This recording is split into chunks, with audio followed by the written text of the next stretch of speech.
柳トイレ。い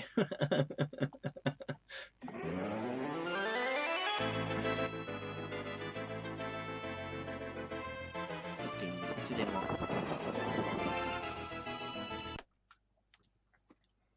いつでも大丈夫よーと。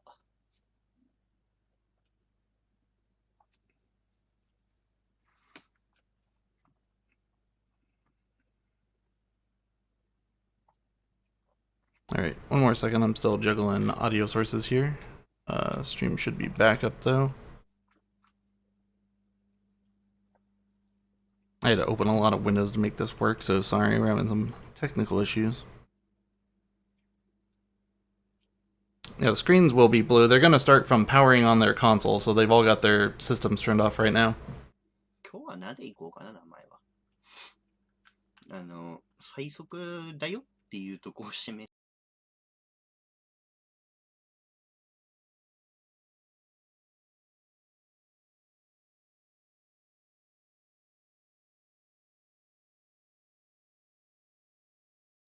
Yeah, having to resolve some kind of last minute issues here because of that PC just unexpectedly can't play a video.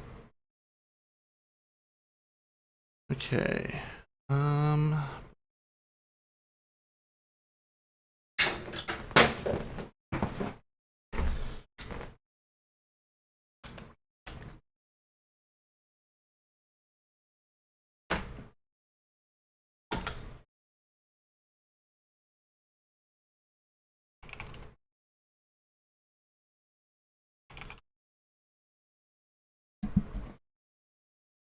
Yeah, on 1 second. I'm not sure that any of the other runners are running without microphones.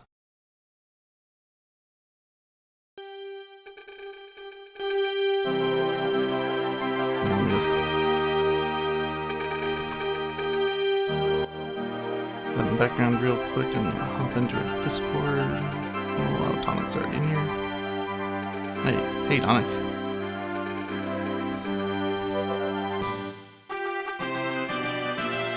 Oh, I'm not capturing Discord. That would help.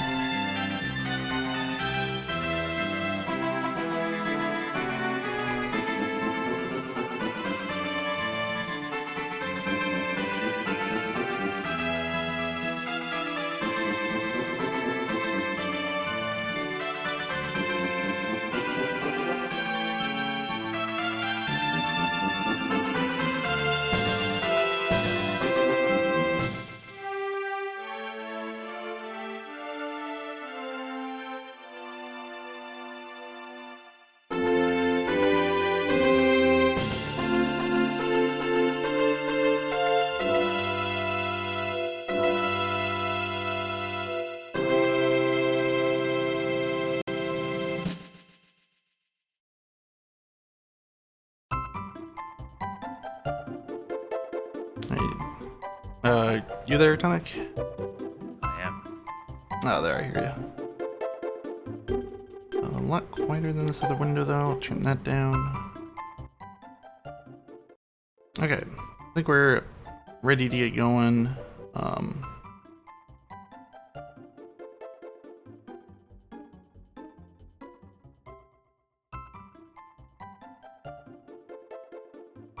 Alright, I'll give them the signal insert here.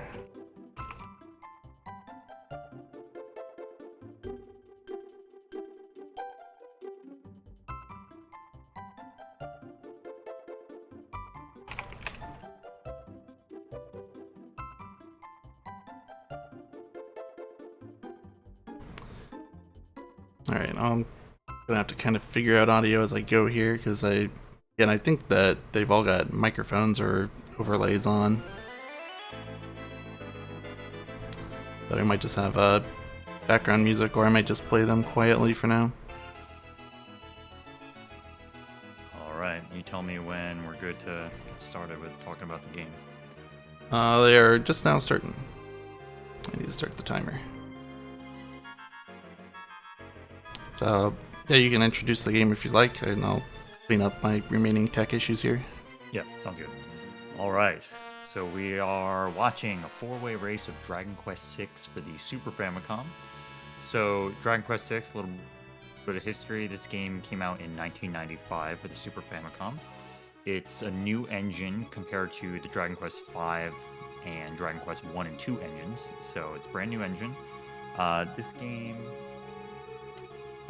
game was not translated for Western audiences. So until the Nintendo DS re-release or port and kind of a reimagining of the game in some ways. It's very faithful to the original, the remake, but that was the first official English translation. So so this game didn't see, this specific version of the game didn't see any official translations. There's a fan translation of this game for the Super Famicom. It's one of the oldest fan translations out there for any game. It's like really, really old, but it's cool. So so this game for RTA, for speedrunning, is a very challenging game. It's very complex. There's many, many moving parts, and we're going to try to talk through each one of them. Generally, the most important things to look out for is that there is a class-changing system that is introduced in this game, so it's the first iteration. If you were watching the Dragon Warrior 7 run earlier, this marathon, you saw the class-changing system, which is very similar to what's in this game. This game is it's basically the same. It's slightly more primitive in this game, but it's effectively the same. So there's a lot of routing that goes into trying to figure out how to make your classes, but you don't unlock that until about 2 to 2.5 hours into this speed run. And before then, you kind of just play a fairly straight and narrow Dragon Quest game. You get a few characters, you got a healer, you have some damage dealers, and you have a major boss to overcome to unlock those classes. And then from there, one of the main, I don't want to say gimmicks, I guess one of the main mechanics of this game is that there is a real world and a dream world, and part of when you play this game for the first time, you kind of go through this mystery of trying to figure out which world you're in. There's a phantom world. You think you start in the phantom world, you actually start, or you think you start in the real world, you start in the phantom world, and you go back and forth, and the mystery kind of unveils itself over time. And then, you go around, you defeat the other Dread Fiends, and make your way to Zenithia Castle, and then finally you take out Deathmore at the end. So this is part of the Zenithian trilogy. This game is the chronologically first game in the kind of the continuity of the series for 4 through 6, but chronologically is first, but came out last. So at the beginning of the run, it's pretty straightforward. We're going to talk about kind of some of the main mechanics of how this game works. Just for some background, these 4 runners are all very competitive runners in this game. It's going to be a little kind of chaotic to talk about all 4 at the same time, but at least for the beginning of the game, it's pretty straightforward in terms of progress, and there's not too many huge RNG points or randomness until we get to the big Mudo 3 fight. Before then, experienced runners can usually kind of crank out similar-ish times.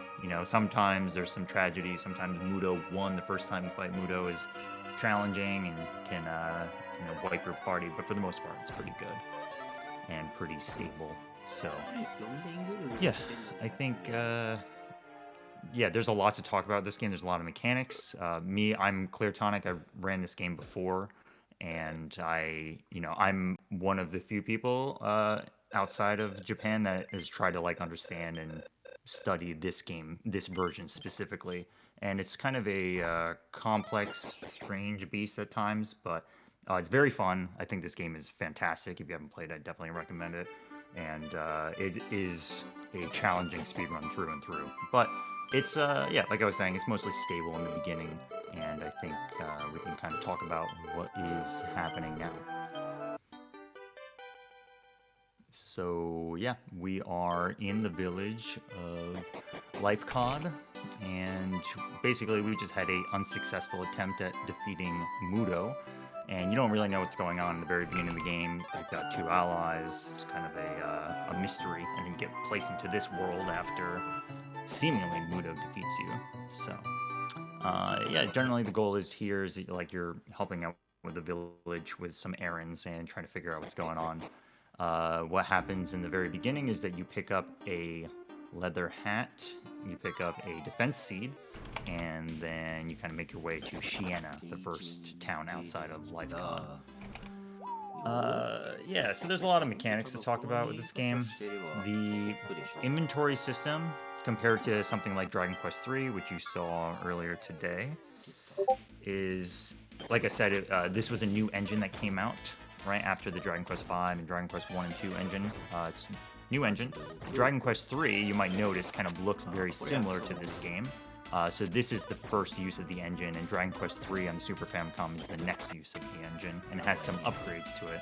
So the inventorying system is like slightly more primitive in this game, and it's not bad. It just means that players, when they have to go fast, out of all of the Dragon Quest games that I've run and seen, this game has some of the most important menuing and inventorying care of attention that needs to be there in order for you to effectively not bleed time everywhere. It's very tricky, and it can be really slow if you start trying to or I guess if you just don't pay close enough attention to what's happening with your inventory. You have to manually move a lot of things between your item bag to your players so that your characters can actually use items, because you can't use items out of bags. So there's a lot of nuances to the inventorying system. So we're in the village of Siena right now. You're running an errand for the village that you just came from. And the idea here is that you're doing a little barter system. So you can see 3 lists on the top left. They are going back and forth and basically doing bartering to try to get the most amount of money they can, which is 480 here. And with that amount of money, you buy a whole bunch of things. You're going to buy a thief's key, which interestingly, you're going to use in this town and then sell it immediately to get the money back. But the money that you get from it kind of offsets the cost it took to get it. So let's just follow 3 lists right now. We've got a scale shield that we just bought. We bought the thief's key. We're heading over to get an agility seed here. Then we go to this area. I might be a little behind, sorry, but we go over here, get 250 gold and a Chimera wing, and then we're going to sell the thief's key and basically buy a bunch of wings so that we can warp, because we're not going to have the return spell for quite some time. And we also get some early gear. And it's very well routed, because you just barely, it doesn't even matter what fights you get along the way. You just barely have enough to afford a scale armor. You get the scale shield, and then you pick up a boomerang when you make it to Radok, and it doesn't even matter, like I said, how many fights you get into. It's just kind of like very clean routing, and works out really well, because all that gear that you get is good enough for the early game. So, yes. Yeah, I mean, there's not really any variance that's kind of worth talking about in the first 20 minutes or so. You have to fight in my mind, kind of a mini boss. It's not really a boss, because it's kind of hard to lose when you get to Radok's Trial Tower. But we're not there yet. But yeah, you get into some random encounters in this game. Compared to many other Dragon Quest games, the run rate is variable based on your level and the area that you're in. So when you were watching Dragon Quest III earlier today, that game has a flat 25% rate on running on your first turn of battle, and then the second turn, if you try to run successively, is 50%, then 75%, then 100%. That's not the way it works in this game. It actually doesn't get to 100% in many areas based on how low or high your level is. It changes. But generally, the flat encounter rate for like your first try flee is pretty good.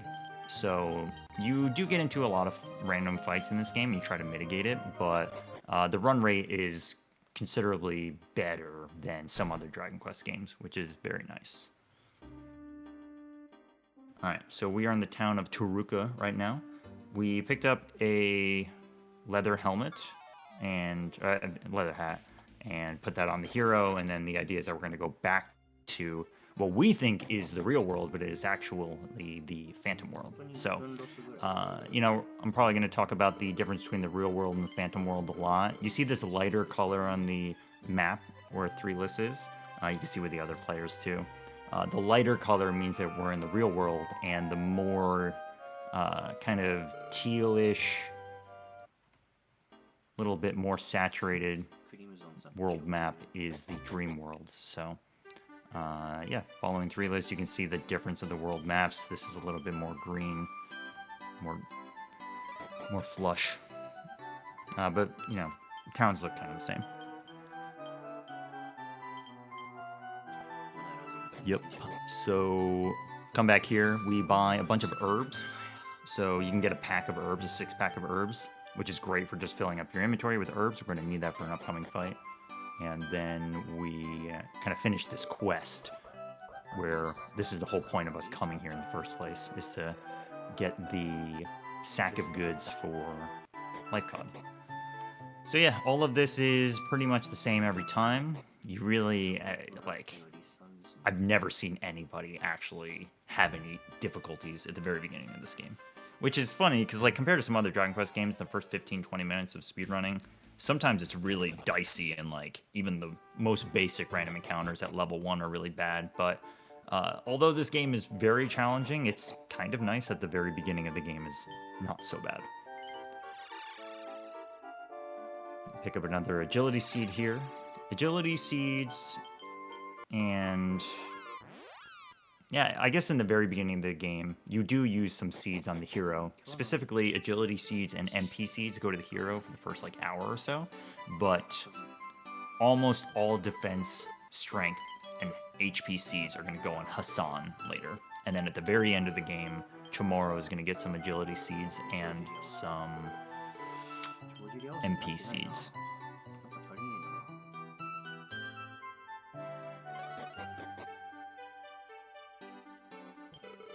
Yeah, I think there's a slight skill difference among the runners here, but I think they're all in the range of 30, 35 minutes for their PBs.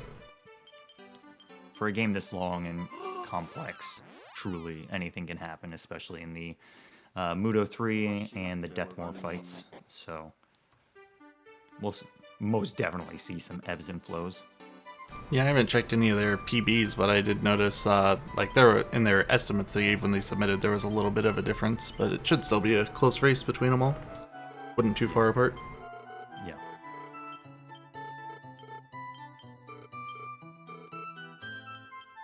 So right now we're back in Life Cod, watching a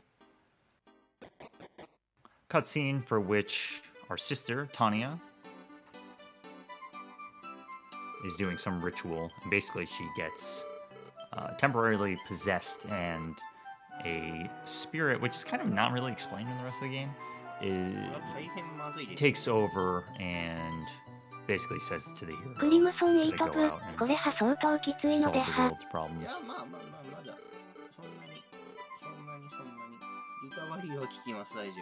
Yeah, a question about the HP seeds. It's a great point. It's actually not the same in this game. So I was talking about how the engines were similar. So Dragon Quest III has a stamina system, or vitality, for which you earn stamina from battles, and then based on your current level, whenever you level up, the game takes your stamina value and then corrects your max HP. So that's the whole reasoning behind the waiting on the HP seeds until the end of the game for HP growth, right? So it doesn't work that way in this game. There's no stamina system. There's just straight HP. It's effectively its own stat. There's no auto correction. The reason that exists in Dragon Quest III is because there's the class changing system. So you get put back to level 1 often. So the game developers decided to make some way to be able to auto-correct based on your level. But most Dragon Quest games don't have that system, and this one included. There's just HP, and then instead of stamina, you have a defense. You like literally have a defense stat for which you can get defense seeds. So it definitely works differently. In a nutshell, or I guess more succinctly, we're going to be using seeds primarily as we get them.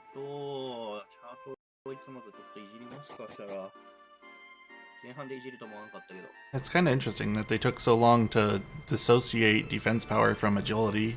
I'm pretty sure, doesn't DQ5's SFC still have just agility, or? I think so. I'm not 100% on that, but yeah. Yeah, so in the earlier games, like the fast characters just inherently have a higher base defense power, and they couldn't give you, like, they couldn't give a soldier type class, with low agility a high base defense because it was not a separate stat. Right.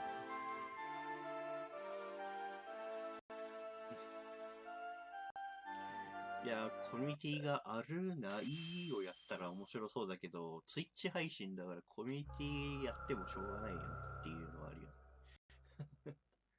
Yeah, talking about seeds, we were talking about how all the HP, strength, and defense seeds go to Hassan.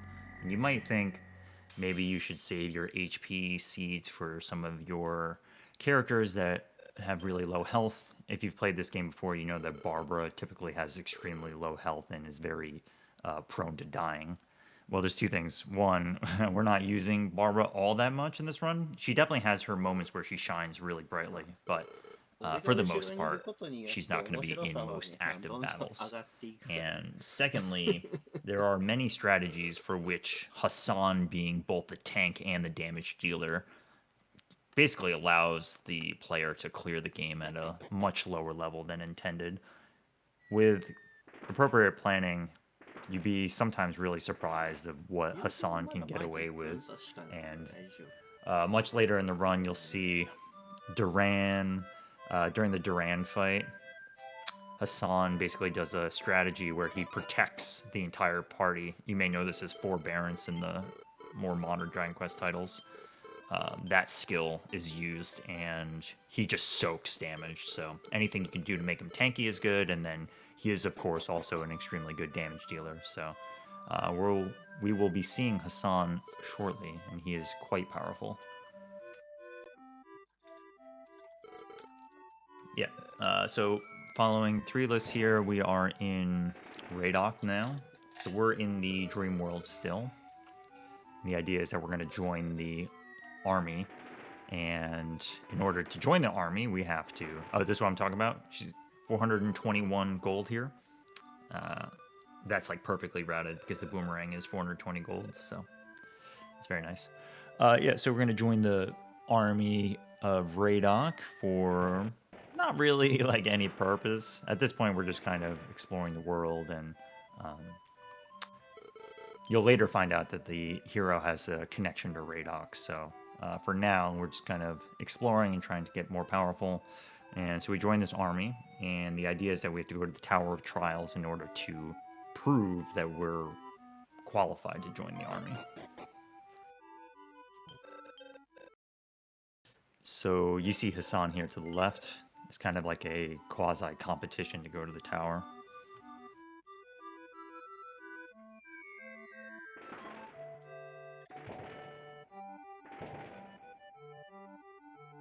Yeah, the boomerang, as you can imagine, is quite good for clearing enemy groups. It's a little bit expensive for most players when they first get here because they kind of usually spend it on some other things. But if you save up perfectly, it really works out very nicely. The general goal is to get to level 3. That's a really nice fight because that was a preemptive. But yeah, the general goal is to get to level 3. You can do it at level 4 if you want to play safe because you get the heal spell, but you would have to go back to town to get MP on the hero. You can do it at level 2 if you want to play very aggressive. If I had to guess, these players are probably going to get to level 3. And the upcoming fight has 150 HP, and you just have your boomerang and the inventory full of herbs and no spell unless you get to level 4, doing what I just said. So it's kind of tricky. The fight is usually pretty safe around level 3. But we'll talk about the fight when we see it. Coming up soon.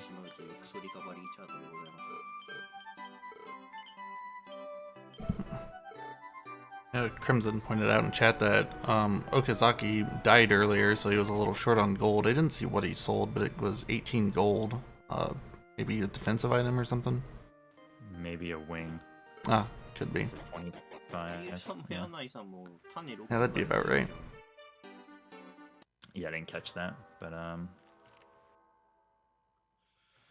yeah, looks like 871 song came here first. Keiru's here. Yeah, they all kind of aligned. Yeah, so you enter the tower quickly, and then you actually leave immediately by going off to the right, and then you come back in. And the idea is that you lose the trial so that you don't have to fight a boss at the top of the tower. And it's like not really a hard boss, but it's very similar to the mini boss. But if you quote unquote lose the trial, you don't have to fight that enemy. And it doesn't really matter if you win the trial or not. You just have to make it by this guard. So yeah, so 3 lists took an encounter outside, whereas the other 2 on the right side here are fighting to get to level either 2 or 3, depending on what they want to do. This encounter that 871-san has is like a little dangerous, but it should be enough EXP for level 3, I believe. So looking at 3 lists now, fighting this tower guard, 150 HP. This enemy will either do a physical attack or will charge up and then do a physical attack, for which they get, I think it's 1.5. It's really not that much more. It's definitely not 2 times as much. So the boss can charge up multiple times for no additional effect, right? There's no stacking of power-ups, so you want to see that of the boss, basically, where they just do nothing and charge like 3 or 4 times and then hit you once.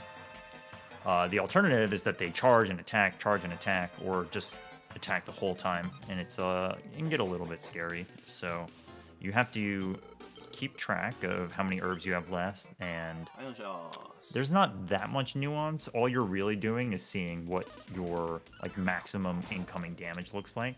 A regular physical attack does anywhere between, I think, 7 to I think it's 10. I think it does depend on what your defense seed rolls, but if they charge up, it can actually roll pretty low, but it usually maxes out about like 14 or 15. So as long as you're paying attention to whether or not they are powering up and how many herbs you have left, and if you can play aggressively near the end of the fight to close it out. Yeah. So you may have noticed, it's actually kind of cropped out now, but 871-san on the top right has a little bit of a white box on the bottom right. A lot of the top runners for this game will use they'll manually use it, but they'll use a calculator to count damage. And it's interesting because in pretty much all of Dragon Quest speedrunning, I don't see any other run doing it. But they do it for this run, and I would do it as well when I would run this game. And it is definitely very helpful in many situations, because you'll see later that there are some bosses for which saving a turn or 2 can like make or break the whole battle. And many other Dragon Quest runs, you kind of you can use a sort of internal feel and it sort of works out okay, but there's a lot of like large setup turns to do massive damage, and if you know that you don't need to do a huge setup turn and you can just do a basic physical attack to close out the fight, you can save quite a bit of time. And you'll see at the very end of the game it gets extremely dangerous. So in a nutshell, counting damage is a skill, right? You might think a calculator is kind of like a advantage or something, but in all honesty, it's very hard to do it fast and keep track of HP values and input all your commands and everything. So it in some ways makes it easier, but in some ways it's more of an optimization tool. So just something to think about. Again, like I've never seen any other Dragon Quest speedruns do it. I think when I think about Dragon Quest IX, I feel like I should have been doing it then, because you have tons of time in battle to do it. But they definitely do it for this game, which is cool. And my DQ7 run, I was trying to count Orgo's HP, but I was greatly rounding it, so there's still some kind of variance based on if I have extra levels, he might get pushed over to his second phase early. Yeah, sure. That seems tough. There's just Yeah, with Sword Dance especially, like putting in 4 numbers, that'd be difficult during all the... Especially since Hero and Ira go back to back, it'd be 8 numbers rapid fire. Yep. Yeah, so briefly on the question about the difficulty of this game, just the major choke points are the Mudo fights coming up. First Mudo fight is okay to deal with. It's not so bad usually. And then Mudo 2 and 3 are just very, very hard fights for which you're a low level and you have limited resources and you just barely scrape by. Then the game gets pretty stable for a while. There are some difficult fights. The Muralgo fight, also known as Spiegel, is fairly challenging. And the rest of the Dread Fiends are usually okay. Akbar fight, it can sometimes go south when you're in the Dark World, and then a large part of the game after Mudo 3 is pretty stable. You can bleed a lot of time if you're not, like I was saying before, on top of all your inventorying, but it's usually not so bad if you are paying close attention to what you're doing. And then when you get to the end of the game, Deathmore, the final boss, is a 3-phase fight. That is a massive spike in difficulty. So a lot of your preparation is to get ready for that. And a lot of people, when they hear about this game or know about speedrunning, they kind of say, "Oh, Mudo 3 is so hard." But like, take it from me as somebody who's speedrun this game, Deathmore is infinitely more complicated and difficult than Mudo 3. But we'll talk about that as we get there. Right now, Hassan has joined the team. Hassan, we were talking about Hassan before, the powerhouse of the team, also known as Carver. Extremely powerful ally. Has huge HP, huge defense, huge strength, gets really good gear, just an overall unit. Big asset to the team. So we're doing a little quest here to get the horse named Falchion, who will later turn into Pegasus.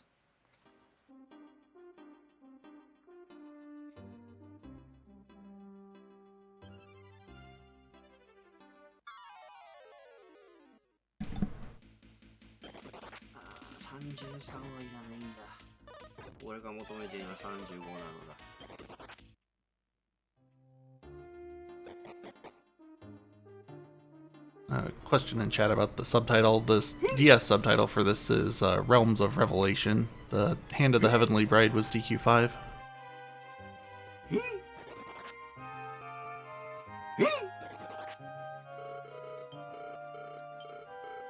Yes, in Japanese it is Maboroshi no Daichi, which is Phantom World.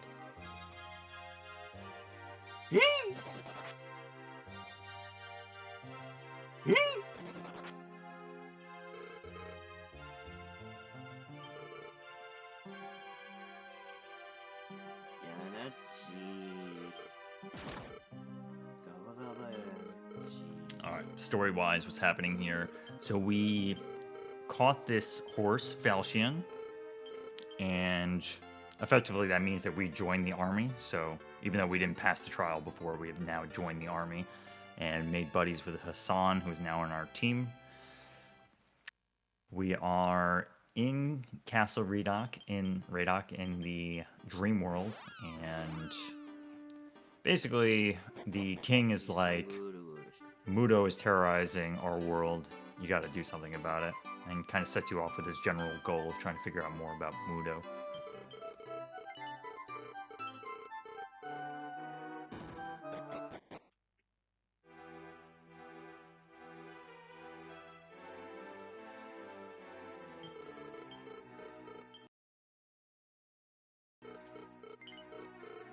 Looks like Okaza was able to recover pretty well and is caught up actually quite a bit.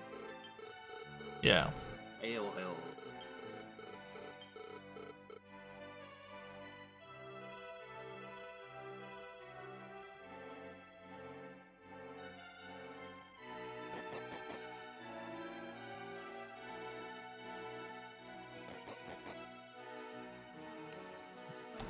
we're going to be talking about the roles of the characters through the game as it evolves, but many different things kind of happen to the team as you go through the game, and different party members kind of come in and out, and you have a lot of different roles pretty much for the entirety of the game. Hassan is just a straight tank / damage dealer, but his role does change sometimes, in that sometimes he's just straight up tank and sometimes he is damage dealer. He's mostly damage dealer, but there's a few instances in which he is a tank. So there's that, and then Hero. Hero's kind of an interesting example because in the very early game, he's all-around support, kind of what you would expect of a hero. This hero is actually pretty interesting compared to every other Dragon Quest hero in that he learns some spells like Sap. And you might not think much about it, but Sap is very classically either like a cleric or a mage spell, and it's very rare for a hero to have Sap. But in the context of this game, it makes sense in the early game is that you don't have too many... I mean, you get magic characters, but they kind of do different things. And Malayu is the first character that joins you, and she's more of a, a healer, but she's also kind of a mage hybrid. I guess the point I'm saying is that this is a slightly different loadout than maybe some other Dragon Quest games. And the idea is that the hero helps support and debuff in addition to being a damage dealer. So the Sap ability is, if you've been watching Dragon Quest speedruns, you pretty much know that this Sap ability is really, really good. So, Countess, correct me if I'm wrong, we're going to be listening to something here, right? Right. 871 requested that we used his audio here for this scene coming up.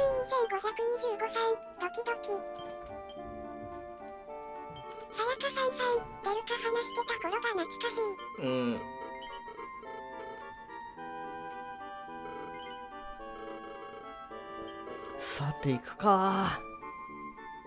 うまく歌えるかな。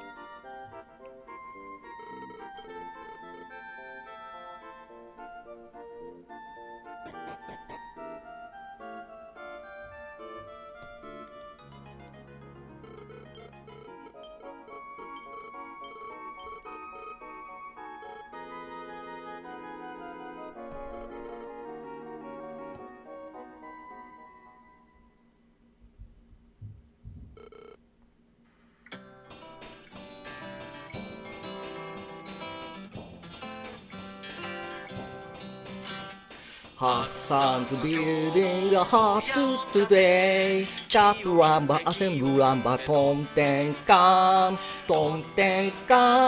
in no time, hut was complete.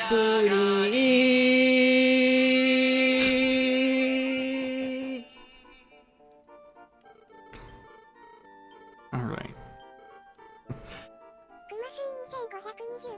The Hassan song. Hassan is built. ありがとうございます。Thank you.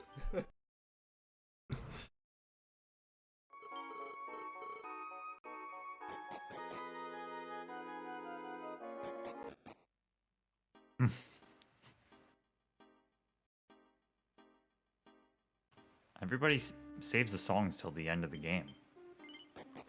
It's time to change it up.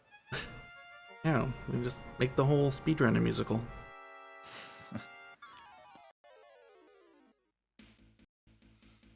We can sing about how much Barbara dies.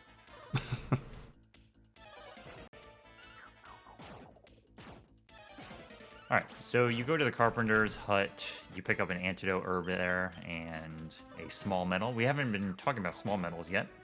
So over the course of this run, it kind of depends on what routes they're doing. I would imagine they're going to get 70 small metals. I'll talk about what the number of small metals means in a minute. But generally, small metals are picked up if you're familiar with Dragon Quest runs, or just Dragon Quest games in general. Starting in Dragon Quest IV for Famicom, started the small metal mechanic, right? So it's changed over the years a little bit. In this game, these small metals, basically what happens is that you collect small metals throughout the game, and based on different thresholds of getting either 5 or 10 or 15 total, You don't really, I mean, you do hand them in, but basically you're not spending them like currency. You're just proving that you've gotten X amount of medals. And the Medal King, once it's unlocked after the party defeats Jamarus, allows you to get goods, kind of like rewards. And they're really, really good in this run. We will be going to the Medal King many, many times, and we'll talk about each one as we get to the Medal King, but it's important to collect them from the very beginning of the game. So when we went to the Woodcutter's Hut before, we picked up one. When we were in Castletown Radok, we picked one up. And yeah, like I was saying, we're going to likely... Oh, this is dangerous for 3 lists. Yeah, it's not great. Anyways, so 70 medals is probably the target. If you play aggressive, you can get 60, but it's most likely 70. And among the rewards are a platinum sword that's going to be helpful for Miralgo segment. Then you get a Ruby of Power, which is plus 15 accessory, which is very good. You get the Mystic Armor, which regenerates HP per turn, and it's extremely busted in this version of the game. It's so, so good. You get the Miracle Sword, which also gets you HP on doing physical attack. And then you get the Sands of Time, which allow you to reset one battle exactly once, which is not nearly as good as future iterations of the Sands of Time, but it's still okay. And then you can get the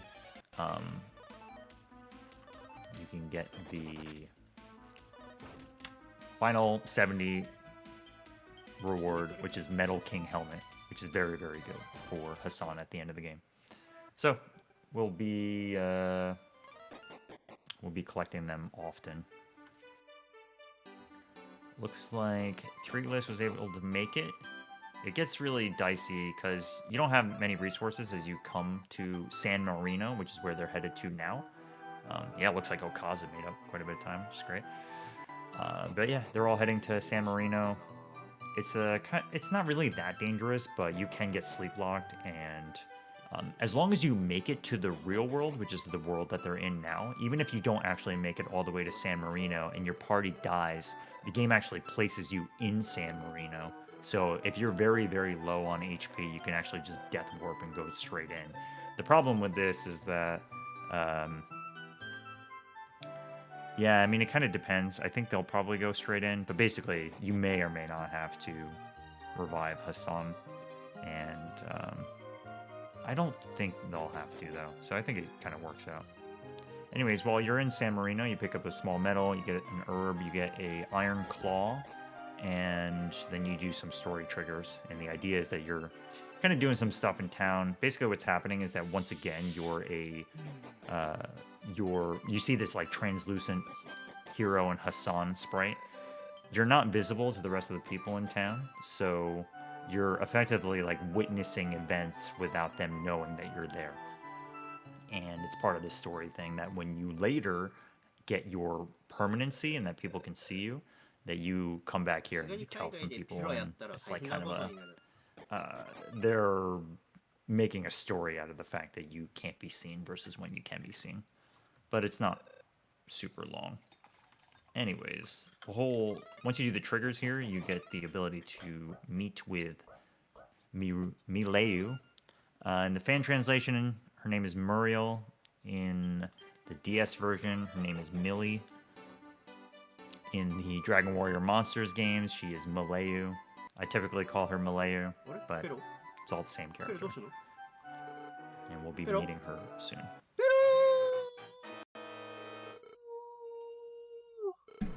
Oh, Mr. Barkington died. Yes, Mr. Barkington.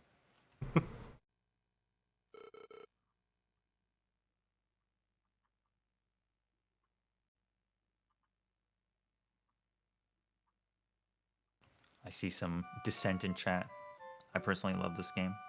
The speedrun is good too.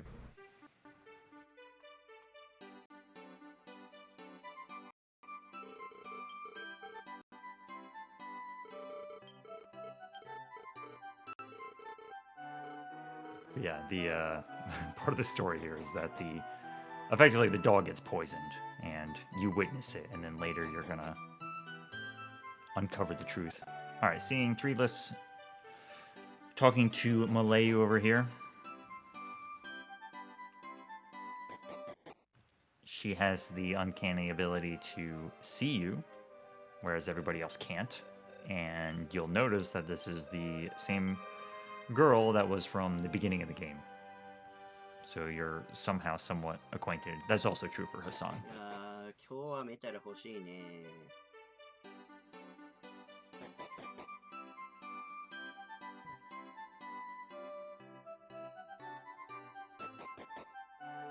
So once again, we're in the real world, which you can tell by the palette of the world map.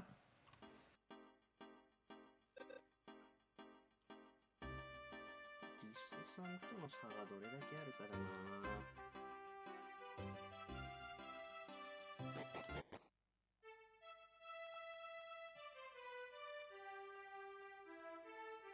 This character's name is Grandma's, who, it's not exactly clear, but she has some ties to Castle Radok. And for whatever reason, she's actually has like a pretty big cameo in Dragon Quest X.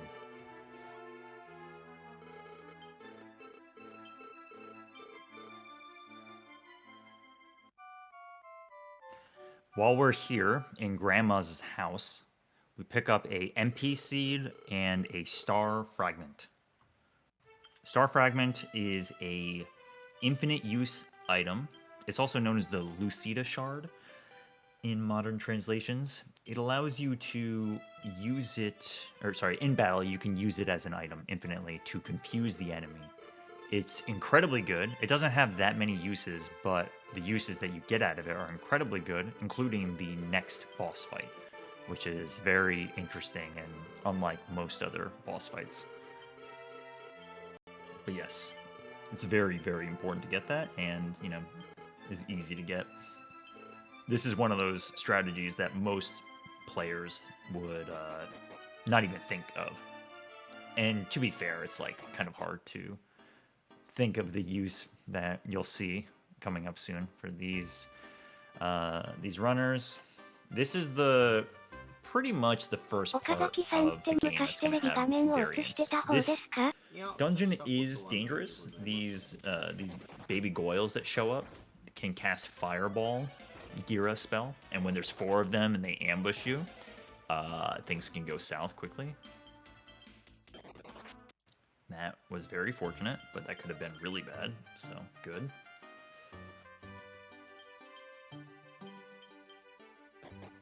But yeah, the area is dangerous, and all you have to do is make it to the boss. You don't have to fight anything right now.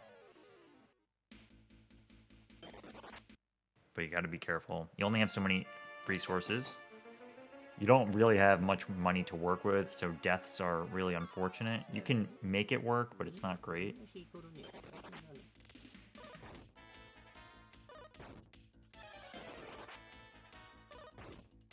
They're just on their way down.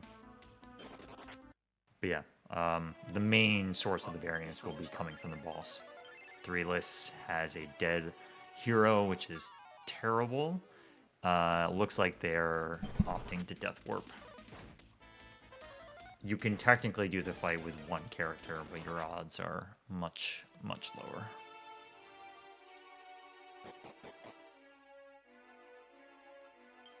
I'm actually quite surprised that Okaza is now in the lead with a death earlier, because there's really not that much time to be made up, but yeah, I guess they did.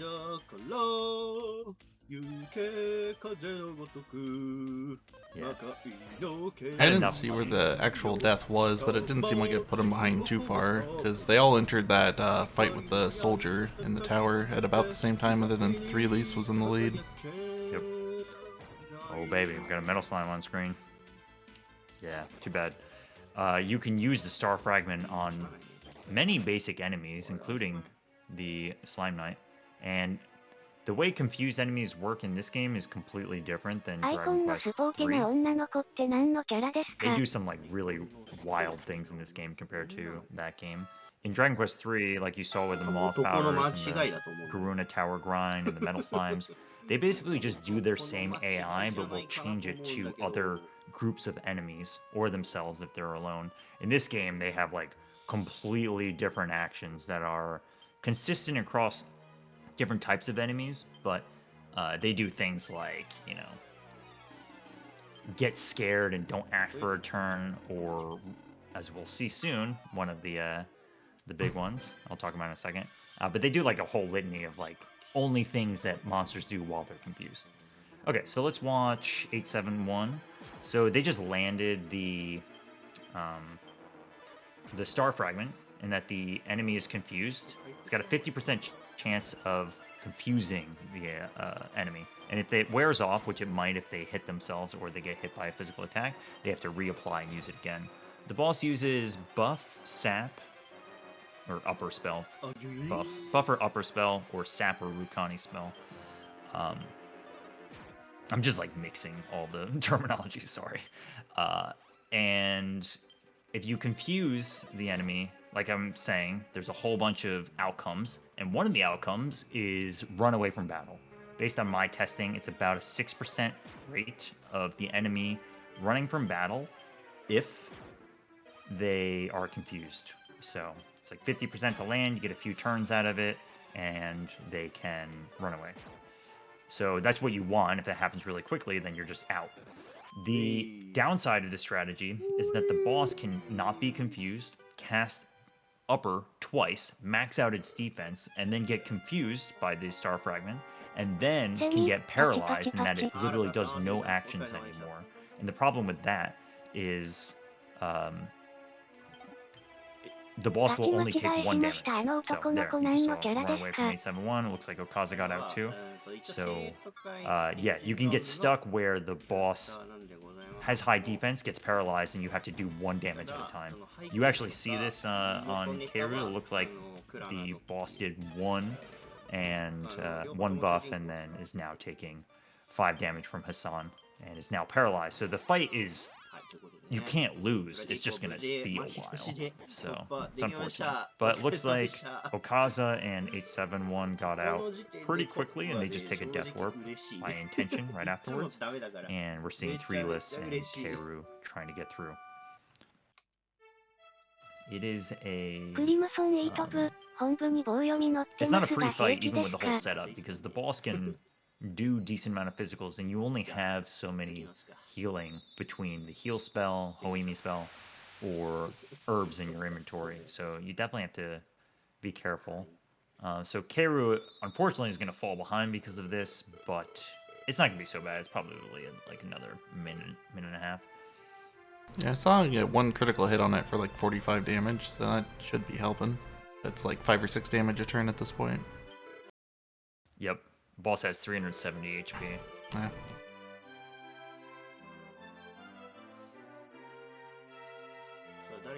Yes. So 3-less is trying to get their death warp. There is a chest you can get for some money here, but it's not all that important. And your priority is just get out of this dungeon as quickly as you can. You'll see that they're sometimes going in their menu. They are just using items. Yeah, got an NPC to use. You can sometimes use it during the boss battle, but kind of depends. Yeah, so I didn't talk about Malayu being in the party, but not actually participating in the party. So she kind of tags along, but doesn't actually do anything for the boss. And then afterwards, she joins your party for real. In the DS version, she actually joins your party, but does not like officially join the party. She's basically an AI, and then afterwards she just joins like regular. Malayu has very interesting properties. So I was saying before about the team kind of being unconventional, where the hero has the sap spell and gets some other buffs. So Malayu gets the ice bolt spell, the heal spell, and then gets a litany of other kind of like support spells. And she is very valuable to the team. Her main asset right now is the Ice Bolt spell, and she comes with a huge amount of MP. Nicely in this game, heal only costs 2 MP, So she is like a healing machine for the team. It's really, really 隊 nice. 長との掛け合いで、Oh man, Karu's still going at it. It's rough. It should actually be over soon. Yeah. Now he's down. 杉崎 Yep. とやる。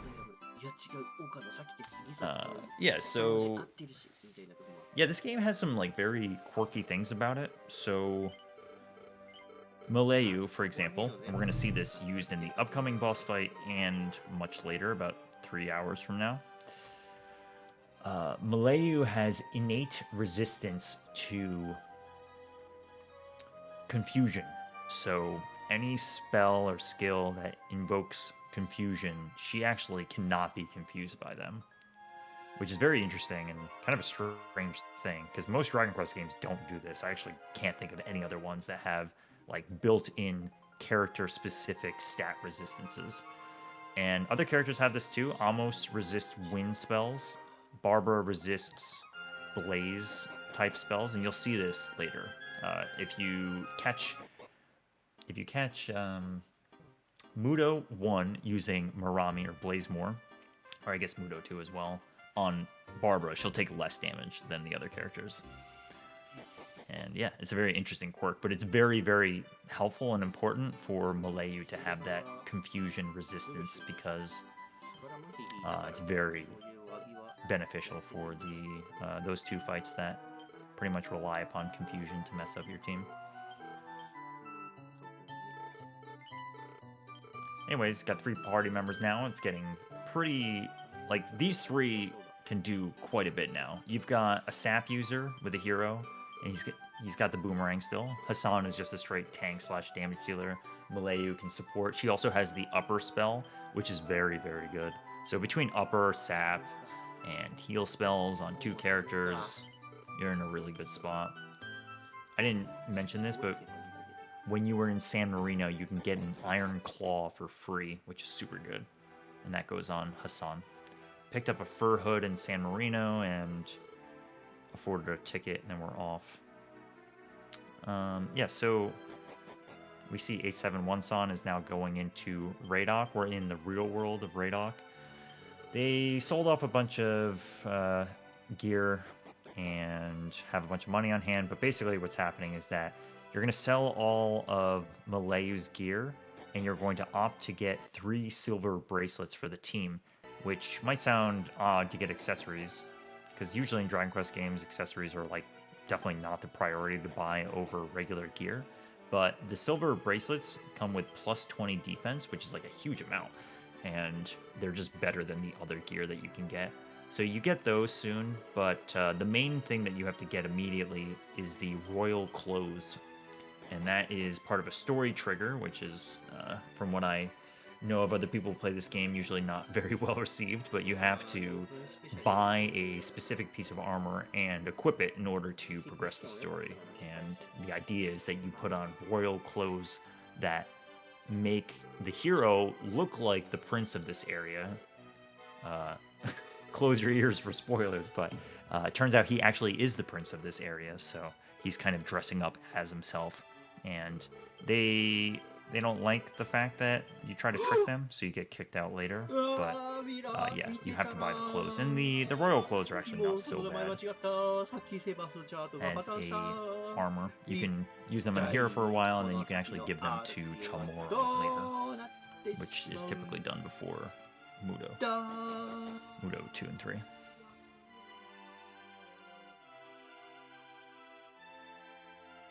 Yes, we'll talk about Amos later, but Amos is very valuable to the team.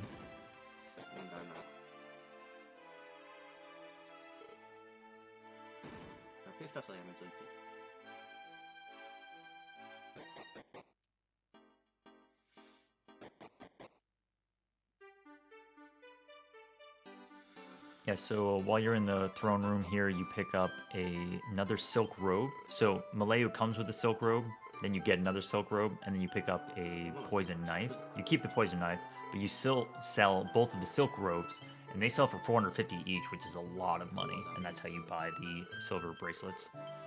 So you go back, you can see A71-san going back into the town, and you're going to pick up some of that stuff. This merchant in the inn sells the bracelets, and you also buy a thief's key while you're here too.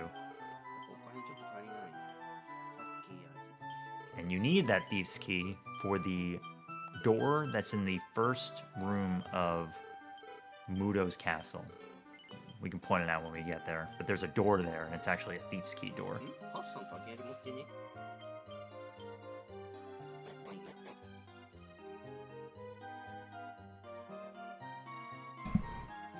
That's And 350 gold for a 20 defense accessory. Yeah, Wow, that's insanely efficient. yeah.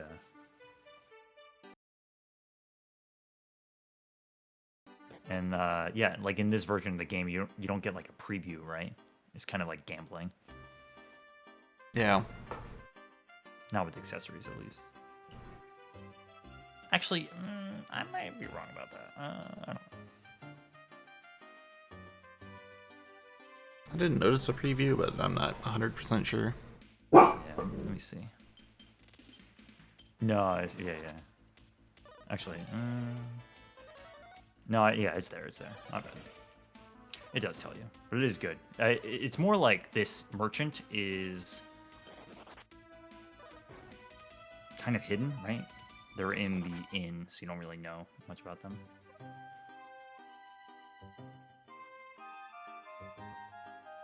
Picking up another small medal here. And then off to the town of Omoru, you can see Okaza making their way there right now. 871 San is there.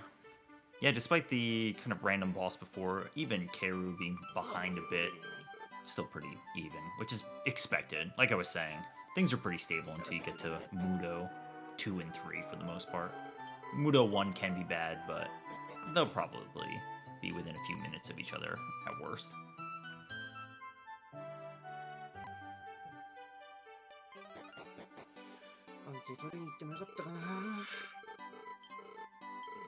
Alright. Town of Memorial, you have to go around and do a bunch of story triggers by talking with the townspeople, and that moves the cleric out of the way, and then you talk to the cleric, you see this on 871 Sans, and then you take a nap, and this puts you back into the dream world. And not every town in this game has a real world and dream world counterpart, but Amoru does, Radok does, Lifecod does. That stops happening pretty soon, but for now it's still there. You can buy... Actually, no, we don't go shopping until afterwards, but you can pick up a bunch of stuff. You pick up a Water of Amoru, which was introduced in this game, named after the town that they're in right now. Also known as Love Water, which is used in Dragon Warrior Monsters 1 and 2. And it's a single target, effectively single target heal more item. And you can buy them in the town, but you only really get access to 2 of them throughout the game. And yeah, I saw that 3 lists got the one in the town here. It's like kind of optional, but it's definitely worth getting in a race scenario. You saw 871 San also come into this town in the other world, and they pick up a Usamimi band, which is a headband for female characters. So Malayu uses it now, but it actually goes, it depends on the strat, but it goes on Drango, the dragon leader. Come up here. Yeah, this is, so watching 871 San, just saw putting Hassan in the lead to specifically pick up the HP seed. It is faster generally to move around your party members and put them in the lead to collect an item that they should have in their inventory specifically, rather than picking it up with anybody and then putting it in their like Hassan's inventory manually afterwards. So that's a very, very common thing with trying to go fast with this game, is reordering your party to collect certain things.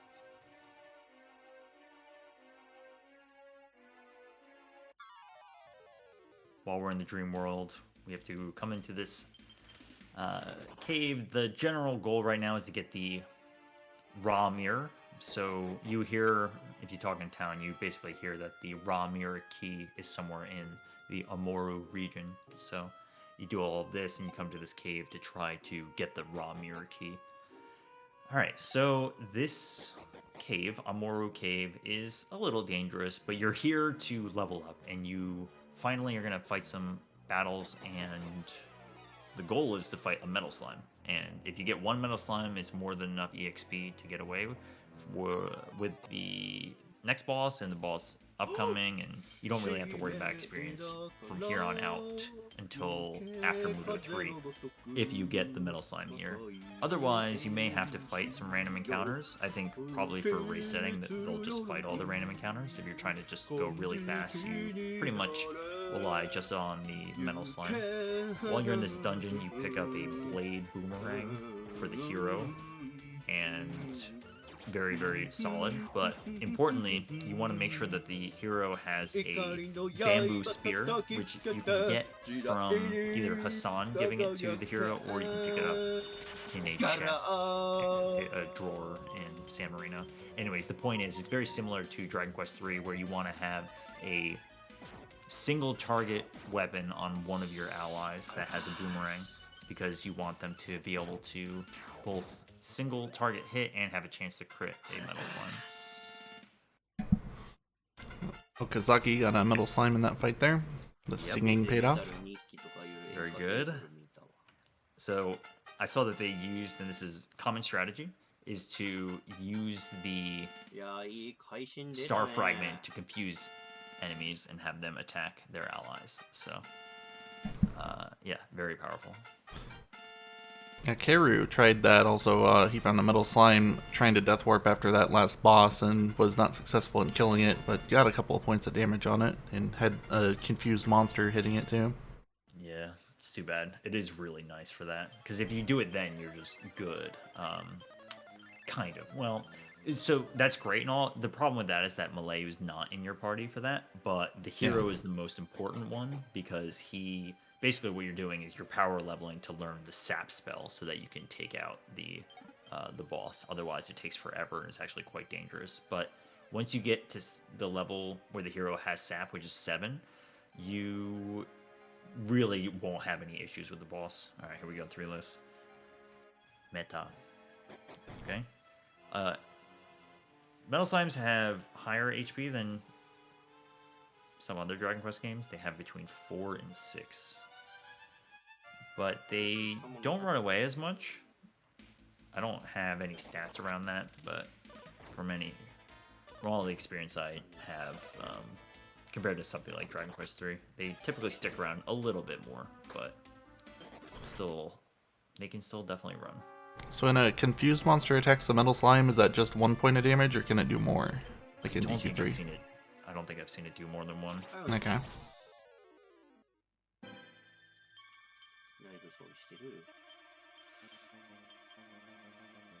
I don't think I've seen a crit either. No, that doesn't happen in DQ3. The damage formula in DQ3 is like very different for how it works. I actually don't know the specifics of this. Alright. Opting not to use the star fragment, going all in.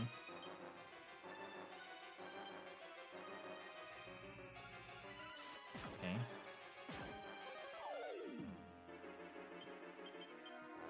It makes sense because there's so many enemies here, right?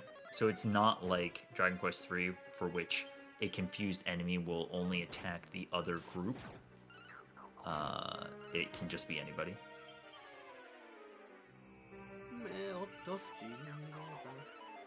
But yeah, I'm talking about getting a metal slime, getting to level 7. You can very certainly just fight these battles and get to level 7. It's obviously slower than just getting 1 metal slime and being done, but my guess is that they're going to take a hybrid approach of just fighting random encounters, and if they get the metal slime, great, but otherwise they're not going to only try to get the metal slime.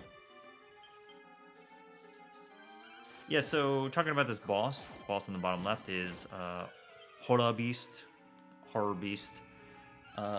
This boss is pretty easy.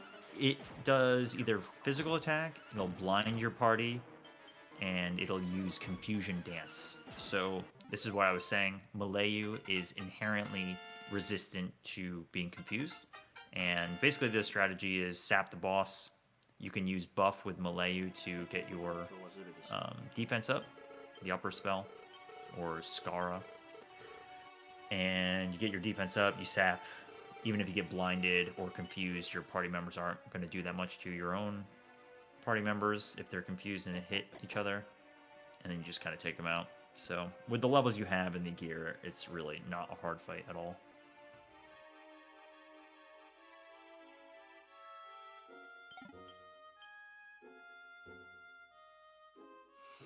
So watching Okaza, they come to the left here to get a magic water. And there's another iron claw here, both of which will get use. Well, it's not totally right. The iron claw is just going to get sold very soon. But the magic water is very helpful for later. There are some instances for which Malayu may be burning through her MP depending on the boss scenario. And it's helpful to have some extra MP around in the event that she needs to blow all of her MP. So, for example, we're going to be fighting Mudo 1 soon, and sometimes Malayu has to use all of her MP in that fight to heal and stay alive. And if she does that, and you get to the end, if she runs out of MP, you can't cast outside, and you have to walk out or death warp, and it's really bad. So the magic water helps mitigate that, and that you can just use that afterwards, and you're guaranteed to get 10 MP at very minimum, and that'll allow you to get out of the dungeon if she's alive.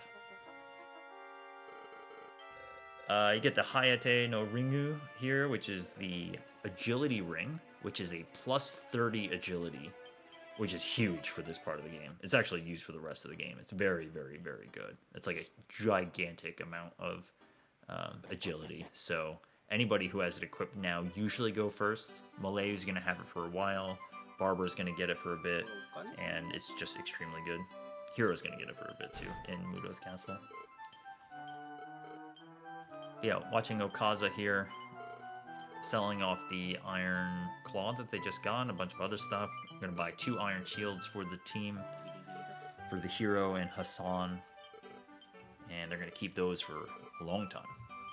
But yeah, I think the routing for this game is very great and very concise, and like you don't really spend that much time having to, scout out getting money or fighting extra encounters or anything like that. It all sort of works out well, and you actually end up with really good gear. It's not like you're like getting super subpar gear, barely scraping by.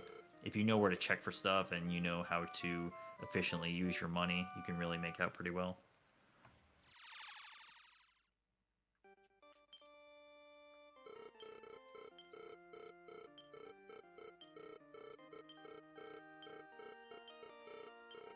Alright, looks like 871-san made it through. The other 2 racers are fighting Haru Beast now.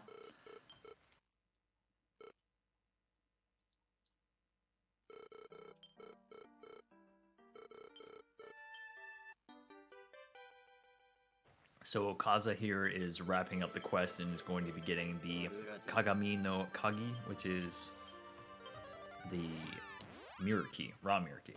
It's just mirror key. But it's going to allow the party to go into Raw Mirror Tower to get the Raw Mirror.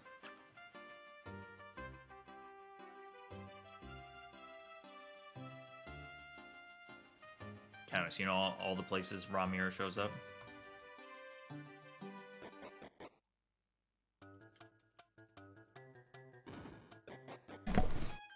Uh, 2, 3, and 4 at least. Yep. I don't think it's in 5. Oh yeah, it actually is. There's the Imposter Queen. Oh yeah. Started Gen 2. Yeah, totally. So it's in 5. It's in this game. It's in 7 as a casino item, I think. It's in 4 as a mostly useless casino item. It might be in 7 as well. Yeah. Not in 8. It's 3 casinos in 7, so I don't know all their lists. Yeah. Anyways. Comes back in this game. It's a pretty big story plot item. We use it now, and then we actually use it later in the, probably 3.5 hours from now. We go to Phone Castle. 別にしよう、このポイズンゾンビは引きこもりを解くなる。引きこもりを解くなるため非常に体力が少ない。あ、よし。What is going? Do you see this fourth hork? これ海外で言ってんのか That's his Twitch avatar that he's got overlaid over the fourth one. Alright, so this poison zombie fight is in fact only 3 poison zombies. There's not that fourth one there. This fight, basically with the preparation that you did to take out Horror Beast, you're already prepared to take out this fight. They all are not super dangerous. They can use 2 types of poison on you. If you get hit by the regular poison, Malayu won't automatically cure it if you have her on tactics, which is good.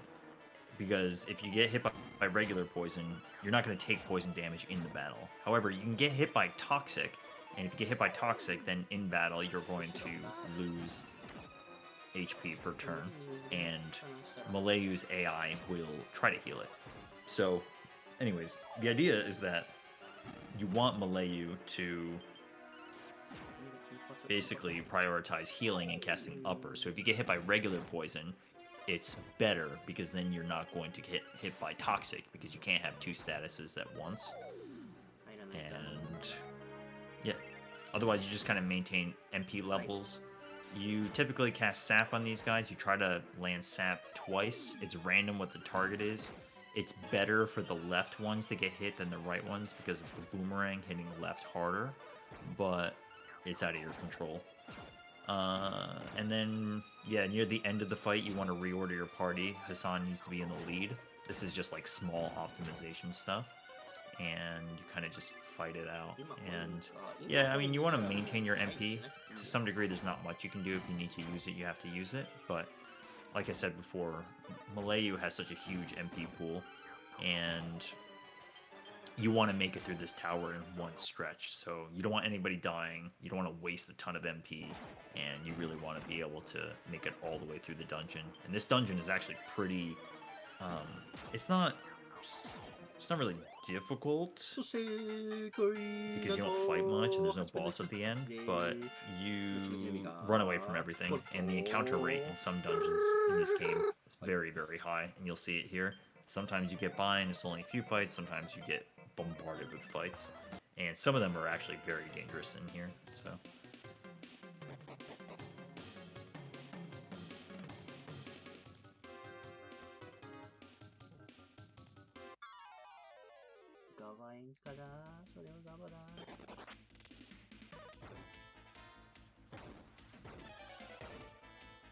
So yeah, it looks like Okaza's in first, 871 Sana's in second. Treeless is a little bit ahead of Keiru, third and fourth. But I mean, they're probably, I would say, in the range of like 5 minutes spread right now.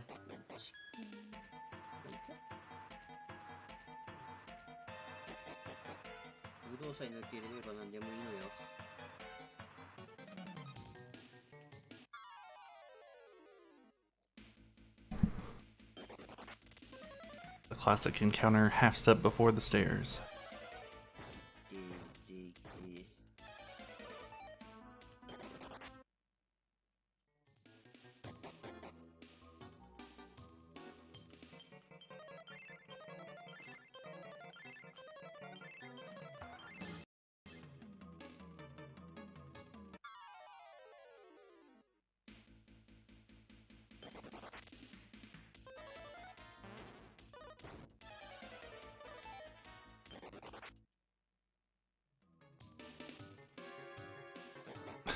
Just walked right by Barbara. Well.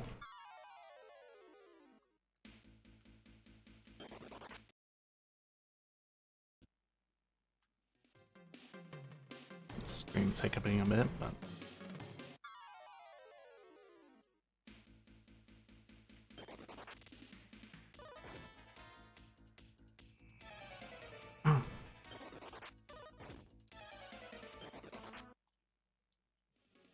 Sorry, I got up for a second, but yes, we do skip Barbara for now. You can technically have her tag along, but she doesn't actually do anything until the dungeon is over, and then Yeah, she joins your party pretty soon after. Yeah, casually, you can talk to her right away, and I believe even throw the item on her that turns her back into a person. But if I'm correct, I think you just wait till it forces you to do that, right? Yeah, that's right. Yeah.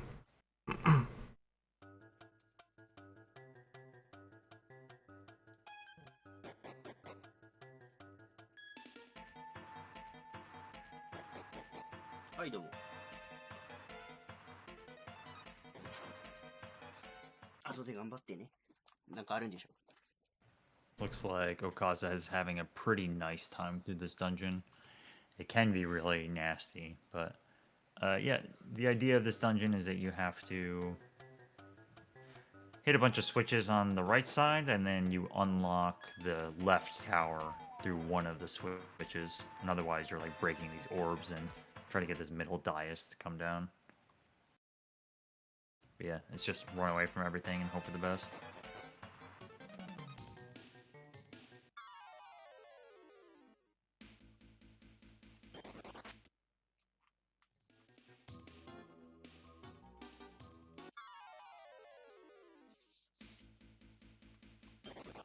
You just saw Keiru pick up an iron breastplate, and that's great for Malayu at this point in the game.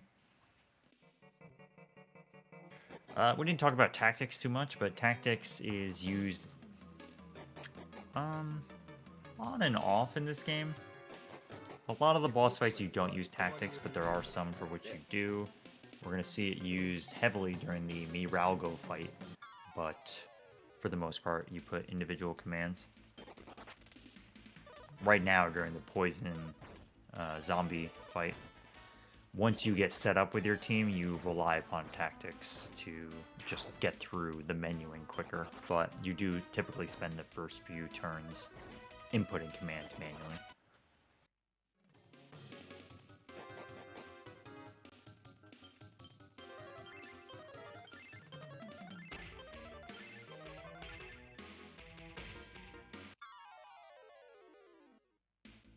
Yeah, the tactics can reduce your menuing, like you said, and also it has an advantage if you're like have a healer and they're not as fast as the boss, then they're gonna decide who to heal after the boss goes, and that might be advantageous instead of guessing at who you need to heal manually. Yep. Yeah, definitely. And against Miralgo, you kind of use it the other way around to, if the enemy spawns another enemy, the AI will prioritize the new enemy that came in, and that's beneficial.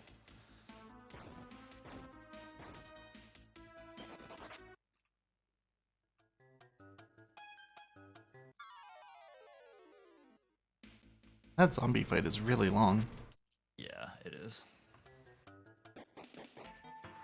And you do cast sap on them up to twice, but it still takes forever.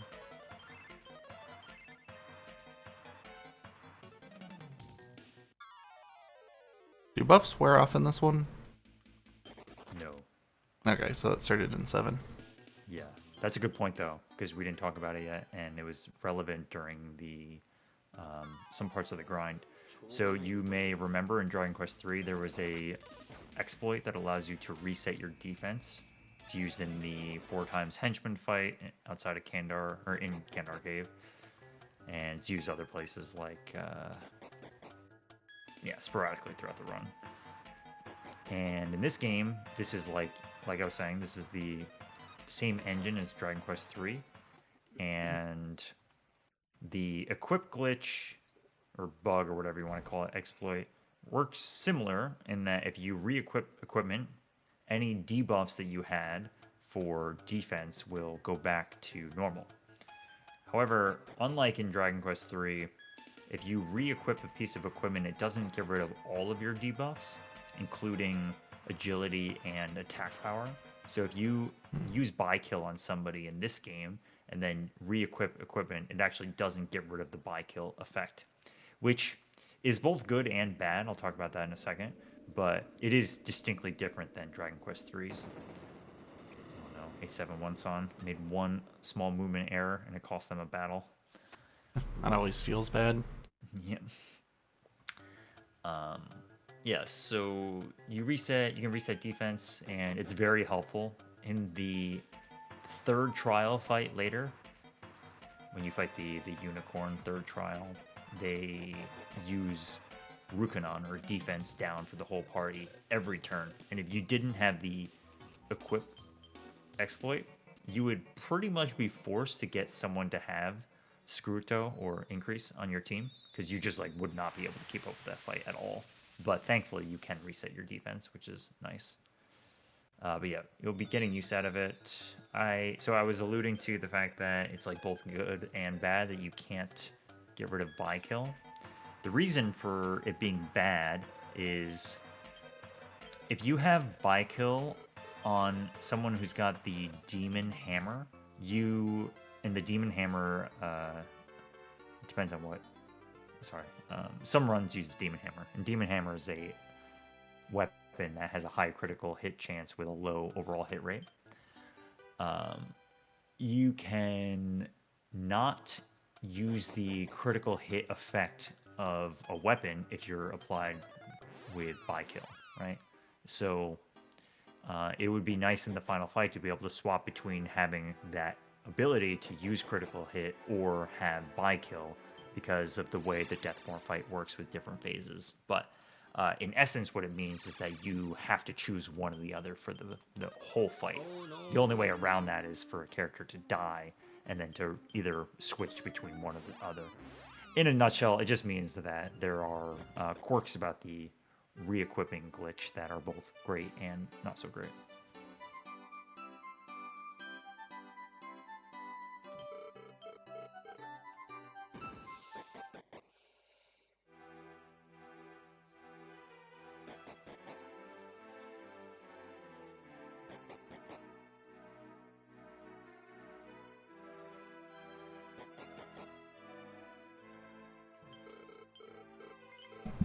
I think I'll be able to stick around through Mudo 1, and then I'll be able to come back later. All right. Still got a pretty close race here. Got Okazaki a little bit ahead, but everyone else is still in the same dungeon. Yeah.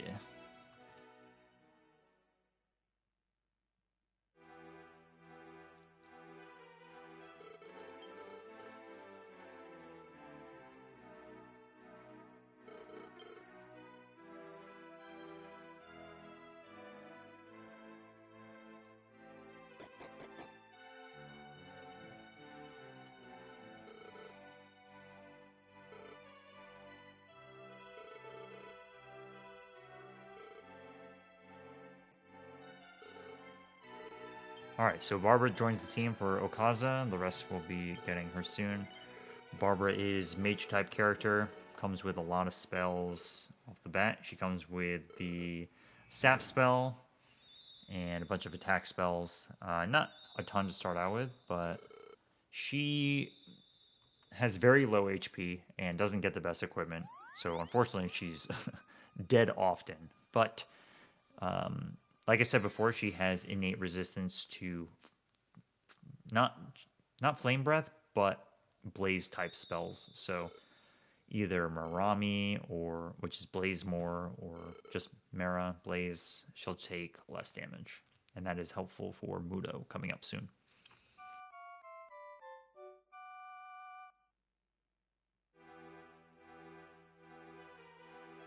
She doesn't get a ton of usage throughout the run, but basically we're going to use her for Mudo 1, and then she gets replaced with Chamorro soon afterwards, and then we don't really use her until way later when she gets Medante spell, and then she becomes useful for some parts of the game. But she isn't a mainstay. She's one of the lesser used characters overall. Malayu, for example, is very, very useful now, and is extremely useful all the way up until the Mudo 3 fights, and then falls off extremely hard. I mean, she still gets some use through some segments afterwards, but by the end of the game, unfortunately, Malayu is not a main party member. Same with Amos, really.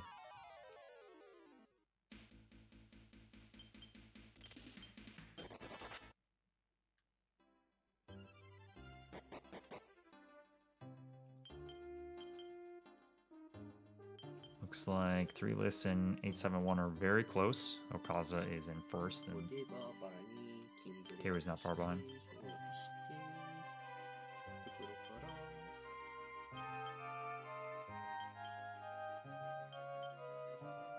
Yeah, so you see Okaza right now in their menu, manually distributing 1 herb at a time. This is for Barbara to get, a lot of herbs for the upcoming Mudo 1 fight. She gets one of the silver bracelets that we just bought.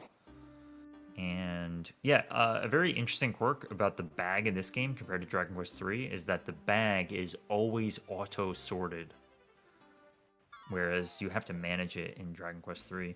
So it's really nice, actually, is that if you play consistently, you'll have a bag that looks consistent.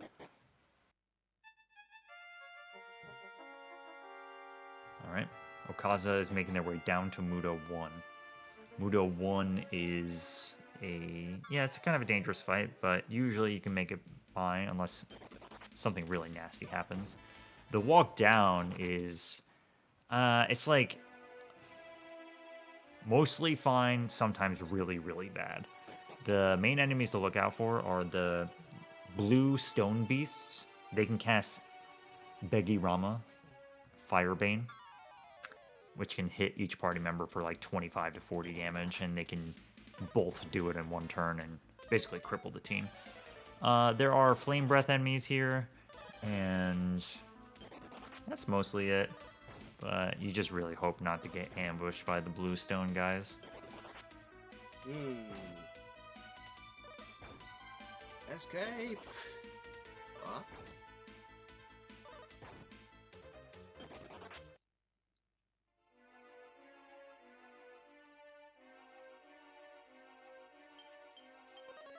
Pick up an iron helmet here for some strategies change. Probably goes on the hero now, but it'll probably stay on the hero. You get an iron mask when you're in Mudo's castle. That usually goes on Hassan. That was like 3 steps to an encounter. But as long as nobody's dead, usually it's fine. I don't think I've seen anybody use a magic water yet.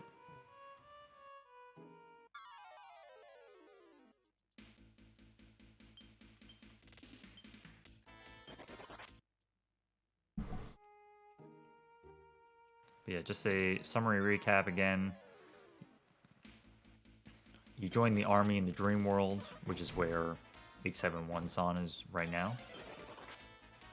For Radok, you get tasked with finding the raw mirror, and then you're overall tasked with finding and defeating Mudo, but you have to get the raw mirror in order to do that.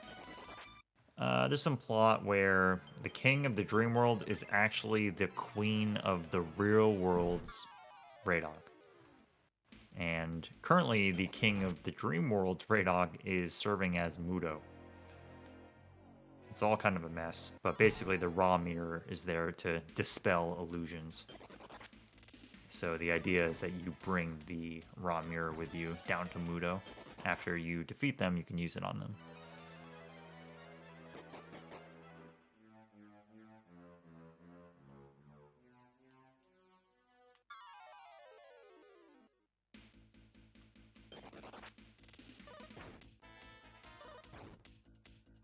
Alright, it'll probably happen pretty quickly, but you should watch Okaza going into this segment. Before the boss fight, there's actually a little skip you can do to bypass having to do the intended way through this area. There's a section here where you're supposed to, up top, open 4... Oh, this is actually dangerous. Okay. That flame fight can be bad, but it's fine. But yeah, you usually open 4 vents. I don't know what the right word is. Windows above.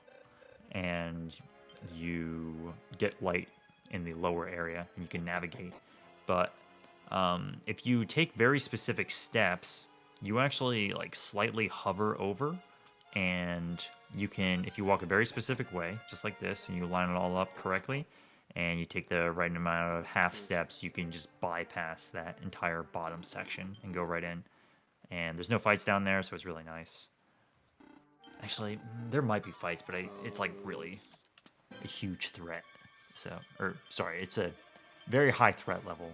I guess we can talk about that in a minute, but it's very unlikely to get into fights anywhere in there.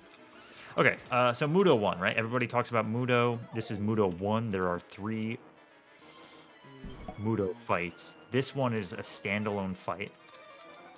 And yeah, it's the first of the 3. It is quite different than the other 2. I mean, all 3 of them are unique, but this one is 900 HP, no regen, just straight boss fight.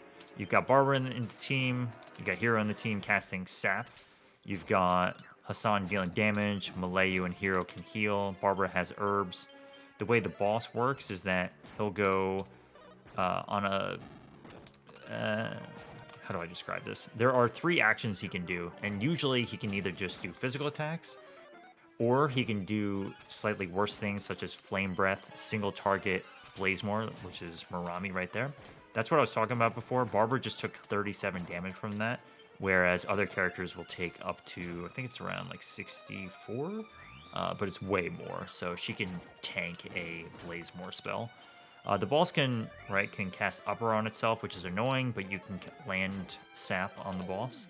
And then, yeah, let's see. Yeah, so Malayu just took 56 damage, whereas Barbara took 34, was it? 37? So, yeah. What was I saying? So the boss can, yeah, it can basically just do like either physical attacks, which is not a problem, or more dangerous things like Flame Breath and Marami. One other thing this boss can do is change your party's tactics, which basically makes their actions that you put in for the turn null. But not null, sorry. They just change up their actions and do things that maybe you didn't want them to do. But it's usually not a problem. It's better than Marami.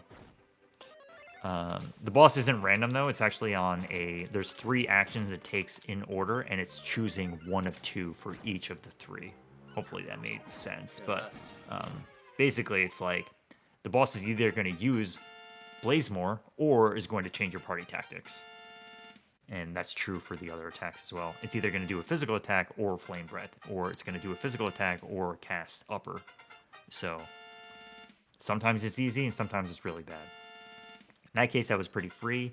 Got hit by Marami a few times, but everybody was at good HP, and that was pretty good. Oh, you see the Stone Beast on 871, nearly crippling the team.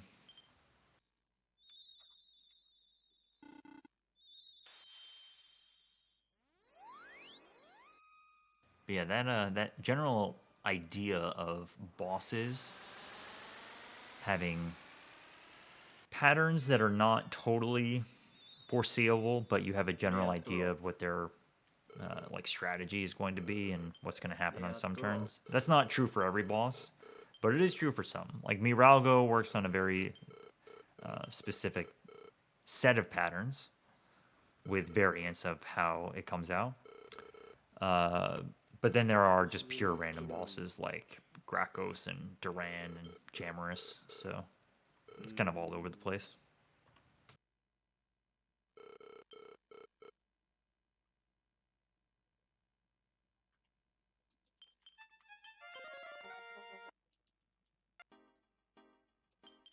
Alright, I gotta go for a bit, but I will be back later to hopefully get the end.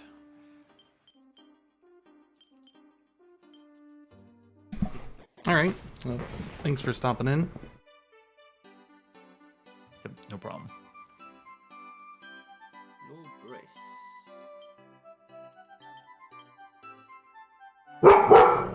Woof.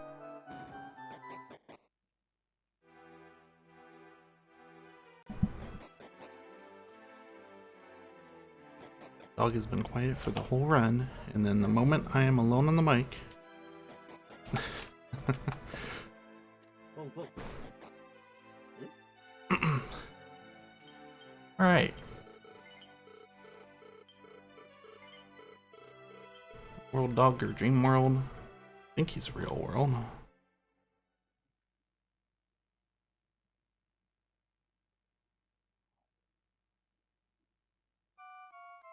Okay. So past Mudo 1.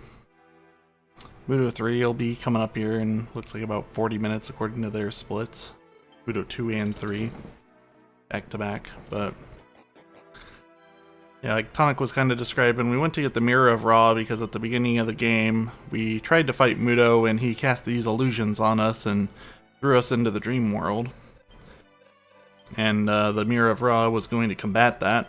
So you get the mirror, you show it to the King of Radok because something weird was going on with him too, and you find out it's actually the Queen of Radok that's had an illusion cast on her by Mudo. Then you go and fight Mudo in the dream world and defeat him, use the mirror on him, and you find out it's actually the King of Radok. And you know, he was similarly had a spell cast on him by the real Mudo. The real Mudos who we're going to try to fight now.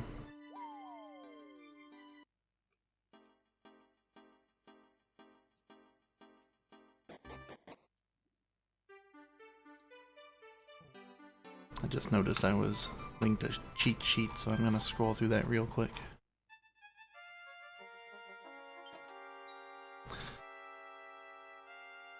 Tactical ditched me, so the commentary is going to get a lot less technical until Tonic gets back. I haven't done any speedruns of this game, but I vaguely know the story from having played it casually once or twice. Oh, there's Dream World Dog from Okazaki's audio.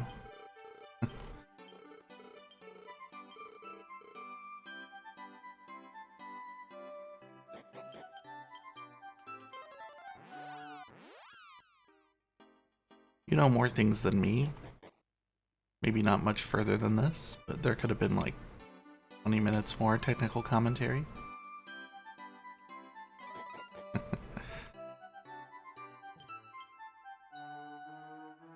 871 up there fighting Mudo.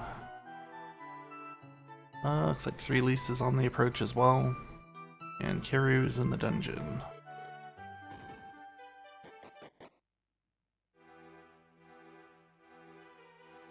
So the gap's widened a little bit between the 4 of them over the last 20 minutes, but still not too far apart.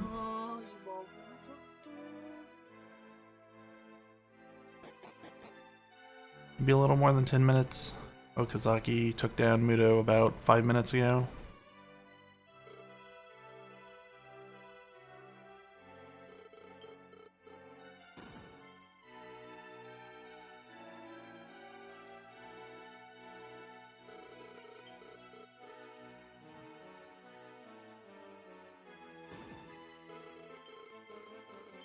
Yeah, hopefully I can at least translate what some of the people are doing in battle.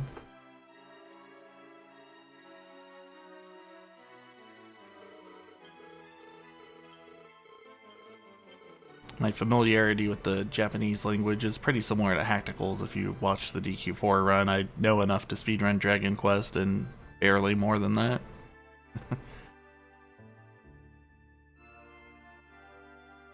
If I were stranded in Japan, I would be able to ask where to buy copper swords. It's not the most useful sentence, but it's the one I know.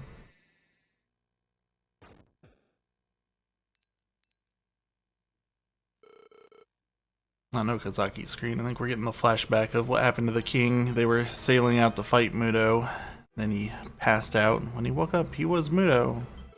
Ba ba ba ba.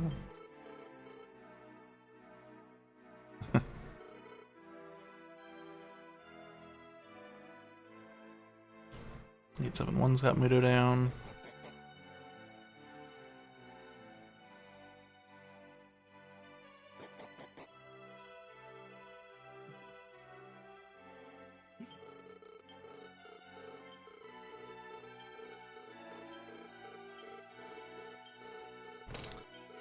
I believe this is also the scene where you are told that you are the actual prince of Radok. And earlier, no, that hasn't happened yet. Never mind. But you're basically gonna find out that you're split into 2 halves, and Here's your current form that's wandering around, and we're going to try to find our other half, who I think he doesn't show up for a few more hours. But Hassan will find his first, but that's why you don't remember who you are, though you're also a silent protagonist, so if you did remember who you were, it wouldn't really matter much. But the hero and Hassan both don't really remember their previous attempt at fighting Mudo.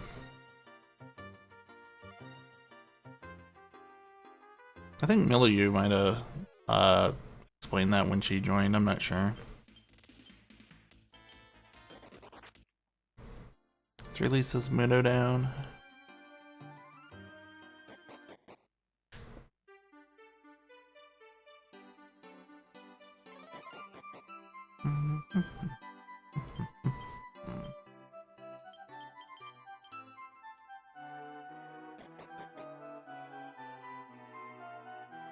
Yeah, the current plot goal is to go confront the real Mudo on his island.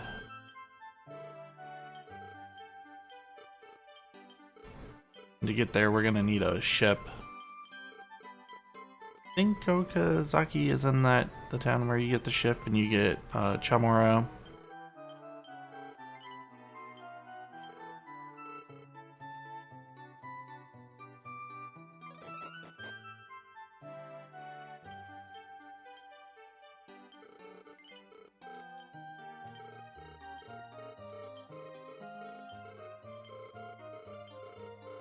Sonic was in here using the Japanese names for all of the characters, but I'm looking at his notes and they all have the DS English names. Discrepancy there. This is Chamorro or Nevin in the DS version.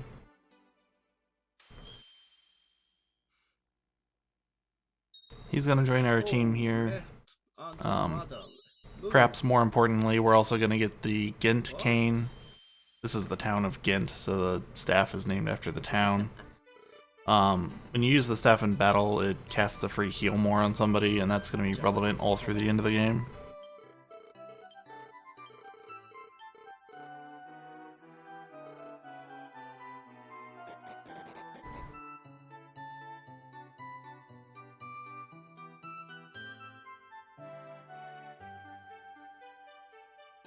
Let's see. According to these notes at the item shop earlier, they sold a poison moth knife and bought 2 iron shields. Iron shields are going to give them some spell and breath resistance. Or at least breath. I'm not positive about spell. Depends on the game. Their Chamorro is going to formally join the party while we take the boat.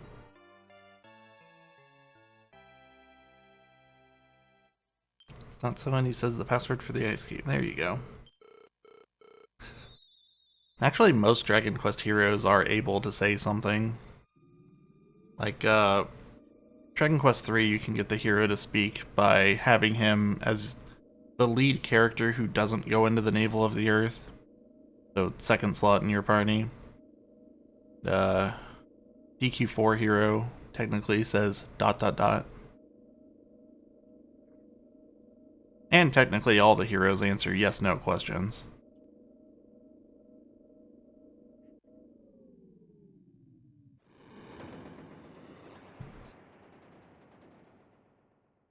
Yeah, there's also implied responses like Shiner's alluding to.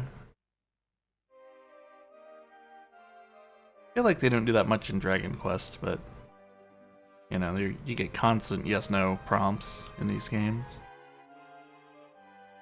Kiryu has somebody down.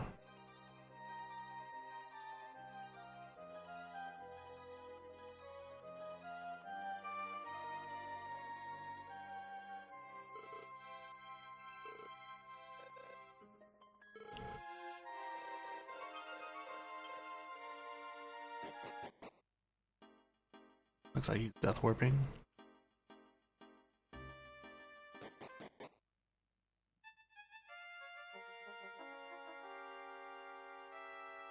Looks like about exactly a 10-minute spread from Okazaki-ken to Kiryu, according to their Mudo down splits.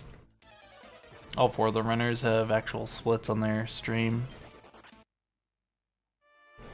I can kind of use that to I don't pay attention to when they all do a certain thing.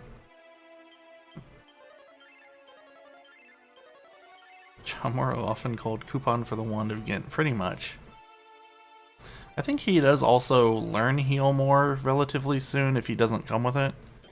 So, you know, he can cast the spell and you can give the staff to somebody else.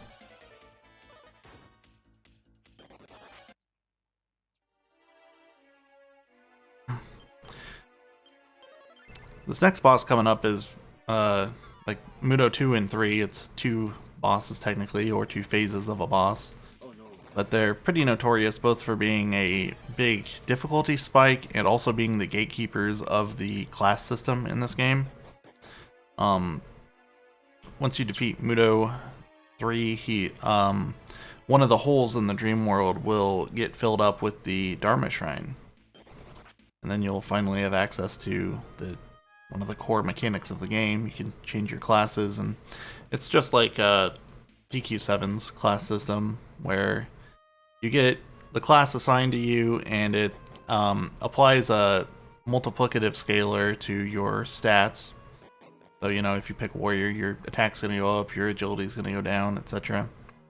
And then after a certain number of battles, you will go to the next rank in the class. It's a completely separate system from experience points. And then usually each rank gives you a skill, but not necessarily each one.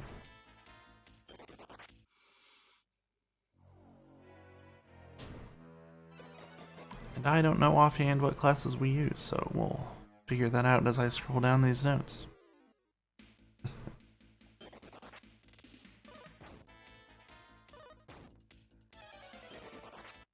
Know a couple of them later, but I don't know what you use right away.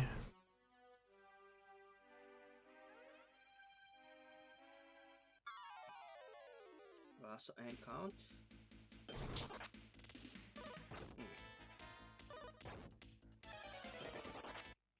Yeah. Okay. Yeah. Alright, so Okazaki-kin has reached this campsite here, which is the campsite from the introduction of the game.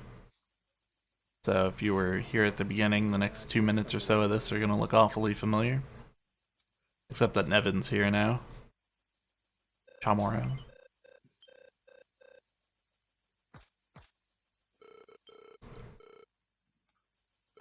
Hero wakes up, Hassan jumps in, says he's been scouting around, nothing really to talk about. Time to get moving.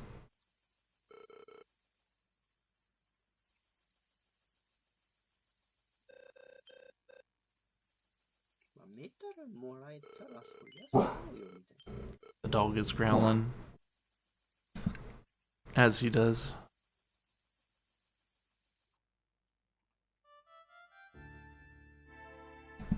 Alright.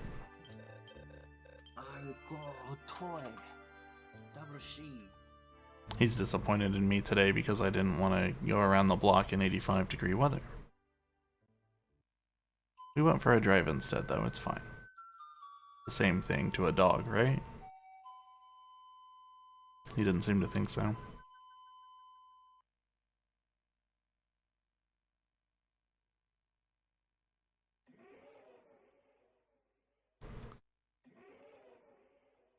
So Millie plays that flute. Dragon shows up. We're gonna ride the dragon to Mudo's castle.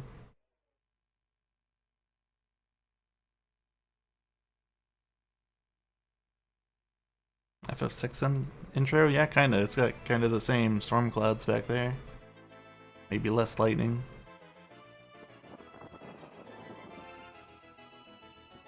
No, but we panned up too high and the texture mirrored itself.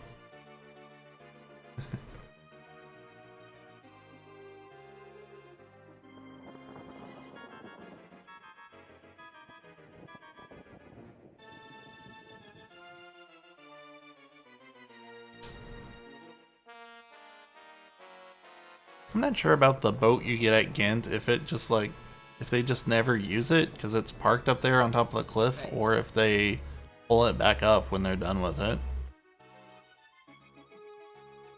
Normally you don't ever take a ship out of the water, so maybe they just built it I don't remember the game well enough to know the boat lore.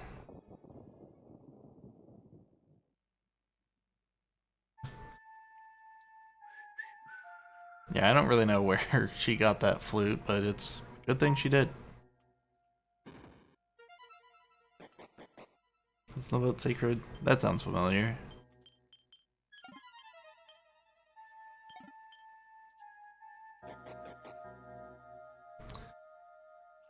My direct history with this game is like I played most of the SFC fan translation a very long time ago, and then at some point last year I actually played the DS version.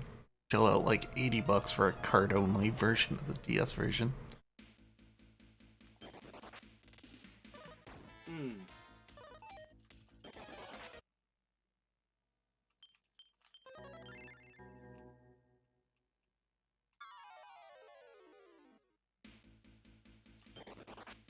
Oh no.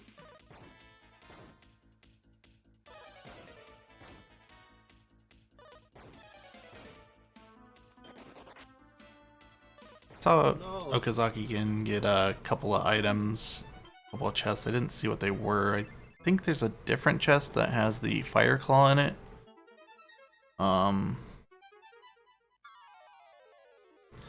Which is an item that's going to get used for a very long time. It's a free use of Blazemore if you use it as an item. And there may be points in the run where it's actually equipped too.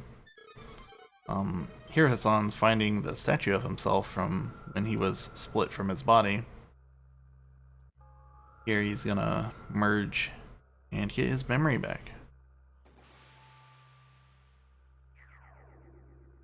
And he's also going to get the Spirit Punch ability from this, which is pretty much just an attack that deals more damage. So he'll be using it pretty frequently in boss fights.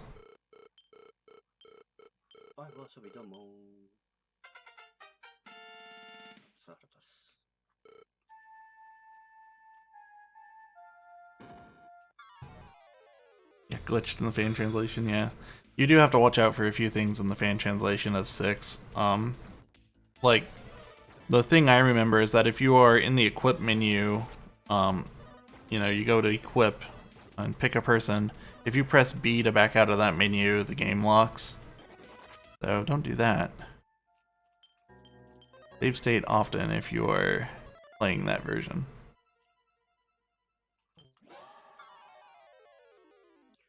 Battle.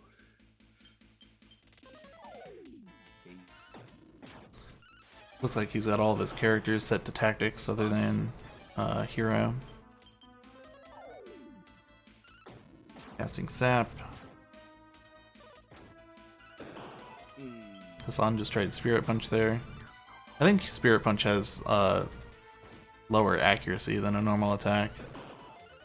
But I think it deals like, I think more than 150% damage.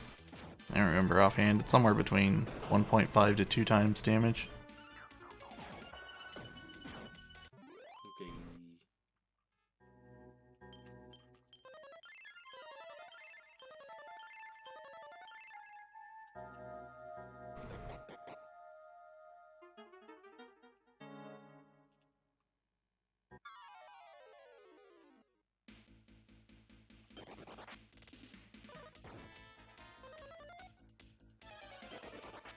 That monster just cast Bike Hill. Double the attack power of one of its friends.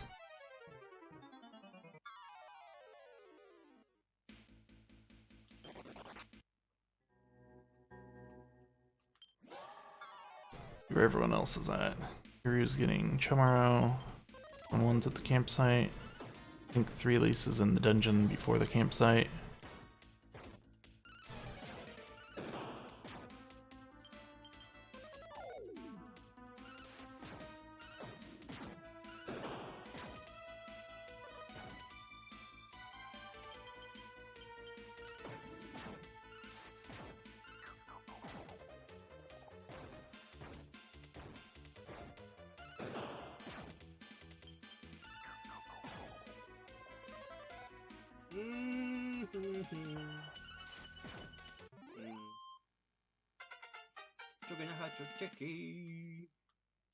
Hassan leveled up.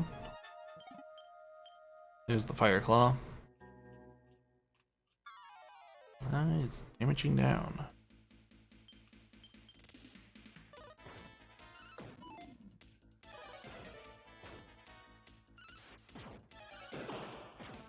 Yeah, he's gonna Death Warp after he gets the Fire Claw. Wait. And then do some preparation. You actually get a return point inside this dungeon, which is handy for this preparation here, and also handy in case you die to Mudo 2 or Mudo 3. I do think if you die to Mudo 3, you have to redo Mudo 2, but the actual walk to get back here isn't bad as long as you've got money to revive. Okay.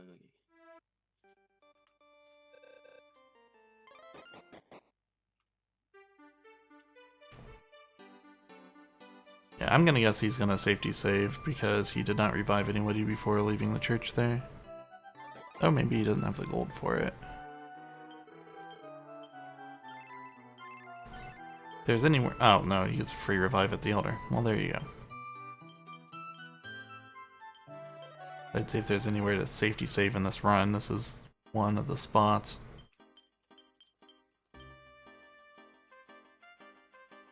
Though I don't know, if you get free revives, maybe you don't need a safety save.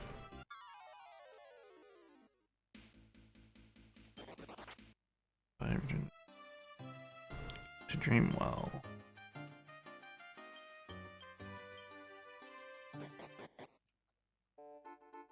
Now, they haven't put very many Dragon Quest games on PC. Not like the Final Fantasies, where like you can play almost any of them on PC. Most of them have mobile ports, and like for some of them, that's the best way to play them right now, unfortunately.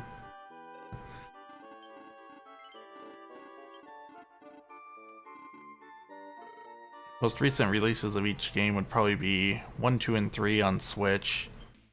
4, 5, 6 you gotta play on DS or mobile.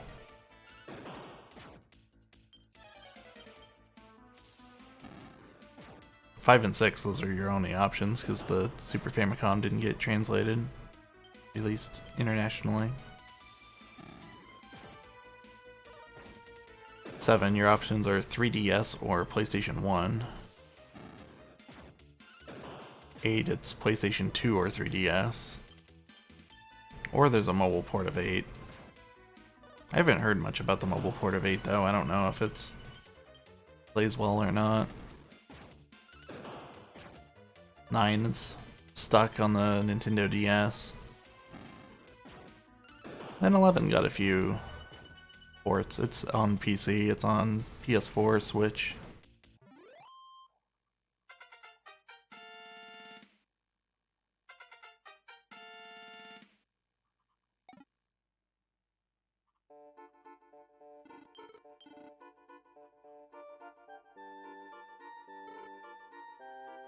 Rumors of a 9 remake. I've never heard credible rumors of a 9 remake. A lot of people ask for it, but I've never heard anything like from an actual source saying that it was happening. It's due for one, but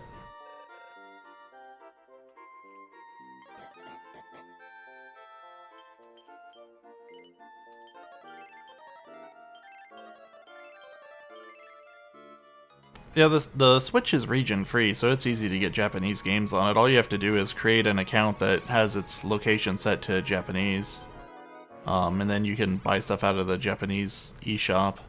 Though you need a gift card to do it, because it usually won't take a US credit card. But there's websites where you can buy a Japanese gift card for very little markup. However, there is a translation patch for DQ10, and I'm not sure how that works. But I think the offline mode of it has, I want to say a complete translation, or at least enough to get you through it.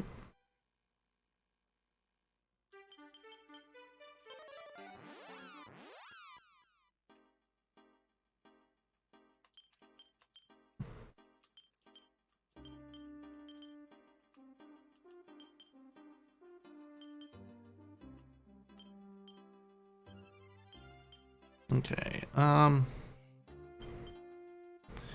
have we been doing here? Let's see. Fought a boss, bigs and little.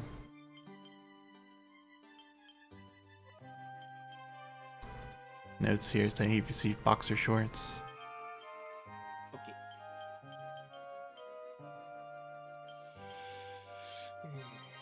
Let's see what he got. Oh, he got spirit armor for hero.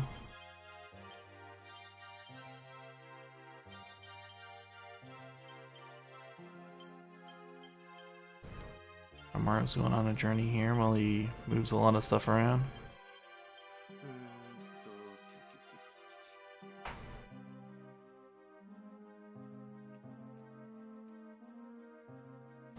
Looks like he probably threw the spirit armor on hero, royal clothes to Chamorro, the Gint staff to Carver.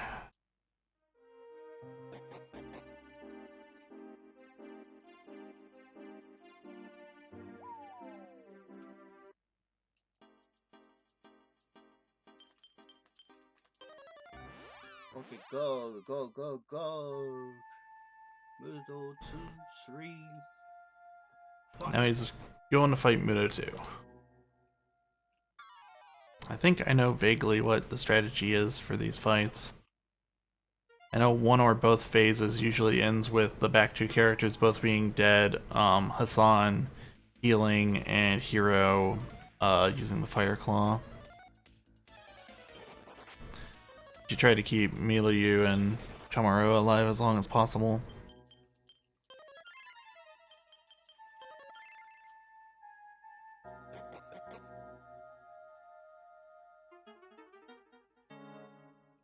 Let's see. Okay.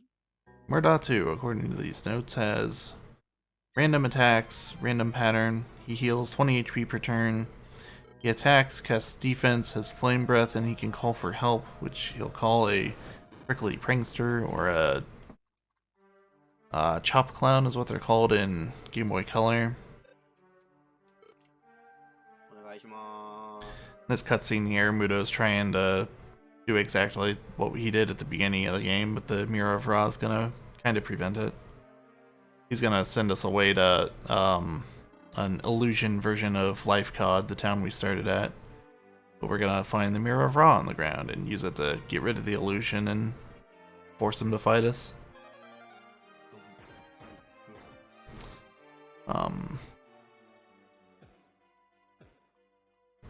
Going back to the fight though, they're basically gonna leave Mudo alive because he'll just keep calling for backup.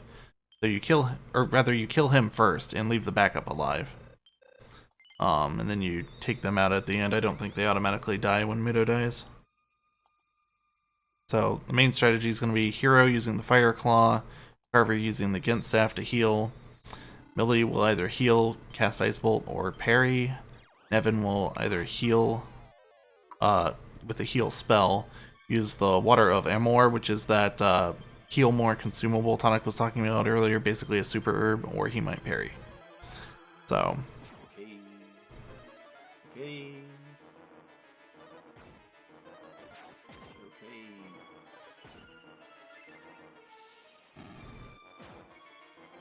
it's killing one of the clowns here.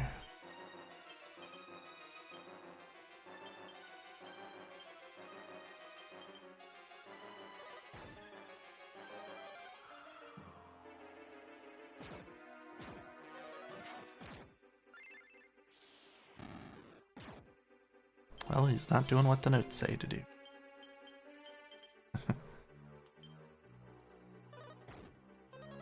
Looks like they don't have that much HP. 95 according to the notes. All they do really is attack and use Gust Slash.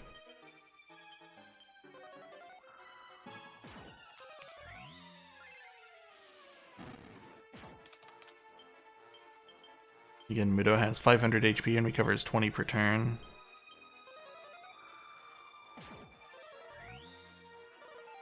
The hero, or maybe it's not hero, whoever has upper, Millie, is casting upper.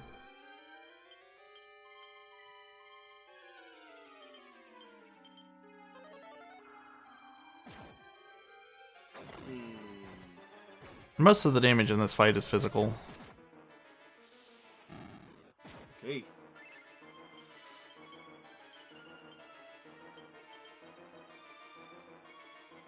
Looks like he started calling for evil armor. I thought that was a thing. Notes don't mention that though.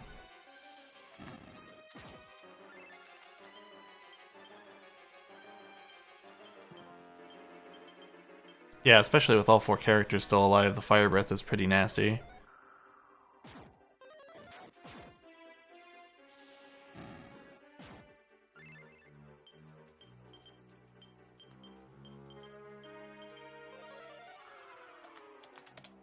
Amaro's using Infernos, what that spell effect is. That's Millie using Ice Bolt. That was Mudo using defense. You're using the Fire Claw. You also see here, Tonic mentioned this bug, but since Mudo cast defense on his team, and here he's doing it again, he's going to go into the equip menu in battle and equip a piece of whatever. It looks like even equipping a weapon will reset your defense power, but it just completely negates the defense cast.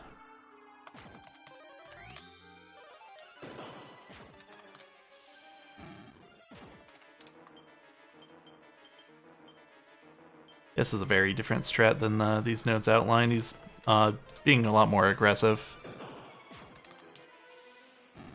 dealing more damage, and he's going for the clowns first to force them out.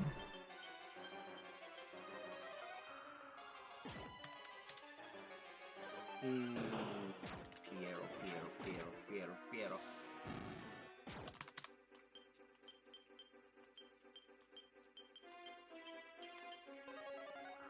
Looks like Mudo 3 has a pattern similar to Tonic was describing this earlier, where he's got 3 steps, and on each step he can pick one or the other attack. So his first action is an attack or breath, second is an attack or lightning, third is a lullabies, which puts one character to sleep, or dazzle flash, which will stun everybody.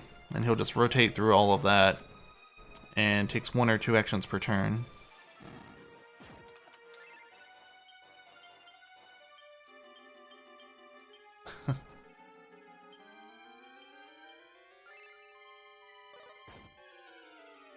And that's where it really gets dangerous, because like other than this breath attack that Mudo just used, this fight isn't that dangerous.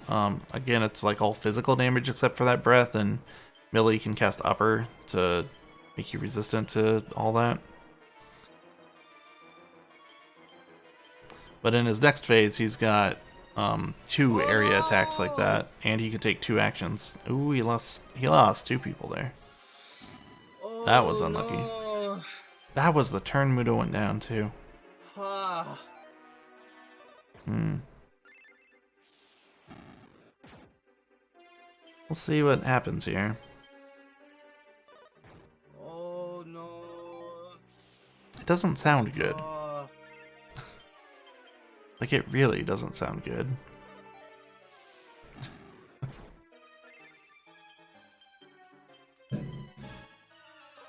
So in the next fight, you do expect Millie and Chamorro to die, but I imagine you want Millie to cast Upper before she dies. Chamo.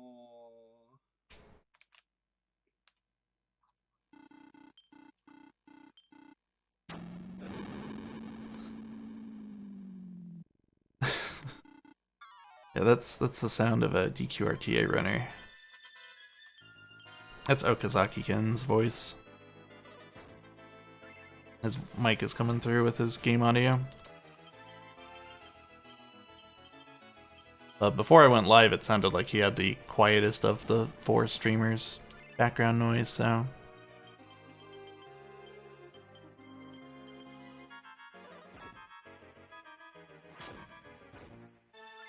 Okay. So yeah, I kind of outlined the strat earlier. I see you reordered there, probably to switch up who is most likely to take a physical attack. Oh. But Hassan is using the Gint Cane, Hero's using the Fire Claw, and Hassan went first there, and I don't think he was supposed to. Okay. Yeah, there's the Dazzle. This should be an attack or an Ice Breath. Oh, there's the Ice Breath. That's it. And he did the Lightning after it. That's pretty much the worst turn he can give you. Like I mentioned, 1 or 2 actions per turn, so he doesn't always act twice. And then that would be, you know, if he starts with the choice of attack or Chilly Breath, he'd have to choose the Chilly Breath and then take another action and then choose Lightning. Yeah, that didn't end well. But he can get his revival and go right back in, but I do think he needs to redo the Mudo 2 fight.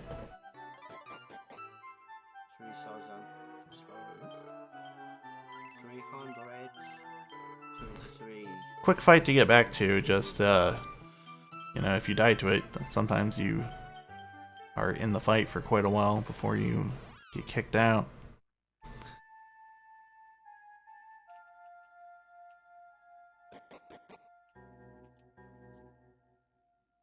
See on 871 screen, he lost Millie in phase 1.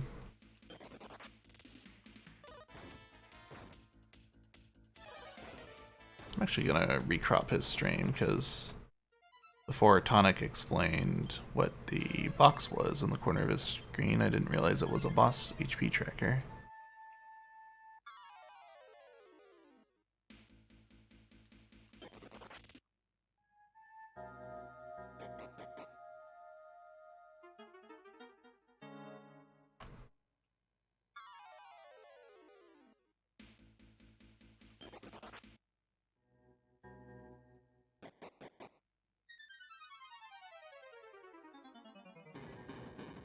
I'm not positive about this game, but I know in most of the games where bosses regenerate, it's usually a range of values. So he may not be regenerating a static 20 HP per turn, and you know, it doesn't tell you how much they regenerated. So if he's tracking his HP this accurately, he might actually be off by a few numbers.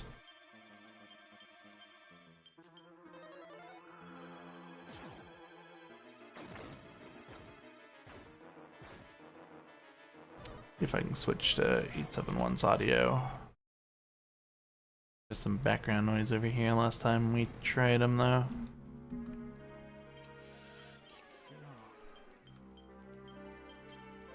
Okay.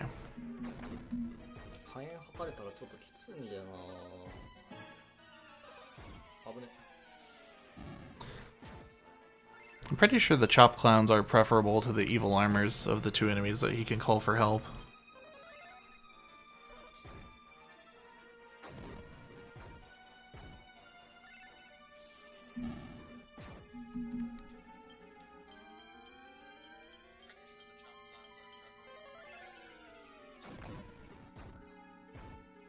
Or breath attack. I don't have the percent chances in front of me for how likely he is to use his breath, but...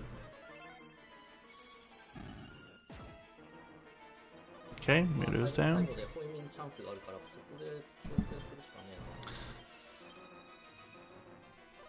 Oh, the Chop Clown calls for Evil Armors. That's how it works. Okay.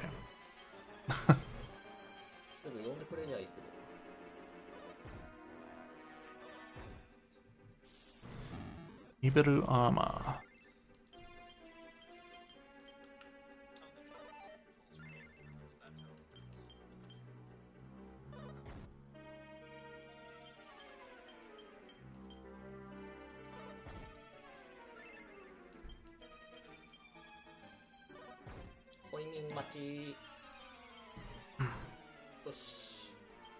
And the Evil Armor calls for healers.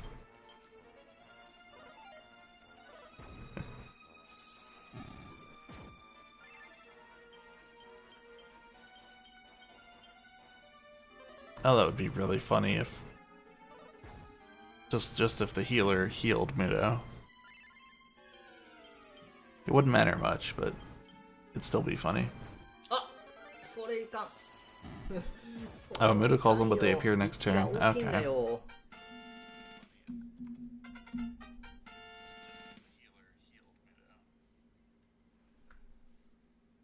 Right. another Muto battle on 3 Lisa's stream too. Kiryu is opening the door now. He'll be in the fight in about a minute or two after the scene. お願いします。 Alright. でけえな。よかった。止まっ Again, 871 doesn't have Milieu, but he's got Chamara alive.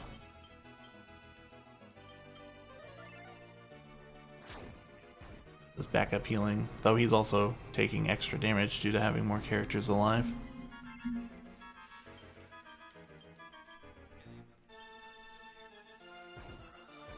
He had 2 characters parry that turn in case the breath came out, and it did.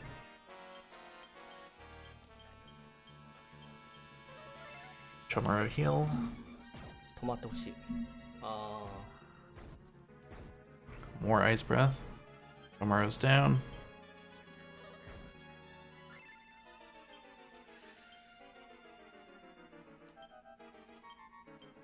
止まって。絶 Back 対止 and ま use the るよ。 Gent Cane on Hassan.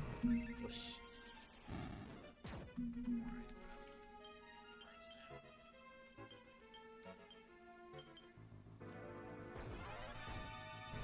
More ice breath.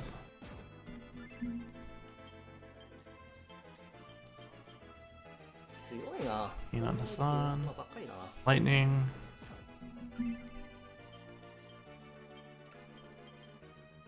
Through this ああ、終 time, わっ but he た went それは。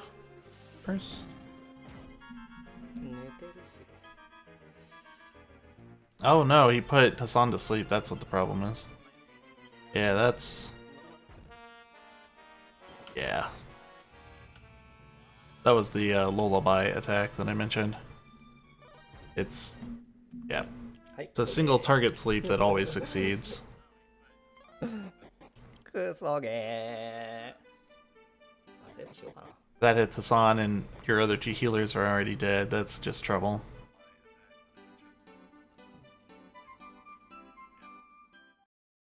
Let's switch back to Saki.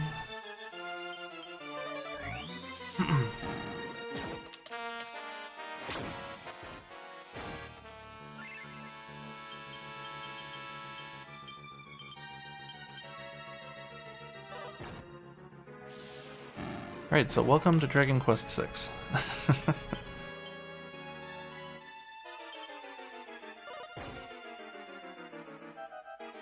This guy is a pain even casually because, like I said, he's gatekeeping the class system from you, so you don't have access to much more than what the speedrunners have right here. You might be a couple levels higher, but it really doesn't help.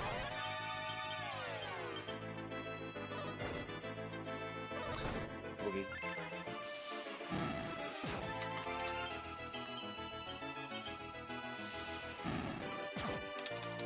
And you're probably not using the Fire Claw every turn. Maybe you are. Let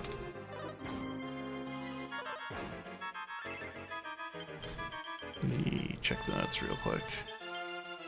Does phase regenerate? 3、6、4。 Doesn't mention it, so probably not. あと4発。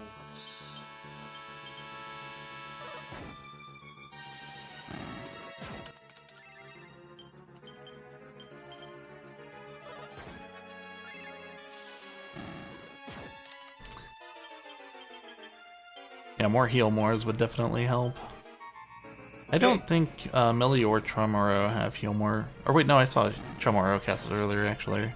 But Millie isn't high enough level to have it, I'm pretty sure. Finish? Finish? Okay, finish! Yeah! Ugh. Alright. Whew. Here's our first runner past Muto 3.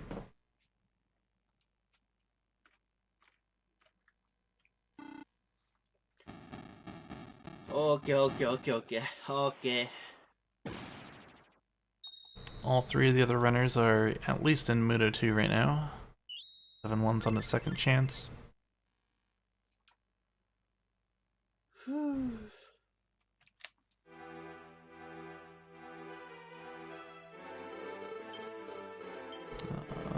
Oh, 3 at least just got wiped.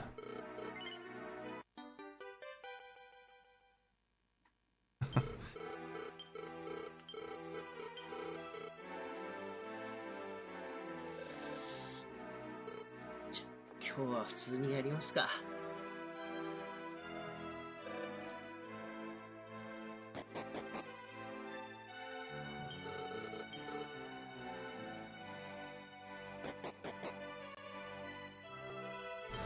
Like 6 was the hardest one? I could see that. A lot of people point at DQ2, but I feel like if you understand the Dragon Quest combat engine and can figure out what your character's specialties are and what their roles should be in DQ2, it's a much easier game. Or more manageable, let's say. Much easier was definitely too strong a term to use there.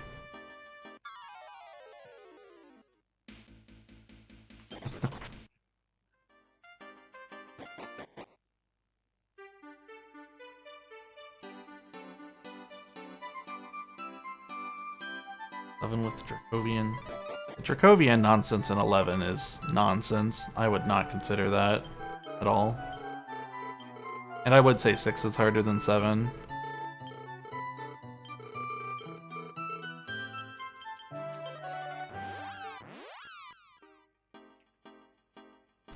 Seven's really long, but I don't know. Speedrun of 6 is definitely harder than the speedrun of 7. Actually, I'd still probably give it the 6. But not as definitively.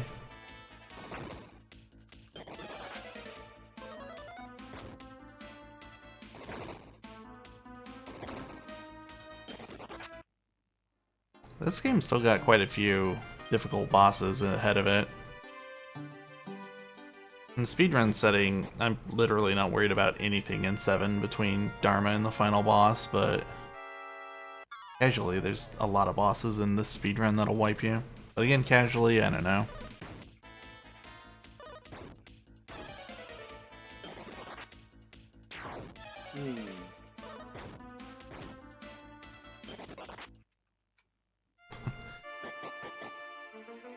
Yeah, DQ2, you have to both use your status skills and you have to parry for it to become manageable. If you're just attacking every turn with the Prince of Cannock, then it's not going to end well. You're going to feel like he's useless.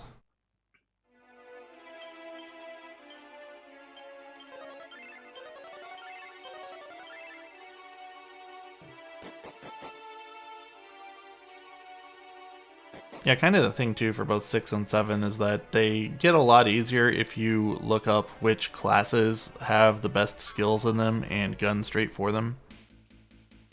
You just spend like, 2 or 3 hours of grinding and now you've got Ultra Hit and DQ7 and, well, it'll one-shot the next boss.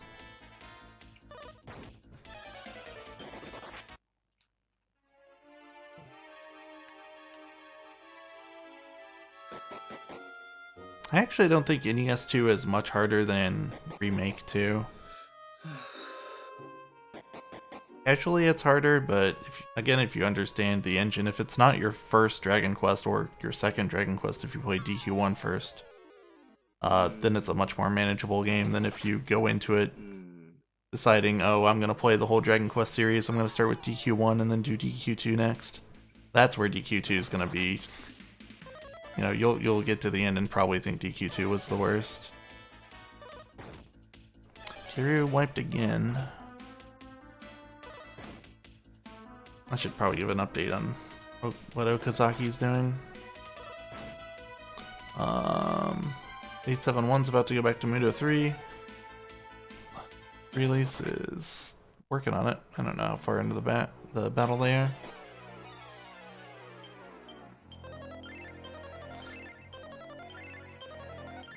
Let's see. So after Muto 3, you go back to Radok, you talk to the king, he gives you the lightning staff. And that's where he tells you, because you tell him that Hassan, we found a statue of Hassan and he merged with it and got his memories back. So the king tells you, hey, you've probably got one of those statues too, why don't you go out in the world and find it? And this is where, in my experience, Dragon Quest VI starts having trouble leading you around. Like, I'm not really sure what your motivation is to do a lot of the side quests. I think you're just looking for your statue. But maybe there's stuff I missed.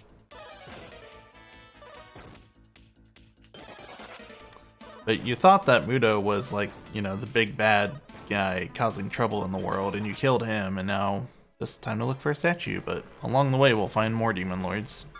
Rough them up too.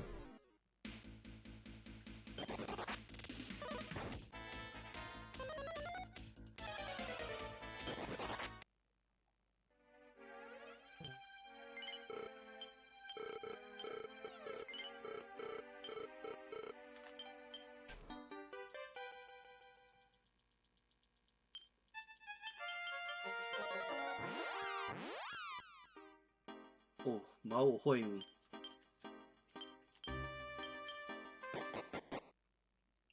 You two, the pits are always in the same position of the 2x2s. That might be the case.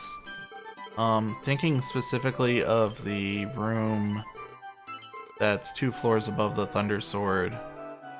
That's probably the case, yeah. Because the holes in that room are every other row and every other column. Oh, here we're in the town that Amos joins. So this town is under attack by a monster, and this guy Amos in this town was wounded fighting it, I think is the story. But if you stay in the inn, the monster will attack the town at night. And you hop down and fight it. I think you can win the fight, but you can also just lose to it or run away. I don't know if you can successfully run away or if you just did that to Death Warp, but small metal.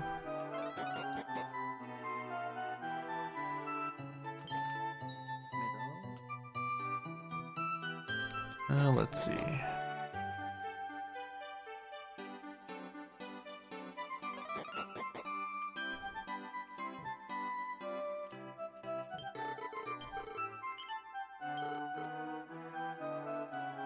Sorry, I'm just perusing the notes here.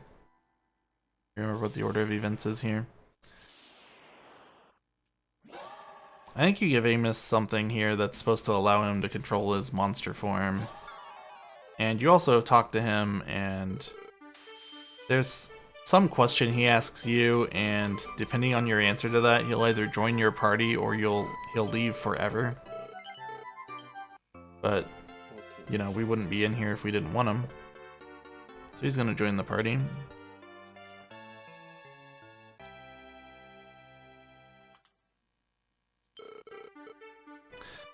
The estimate for this run is 8 hours and 30 minutes.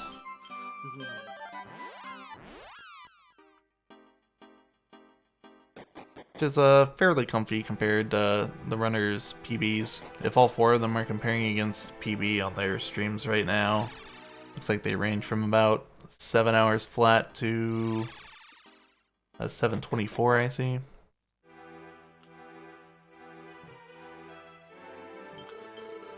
Hey, 3Lee's got Mudo down. We got 3 out of 4 past Mudo. Right? No. 871? No, 871's still fighting him. Never mind. Woof woof.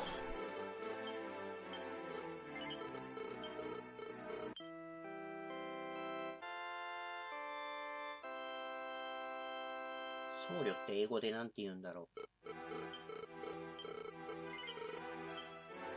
Sister? What are you woofing at over there? He doesn't even know. He's looking at me.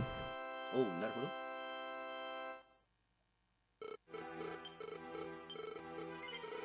クレリッ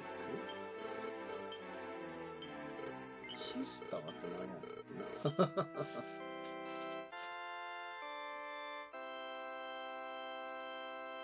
Okay. Oh yeah. Okazaki-ken is changing classes, and I have a list here. Right now, he's changing Hero and Hassan to Priest, Ashlyn to Gadabout, the Jester class, Millie to Fighter, Nevin to Thief.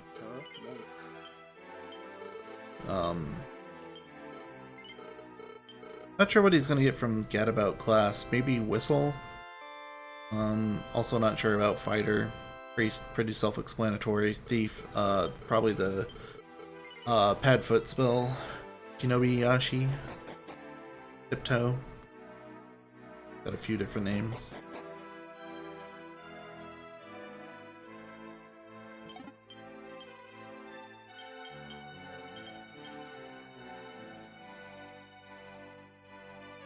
What other class changes are mentioned in these notes?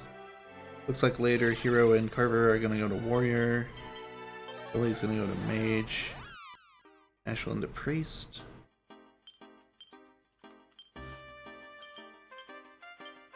Billy to Classla.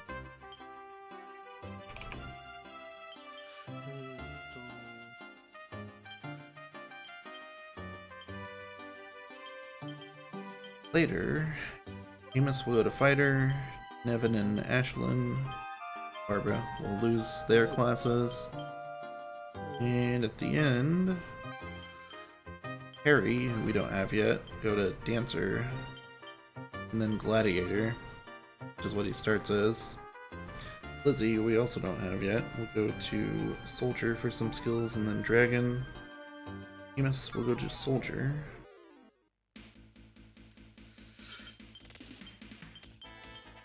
And at the end of the game, the Hero goes to Fighter, Carver goes to Dragon. I think Dragon might be optional. And Hassan Priest. I know you switch him to that just because it has good HP. Mirei Monk. And Chamorro. Sheep. Barbara.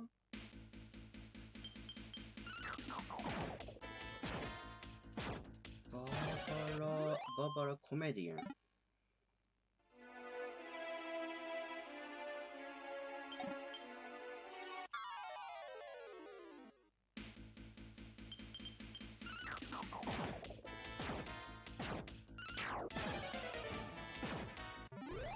Got the Dharma, everyone's at level 20. Haven't got the Sage book yet. I don't know, in a casual run, if I started with that team, I'd probably take Warrior to Sage and just leave everybody else.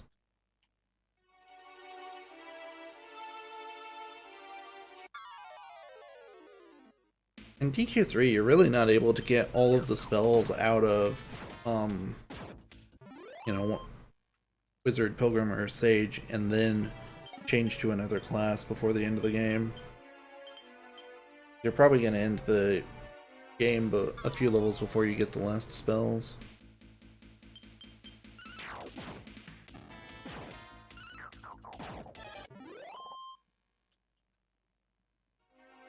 Right, 871 has Mudo down.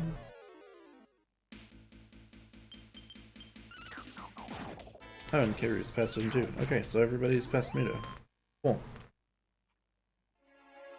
Oh no, I'm wrong. 871's on Mudo 3. I was close.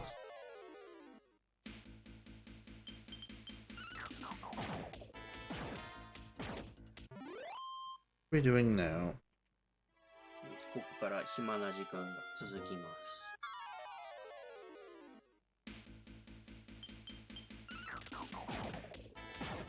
Oh, there was a page break here. I didn't mention Amos also changed to Warrior. During all those class changes. Practice.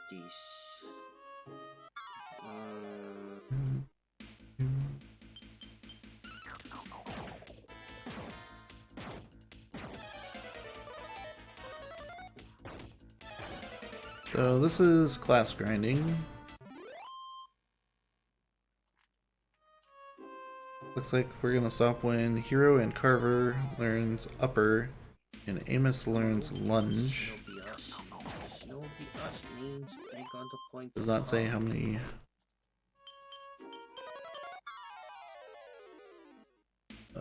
battles that takes. Mentions using Whistle here, but he's walking back and forth, so must need to do some amount of battles, then learn Whistle, then Whistle 36 more times. Oh, 871 wiped again.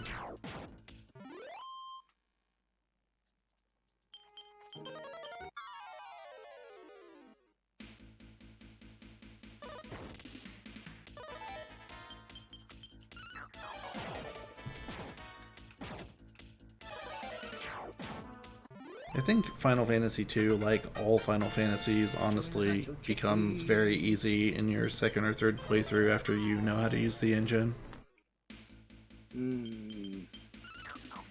Even the ones that aren't like overtly broken and work as intended, just if you know what you're doing, then you can become indestructible pretty easily. Like Final Fantasy VI, just knowing that magic evasion is evasion. Okay, equip 2 shields and you're invincible.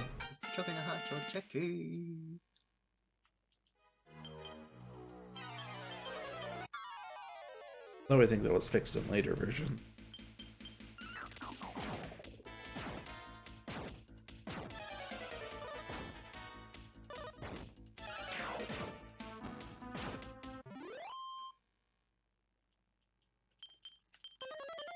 Release is good Namus.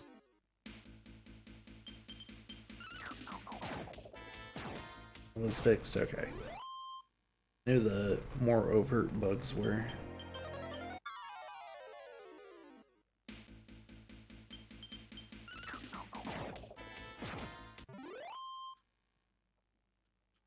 I feel like Final Fantasy VI isn't the only Final Fantasy where blindness does nothing.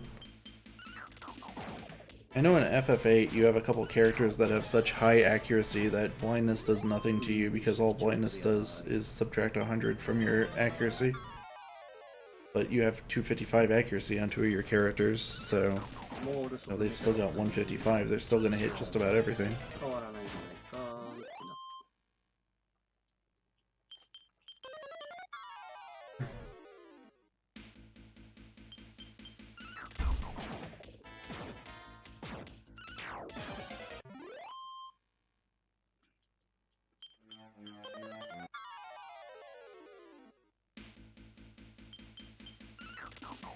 This is when this class change it.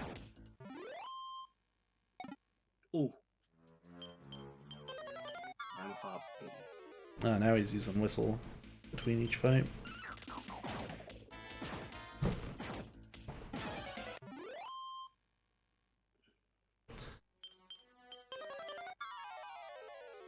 So I kind of explained this before Muto, but again, the way classes work in this game and in Dragon Quest VII is, you get a class. I described it earlier. If you pick the warrior class, for example, you'll get higher strength and like it'll add 10 or 20% to your strength, subtract 30 or 40% from your agility, whatever. It applies scalars to all your stats, which are not lasting effects. As soon as you're done being a warrior, you can go back to having your normal stats if you go classless, or an adjustment based on a different class if you switch classes. But if you level up while you're a warrior, you're not gonna end up being, a higher attack power character. However, these classes, they don't grow by experience points. You can see that he's fighting very weak enemies here. They grow by the number of battles that you win, so it's completely independent from your level. If you play DQ3 or DQ9, your classes there have experience levels. But in this version, this game in DQ7, they're just ranks. So, for the most part, you can fight whatever enemy you want, but there is a cutoff where if you go back too far in the game, you will not gain, the battles will not count toward your class anymore. But right now he's such a low level that he can go back to this area where he's fighting babbles and junk that probably have 10 or 15 max HP and just runs them down with a boomerang and the fight's over. Maybe.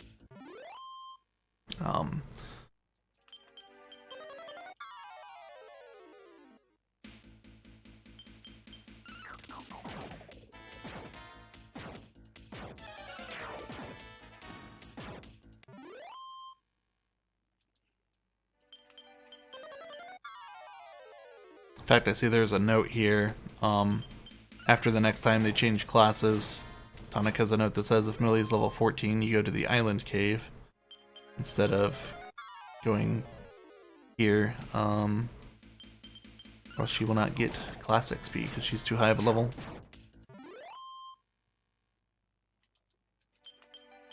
What?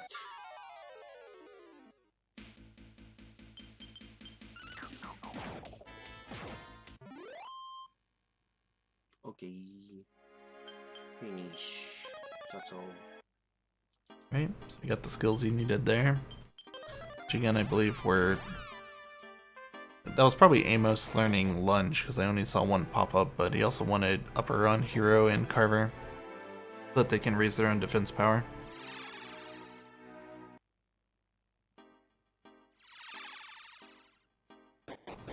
Now he's going to change some more classes.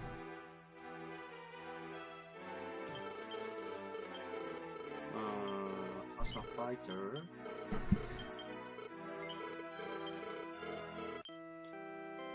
melee of mage.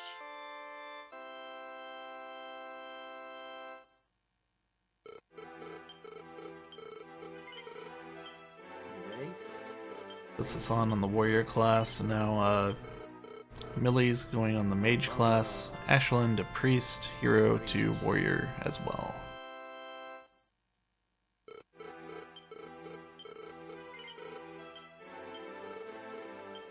And he's gonna grind with Whistle again until he learns Blazemore on Millie.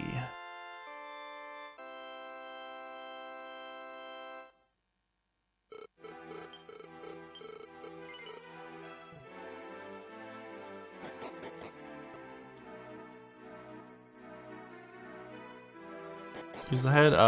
Okazaki-ken in the bottom left is in the lead right now.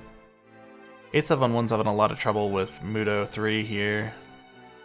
The other two are pretty close. Oh! Oh no.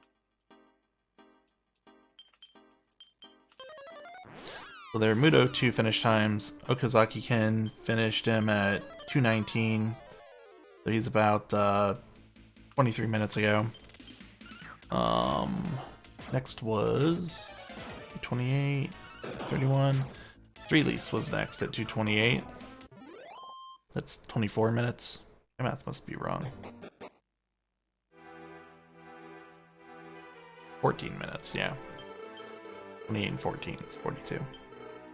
So Okazaki-ken's about 10 minutes ahead of 3 Elise, who is about 3 minutes ahead of Kiru, and 871 is hopefully beating Mudo this time. Got him down to 100 HP.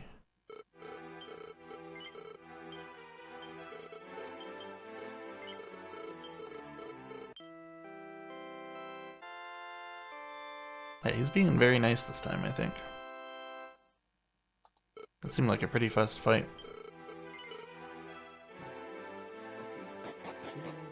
Okay. 871's finally got him down.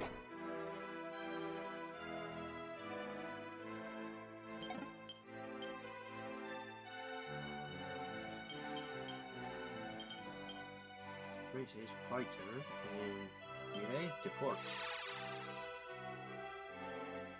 Yeah, so he's about 25 minutes behind Okazaki-ken.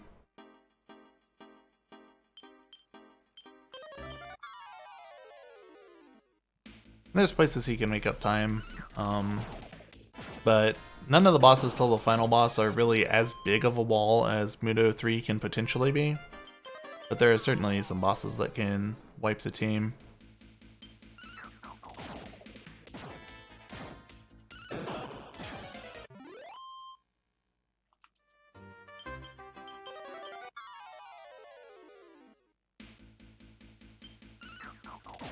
Yeah, and I saw a comment that this is also true in DQ7, but all of the basic classes that you have unlocked at the start have pretty bad stat modifiers on them. Like, they're net negative, basically.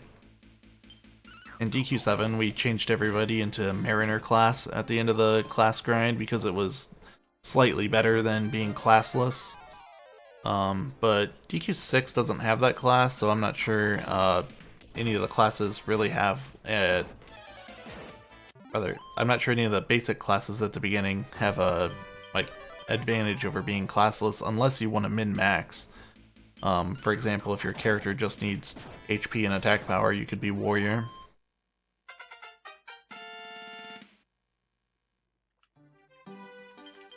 I also didn't mention, but as you progress in your classes, if you reach the mastery level in multiple classes, you can unlock higher level classes, advanced classes.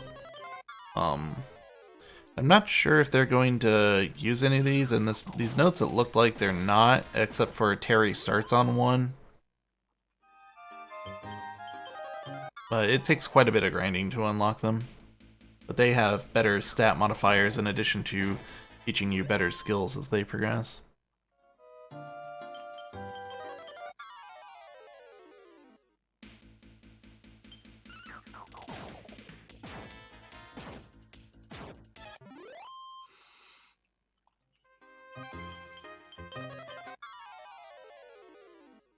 If wisdom is still a stat in this game, it probably does not do anything. In DQ5 you have a wisdom stat, but it doesn't do anything for the human characters. All it does is that you need 20 wisdom for a monster to not just randomly goof off in battle.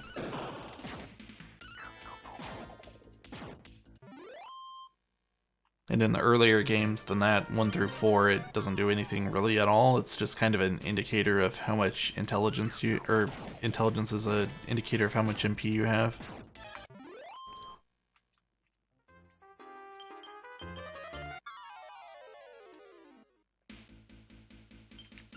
Actually, yeah, in DQ4 there are some spells that you learn more reliably if you have a certain amount of intelligence. But it's pretty uncommon to not have enough intelligence to learn one of those spells.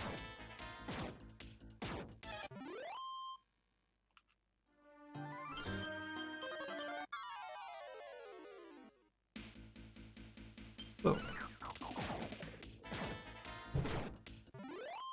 I can't be yawning, there's 6 more hours of this run.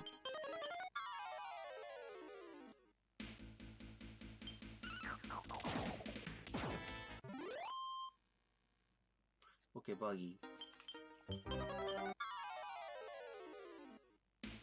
I have mixed feelings on magical might and mending, but it's kind of hard to get into why without going off on a rant about Final Fantasy game mechanics on the RPG Limit Break channel. The TLDR is that I don't understand how much 1 point of magical might helps me. Or, for example, 10 points, you know? It's not a transparent stat at all. Whereas strength, if I gain 2 points of strength, I know I'm going to deal 1 more point of damage when I attack somebody. But nowhere... Like, I don't know, I would have to experiment a lot to figure out how much magical might helps. And magical mending is kind of just a waste because of the heal all spell, right? You're gonna learn heal more before you start scaling. Or you're gonna learn heal all before heal more starts scaling. I guess heal us though. Let's scale that. Scaling with skills? Not really. Skills are usually 1.5 times damage or double damage, so it's kind of easy to figure it out. But I don't know, maybe Magical Might is similar. Maybe there's only a couple of different scalars. Level 15. Dama.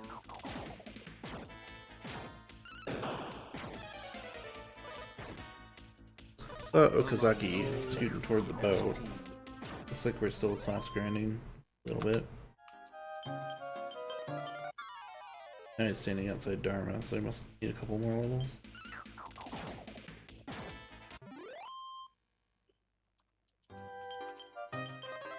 Release is already changing class to the second set.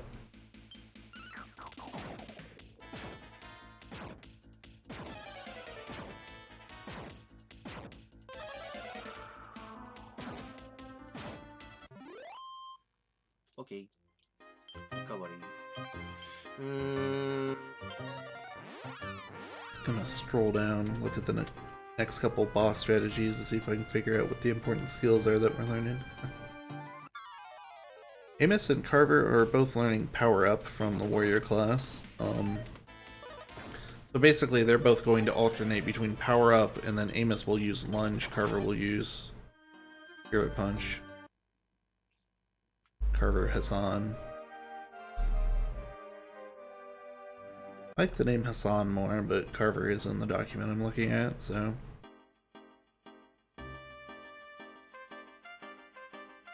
Blazemore, I mentioned that earlier.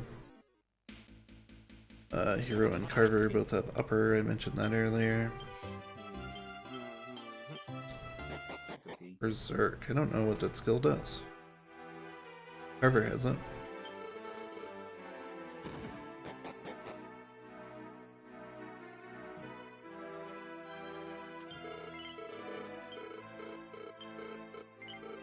Fight.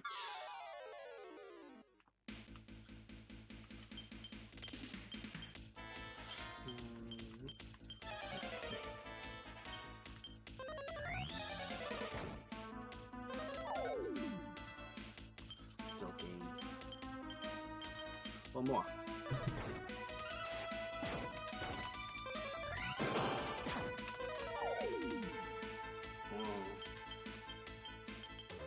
One more. Okay. Giga Slash and its elemental cousins. If you mean like Fire Slash and Ice Slash, I do think those scale off strength. I think they're usually like 1.25 times the damage of a normal attack. Giga Slash I'm not so sure about, because I'm pretty sure in DQ monsters Giga Slash always deals around 350 damage. Now we're fighting a boss, I should scroll up. This is the Arcbolt Castle, yeah. So in this castle, they're having monster trouble or something. There's a battle Rex off in a cave, and they're looking for a warrior who's strong enough to destroy it, and they're offering a reward of the Thunder Sword to the warrior who can defeat the battle Rex. And you know, if you've played earlier games, then you hear the name Thunder Sword and you realize that's probably one of the stronger weapons in the game. In DQ2 it was the strongest weapon in the game, and DQ3 it was the strongest weapon you get before Baramos. DQ4, is there even a Thunder Sword? There may not be. The Thunder Staff in 4 is really underwhelming by the time you get it. Regardless though, before we can have the privilege of challenging the Battle Rex, we have to fight our way through some of the guards here at the castle. So we already fought the first one, that must have been Garcia, who's also a name used by an Evil Armor Sprite character in DQ7. The arena, I think he was the second fight. Then next he's going to fight a pair called Scott and Holiday. And the basic strat in this fight, again, Amos and Carver are going to power up and then use their strongest physical attack, lunge for Amos, spirit punch for Hassan. Carver. Hero's going to use the Fire Claw or the Gint Staff to do damage or heal respectively. And Millie's going to use Blazemore every turn. Here's Scott and Holiday. So Scott and Holiday, it looks like they're both on fixed patterns. So turn 1, Scott cast defense, Holiday attacked. Turn 2, Scott used by kill, Holiday attacked. Then Scott's going to use a desperate attack, and Holiday's going to use selflessness. I'm not sure what that skill is. That might be Guardian.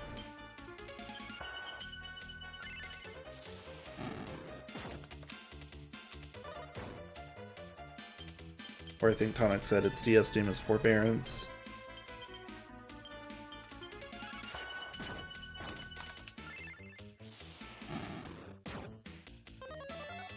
Yeah. And there use defense again. Good, turn 5.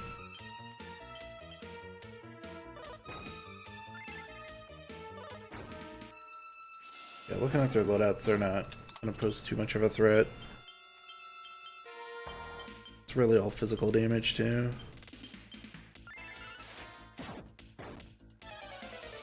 You can see Amos takes damage when he attacks. His ability is a double-edged sword, kinda. I think he also has a weaker move that doesn't recoil. Looks like he picked something else there, so maybe he's doing something different. Oh no, he was building up power, right? Builds up power every other turn. Oh no. Oh! That did a lot of damage, and the recoil killed him. Okay, well. The recoil on lunge is always 1/4 of the damage you deal. So if you... I don't even know what happened to make that deal so much damage, if it was a critical hit or what.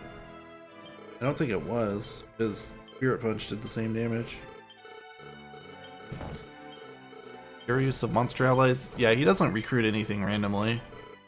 They will use the Battle Rex, which I was talking about. It actually joins your party later. But that's not recruited in the same manner as the slimes and whatever else you can get. I'm not super familiar with all the version differences, but chat was saying earlier that there are monsters other than slimes you can recruit in this version with the Beastmaster class. And in DS version, you can only recruit slime types. Which I know is for, there's like an arena somewhere in the world where you can fight your slime monsters against other monsters.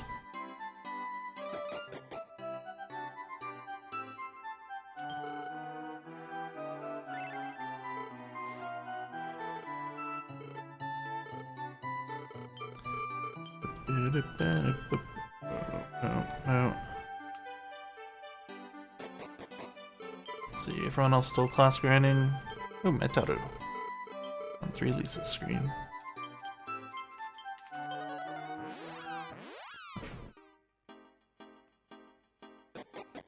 May as well go for it, why not? Oh, Meta.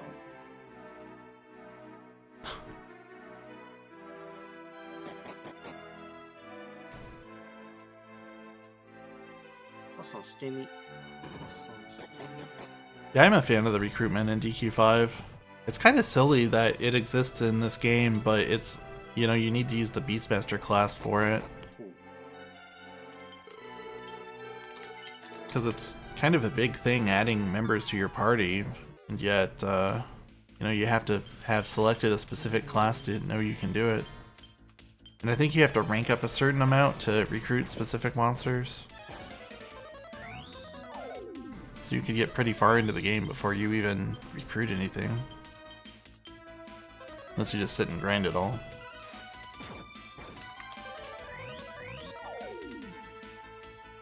Okay, now he's fighting Brast. Let me... Okay. So Brast is another enemy that has 3 slots that he... like 3 actions he alternates between, and each action can be one of 2 attacks. Multi-slice or thin air, so either way it's going to be an area attack. Defense or spirit punch, and then falcon slash or spirit punch. So, pretty similar strategy to before, though it looks like he's got Amos healing in these notes. Now though, looking at Okazaki's screen, it looks like he's got 2 people dead, so it looks like Amos is attacking and Hassan is either attacking or using the Gint Cane.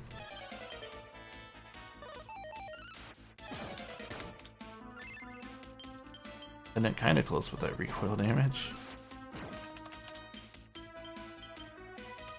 I'm not sure what move Hassan is using there, but it's not Spirit Punch. Must be something that's more likely to hit.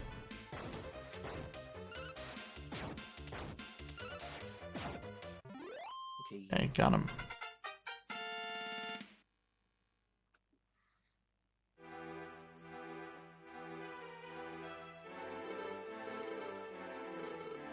Yes. Mishishi? Go fight!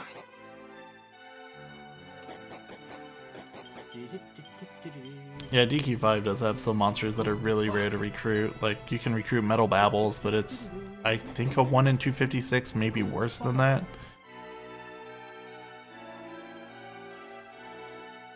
The gambling in this run, I do not know.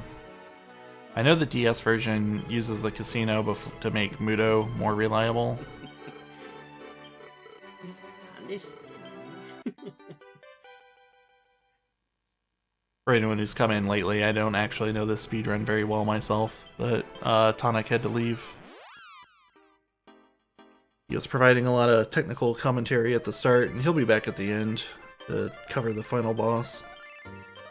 But I'm just kind of following along with his notes. Oh, Chamorro MP3. Wow, hoy me. Wait. Oh no! Awesome.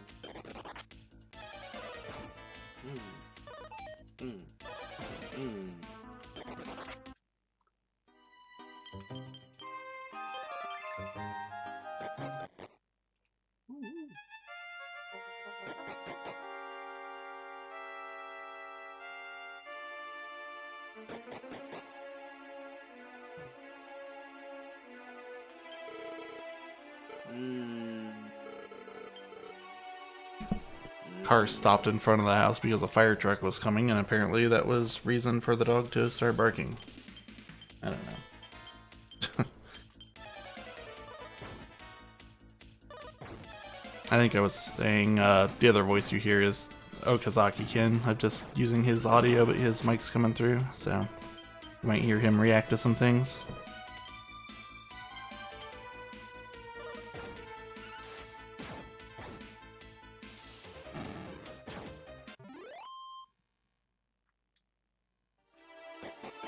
Does Twitch really only turn one of those into links? Is that just on mobile? No, just on mobile, okay.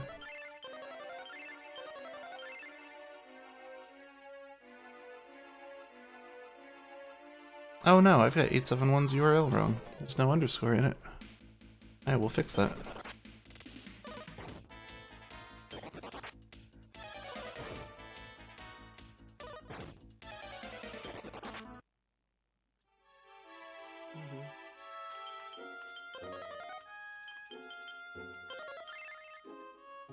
Don't know how I did that. I just invented the underscore, I guess. I don't know. Alright, now Moobot should be correct on that. It's been recently changed? Okay. We'll go with that. Feel better about it.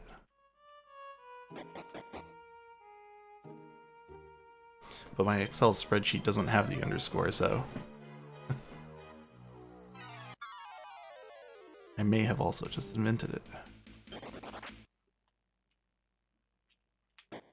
Doesn't have it on Discord? No.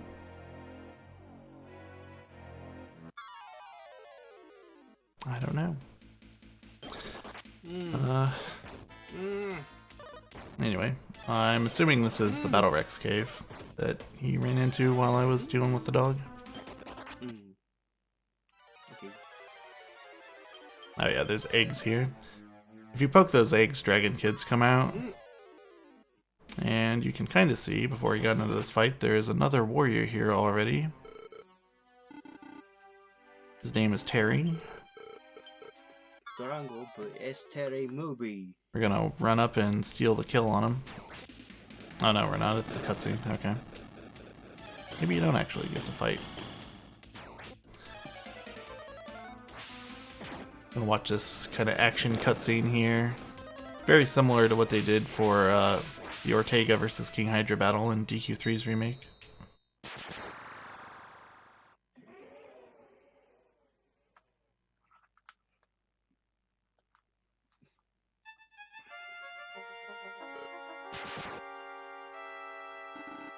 So yeah, we walk all the way down in here to beat this monster, and somebody beats us to it. This coffin he's been dragging behind him was given to him by the king. It's an extra large coffin to fit a monster in it. And yeah, Terry beat up the Battle Rex, Lizzie. Shoved her in the coffin. She's not actually dead. We'll be able to recruit her later. I think you need the ultimate key for it though. She'll be locked up in a cell in Arcbolt.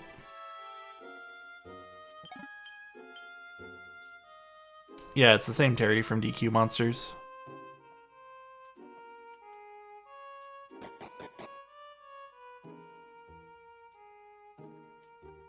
And fourth character in the party, Milieu, is his sister, also from DQ Monsters.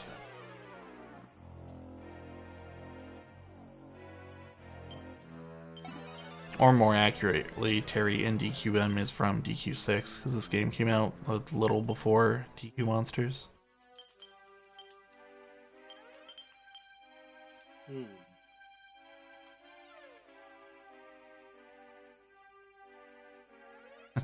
Yeah, there's a lot of songs from Dragon Quest VI that are in Dragon Quest Monsters that I associate with Dragon Quest Monsters. I played a lot more DQM than I played DQ6. But this theme here, specifically this overworld theme, I associate that with Dragon Quest Monsters in my head. There's like probably at least 4 bosses in DQ Monsters where that plays in their room.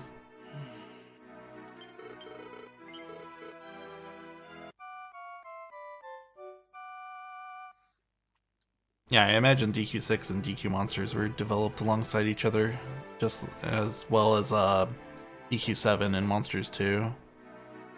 Because they were released very close to each other, but the bosses of the main series game are in the Monster game. In the West, we actually got DQ Monsters 2 a month before DQ7, even though DQ Monsters 2 has DQ7's final boss in it. But I would be impressed if anybody got Orgodemir in Monsters 2 before buying DQ7. Though, I guess on the other side of that, if it took them 3 months to beat DQ7, then they might have seen Orgo in Monsters 2 first. They were playing both games at once.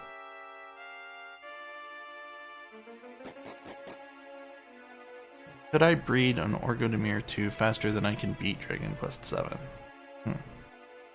Probably.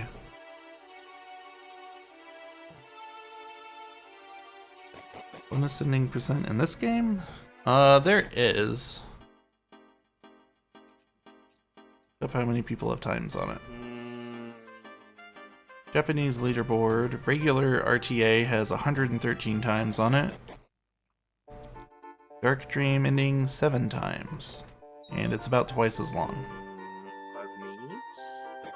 The record in this category is 6:35. The record in Dark Dream RTA is just under 10 hours, 9:59.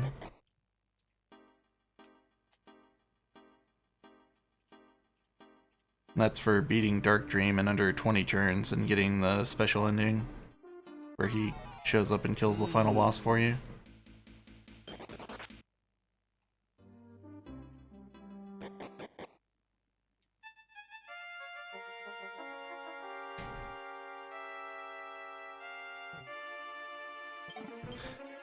Yeah, I mean, judging by the times, it's probably 3 hours of grinding.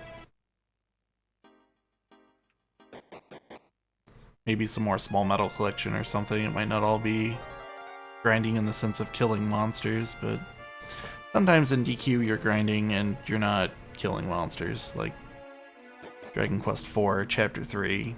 A lot of grinding in that chapter, but you're not killing monsters. So Okazaki-ken, just quick lore update. He went back to Arcbolt and Terry was given the Thunder Sword. So we don't actually get to have the powerful Thunder Sword until Terry joins us later, spoilers. So instead, you just kind of wander off. And we're at a town here. I don't know what its SFC name is, but I don't want to say its DS name. Calcano? We'll go with Calcano. That might be the DS name, but it's the next part that I don't want to talk about. So this town has the gimmick here is like there are some monsters, but they don't know they're monsters, promising to take the people who live in this village to paradise. And there is a floating island that's going to show up tomorrow and take everybody to paradise if they so choose. And that sounds cool. So we're gonna do that.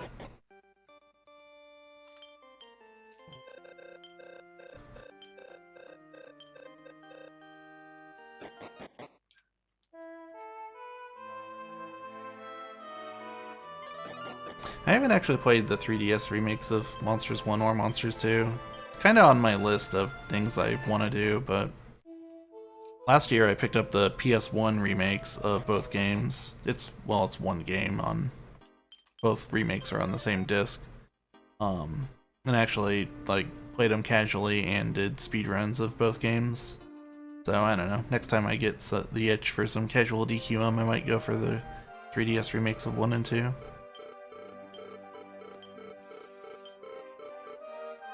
DS name? The Isle o' Smiles? There. Is that a DS name? Not happy about it. So this island has a captain and a ship wheel at the front of it. We're gonna go down to the bar and just drink until the plot progresses.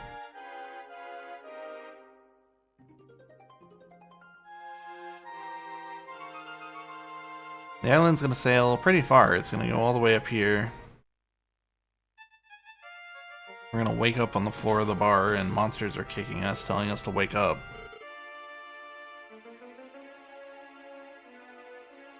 Now we're being led somewhere. Probably paradise. That's what they promised. Oh, I'm looking forward to paradise.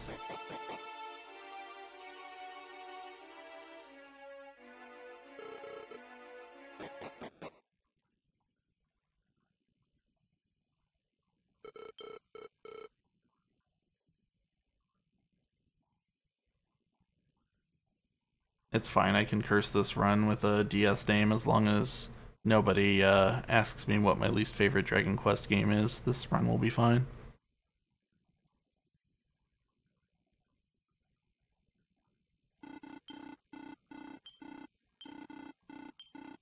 Jamirus. This is not paradise. Poor people anyway. So this is Jamirus. Big ol' bird. He's promising, I don't actually know what he says in DQ6, but in DQ Monsters, he's promising all the monsters in the field that, you know, we're gonna rise up and eat sirloin steaks every day. The SFC 6 speech probably has a lot more, also we're going to kill humans in it, but I should probably look at the notes for this fight. What are we doing? Jamirus has an attack, a swipe, flame breath, fire claws. Random skill selection, 1 to 2 actions per turn. Looks like Amos is going to be healing Carver or Hero. Possibly power up or lunge after the setup's done. Carver and Hero are going to start by uppering themselves, raising their defense. Hero is also going to cast Sap. And from there, Carver is going to power up into Spirit Punch. Hero is going to use Gint Staff, Cane, to heal the party. Meanwhile, Millie is going to be casting Upper or Heal More or Blaze More. So, pretty expected setup. Raise the team's defense power, then deal damage and heal. Lower his defense power too.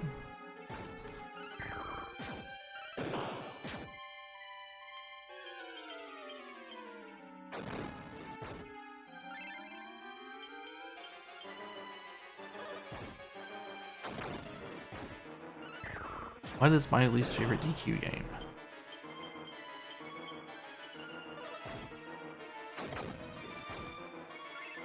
I probably shouldn't say while we're doing a run of this. The actual answer is probably 9, but this would be second.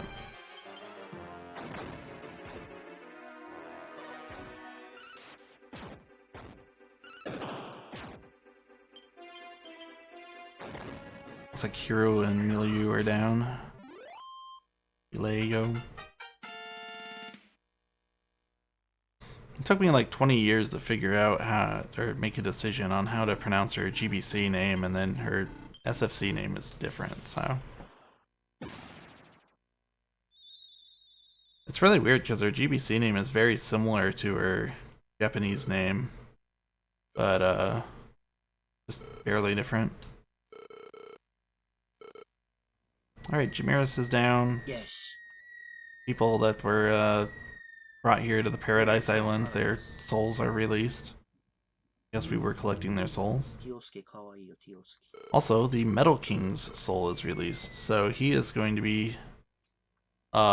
So, basically, at this point, you can start to notice a trend. You've defeated Mudo, and a big hole in the dream world got filled up by the Dharma Shrine. Now we've defeated Jamiris, another big bad demon lord, and another big hole in the dream world will get filled in with the Metal King. His castle.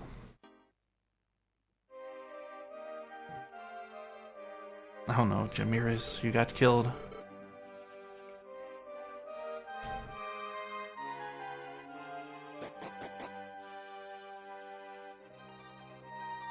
See where everyone else is at.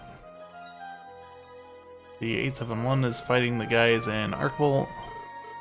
Release is hopping on the island to go to Paradise.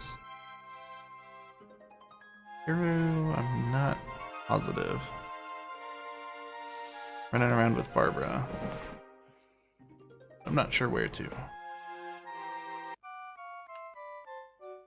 This might be the tunnel that takes you to the city that we're at here.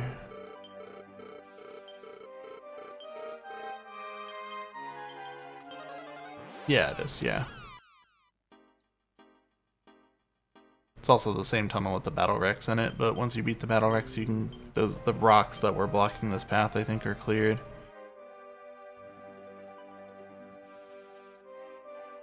Well, once Terry beats the battle wrecks, I should say.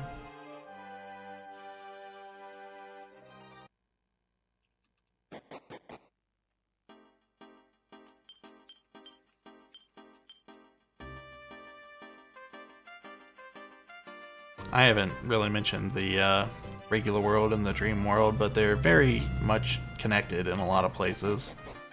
There's a lot of points in here where, mostly on the world map, but also in some towns and junk, where you can jump in a well and end up in the dream world, or in this case, you go up or down some staircases and just end up in the other world. Also, the giant holes that I've mentioned in the dream world, if you jump in those, you end up back in the real world.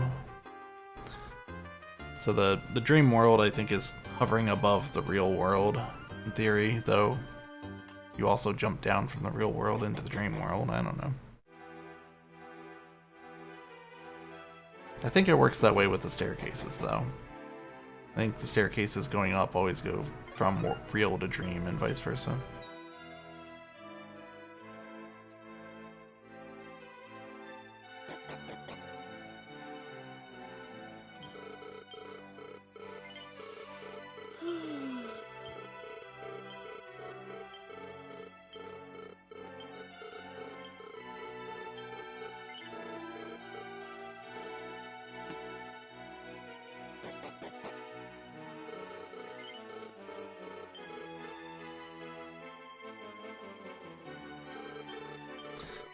Where are we at now? Full stock.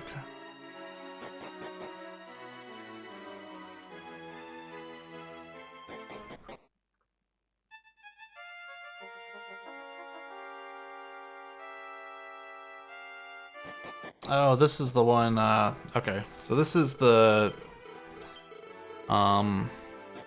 castle with the kid that needs to go through the rites of passage or whatever.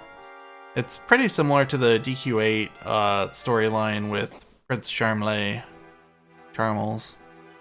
But the kid's a spoiled brat. He needs to go through these trials that all princes go through. That's him right there. The other kid we talked to, I think the prince, like, told him to stay in his room and pretend he was the prince or something. But this prince is going to run away from us a lot, basically. But we need to take him into the cave down south and overcome the trials that are in there. All three of the trials are combat, so the child isn't actually going to do anything. We're just going to kill the monsters and then drag the child forward. And I'm not sure how tough each of these fights are in the SFC route. I know on DS, third trial is a big reset point.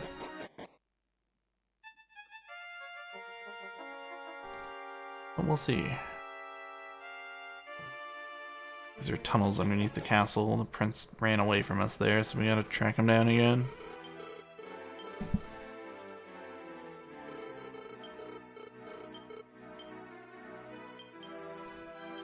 Release beat Jamiris. Looks like he's currently 6 minutes behind the leader. Ryu is on his way to the island.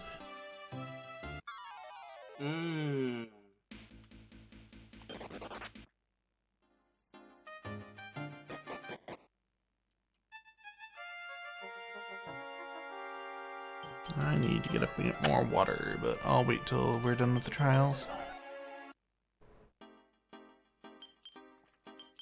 Baptismal Cave. You walk in, and he didn't make a mistake there. The prince just ran away. Great, thanks. Awesome. I think the random encounter triggered that. Let me see.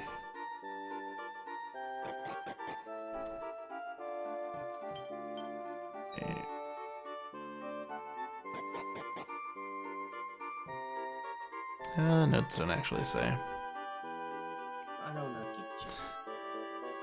But yeah, he ran away and he's in the town now. Crying in the stables.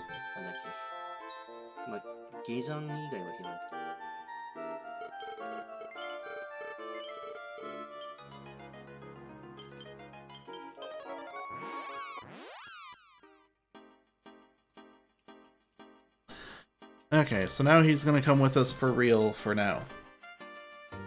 We're gonna encounter the first test here in a minute. Looks like completely random skill selection. It's got Chaos Dance, which will confuse a party member, Blaze, which is not a threat, Fireball, Ice Bolt, Infernos, Inferno. All of which are not really threats. I don't know what Inferno is. Oh, it says you will die if struck by Inferno. Sweet. Also a note that says Inferno is when afflicted by stop spell, so maybe he doesn't do that if you don't stop spelling. Looks like he's got Milieu using the Windsickle skill that Fighter gets.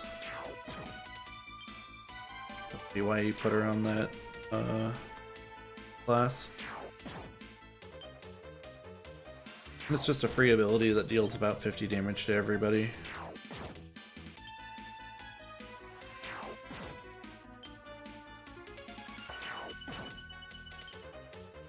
Sonic mentioned earlier that she's immune to confusion, so that's probably why she is soloing him. Probably also has enough magic resistance that nothing else is going to affect her.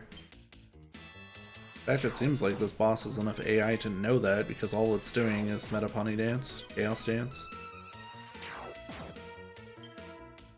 Right, easy fight. Okay.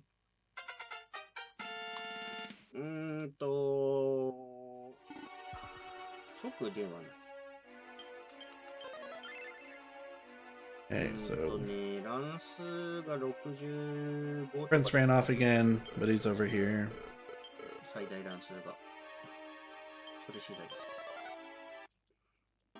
だ。今64だからハゲホ来たらワンチャン落ちたかな。 Tested outside to get the rest of his team. Well, not all of the team, but Amos, Carver, Hero, Millie.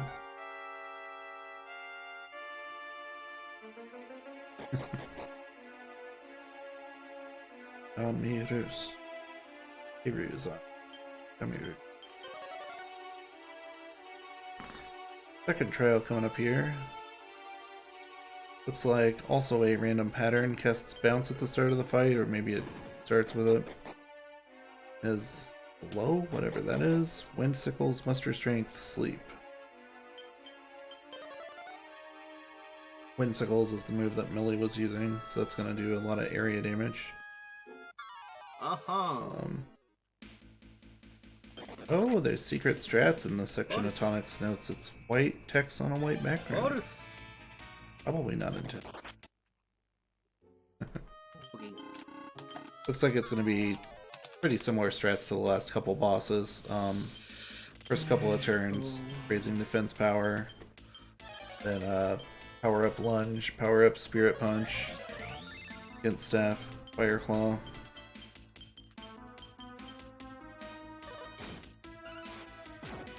That's a pretty hefty physical attack.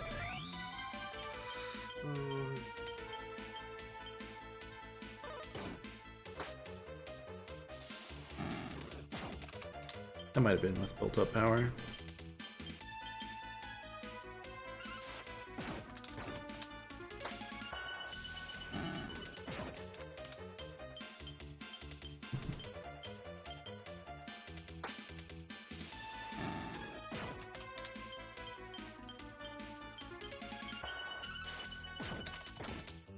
You must use a lunge, hero fire claw, Salon spirit punch. Didn't see what Millie did.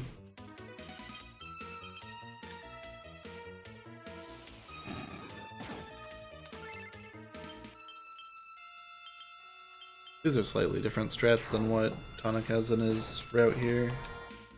He has fire claws on hero, not on Millie.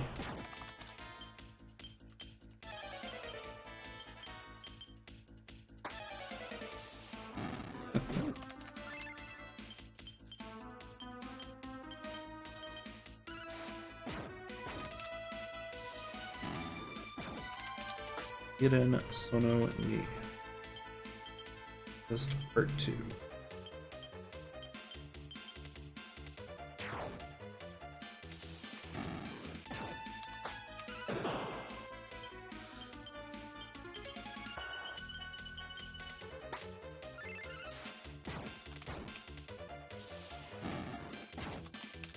Doesn't look like there's a lot to worry about here.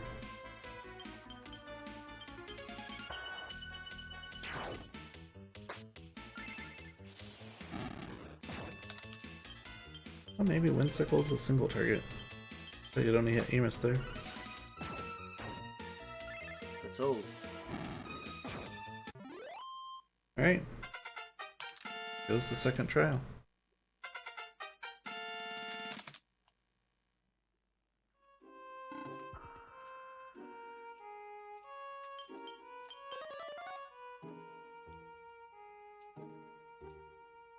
Okay, so third test. I think the way this guy works is every turn he takes 2 actions. And I think he casts the defense spell every single turn, and then his second action alternates attack, whatever swipe is, lightning, attack, and reflect. Not 100% sure what all of those are by name. Swipe or reflect. I'll probably figure it out from context, but yeah, this is a fight where the defense resetting glitch is very useful, where in battle, you know, you equip something and it undoes his defense spell.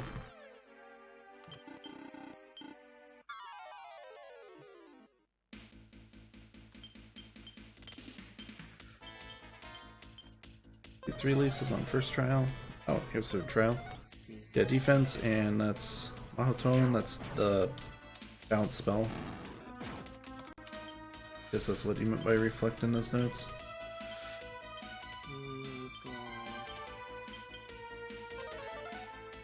Defense again.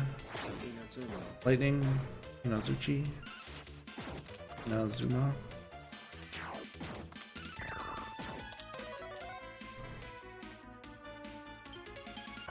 Domino. I would use that.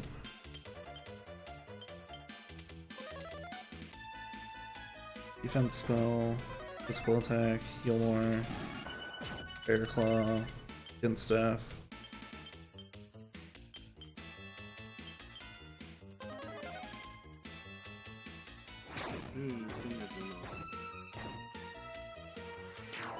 Millie's hitting kind of low.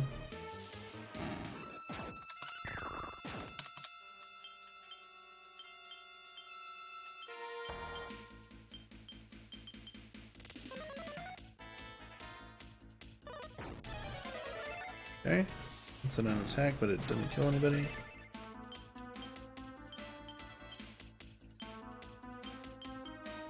He must not care at all if Melio dies. Let's bounce again. Misused lunge. Yuri used Fire Claw. Unhealed.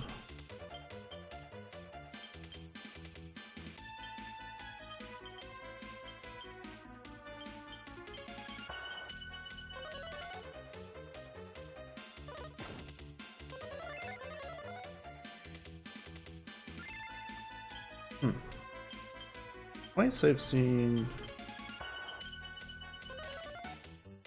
Oh, I see. Reflect. It's not the bounce spell. That's, Magic Back is what DQ monsters would call it. It's bounce, but it only reflects one spell. So that's why Hero has been casting Expel on, Third Trial, is to get rid of the bounce. Because that won't do anything to you.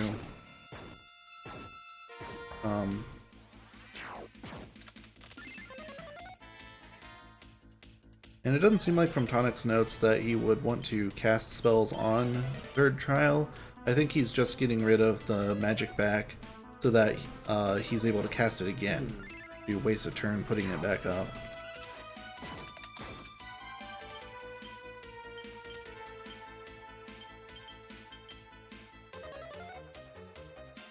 Release is on second trial.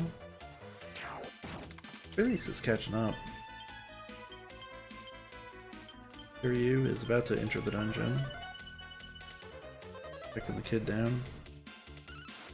871 is just past the battle area.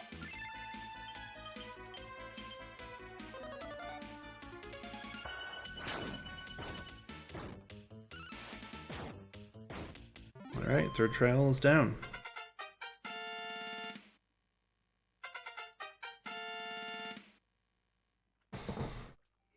Okay. Let's see what you get from this. It's like the magic key, probably.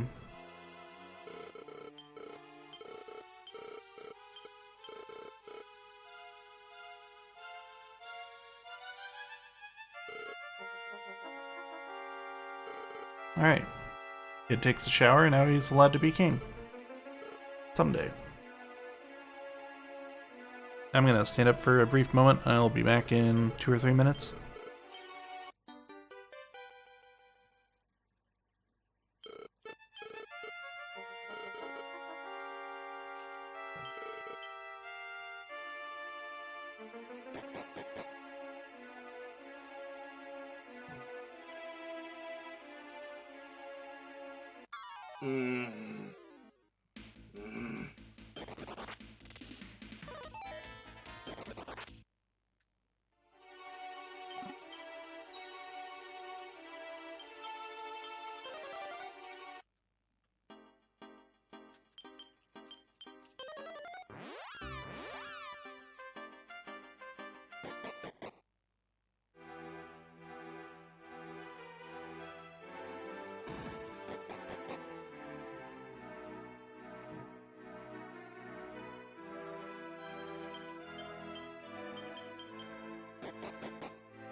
Alright, I'm back.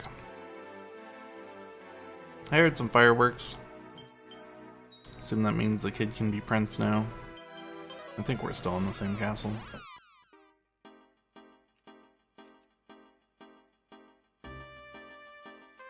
We're moving on.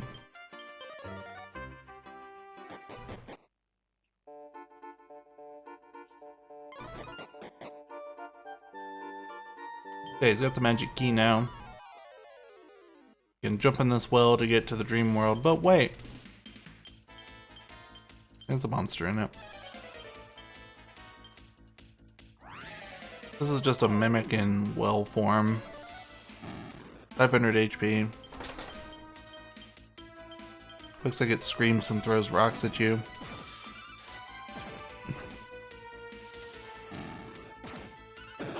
Not super threatening. Not a real boss. It has 500 HP if I didn't say that.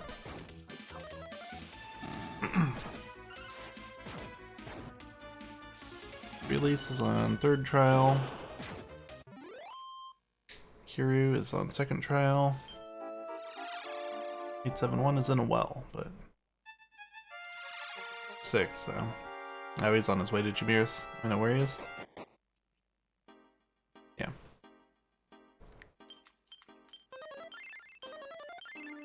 Oh, I didn't mention earlier, but after Jamirus, that floating island becomes your ship in the dream world.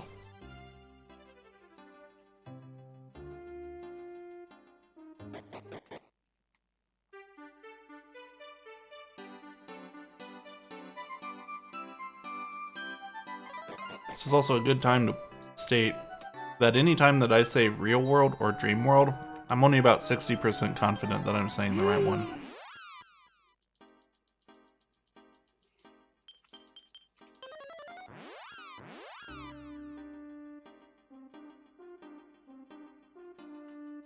Save point mimics in FF12.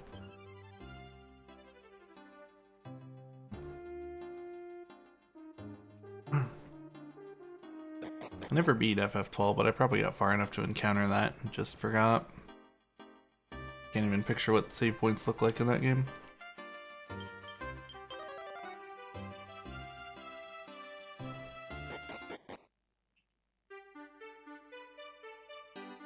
TQ7 has to have some kind of record for most different types of mimics in a video game. It's got the well mimics, it's got chest mimics, it's got pot mimics, it's got book mimics.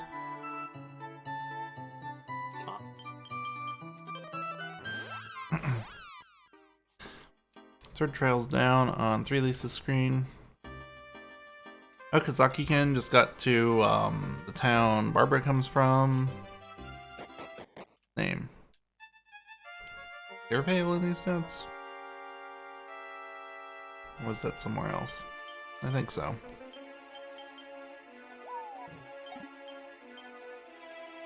Yeah, now he's at Destiny Drop.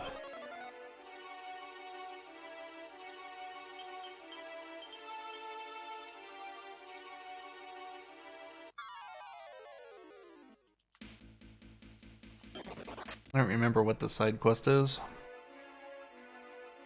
I know you're getting a golden pickaxe here to destroy a rock, but I think the rock you destroy is in this dungeon.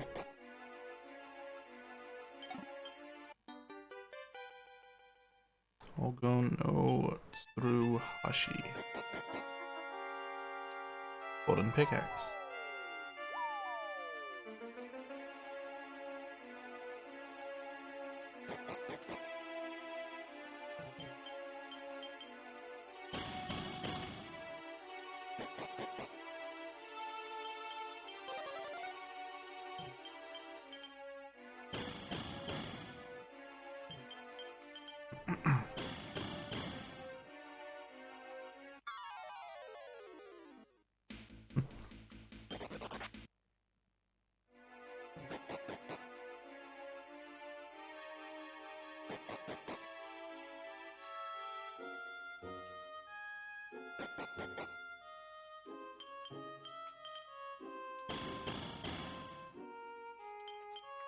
Tonic. Scrolling down to look at what the purpose is of coming in here. And I see a note right before we leave this cave that says, get a question mark from the chest. But we're in here for some reason.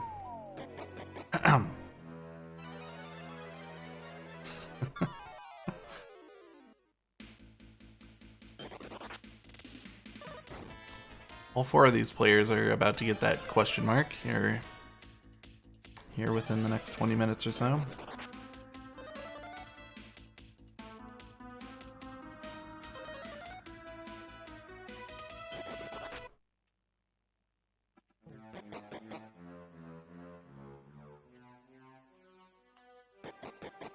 Oh, that line up there says Fragment of Courage.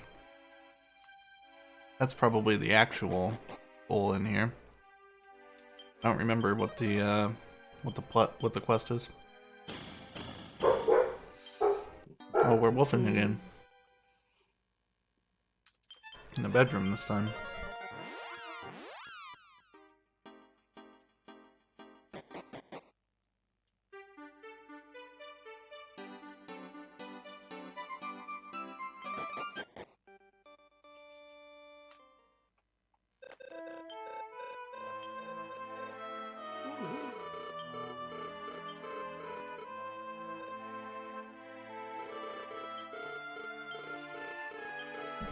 Alright, I don't know what he was wolfing out.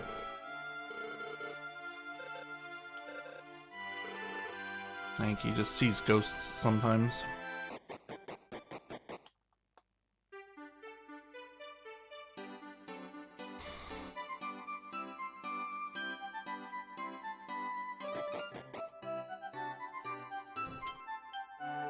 Yeah, I know this is the town that Barbara comes from.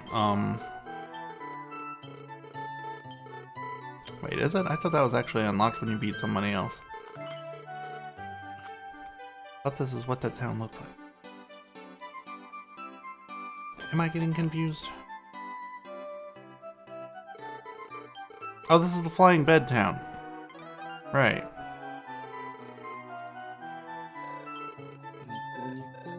Okay.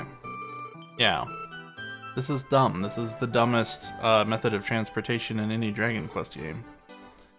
So we brought it something to this lady, and then she said, hey, do you want to sleep in my dead child's bedroom tonight? Yeah, sure. All 4 of us just pile right in the bed. And then away we go.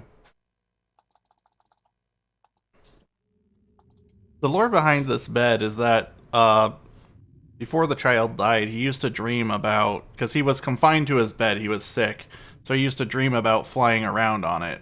So in the dream world, it's a flying bed. And so we go to sleep in the bed and take off on it. Here's the kid. But at the end of the day, you're still flying around on a bed in a Dragon Quest game.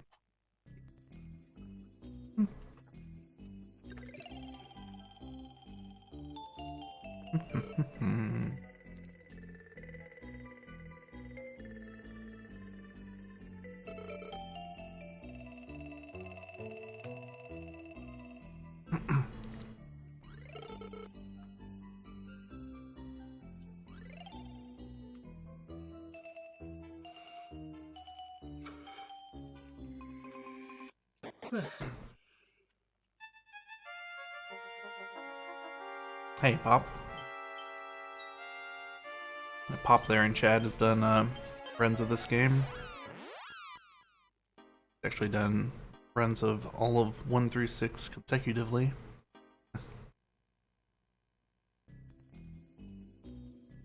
Something that I think they could have made better use of in this game was the idea that things in the dream world are reflections of what people in the real world dream about. Tonic mentioned that some locations exist in both worlds, and those are the places that use that theme fairly well, like the flying bed. But I know some places it just kind of feels like that's not utilized. Let's see. Looks like 871 is past Jamiris. all 4 players have defeated Jamirus. Release is going for the golden pickaxe.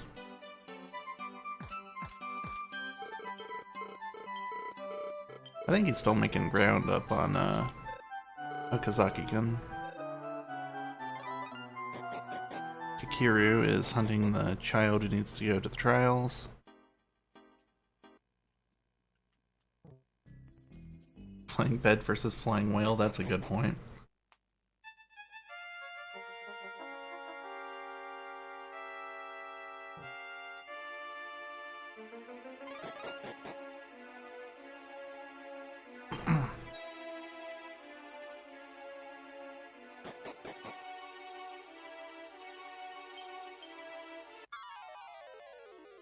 Another well monster. Did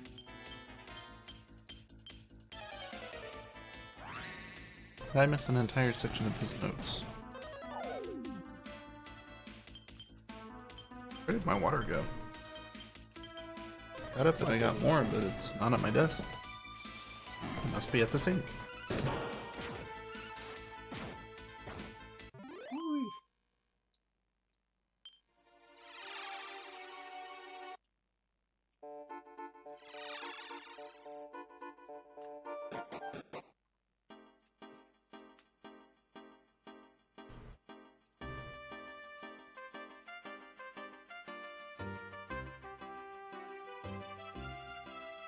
I found it.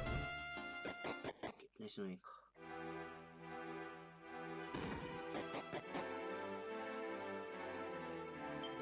you. Okay.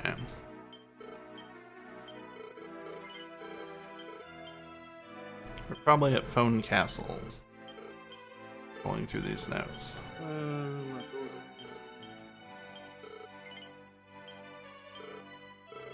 Looks like we're buying a Dream Blade for Amos.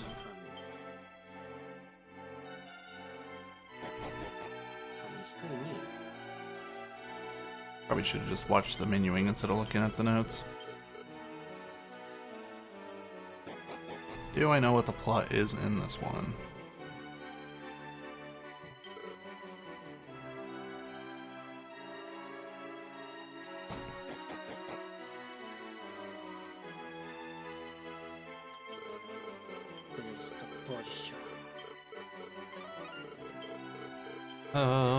Kind of. This is the one where there's a girl locked in a painting or something, right? The king likes to stare at the picture, but in the dream world, I think the girl's real.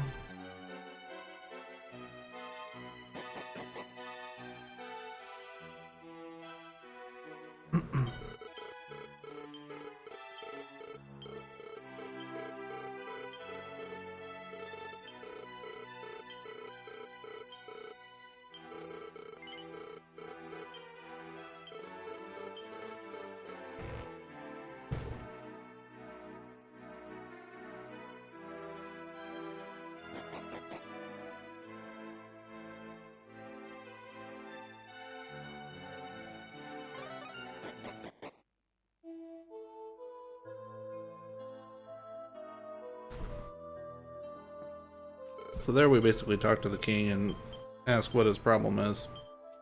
And he shows us the problem. There's a girl locked in this mirror. So we point our mirror at it.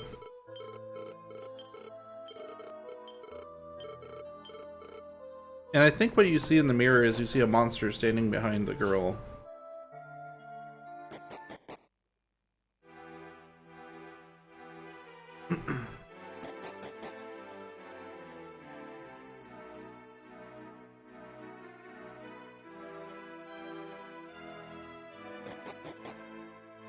Then I think you need to go to the dream world to save her.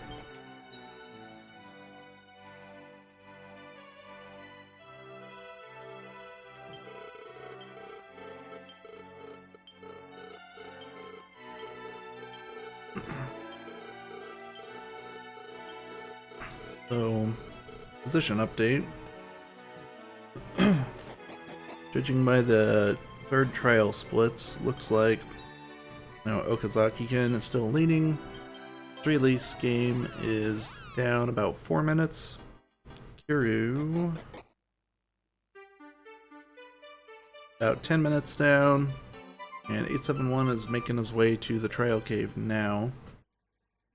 Looking at his Jamiris split, he was about 30 minutes behind at Jamiris. For anyone who came in the last 2 hours, 871 got walled by Mudo 3 real hard. He had to die to him 4 or 5 times. I'm back. Which is unfortunate, but he is one of the big walls in this speedrun.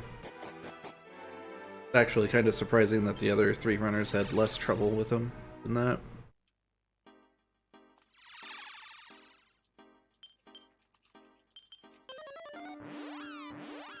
I can't remember how many times everyone else fought him. I think Okazaki-gen might have been first try. The other 2 might have been second. But don't quote me on that. Alright, how are we doing? Hey. I was just giving an update, but at Mudo 3, 871 got walled pretty hard, but everyone else got through fairly fine. There's about a 10-minute spread between the other 3 runners, then 871's about 30 minutes down from Okazaki-gen. And we're about ready to go to Ruralgo. Yeah, cool. Yep, I see it. Yep, I got it. Cool.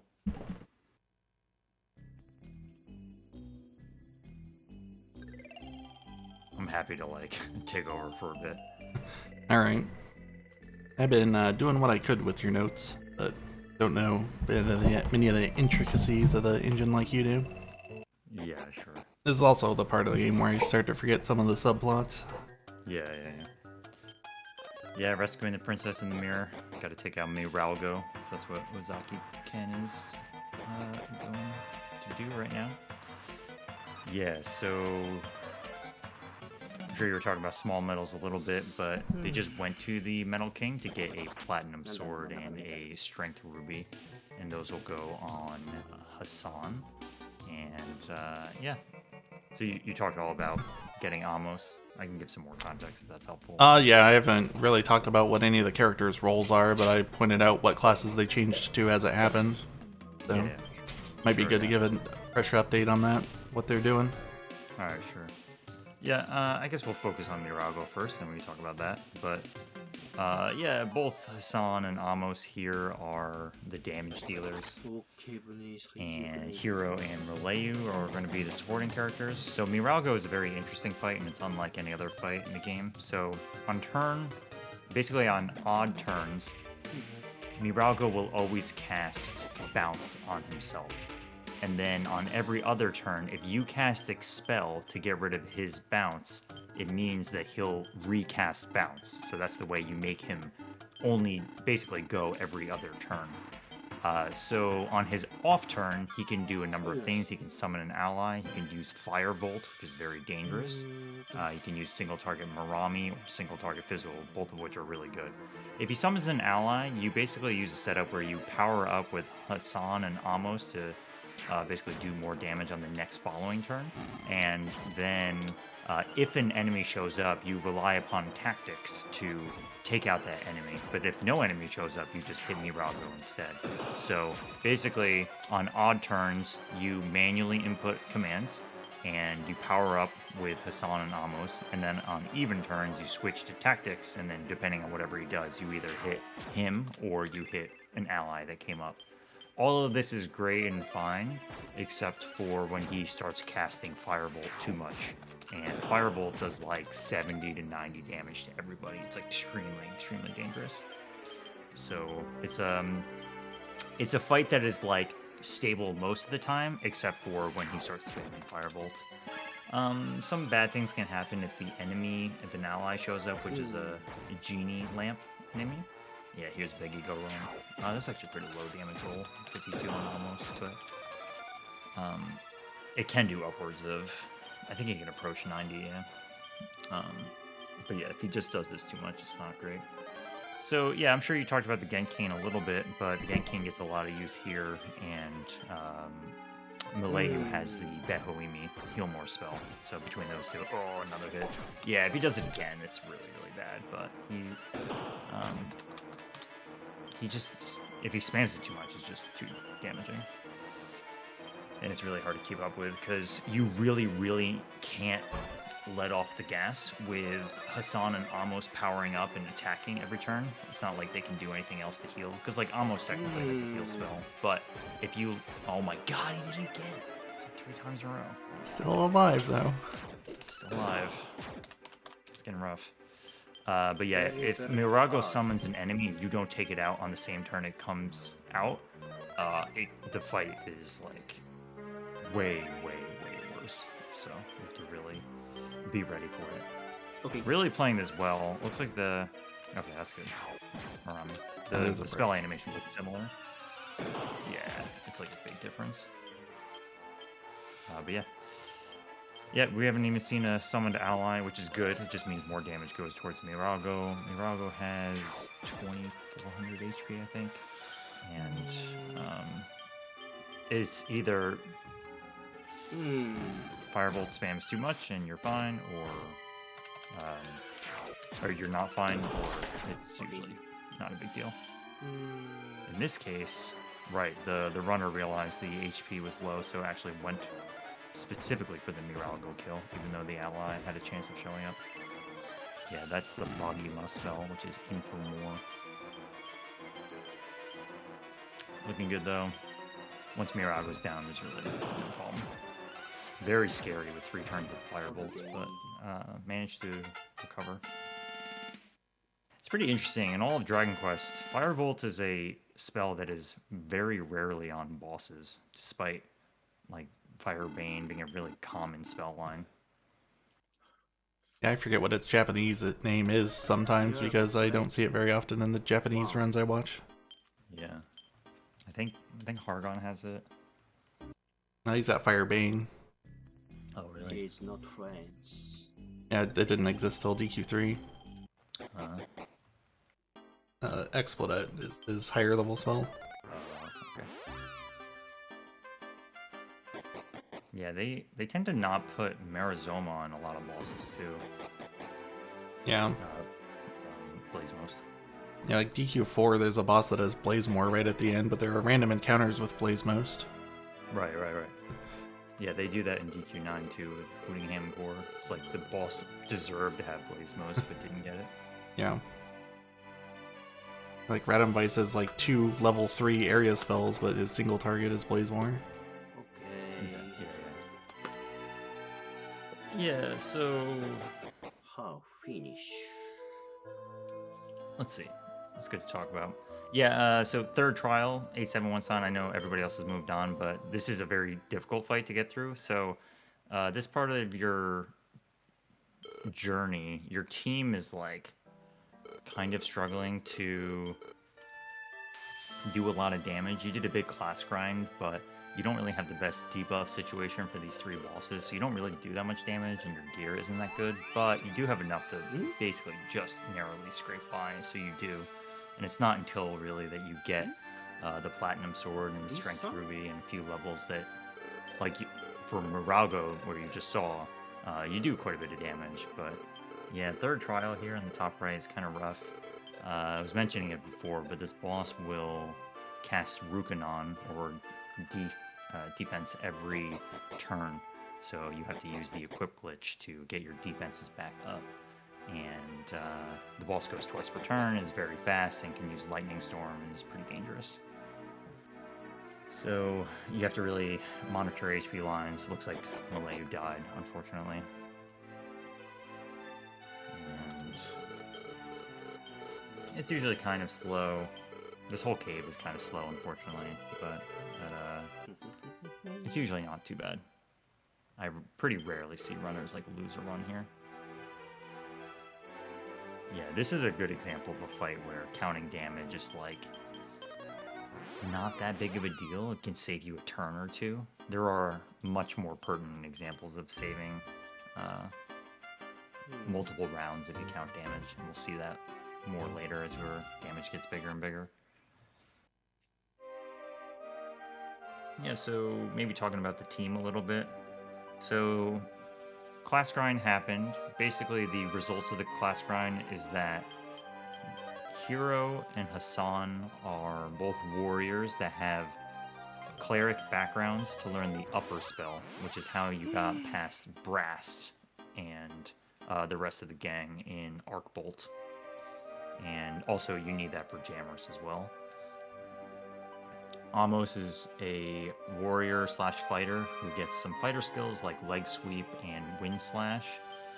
Oh, that's a weird encounter. I'm not sure I've ever seen a snaily up there.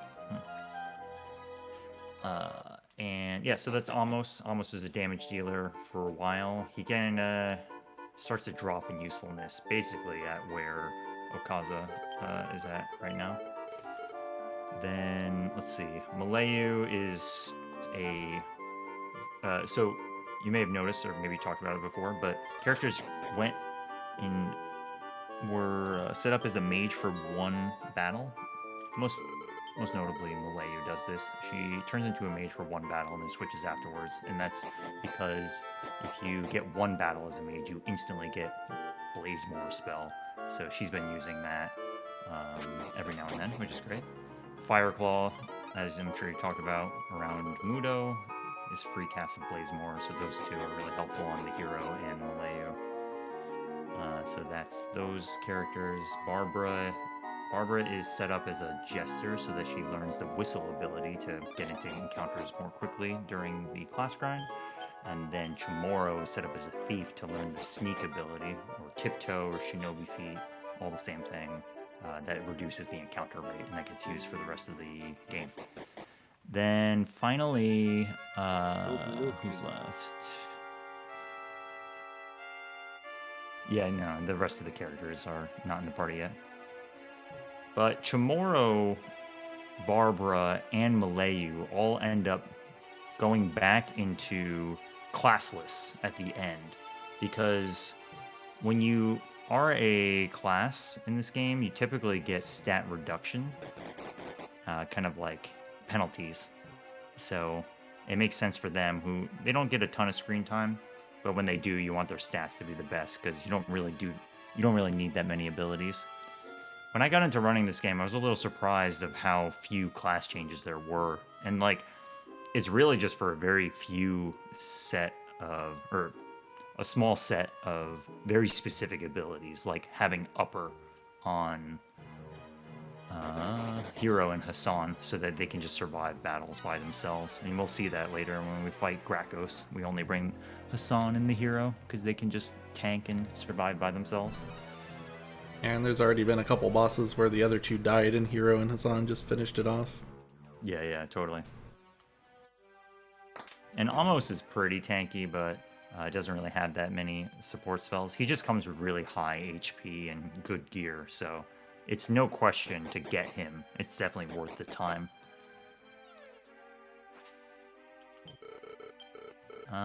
We'll catch up with what's going on in Okaza in a bit.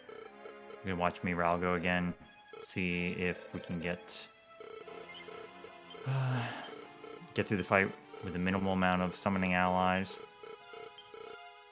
Again, every other turn, bounce is getting cast. We cast Expel on the opposite turn to kick it down. Yeah, this is a case where the enemy spawned and then the tactics command is already ready to take out the enemy. Yeah, talking about Spirit Punch a little bit. I don't know if you got a chance to talk about it because it's not super relevant for anything before Mudo. Not much. I mentioned it was a more powerful attack, and I mentioned that lunge has recoil, but I don't know the exact multipliers on the damage. Yeah, I don't know either. I think lunge is pretty straight and narrow, 1.5, but I don't exactly know how Spirit Punch works. I think it's a more complicated calculation. But Spirit Punch has the ability to just do like huge amounts of damage. Not every boss is susceptible to it, whereas lunge will always hit an enemy. Some bosses just straight up cannot be targeted. You may have noticed if you were fighting Jammers before, Jammers can like not be affected by a Spirit Punch, which is very annoying. But a boss like Miralgo will always get hit by it, and the cohort that may show up also is 100% susceptible to it. So you kind of pick your battles. Double mirror. some people know from any runs that I've done that sometimes it's really unfortunate when a Spirit Punch doesn't land. It'll happen during the castle fight against it's like Stormgate's Citadel or something, the Hellcloud fight. Yeah, if you start missing your punches, you can really start to get owned in that fight. And it's kind of ridiculous because it's a giant castle, but we can talk about that when we get there. Anyways, you can see the massive damage. 235 damage is like a huge upgrade for Hassan versus the like 50 he was doing totally unbuffed against third trial. So this is looking pretty good though. Basically, Mirago, yeah, like we were saying, it's just Firebolt to look out for. Everything else is fine.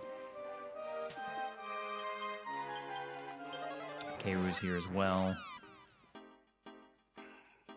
It's just careful planning and making sure that your HP lines are good and all that. Alright, so what's going on with Okaza? Once you defeat Miralgo, you get access to the magic key, which really just gives you access to a well that will allow you to go to the real world and then go to the fishing town called Pescani, I think. And it is basically where you get the ability to sink underwater with your ship, the Mermaid Harp. That goes on almost for the rest of the game. And yeah, at this point, you got your ship. Your general goal is to collect the 4 Zenithian pieces of equipment. And you have to get 3 first in order to get the 4th. So there is a order to it. But you can kind of do all the stuff in whatever order you want.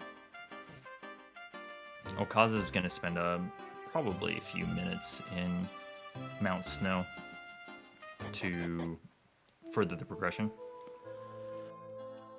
It's just it's just a bunch of going back and forth to the Ice Cave, featuring Snow Queen making a reappearance from previous game. Yuria. Alright, looks like Keiru, I think, entered Mirago later, but cleaned up much faster. Yeah, it does look that way.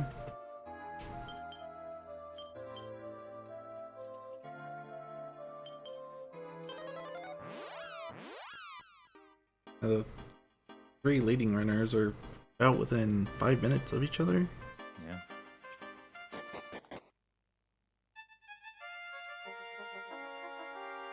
Oh, 10 minutes actually. That's a 4:08 on releases splits. Yeah, so if you look at 3Lise and Keiru, they're both playing as Barber only. You probably have noticed this. Party members being swapped in and out. And sometimes you just like straight up take Barber only. This is all coming down to inventory optimization. So Barber, for example, usually has a blank inventory or just effectively junk in her inventory because you don't use her in battle for a long time. So she's a perfect candidate for going around and collecting small medals so it doesn't clutter up other party members' inventory. In this case, because we just recently went to the Metal King, we cashed them all in, so she had a fully depleted inventory, and then with her empty inventory, we have her walk into here so that she collects the Mystic Nut so that she can boost her own MP, and it just causes an efficient menu. I know that was like pretty verbose, but the general gist of it is that this whole game is like this. There's a lot of very careful, like this character gets this at this time and uses it while their inventory is empty, all this stuff. It's very, I think it's like really well routed, and it's a little hard to appreciate until you either do it yourself or like really try to understand, because there's just like a lot of this going on. It's a lot of subtleties.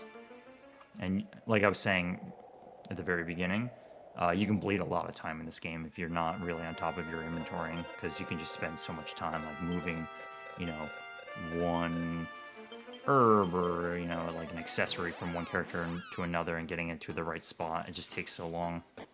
a large part of my major time saves when I was running this game was cleaning all that stuff up. Not even anything around like how to menu and battle more efficiently. It was a lot of out of battle stuff, really.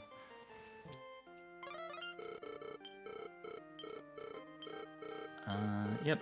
So on Okaza's side, bottom left, did the quest, and this guy's name is Zemu, and he gives you the Longa Deseo pass, and he also gives you a hint about the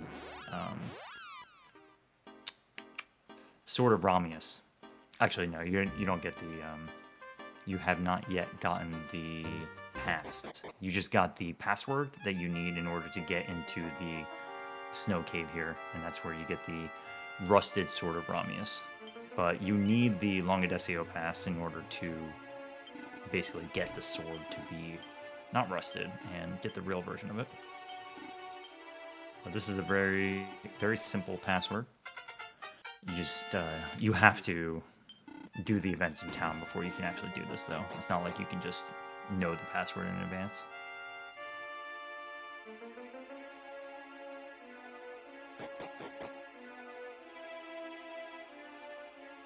Yeah, let's see. Any other important pieces of equipment? There's an event that takes place in the dream world of Amoru Town after you get the ship, where in the dream world, some kids are playing and they say that they're like hiding something. And then you go to the real world and search the spot, and then you get the meteorite armband there. And meteorite armband is pretty common in Dragon Quest, gives you double agility. Extraordinarily useful, as you can imagine. It's in this game, it's a lot more, I shouldn't say guaranteed, but it's basically guaranteed that when in the late game Terry has the meteorite armband equipped and his speed is double, I've literally never seen him get outsped by somebody, so it's like really good.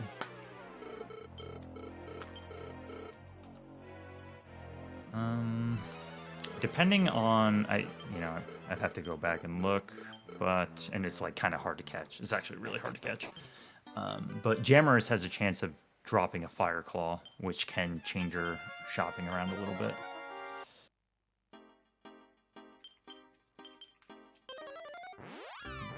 I'm just trying to think of any other gear. 3 List just picked up a defense seed. We've been talking about those. Following this guy on the way to the mermaid is so painful. I'm pretty sure he moves even slower on DS. Yeah, he does. If you just get just a little impatient, you gotta start it all over. Like all the way back to town. It's the worst. And like in DS, you would think that 2 screens would help you, but it just like messes with you more. Okay, so Okaza right now is with the newly obtained mermaid harp, goes to the sunken ship, which is directly north of where you just got the harp, and gets the final key, ultimate key, Saigo no Kagi. So this is not really extensively used in this game, but it is required because you need it in order to get into a few key locations. It also gives you access to a few small medals, so you have to pick it up.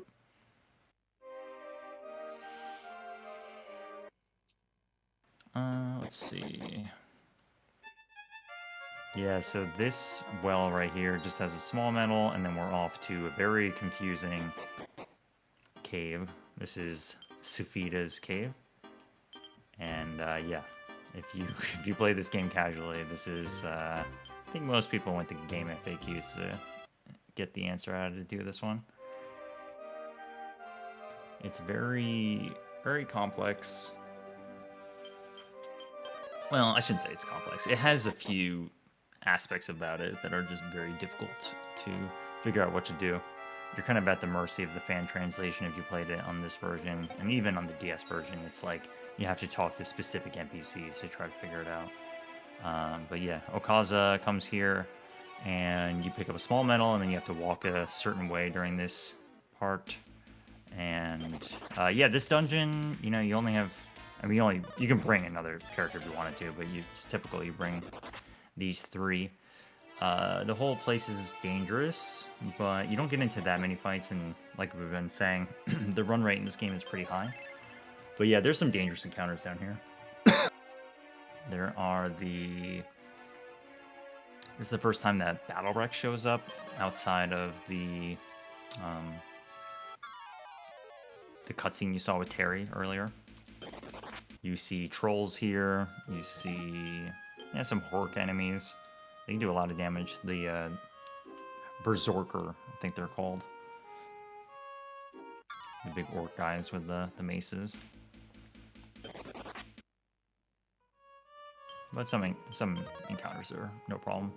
But yeah, you get a bunch of small medals here, and you're here for the first of the 4 legendary pieces of equipment. And you get this one first. You can get the helmet, the shield, and the armor in whatever order you want. However, if you get the shield now, you can use it against your fight against Grokos, and Grokos blocks the armor of Orgo. So it makes sense to get this. The Shield of Sufita is really good. It resists spell damage and breath attacks. It gives you a free cast of the bounce spell, though that doesn't get used all that often.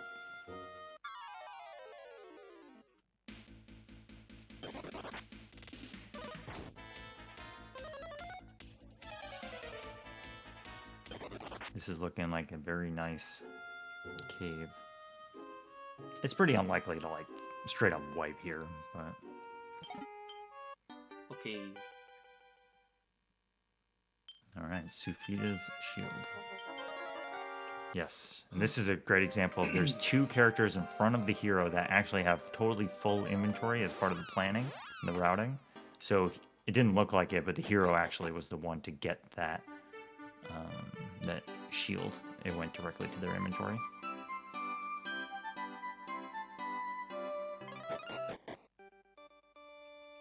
Yeah, this is what I'm talking about.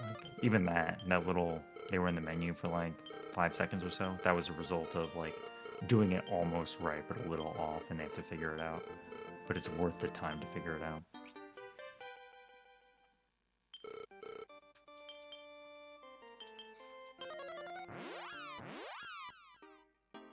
Yeah, everybody else is just kind of following the trail. You come here to get a platinum mail and a small medal. And now that you have the final key, you can go around the world and pick up a few things. Usually you go to San Marino during this time. Basically, you're prepping to get ready for Grokos, and we're going to visit Longadesio soon. Longadesio is like solidly...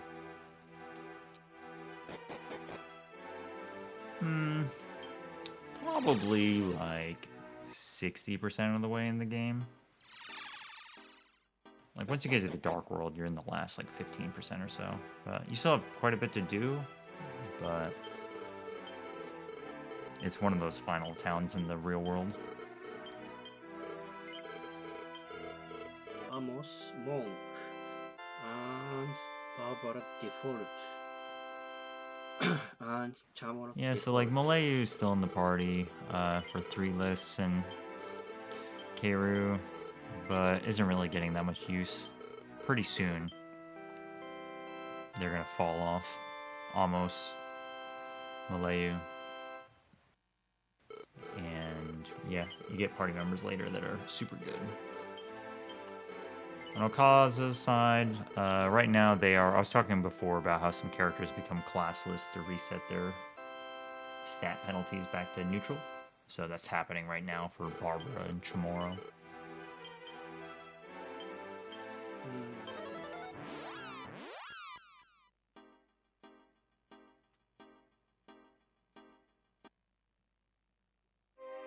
Yeah, the floating island that you get in the dream world has a secret area that has a demon armor, a magic water, and small metal.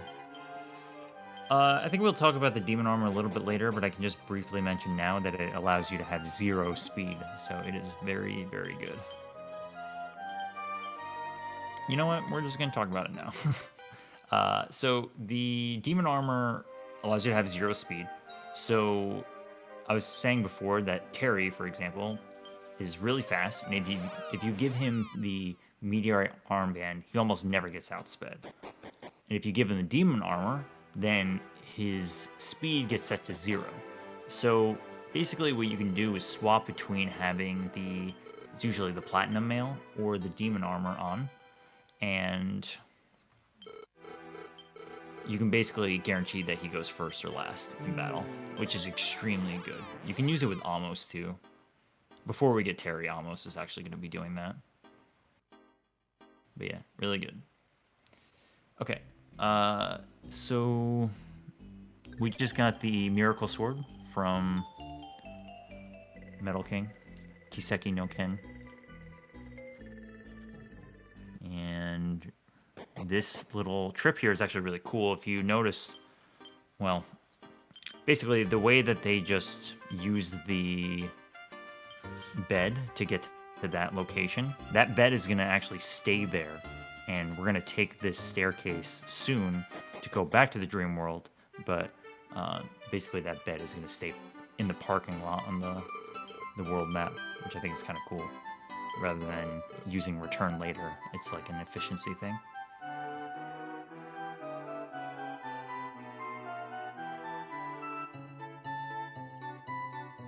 So here in Longadesio, you have to spend quite a bit of time here doing random things.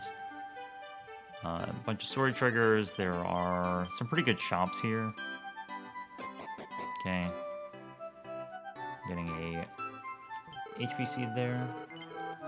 This guy's name is Hawk.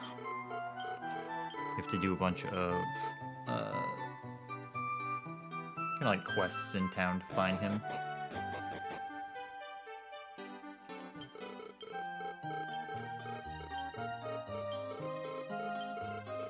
Yeah, all of this is going to lead to repairing the Sword of Ramius.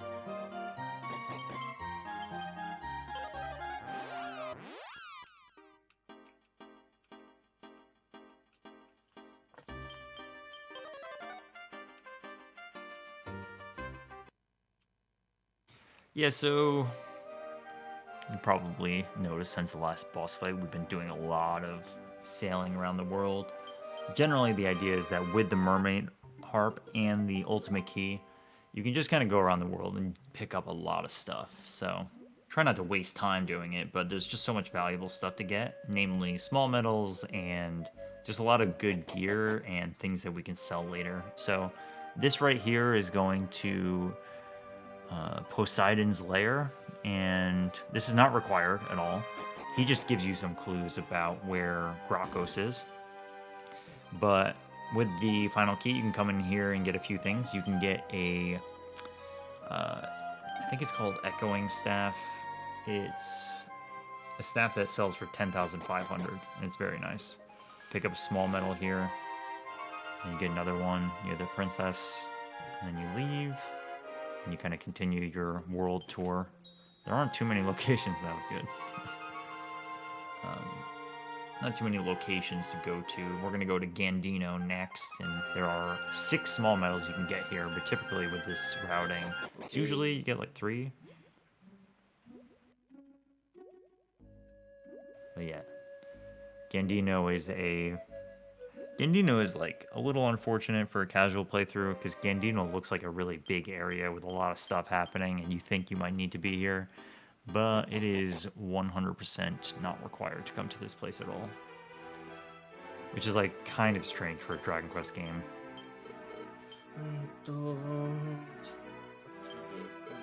But you do get some clues here. So. Oh yeah, this is like a relatively new strat. I saw a Snocky doing this. You sell a bunch of stuff here. So yeah, 10,500 was the staff, and you pick up a flame shield, I believe. And that helps with, yeah. That helps with Grokos and, yeah, some of the upcoming bosses. And I think they skipped getting the power shield now. I'm not 100% on that, but we'll see. this is definitely like a more advanced thing, so it's kind of cool to see. Yeah, people were asking about run length for this game. I would say around 8 hours is right for people that are experienced with the game. It's just prone to Mudo 2 and 3 giving you a big problem and possibly just causing you massive time loss. And then, like, for an experienced runner, usually anything past Mudo up until the midpoint of the Dark World is pretty, like, standard. It takes a lot to, like, really, really kill a run, so it's pretty consistent. And then once you get into the middle of the Dark World, you have to get a... Well, you don't have to. It depends on your strat, but most runners try to get a Metal King Slime, and that can either be really quick or take a very long time. And then Deathmore himself is extremely challenging and can easily kill your runs. However, Deathmore, there's one good thing about Deathmore is that his castle is pretty short, so getting back to him is not a huge endeavor if you safety save. But the fight is really, really long. Even the fastest runs are typically between 12 to 15 minutes. And that's pretty long for a boss fight. Yeah, I was making similar comments about Mudo 2 and 3, that it's quick to get back there, but if you die halfway through Mudo 3, you spend a long time on the fight itself. Yeah.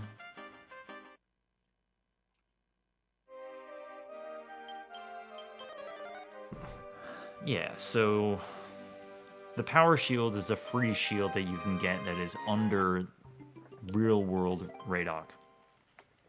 And there's a small medal around there too, but yeah, they are taking the time save by selling a bunch of stuff early and buying the Flame Shield. They'll be able to sell the Flame Shield later, but that'll help with Grokos. I don't think there's like specific resistance to either flame or ice breath attacks. I think it's just both.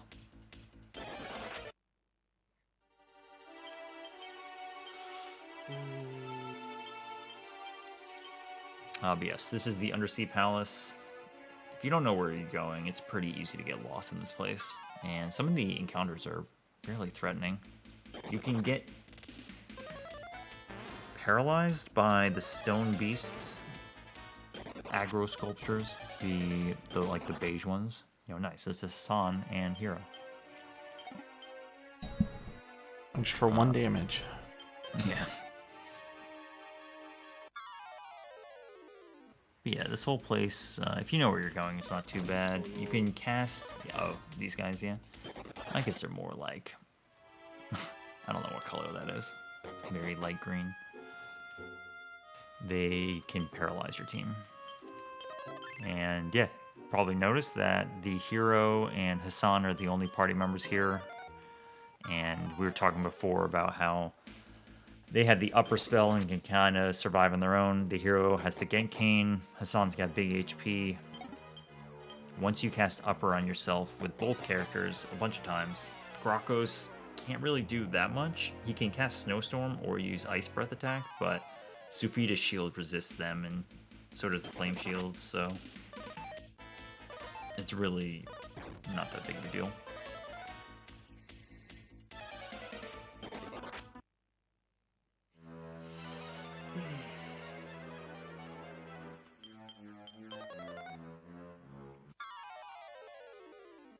Yeah, so you can cast spells freely with your party, even if they're not in your active party, right? So you can cast Shinobi Feet with Chamorro, who's outside of the dungeon entirely.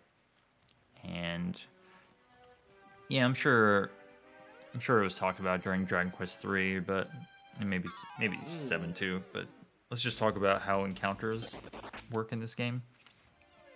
So anytime you enter a screen or leave a fight, or generally are just transitioning between one area to another, a internal value is set. That's called the threat level, and it's some value that's got,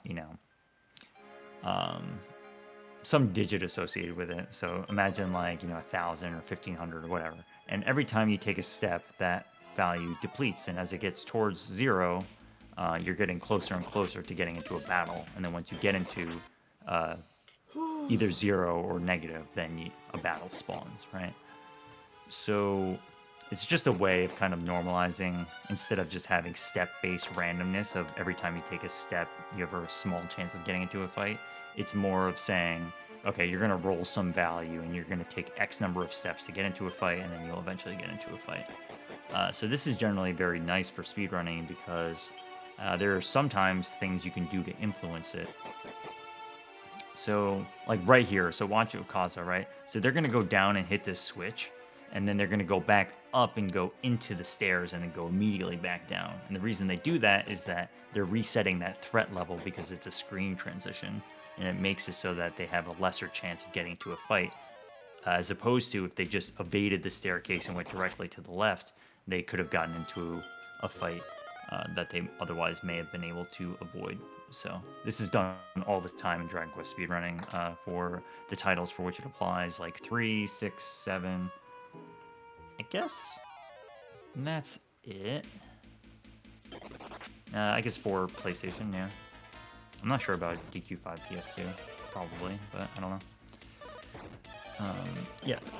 So Shinobi Feet is the tiptoe ability. That ability reduces what's called depletion by half. So as you take a step, basically for every step that you would take for moving around a regular area, with Shinobi Feet, you can take twice as many steps. So it actually ends up reducing your encounter rate by more than half due to the way of the distribution of how the numbers get spawned for what your initial value is. Anyways, basically the point is that tiptoe is really, really good, and anytime you're walking around an area for which there are encounters, you basically always want to be using it.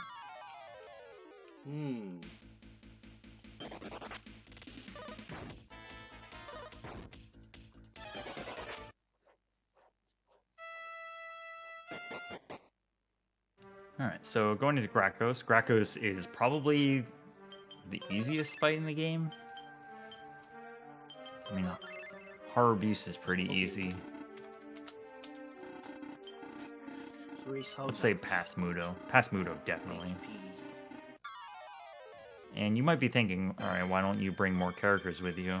The thing is that even though this guy is easy, if you bring a full party, you're not going to be able to keep up with his damage output because he is hitting you with a lot of AoE spells. But if you only have 2 party members, it's rather easy to keep up with. Once you cast Upper on your party a few times, they really take no physical damage. But yeah, it looks like they're hesitating a little bit. And they can defend if they need to. That was a little aggressive. There was a gasp there, and I'm not sure why.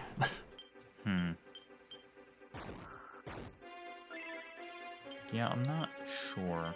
Their damage seems okay. Maybe they didn't equip something with Hassan. See what their damage output looks like. No, that's okay. Yeah, I don't know. Yeah, it looks like he has the Genking still, so I think this should be alright.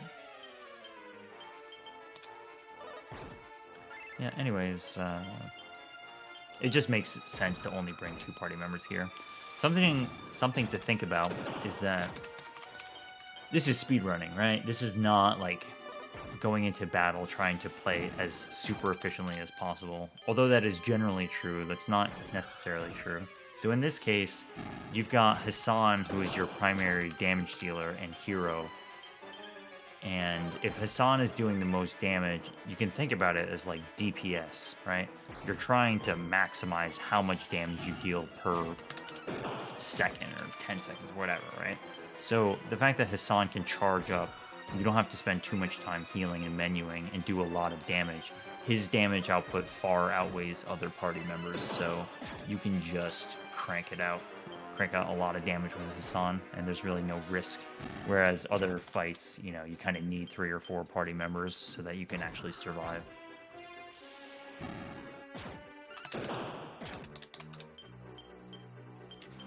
So when do they use the restroom? That's a interesting question. But yeah, so I don't know if we talked about this, but a lot of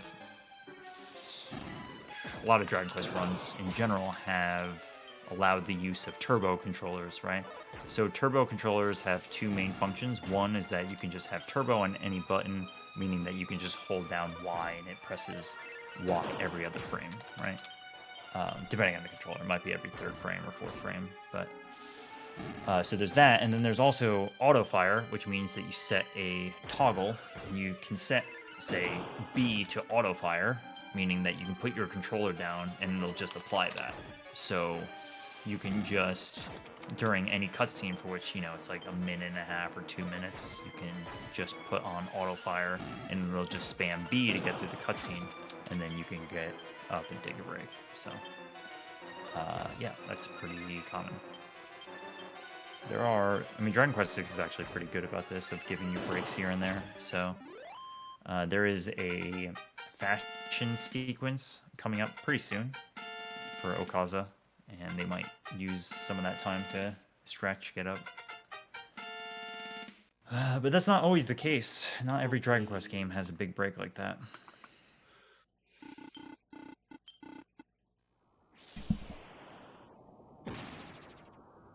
Alright, Krakos down. Yeah, I wonder what went wrong for them. Because it looked fine. Yeah, I'm not sure, and it seemed like I think their first Spirit Punch did about 150 damage. Later, it did 170. I don't know if that was an equipment difference, Yeah. or if that's just randomness, and I don't know what changed at that point. Yeah, that variant seems plausible. Okay, so this island, it's called... Oh my god. Oh. This is Barbara's hometown. What? I'm gonna get this. I referenced Barbara's hometown earlier because I couldn't remember the name either. I'm closing my eyes, so I'm gonna get this.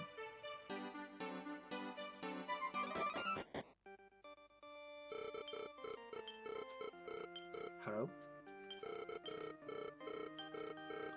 Yeah, check out the sync. They're just doing these at different times. It doesn't matter, really, when you do this.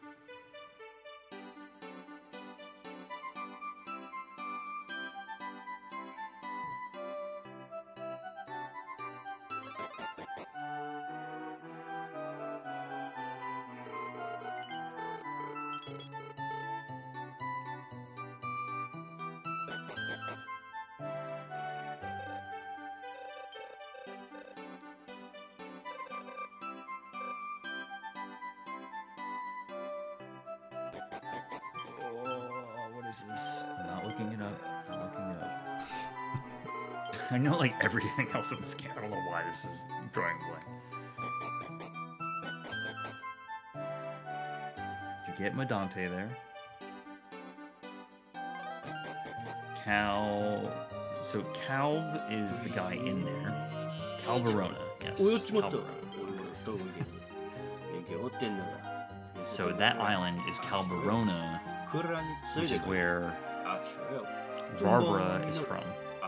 So, I'm sure some of you listening are all about the lore, I hope. Basically, Barbara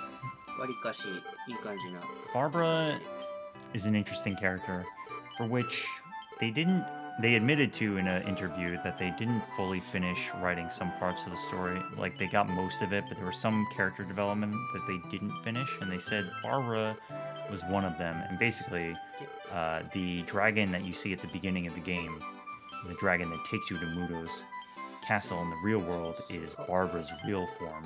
And you find Barbara's dream world form as a result of Calvarona being nuked by Deathmore. You find her in the Ramir Tower. So the idea is that at the very end of the game, when Barbara fades away,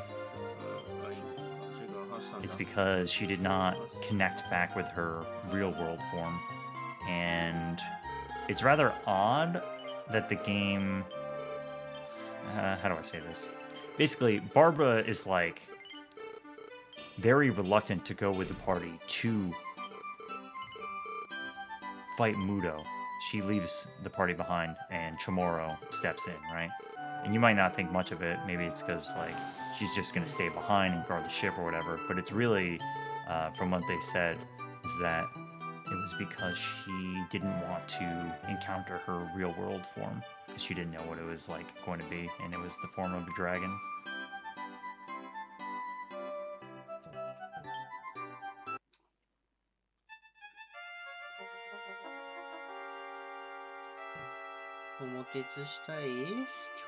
And everybody else. I mean, it's really... So Hiro and Hassan end up reuniting with their real world selves because they start the game as their dream world selves. Malayu, you don't know about. You know that she was separated, but by the time you meet up with her, she's already been reunited. And then the only other character that was separated between Dream World and Real World was Pegasus, Falchion, your horse. And you'll see that later when you climb the Zenithian Tower.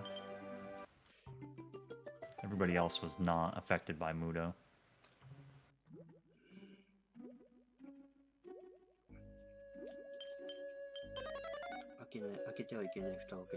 Not exactly sure where 3-list is going. This might be a way to get to the power shield. Oh yeah, it is.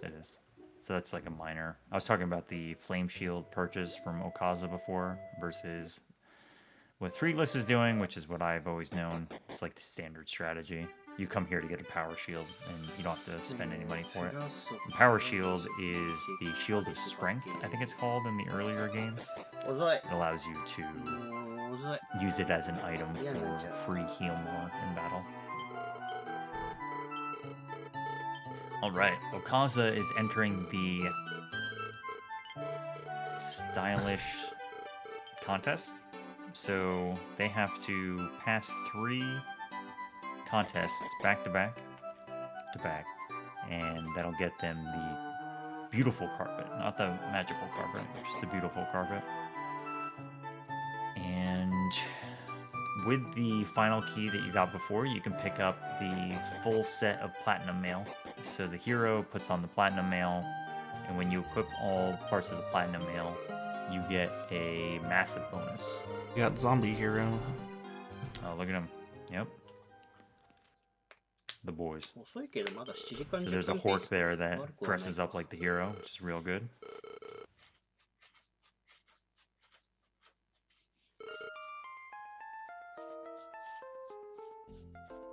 Tag yourself. I'm the middle judge.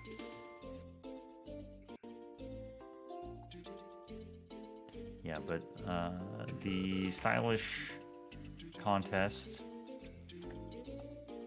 if you have that set up, you don't have the full platinum set actually, you have some of them, but the hero can easily pass those 3.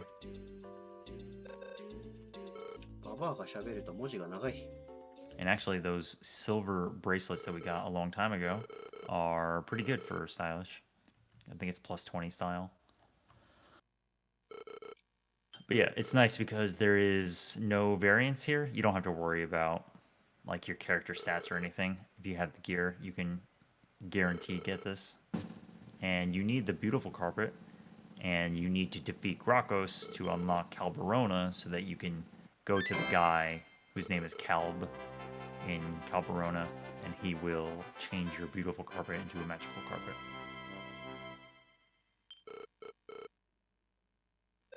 And that will function like it does in 5 and 7, which allows you to fly around the map in both worlds, which is nice. The Hork, nice choice. Alright, we got another set though. So you have to do this 3 times. This is typically, like I was saying, you can throw on auto fire once you finish walking around on the stage, and you've got a solid like minute and 20 seconds per.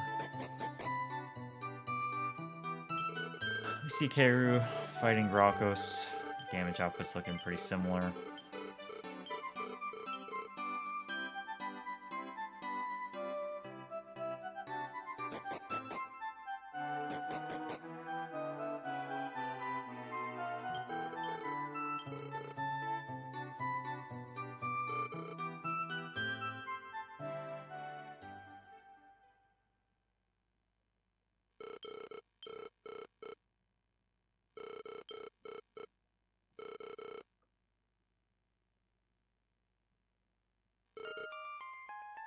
So, a optional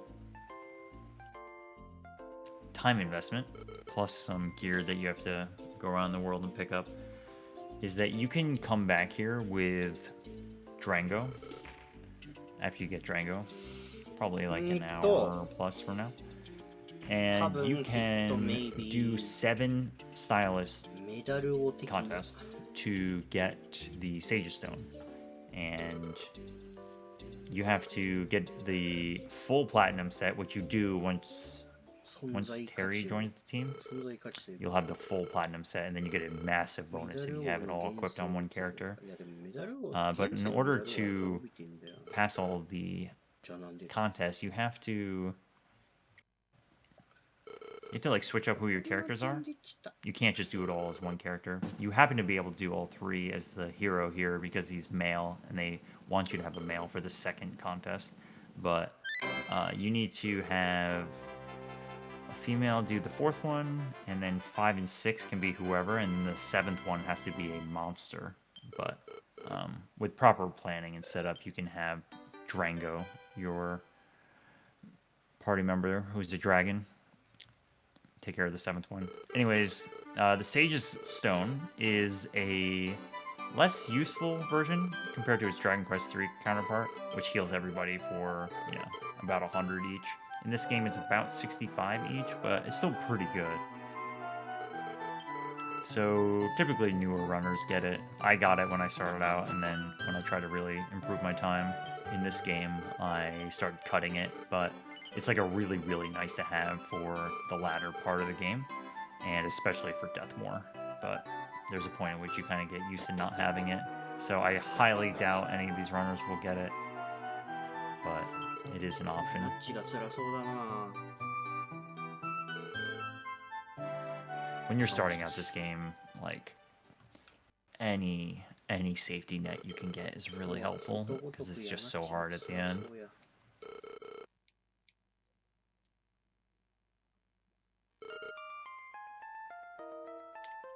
Yeah, one more here.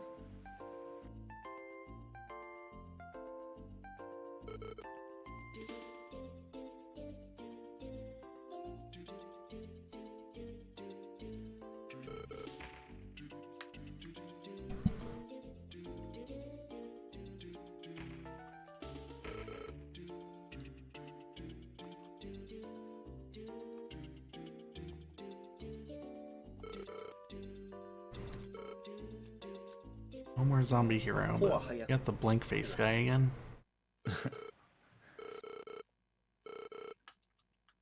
ポッ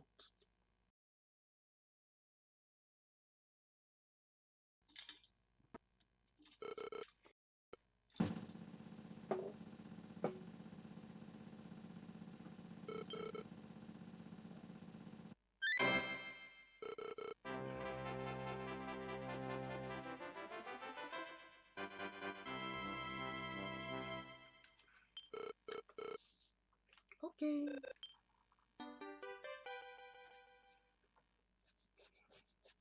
Yeah, so at this point, you've got the Sufita shield, and that's it. But once you get the carpet, which is coming up soon, we're going to make our way to get the Armor of Orgo. And then the next major segment of the game is going back to the town from the very beginning of the game in the real world. So you start the game in the dream world, and you're in the town called Lifecod. And then finally, it's kind of cool, I think. is that way, way, way later in the game, you finally make your way back there in the real world. And there's a pretty big surprise waiting for you.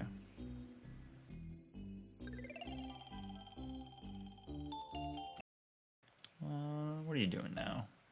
It might be... Maybe there's a backup medal you can get down here?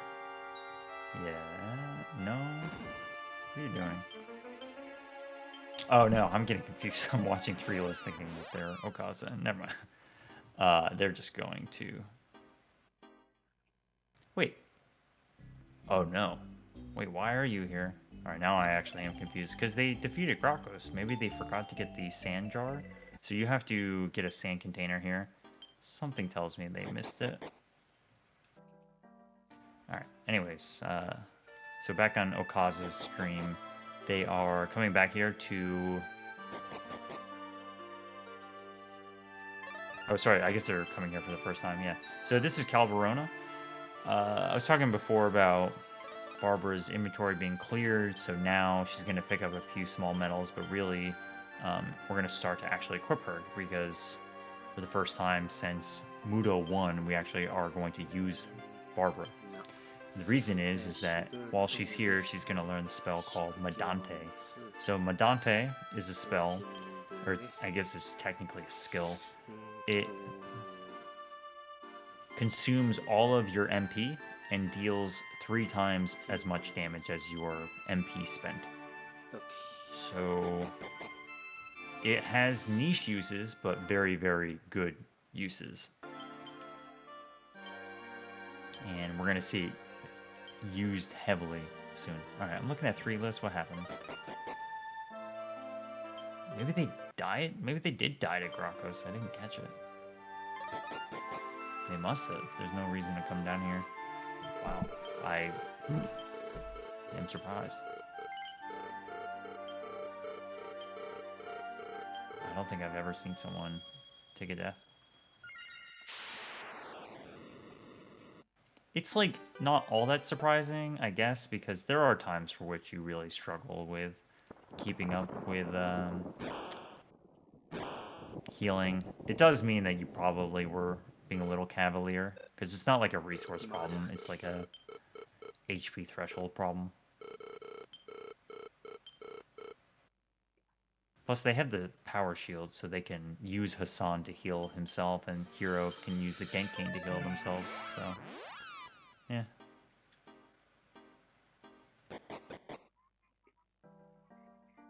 Okay, anyways, back on Okaza's side. So you go and learn Mandante, which is what just happened in that cutscene, and then you come over to this guy, and this guy doesn't really help you understand what's happening. But you talk to him, and if you have the carpet, then he will take it and turn it into the magical carpet. So again, before it was the beautiful carpet, now it's the magical carpet. So we pick up the armor of Orgo now, and then we're going to use that for the upcoming Life COD segment. So yeah, this staircase here is very convenient. Take a few steps, or sorry, you just go down immediately down the stairs, and then you use your new carpet, and the carpet is what's required to get the armor of Orgo. The carpet doesn't have too many uses. You have to use it here, and you have to use it to get to Zenithia Castle. But yeah, it's pretty limited. It's for this stretch right here. To get past this lake.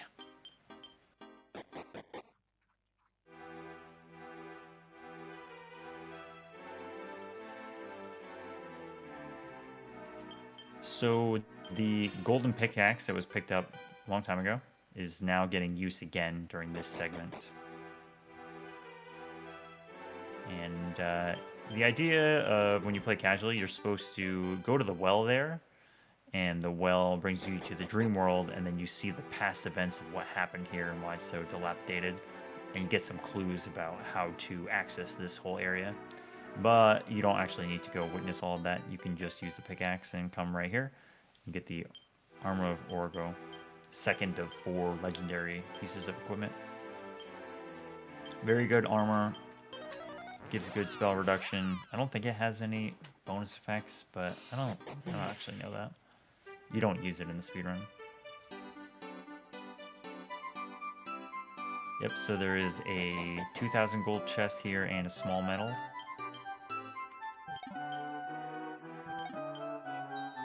Do that, 1,500, sorry. そういうこと。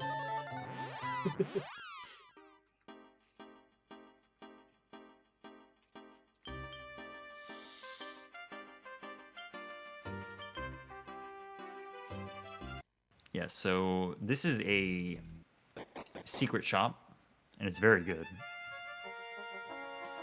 With this route, you typically come here to buy the, well, there's a small medal here, and then you buy the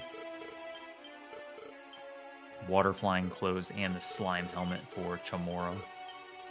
Selling off the magma staff there that we got from a prison cell. Yep. This is water flying clothes for Chamorro. So we don't use Chamorro until the very end, but we do want to get him ready.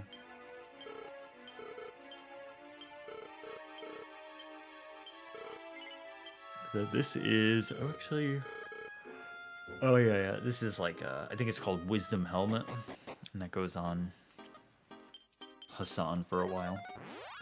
Until he gets the Metal King helmet later.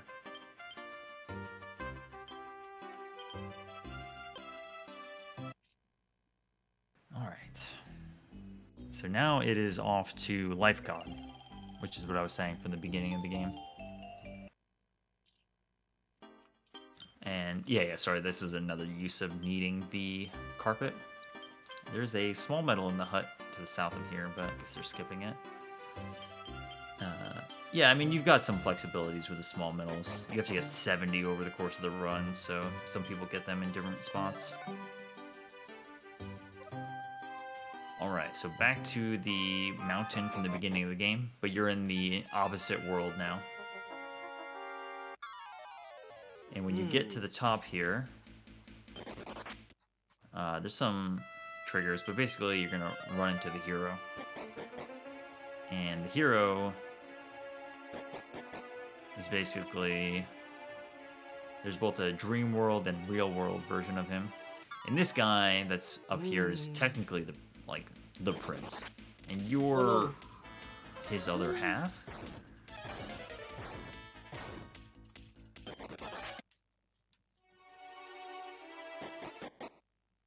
And you two are going to become one.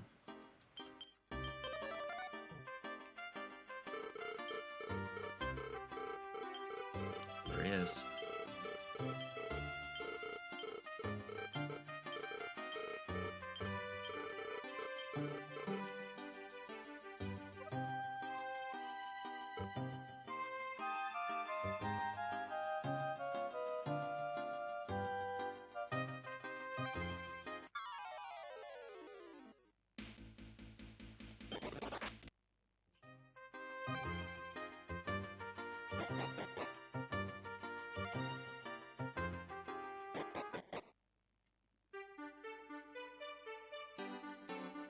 Yeah, so talking about Barbara joining the team here, so Malayu is pretty much at this point officially out.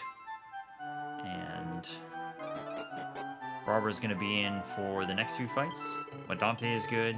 She also still has the sap ability, right? So she'll get some use with that. But Madante is really the big deal. I guess the upper spell is also pretty important.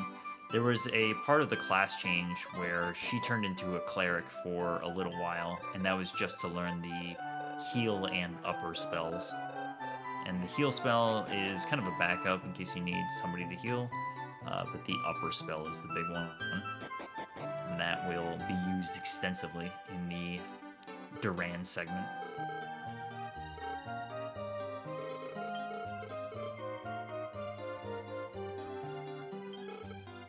So what happens here is that the mayor freaks out because he's seeing double. You approach the hero from the other side to try to fuse with him, but then he freaks out and leaves. Oh yeah, the Hork. It's real good. Yay. もう一人の僕 And yeah, you also may have noticed that the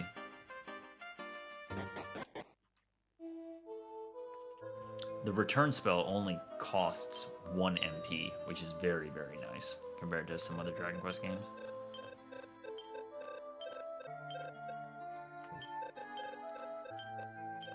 Alright, so visiting this grave, talking to Sadia here. All part of the quest to get the Sword of Ramius.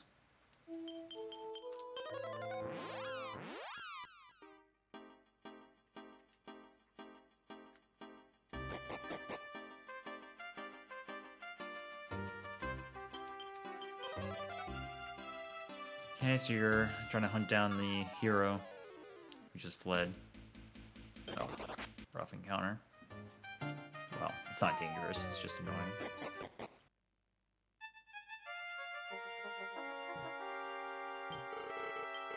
Then find this guy here, small metal in this chest, and you get word that something bad is happening in town.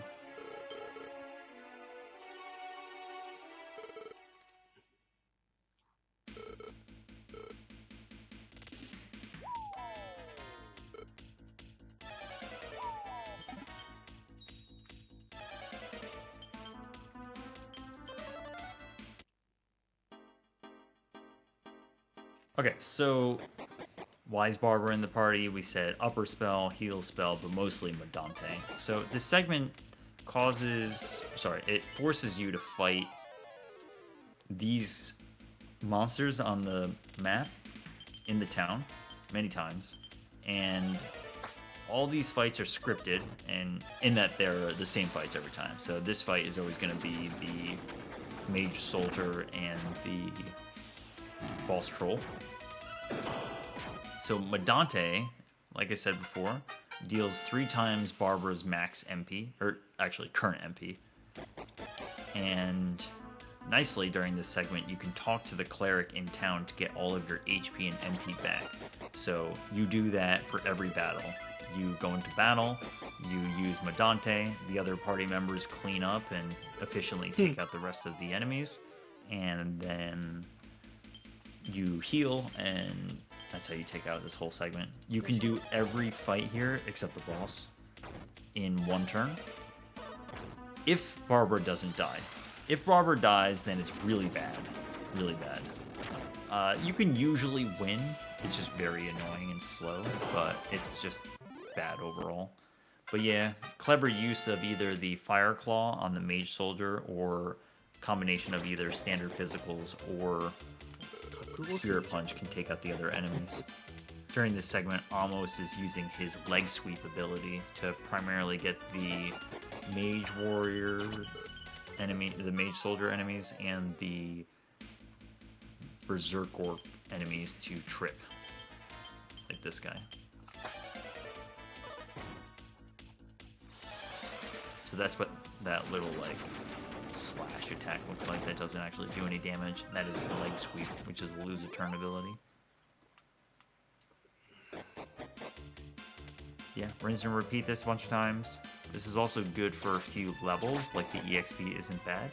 And this actually is usually just enough EXP for Hassan to learn the Protect ability, which is so nice that the game gave it to him, because it's not part of his class, it's just part of Hassan being Hassan. He just learns that ability. Forbearance, very, very good.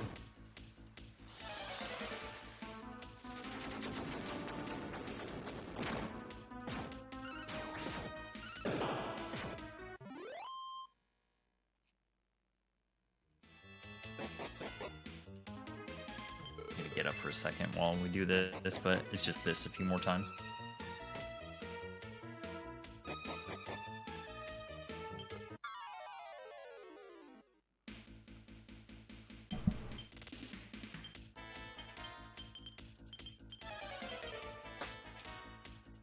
Okay.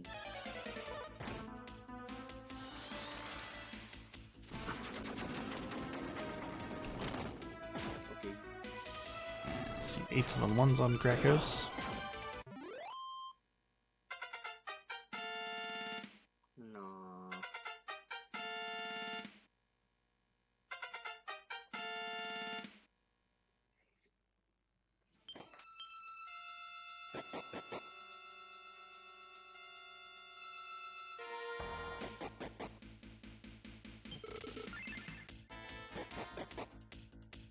Eight seven one's been kind of matching Okazaki's pace for the last 2 or 3 hours since Muto 3. He's still about exactly 30 minutes behind.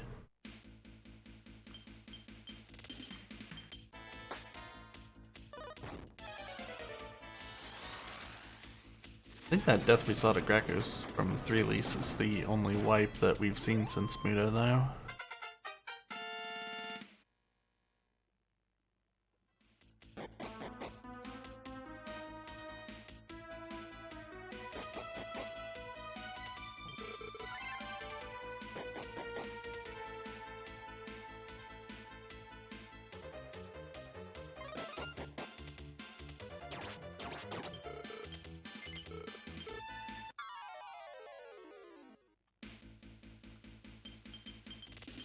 Who's ahead? Okazaki-ken is ahead right now. Second place is Kiryu. He's walking up the mountain to be at the same area. 3 Lease is third place by probably 5 to 10 minutes behind Kiryu. He died, like they were pretty much neck and neck, but then he died Gracchus. And then 871 is about another 10 minutes behind. And 871 is behind because of Muto 3. Muto 3 pretty much determined the order that these guys were in, except for the Gracchus death. There haven't really been any lead changes.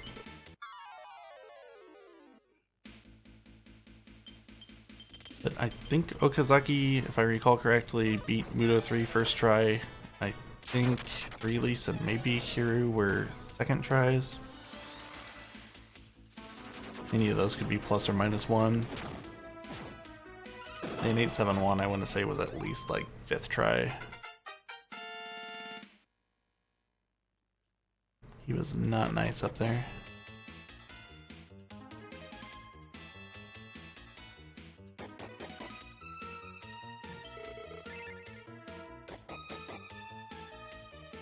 Hey, Swiggy.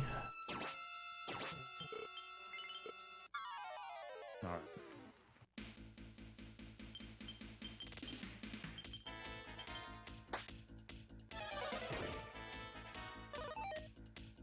Yep, so should be wrapping up these fights.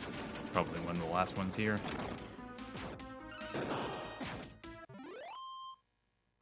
Keiru is definitely moving.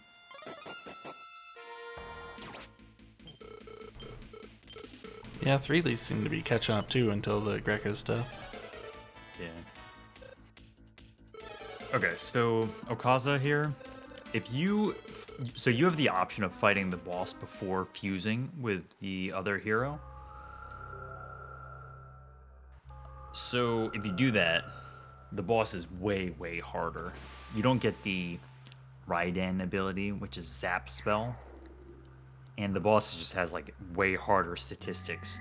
So you're like expected to fuse with the hero first. And the game kind of like warns you about it, but you can try it. But you really, really want to fuse with them first. This is technically a boss fight, but it's almost always over in 3 turns. The boss only has 400 health, but has like insane defenses even now. So the Raiden spell that you just got from fusing with the hero does some damage, and then Hassan can do the rest.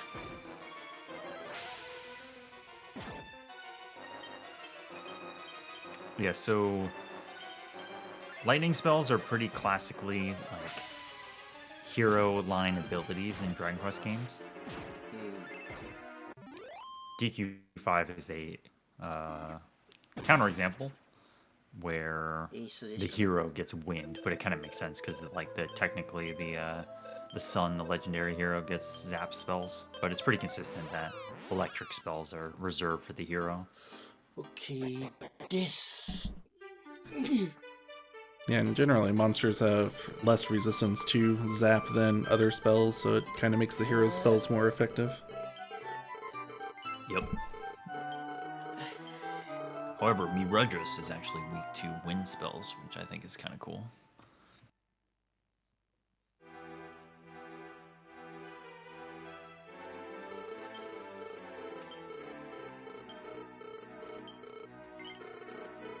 Yeah, so doing this whole life cod segment, taking out the final servant there, that gives you...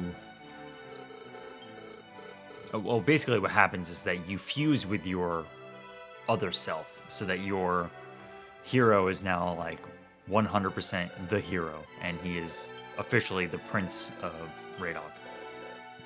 So at this point, you go back to Radok in the real world, and the king and queen realize it's you, you're home, everybody loves to see you, and then the king rewards you with the Helm of Save Us. But there's a bunch of cutscenes here first.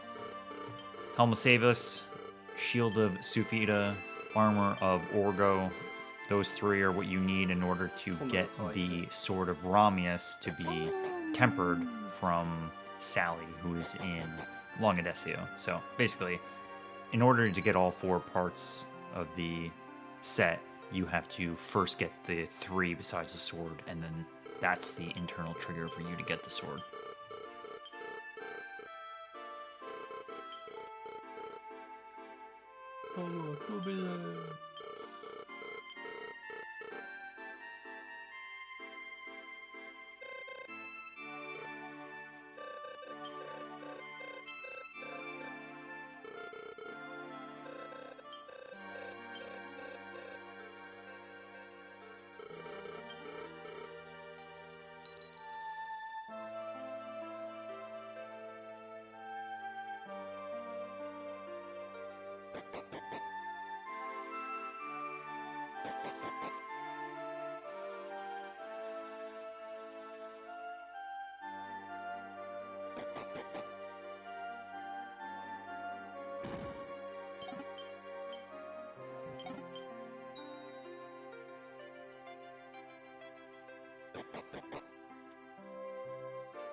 Release is on the mountain, so he's getting up there. 871's doing the style contest.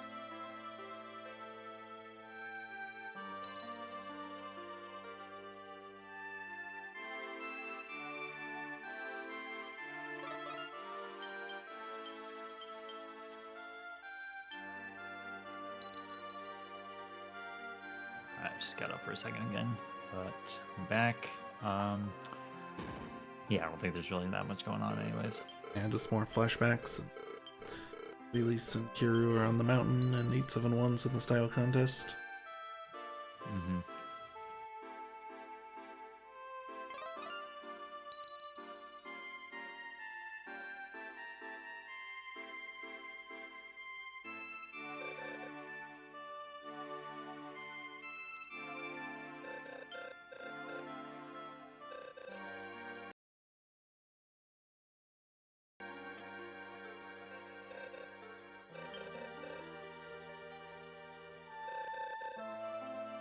So the hero had a sister named Sarah, I believe, that died at a young age. And it's kind of unclear who Tanya is, because Tanya is your either friend in the dream world or sister in the real world, but not actually your sister. I think the idea is that she's some reincarnation of your lost sister.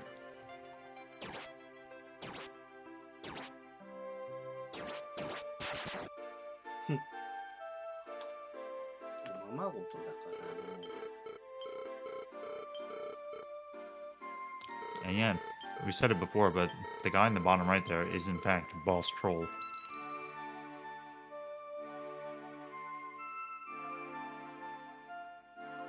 He's back.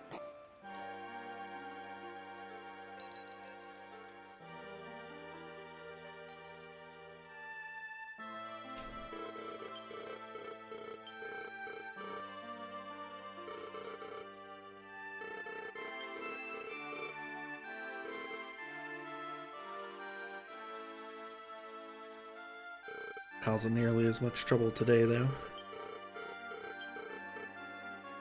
No.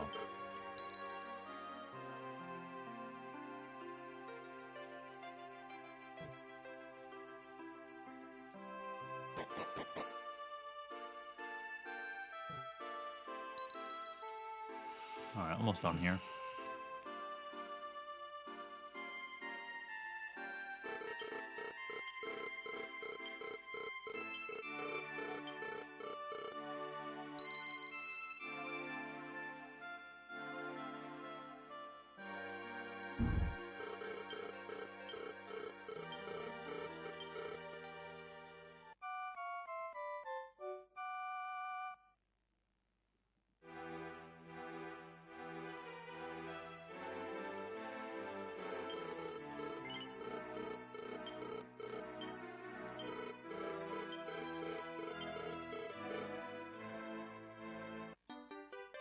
Alright, Helm of Savus, third of 4.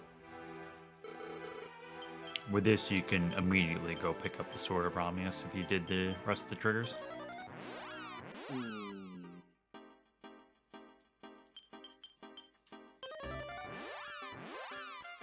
was gonna say, I don't know why you're going there.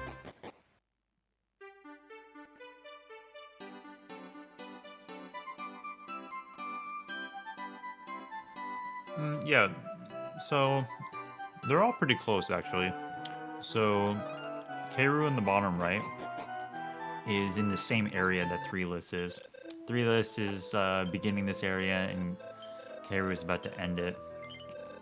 So probably in the realm of like 7 minutes, I think.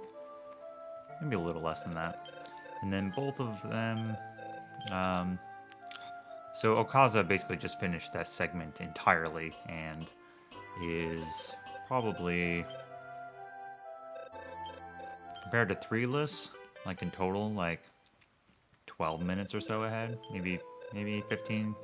A little hard to say. Somewhere in that range. But basically, they got through all the cutscenes after the segment that they're just about to finish. And then, yeah, 871-san, apparently I wasn't here for it, but I had a rough time against Mudo. And,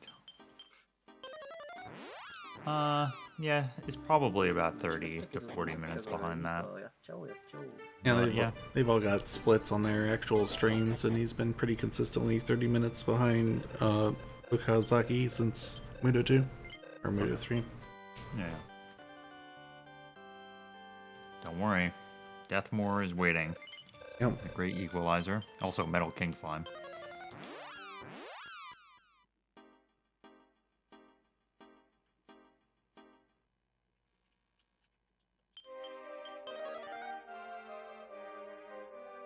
Alright.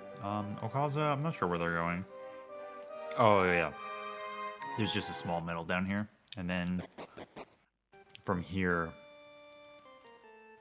they should be able to pick up the Sword of Ramius. Actually, maybe I missed it. Maybe they just got the Sword of... Yeah, they did. They did. Yep, so... Sword of Ramius. Last of the legendary equipment. You need all 4 to progress the game to do the segment that they're just about to do. Sword of Ramius. Actually, I'll come back to Sword of Ramius in a second. So right now they're in the small medal. The Metal King, sorry. Metal King. Oh, 59. I think they're short one.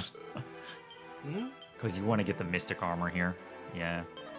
You really need it. So they're, yep, exactly. Scrambling, figuring out where to go. It's pretty funny. It's always tragic. Basically, you don't really know how many medals you have. Yeah, this is a good one. So you can just go here into whatever is Jimmy, maybe? I don't know. Whatever this kid's name is. You go to their room and there's a small medal up there. You always hate to see it though. You always hope that you're either like even or +1 on the small medals, but they were -1. Could be worse though. There's plenty of backup ones that are slightly out of the way, but it's like, unless you're -4 or something, you're probably fine.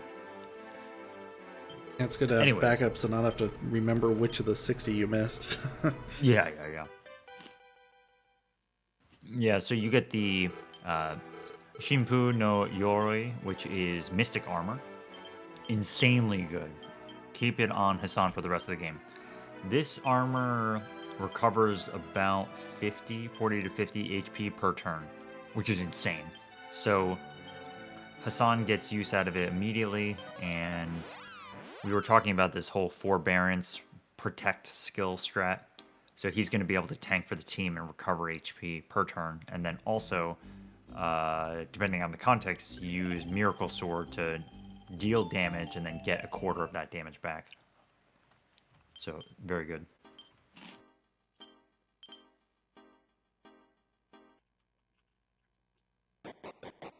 Yeah, so this right here. That's the last required use of the magic carpet.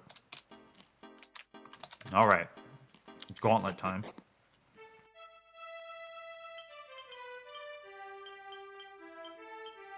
So, there are 4 fights. The first one is standalone, and then the next 3 are all back-to-back. So technically you can save or heal up after this one. But the first one is Hellcloud, also known as Storm's Gate Citadel, I think. You fight a castle. It's rather large. This boss can use Baggy Cross, mow down the party with a physical attack or single target physical attack.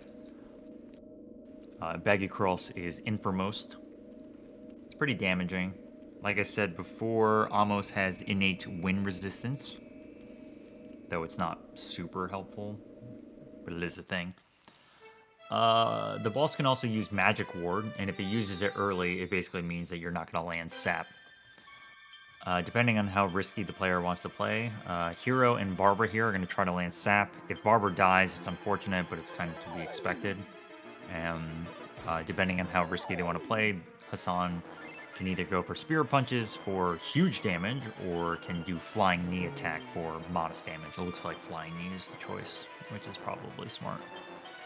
We didn't get to talk about the Sword of Ramius before, but you can use it as an item in battle to cast By Kill for free. If only Dragon Quest III had this. But yeah, you get By Kill by Karuto, double attack spell on Hassan. He charges up on turn 1 and then uses Flying Knee on the next turn and deals a lot of damage. This is a pretty rough start, back-to-back Baggy Cross.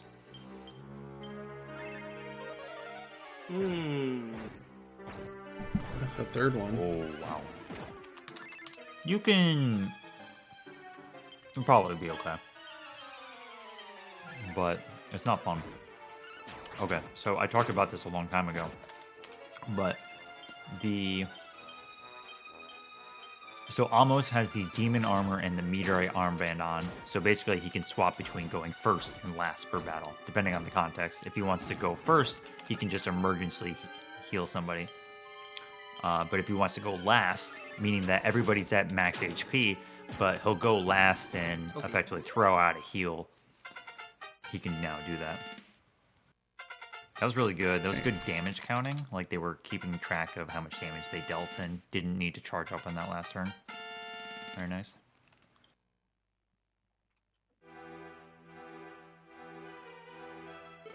If Barber dies during that, it's not great, but it's okay. Tremoro now has the Vivify spell, so he can revive at a 50% rate.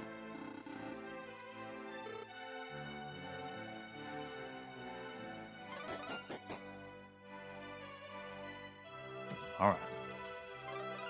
So, Amos gets put in the lead here. Well, you get the left one to get a life seed, and then Amos goes in the front.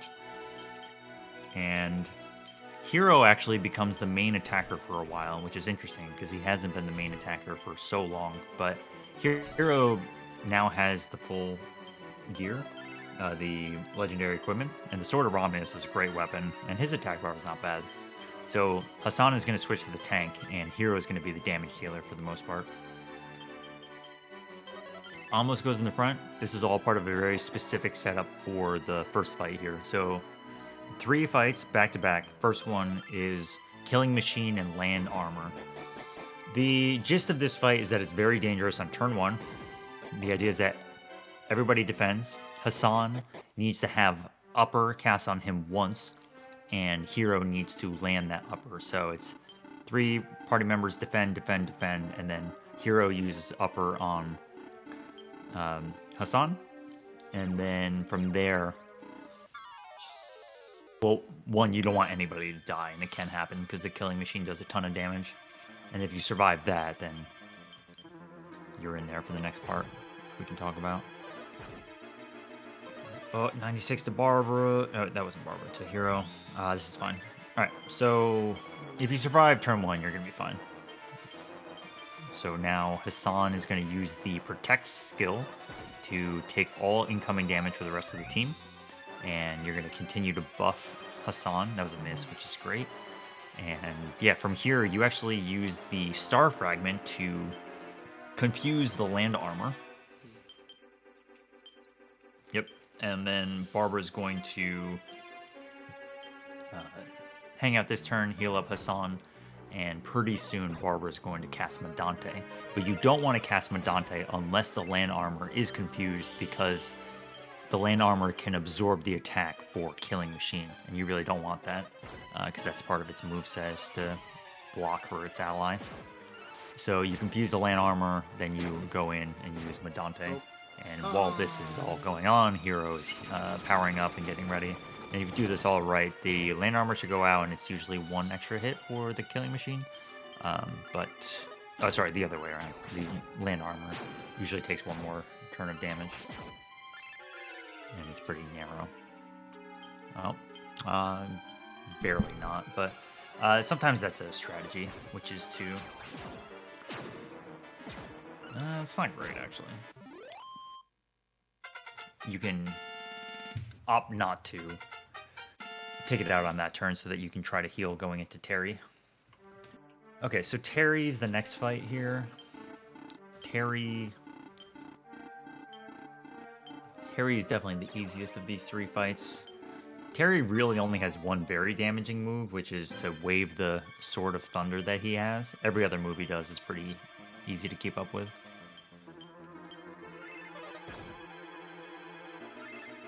Barbara is basically useless right now. She has no MP.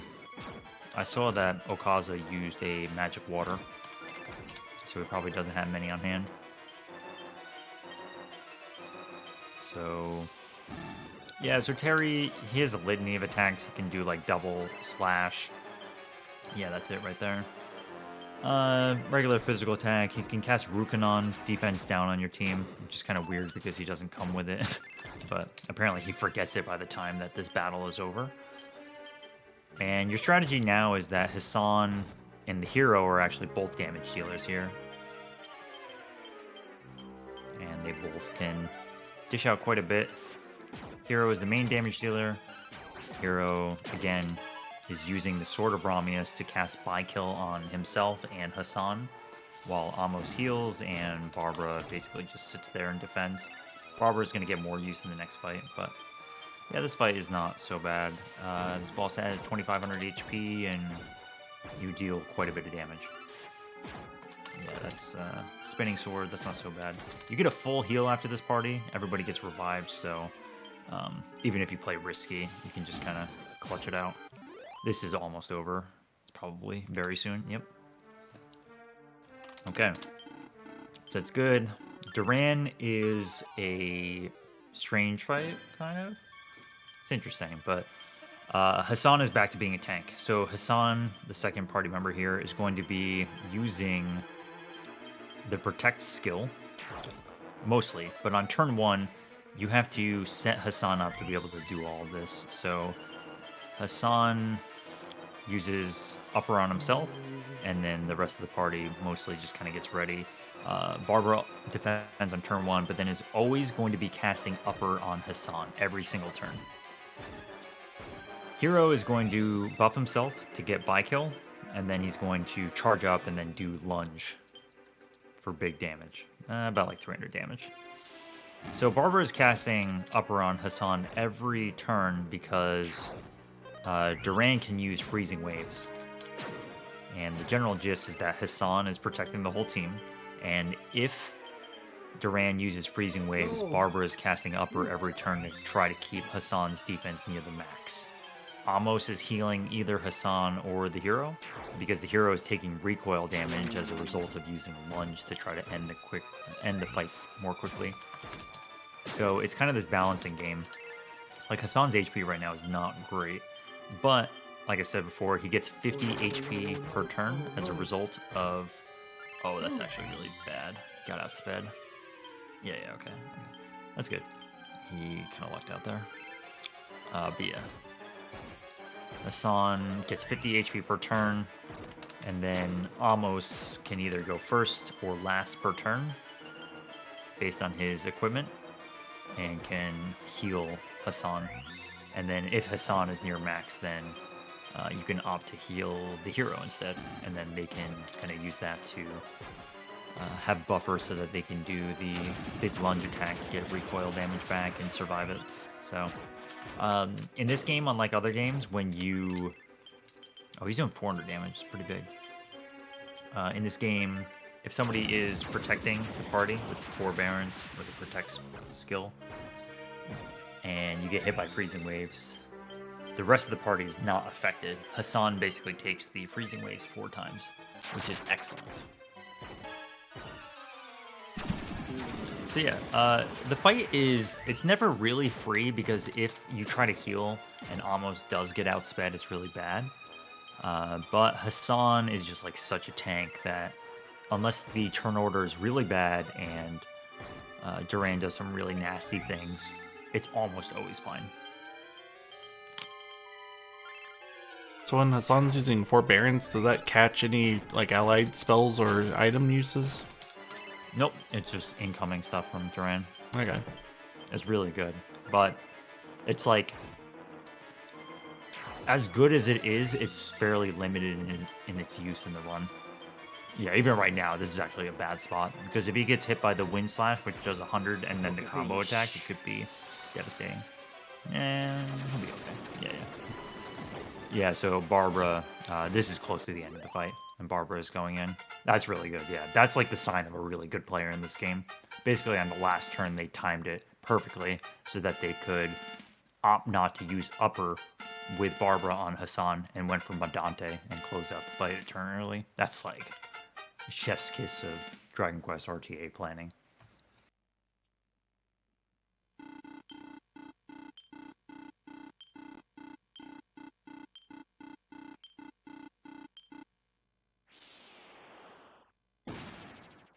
I really like this whole gauntlet of 4 fights because all 4 of them are very, very different.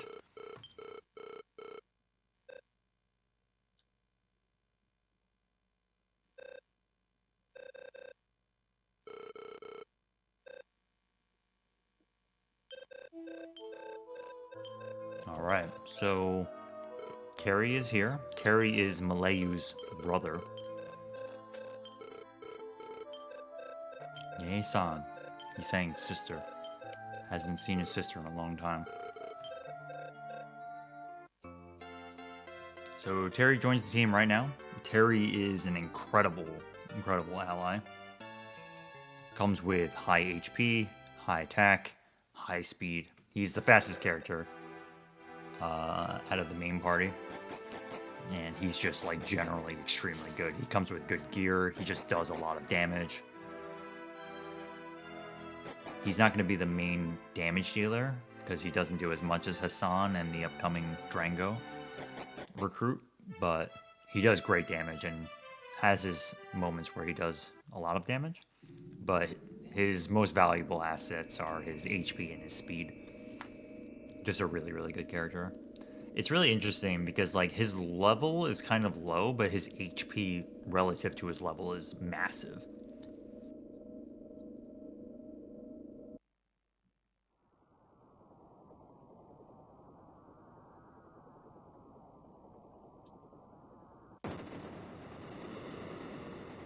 So defeating Duran, unlocks Zenithia in the dream world. So, I'm sure some of you are aware, this is called the Zenithia Trilogy, Dragon Quest 4 through 6. They're all like technically in the same timeline. They are very loosely connected, but Castle Zenithia is present among all 3 of those games.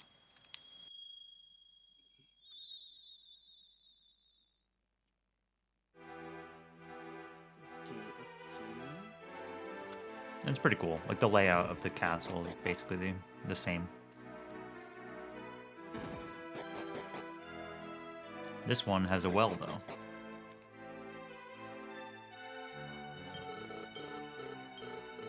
I don't know if I even considered in my casual playthroughs using those buttons to teleport up to Zenithia. I think I just switched worlds and flew over here. Yeah.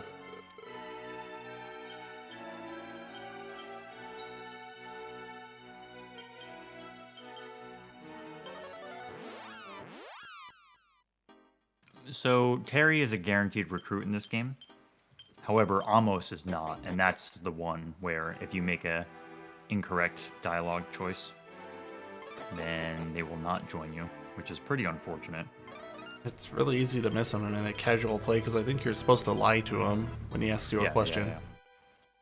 That's right.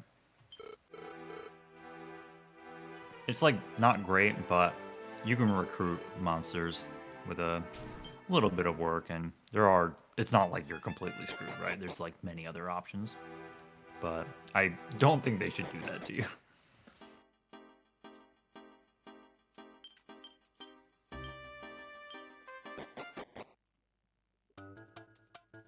All right.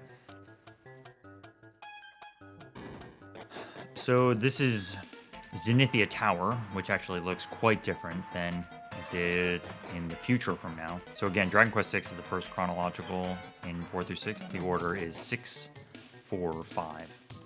And Zenithia Tower in 4 and 5 look kind of similar, but this one is something clearly changed between those in this one.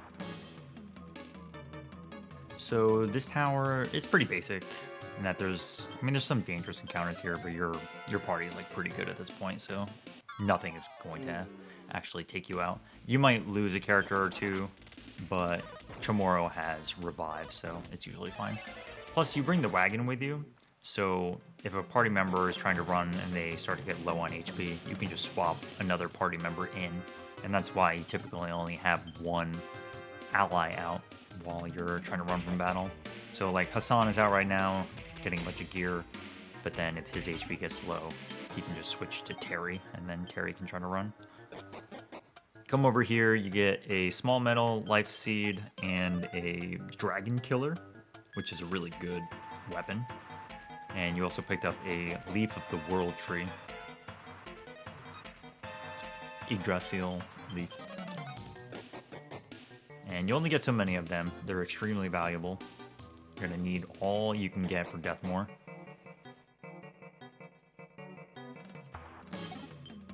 But yeah, this is a fire claw chest here.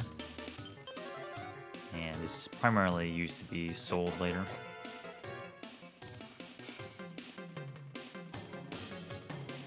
Come over here for another strength seed, I think. Yeah, this is where they're checking Hassan's inventory to clear it out. Yep, another one. Alright, so this fight up here is a 3x monster battle. You've got a shadow, a lamp demon, and a moth, right? So generally the strategy is turn 1, it's only Barbara and Hassan. Hassan protects Barbara, Barbara uses Medante. Part of getting some of the MP seeds along the way is to make sure that you one-shot the side enemies on turn 1 in this battle. The worst thing that can happen, which has happened to me once, which is really bad, is that the Shadower uses the KO dance and takes out Hassan, and then Barbara dies to physical damage from the Lamp Demon. So you really don't want that to happen. Okay, so that didn't happen, so it's fine. As long as Barbara gets Medante off in this segment, it's like, you're gonna win. But It doesn't matter if Hassan dies here. Then from here, you bring out the rest of the party. You use Sword of Ramius on Terry, and Oh. Terry's actually the damage dealer here. You try to use Barbara's lick ability that she got from a jester to take this guy, or just to stun this guy. That she got murdered immediately. That was a turn quicker than I was expecting. 2 turns is really good for this. Usually on turn 3, you bring out Malayu to the front so that she collects the Reigns of Pegasus here, which is what you're getting right now. But yeah, that was a 2-turn battle, which is very fast.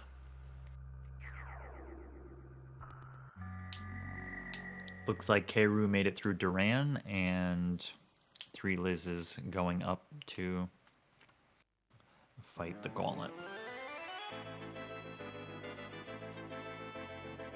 Looking very stable and solid from everybody, though. No real hiccups at all.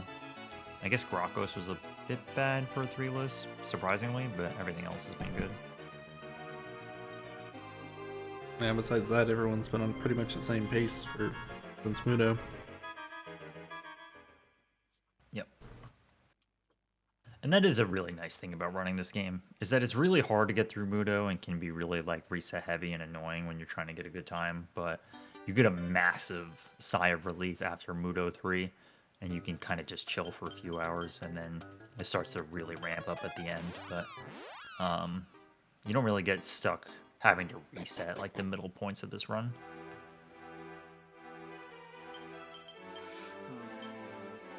But you also have to be really knowledgeable, and if you make an error, like in this fight that 3 Liz is in, if you mess up one input, then it seems like they're taking a minute to think about what they're doing. If you mess up one input, you're probably just going to lose immediately. So you have to have a pretty big knowledge base and well practiced, but if you know what you're doing, it's usually not so bad. Okay, so looking at Okaza, coming back to Arc Bolt to get a small medal and, more importantly, a new ally, which is Drango, who we've been talking about. This is a dragon who comes with the dragon class, so it's just a monster, a Battle Rex, and it is... What am I saying? Yeah, so Drango comes to the party, and she's, like, incredibly good. She's probably... I don't know. Drango and Hassan are contestants for the best. Hassan probably wins because of Hassan's, like, usefulness throughout the entirety of the run, but Drango is, like, incredibly good, too. Drango is, comes with huge HP, just huge, like, general defense and resilience, and it takes a lot to take Drango down. The dragon class that she's at, or yes, that she starts as, is just like super, super powerful. And later, Hassan will be turning into a dragon class based on a book that you can get in the final dungeon. Alright. Looks like Hero's going to be getting the reins here. So the idea is that you climb Zenithia Tower. Pegasus, who is separated by Mudo. Actually, I don't know if it was Mudo. It might have been Deathmore. I think it's Deathmore.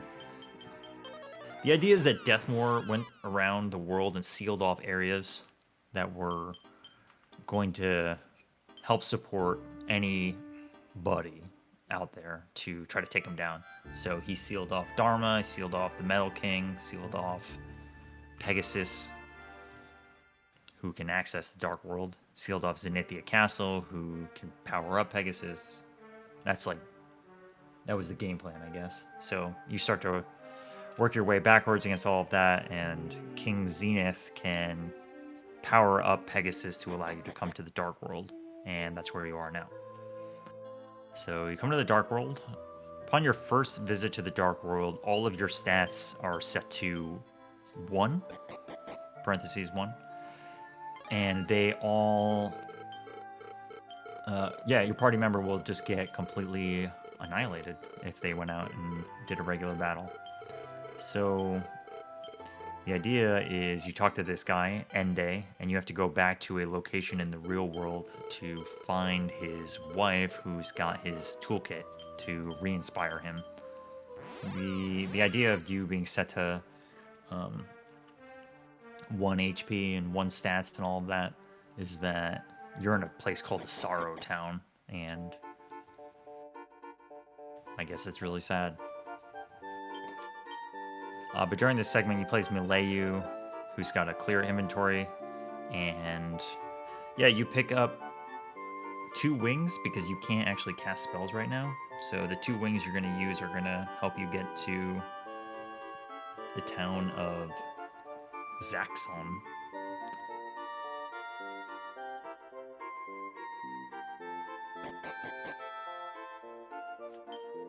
I had no idea you could move like that.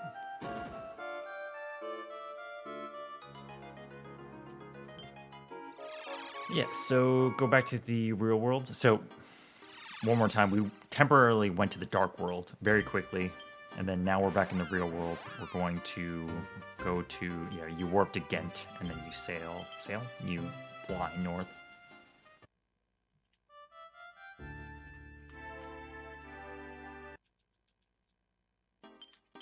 Come here, do a story trigger. You're almost done collecting small medals, but not quite yet. You already handed in your reward for 60, but got 10 more to get to 70, so you can get the Metal King helmet. But you're not gonna get the Metal King helmet until after Akbar.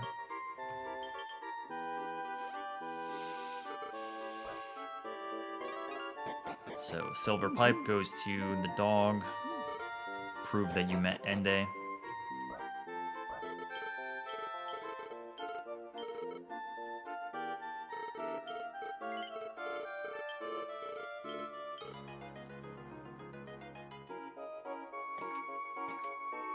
I remember during my first casual playthrough, it took me so long to find this place. And then it took me so long to find it again once I realized I needed to come back here. But it never occurred to me that you can just, like, use Pegasus to land there. Because you come here and you don't really know what to do because there's not much going on, but it is required to come here.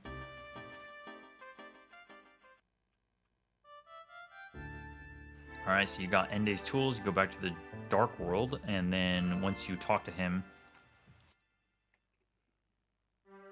he will... you have the ability to make a armor, shield, or helmet. That's called the Ende helmet, Ende shield, Ende armor. And you take the shield as it's the best option for rounding out your existing defenses in the run.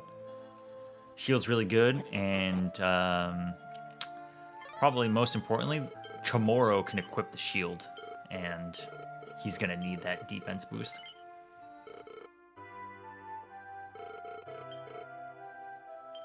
It's one of the best shields in the game.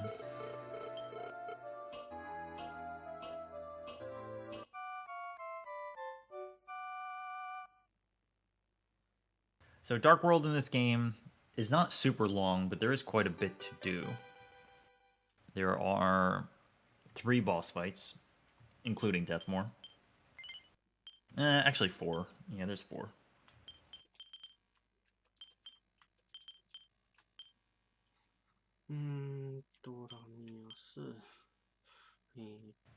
Looks like Duran is going pretty well for its release.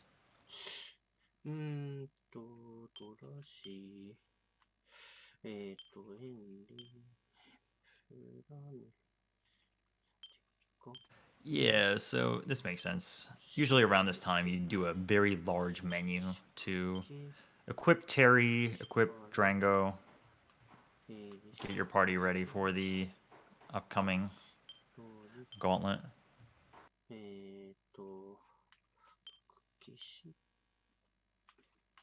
葉っぱ、葉っぱ、マシスイ、キスの、スパタネ、イノキ、イノキ、おしまいと。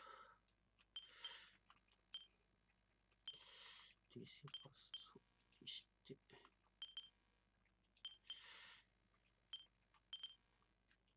It's nothing super interesting right now. We're gonna be going to shop soon, but basically it's like Terry gets outfitted with some equipment that's gonna help reduce spell damage. Drango gets some dragon gear, gets the dragon killer that we picked up in the Zenithian Tower.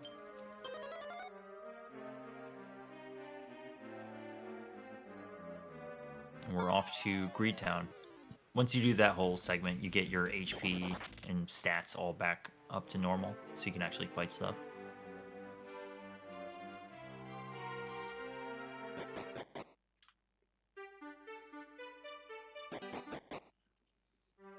Alright, make it to Greetown, leave immediately. We're gonna warp back here. There's a whole thing where you're supposed to spend time in town, in the mines of the town, to try to figure out what to do, but you don't actually have to do that. If you know what to do here, you can just come here. I don't know why they left, yeah. It's a mistake.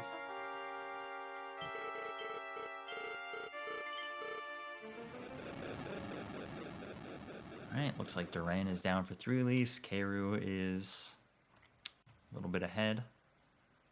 And 871 San is making their way to the gauntlet. Yeah, so the idea for Okaza's, what's happening in the town, is that these are residents of Greetown who've been lured here. Again, we're in the Dark World, so these are residents of the Dark World who have been here for a long time for some reason or the other. They've been trapped here or whatever. And the idea is that they're all fighting with each other to find some secret treasure. And they're all being bad and nasty to each other. Then you find out that there was nothing here in the chest at all.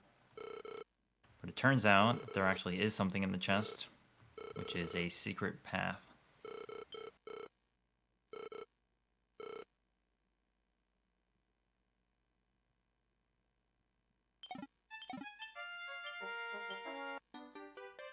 So you just have to inspect the chest twice, and then I guess it's actually 3 times. And then you get a secret path down here. This is how you access the second of the 3 main areas in the Dark World. These fights can do quite a bit of damage, but they're just kind of annoying. Yeah. You can see the difference of damage. Hassan takes 60 damage from a Marami, but Hero takes 20, and that's a result of the legendary equipment that Hero has. Like, his defenses are actually really good.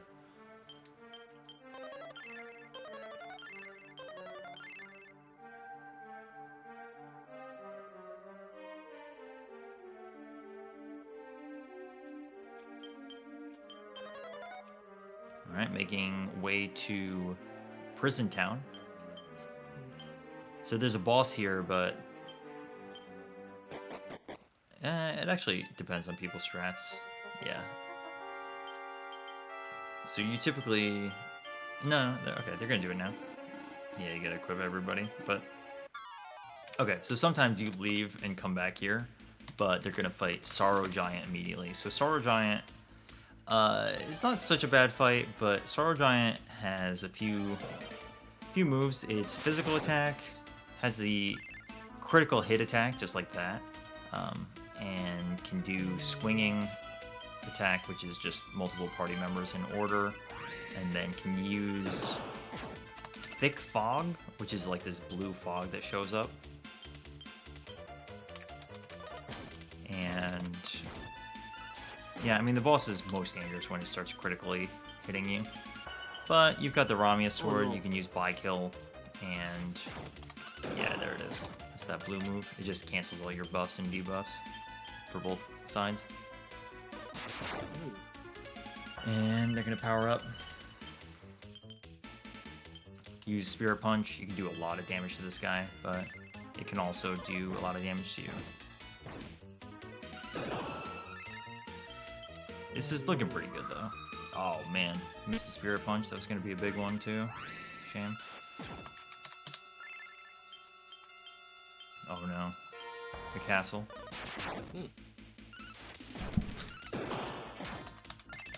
Yeah, it got Barbara, but he got through it.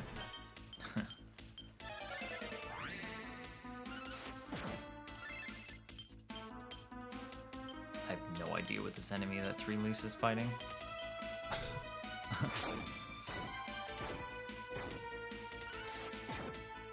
But this Sorrow Giant's probably dead soon. Yeah, yep. So, opted to use Lunge there instead of Spirit Punch to guarantee the kill. Slightly less damage, but we're counting damage in new. Yeah, where are you? Oh. That's weird. Okay. You don't have to fight that well in counter. I don't know what they were doing, but I don't know. But yeah, that was a pretty good Sorrow Giant for Okaza. 3 bosses left. This is a pretty big story sequence. Hey. Coming here, you have to do a whole bunch of stuff in prison. Basically, these guys on the outside are actually not bad guys, and they've been enslaved to guard this place. So once they find out that you're trying to take out the demon lords, they help you out.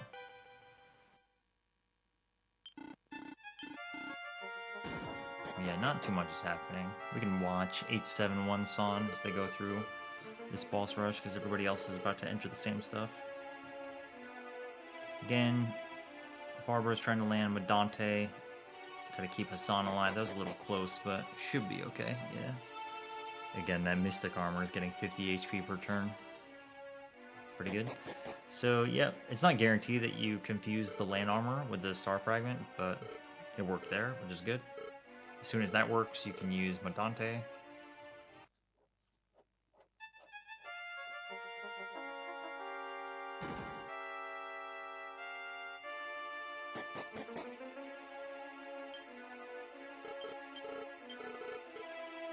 Ooh, that's pretty low damage.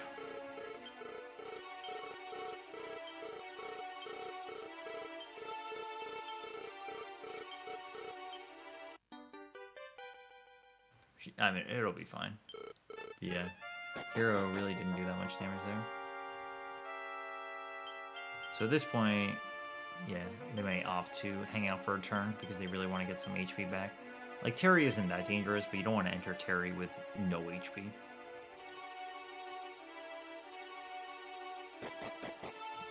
Okaza is just doing this prison segment. There's not too much interesting happening for a little bit.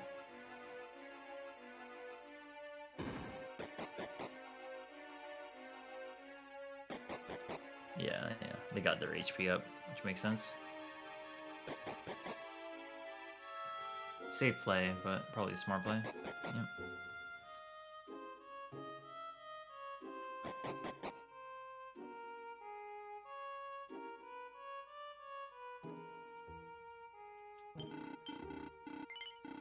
So yeah, while you're in prison, it's basically just talking to a bunch of people. You bring Hassan in here by himself because... Oh wait, actually collecting this now. Usually you wait until after Akbar to get this, but sure. Hassan is here by himself because he can use the Berserk ability, which is called Sutemi. And that ability, you do a physical attack, but then you take 200% damage from enemies during that turn. So it's Berserk ability. It's like all the same thing. But the idea is that you can have enemies deal a ton of damage to you, and you're actually trying to Death Warp in this area. So, not Death Warp. You're supposed to lose a scripted encounter. You can win it if you want, but it's much slower because it forces you into another fight afterwards, and that's just a waste of time. So you can just lose immediately and move on. Alright, we're at the 6-hour mark. Kaza's looking pretty good. I mean, at this rate, we'll very easily clear 8 hours. But they've been playing like a advanced player, so it's pretty obvious to me.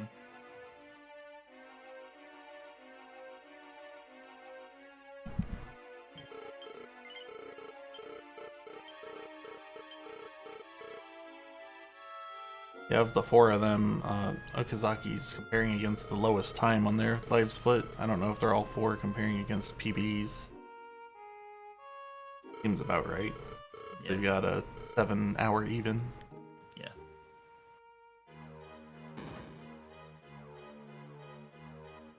But they're all playing well, for sure. Yeah. Like 871 San is behind, but that's Mudo 3, and that's just the way it is.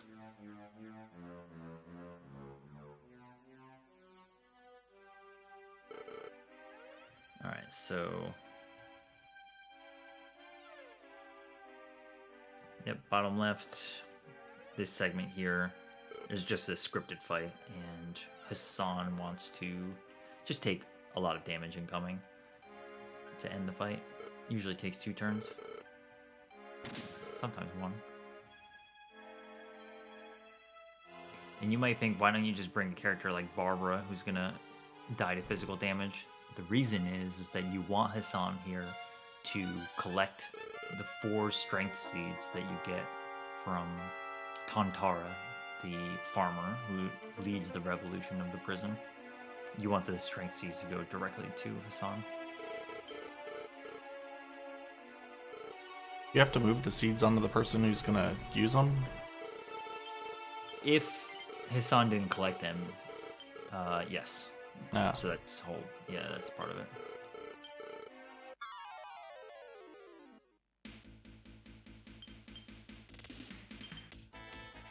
Yeah, so he's already got 43 HP because of the tiles, and then it takes 92 damage from that, so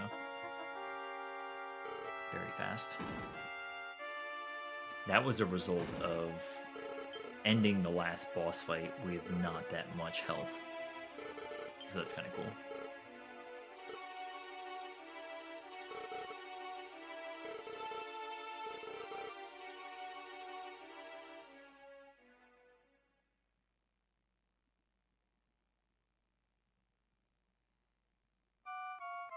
So you get put back in prison, but basically the game plan was you put like a sleeping herb in the wine, so all the prison guards are knocked out.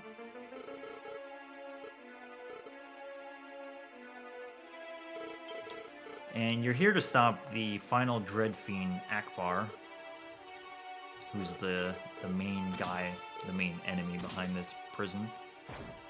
And he's apparently trying to get married to one of the priestesses. So you kind of go in and break up the wedding. And when you defeat Akbar, you actually get a silk tuxedo from him.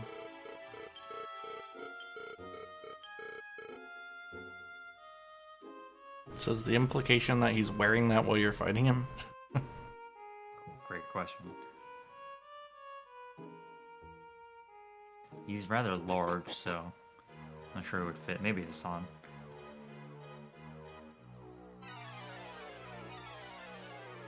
Yeah, Hassan looks like he's like 8 feet tall in his original art. Yeah. Whenever he's with the other characters. Alright, so this guy right here, Tantara, gives 4 strength seeds.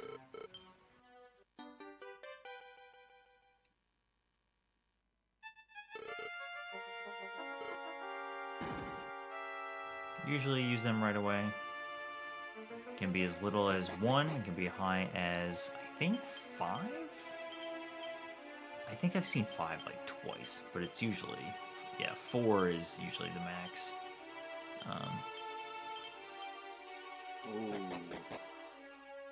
Actually, I'm second guessing if I saw a 5.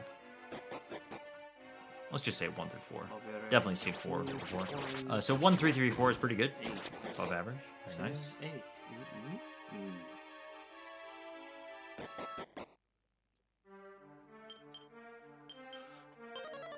Alright, so you go outside, you get the rest of your party, but before you go back and fight, you go to Greedtown, and we're going to do some shopping. And this is like a major inventorying part of the run. So every runner does this a little bit differently, so let's see what they get. All right, so they're not going to the weapon shop right now. You go over here to pick up this is the Armband of Sacrifice. So this is not the one that revives your party when you take a death. So this one gets sold immediately. That's called the Megazaru bracelet. The one that revives your whole party. So while you're here, Okazaki is getting the Dragon Robe, which is for Drango, and it's really, really good armor. It's really nice. The game gives it to you for free. So yeah, that's Megazaru. Oh, sorry, that was Megante bracelet.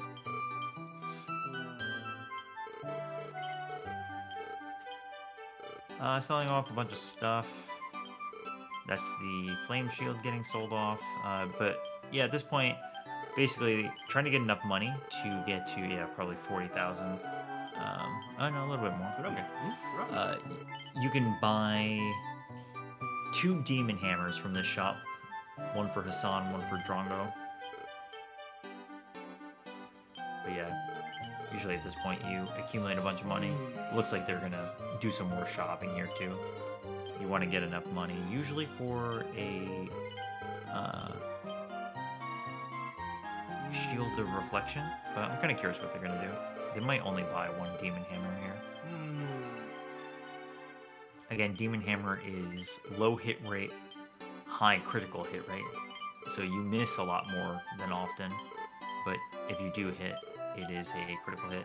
I believe it's 30% for Evil Slash and for Demon Hammer in this game. Okay, Like just 2 hammers.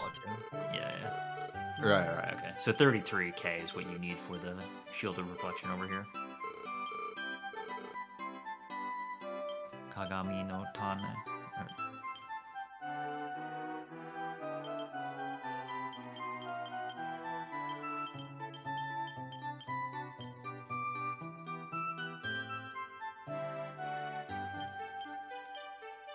Yep, looking good.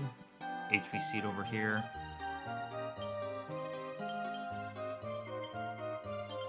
Yeah, this should go to Hassan.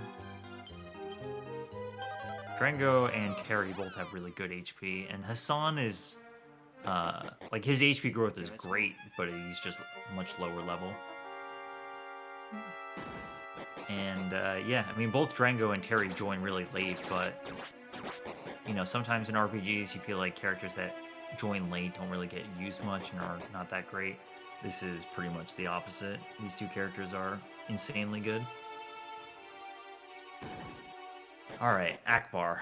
Yep, Akbar is the last of the Dread Fiends. Akbar comes with 2 allies. They've got about 500 HP. Akbar himself has 3,300 HP. Akbar is on a cycle, does a lot of big AoE attacks, and can cast defense on your whole party, and can also revive his allies. So you want to cast Stop Spell on Akbar. Generally, the strat is on turn 1, you try to confuse one of the Guardians, and it looks like it worked, which is really good. It doesn't always work, but it did work there. And then you want to land Sap. So it's both Stop Spell and Sap. He decided to go for Sap first instead of Stop Spell, but to each their own. You kind of need both, so. But Sap failed there, and I would argue you should probably try to get Stop Spell first, but, you know, Okazaki's willing to play risky, I guess. And yeah, these guys on the side, I mean, that was a lot of damage, but that's because Rukanon just landed defense down.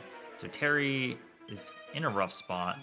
Terry has the World Dew right now. Let's see if he uses it. Yep. So World Dew is getting used, which is very standard for this fight, is that you're going to use the World Dew and then you're going to pick up another one.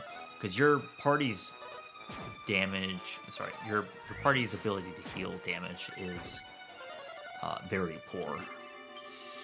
So, yeah, so that's Hassan powering up, taking out the left one.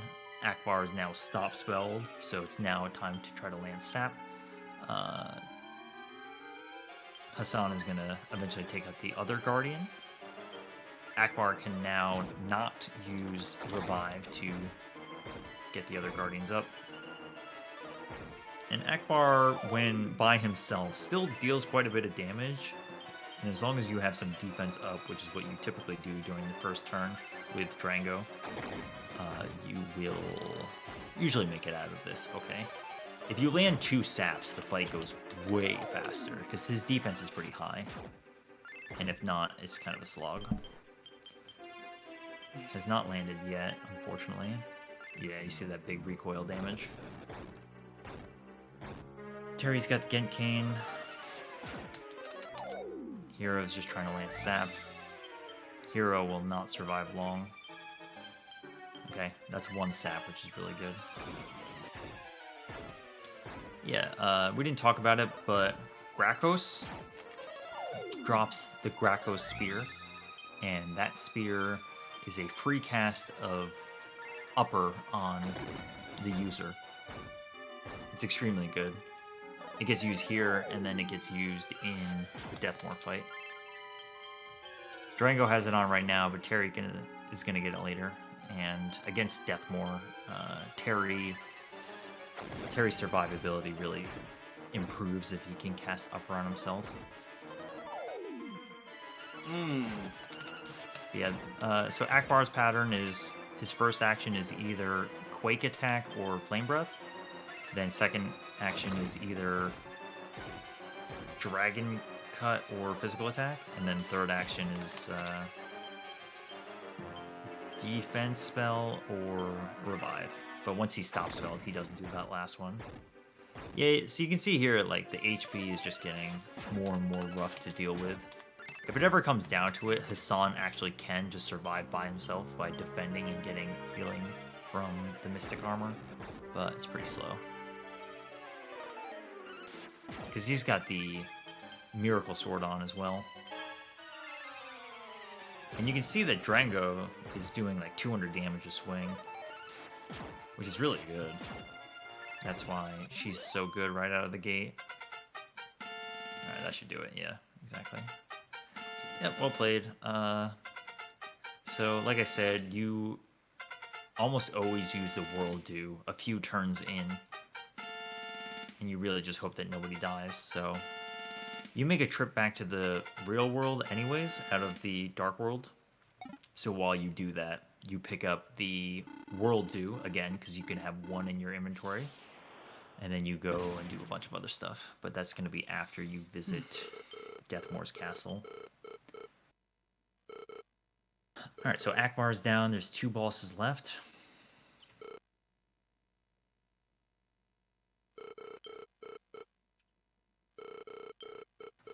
There's quite a bit to do still.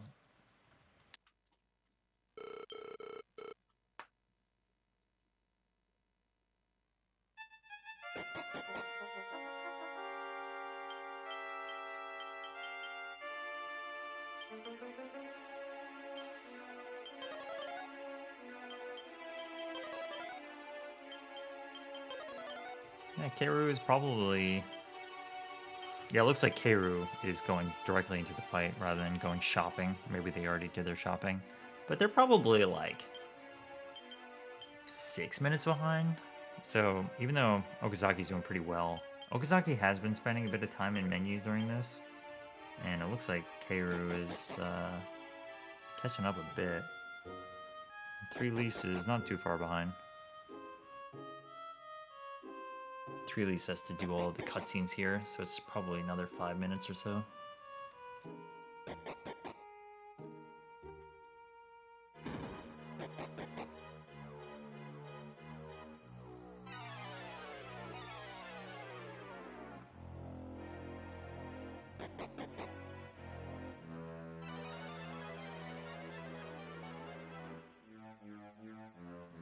So you have to come down here, and the whole idea is that there's 2 sages in the Dark World that are going to help dispel the barrier around Deathmore's castle.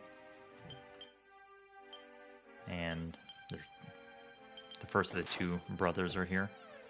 I think this one is Masarl.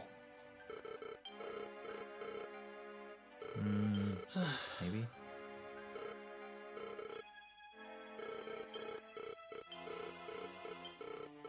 No, this is Kurimutu. No, Kurimuto. Cremit? Cremit? Cremit.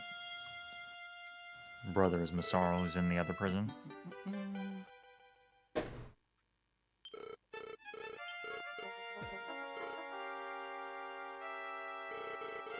He gives you the Truth Orb, which allows you to go to the final area. Alright, so you see Akbar in the bottom right with Keiru. What happens is, I didn't catch exactly what happened, but if you can't land the Confuse on the Guardian, which typically you only get one chance at the beginning, if you don't land the Confuse, then the Guardian will go through its turn cycle such that it will summon a Cure Slime. Those Guardians are on a pretty specific pattern, and if you let them hang around too long, they can use a critical hit on your team. That looks like the hero's dead. Yep. But they were able to land Stop Spell, at least.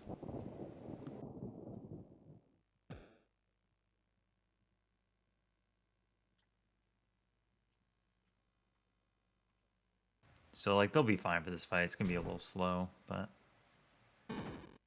no real problem. Hassan is looking kind of dangerous, though. Yeah. Yeah, so on that turn, Keiru opted to not use lunge and just went for a straight physical because the idea is that...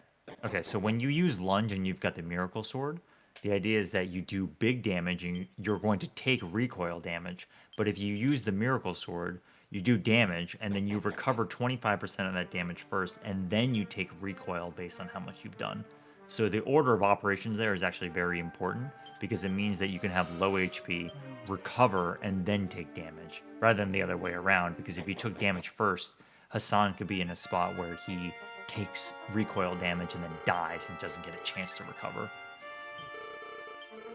So in that case, they opted to not use lunge at all and just did a physical attack, which means that there was no recoil, so you did less damage, but you effectively heal up. So there's a lot of subtleties there. Ooh, that's annoying. Dragon goes down, but yeah, Akbar is looking like they're on their last legs. They do have to play kind of carefully, but like I was saying before, if you really turtle with Hassan, you can usually make it out of this. This is definitely dicey, though. It's gonna be close. Yeah, that was really smart. They must have been counting damage too. So that was just Hassan and Terry left, and they were able to use lunge with Terry instead of healing to clutch out the fight. All right, looks like Okazaki is in the best part of the game, which is hunting Metal King Slime. You can do this either before or after the next boss. They're opting to do it first, which is a little, like, quote-unquote, a little suboptimal, but for a race, absolutely makes sense. The idea is you get a bunch of levels before the next boss to help. The next boss you can, like, pretty easily do without fighting, but if you're going to sit here and fight Metal King Slimes, you might as well just do it now. That's annoying. Yep, reset.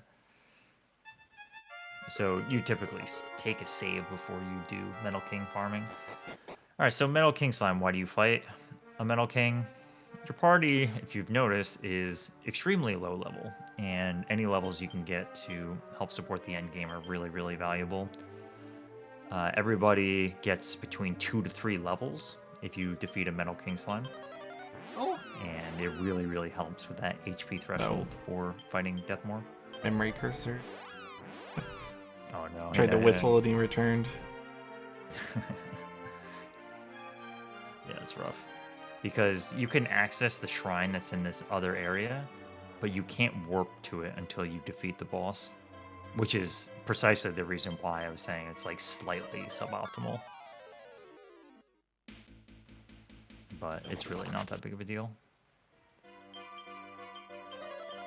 Yep, so Metal King Slime has a 10% spawn rate in this area.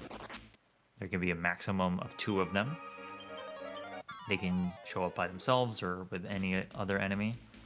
You have 2 demon hammers and the evil slash skill. So Terry, Drongo, Hassan all have the ability to crit. It's about a 30% rate. Some enemies are better to see than others. Those hollow ghosts, the ones that are orange, the orange shadows, they can cast Zaraki. The servants can cast, or I guess they can use Paralyzed Breath, and they can go twice per turn, which is annoying.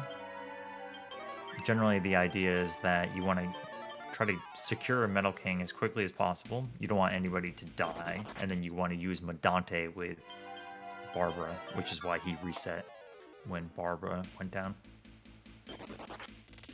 Because you kind of want Barbara alive for all of this. This fight's annoying. Yeah, and you notice that there's only one party member out when trying to scout, and then you bring out the whole party when you try to defeat a Metal King.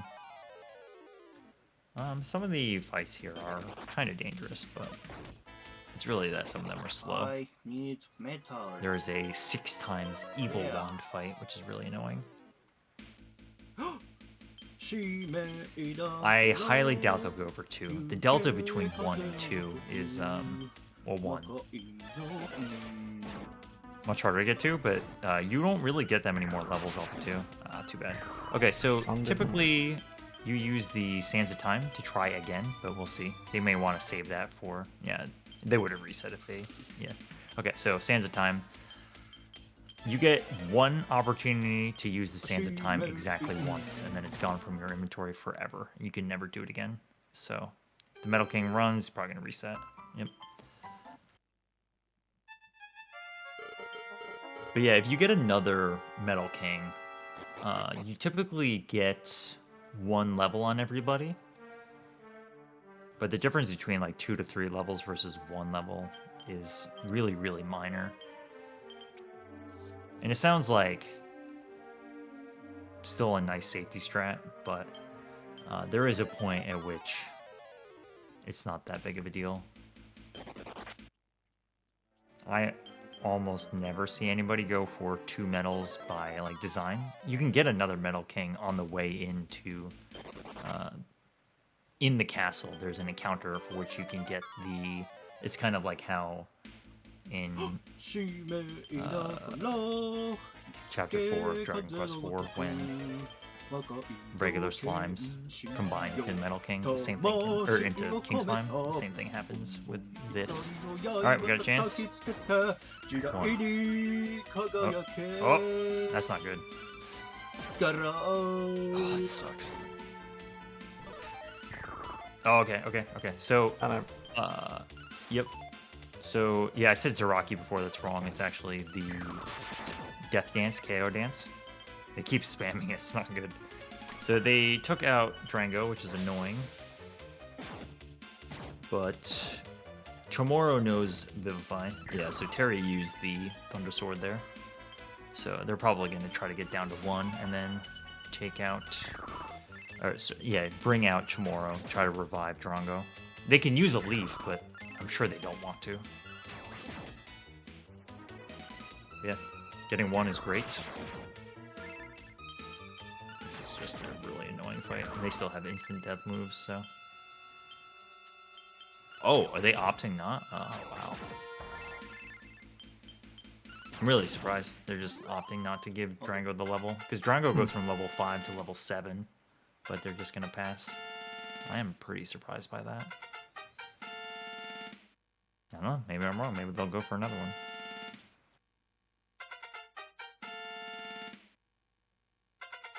Yatta.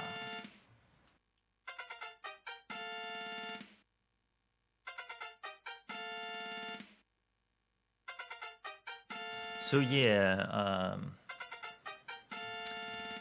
so Tsunaki, very fast runner of this game, either gets 1 King Metal Slime or turns Hassan into a dragon, but typically doesn't do both. And this is the person trying to get the fastest time in this game right now. Their current strategy was to get a king medal and skip the dragon, but their current attempts have been the other way around. But almost definitely, they will be going for both. Standard strategy is to go into Deathmoor's castle, get the demon spear and the dragon book, and then leave, sell the demon spear, which effectively equates to being able to buy one world leaf from the casino, and then turn Hassan into a dragon.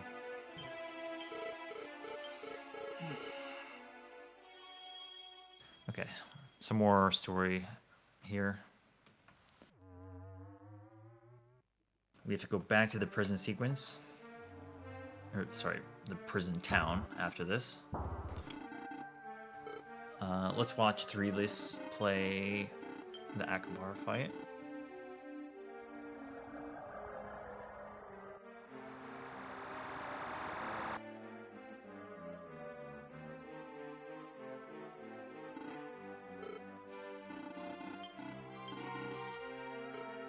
Ooh, okay, so this will probably happen again with the Cure Slime. So the Guardian on the right did not get confused. So it makes the fight slightly more dangerous and really just annoying. Yeah, alrighty. Turn 2. Terry is using the World Dew immediately to give the hero health so he doesn't die before Stop Spell gets off. Okay, Rukanon. Flame Breath. Okay, Stop Spell worked, which is good. Another Graco Spear. Alright. Deciding what to do. Yeah, actually trying to land another. Yeah, because, yeah, it makes sense. Okay, so that Star Fragment worked and the right one is now confused. So, good, but not great. Their HP on Terry and the hero is not great. Have to prioritize. Sap has not landed yet. They just used their World Dew before, so they're basically just going all in with the hero. Oh, that's so bad. That is so bad. Oh, I feel so bad for them. And Sap didn't land. This is a tragic fight. I wonder if they're going to use the... No, I mean, they can't. They can't use the Sands of Time. They would have to revive Terry and then use the Sands of Time. This is so bad. They could... Oh, wow, that's crazy. Okay, that's crazy. So, if you remember Bloody Paul ran from battle before, the Guardian just did the same thing, which is pretty nice, despite all of that happening, which is really rude. The Guardian runaway is pretty nice. So yeah, I mean, at this point, Drango's going to slowly lose health, and it looks like Hassan is just going to do power up, regular physical attack. You get healed every turn from the Mystic Armor. You get 25% of your damage dealt back through Miracle Sword, and you don't have to worry too much about taking too much damage. So, again, Hassan has the upper ability and can upper himself, but already did that. So it's very slow, but won't lose the fight. It's just unfortunate. It is not their fault. Oh, that's actually cool. I never saw that before. So Drango actually still has the power shield on, which is something that Okazaki skipped, but that allows Drango to heal for situations like this.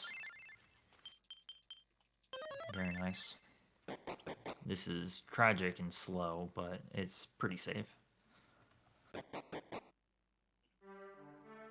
guess that power shield might come in handy for the next fight too. It's not uncommon to have it here. It's just sometimes you sell it. Alright, so Okazaki is heading towards the next fight. Zuikaku and Shokaku.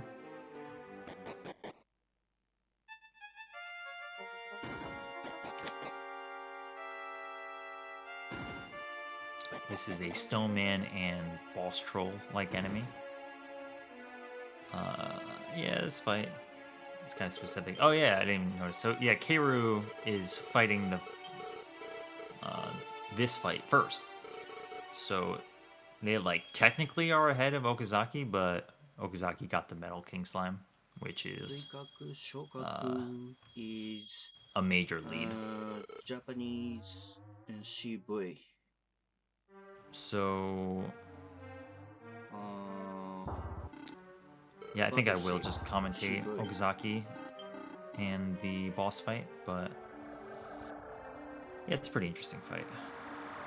Shokaku on the right takes a ton of damage. Both of them are on a fixed pattern pretty strictly.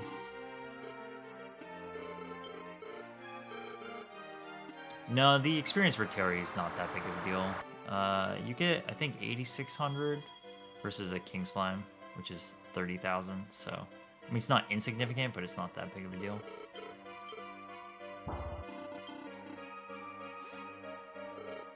Terry is not the party member, or among the party members that really need a lot of EXP anyways. Like, Terry's pretty good.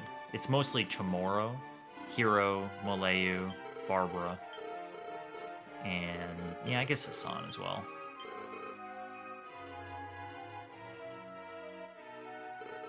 Chamorro's the big one because the experience gives him quite a bit more MP and HP. These characters have kind of like predefined curves, and the stretch for which Chamorro gets levels here really, really helps him out. Any MP that you can get on Chamorro is so valuable because you spam heal all during the entirety of the Deathmore fights. Okay, sorry. So Shokaku, Zuikaku here. So Shokaku is on the right, the one that looks like Boss Troll. This boss is actually weak to wind, so Terry comes with a wind attack ability, Wind Slash. So it's pretty standard. You use the... So at this point... Oh yeah, look at that. 1,039 damage, very big. Drango is holding on to the Sword of Ramius, and you're not actually using it as a sword, you're just using it to cast Bykill on your team. Hassan and Terry are doing big damage. Spirit Punch does 1 billion to Shokaku, and Terry can use the Wind Slash ability to exploit a weakness, which is a pretty rare case of exploiting weakness. I don't know if that heal more is going to help against the damage he's dealing. I don't think so. Not 1,039 damage. Oh no. Oh no. Should be dead on Terry's next hit. But yeah, Shokaku on the right can use Quake attack. Can power up and do a physical attack, but usually is not a problem. Zuikaku on the left. Oh, a little bit more. More than I thought. Maybe I missed the cycle. Anyways, so yeah, Shokaku on the right is going to die very soon, but it's really not that big of a deal. Zuikaku on the left, the Stone Man, he has a very, very mild pattern, except for one part of his cycle for which he does Rock Throw, and that does about 90 to 120. Yeah, right here. You saw Hassan take 125 there. It's a huge, huge damaging attack, and it comes out as his second move in the cycle. So on turn 2 of the battle, you eat that while Shokaku is kind of hanging out on the right. So it can definitely catch you off guard. But basically, for the rest of his actions, he really doesn't do anything. He just kind of hangs out. But you have to be ready for that move. But yeah, this is all on a cycle. He casts Behoimi on Shokaku, but if Shokaku's not there, then it's just on him. He does meditation for self-healing for 500, and otherwise just kind of hangs out and doesn't do too much. Drango's trying to land attacks. I said before that Drango has the Sword of Ramia, so she's just buffing the party with Bykill. Hassan lands Spirit Punch, and Terry is going for Evil Slash, so he's just trying to land critical hits. Looks like it's landing. That is really, really large damage from Hassan. Getting 550 on this guy is like huge. 2 Evil Slashes in a row, very nice. Might kill the hero. No? Okay. Oh, the hero is defending. Alright. But yeah, this is going really well. Really well. Okay. 3 Evil Slashes in a row. Yeah, that was extremely good. Alright, so like Keiru is technically in the lead right now, but is party average around 2 to 3 levels lower. You can see right there, Hassan is level 23, whereas Okazaki's is 26. It just means that they haven't yet farmed for their Metal King, or they're not going to. I mean, you can do it. It's just not easy, and it's way ドラゴン way の more 悟り problematic. か。 My guess is that they are going to do it. They're just doing it in this order first. I'm I guess the idea might be the hope to just find one randomly in here while looking for the dragon book. Yep, you can do that on this floor right here. They can spawn. Actually, sorry, they can show up anywhere. I think it's starting on this one though.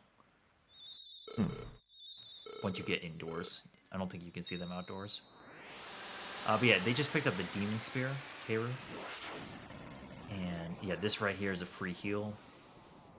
Demon Spear is just gonna get sold. It sells for 18,750. Quite a bit of money. The tile set there is kind of interesting because I'll try to point it out when Okazaki goes there. Basically, the tile set, when you flick the switch on and off, actually changes by, like, one of the tiles is facing right before and then it's facing down afterwards. I don't know, it's just a weird quirk. Shoutouts to Mudo, Duran, Akbar all getting palette swaps in this dungeon. Sadly, Jammers didn't make the cut. Okay. Or Grappos. Okay, let's go.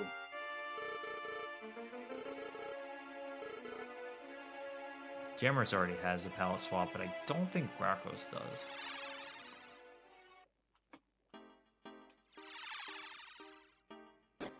Alright, so Keiru is coming up here.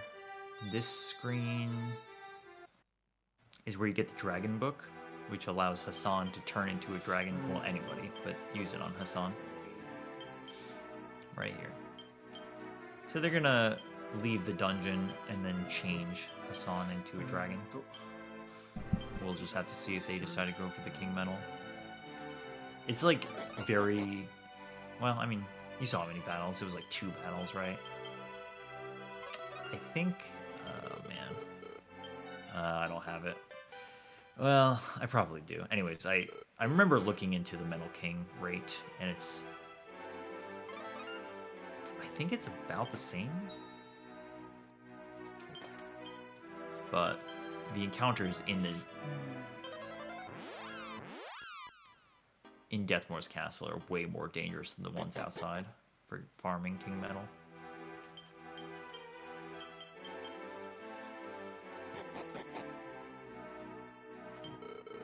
Alright, strength seed rolls from 871 San. Straight ones. Wow. That is horrible. So Okazaki got 11 from strength seeds. 871 San got 4. Oh, The bare no. minimum. Just kicking you while you're down.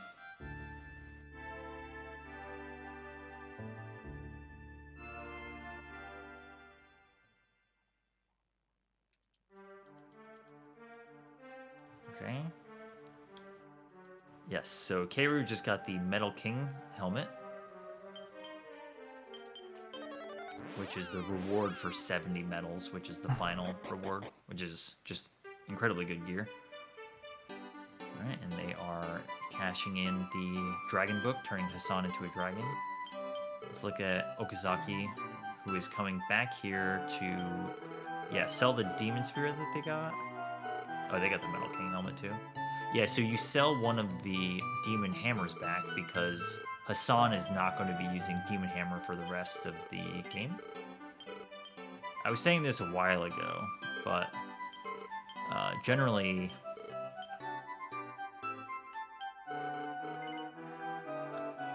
what am I trying to say? Yeah, actually, what are you selling right now? Hold on. I think they're trying to get to 40k.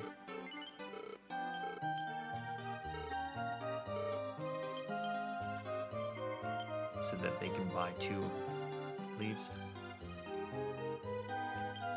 They seem to be... Yeah. Okay. So, to scrape by, they sold Drango's Iron Mask and then gave Malayu's Usamimi band from forever ago to Trango. And this is all just a narrowly scraped by to get 40,000 gold. 40,000 gold is what you want for being able to purchase 2 leaves. So you go to the casino here and you spend 40,000 gold to get 2,000 tokens, and you could buy 1 leaf for 1,000 tokens. So it's pretty expensive, but world leaves are so useful. What I was trying to say before is Hassan is going to be using the Sword of Miracles or the Metal King sword, and will not be using the Demon Hammer. And the Demon Hammer would be really good on Form 2 of Deathmore for when he buffs his defense inevitably and it takes a million years to beat him. But the problem is that Hassan will be under the effects of By-Kill, and if he's under the effects of By-Kill, then he can't land critical hits with the Demon Hammer, and you can't cancel it using the equip glitch that you do in Dragon Quest III. So it's very annoying. Alright, Keiru's trying to get this Metal King. Okay, sticking around. Easy. One and done.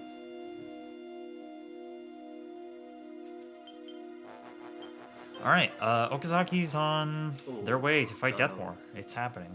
Okay. They got their Metal King, they got their leaves. This is it. Whew, I have to like mentally get ready for Deathmore.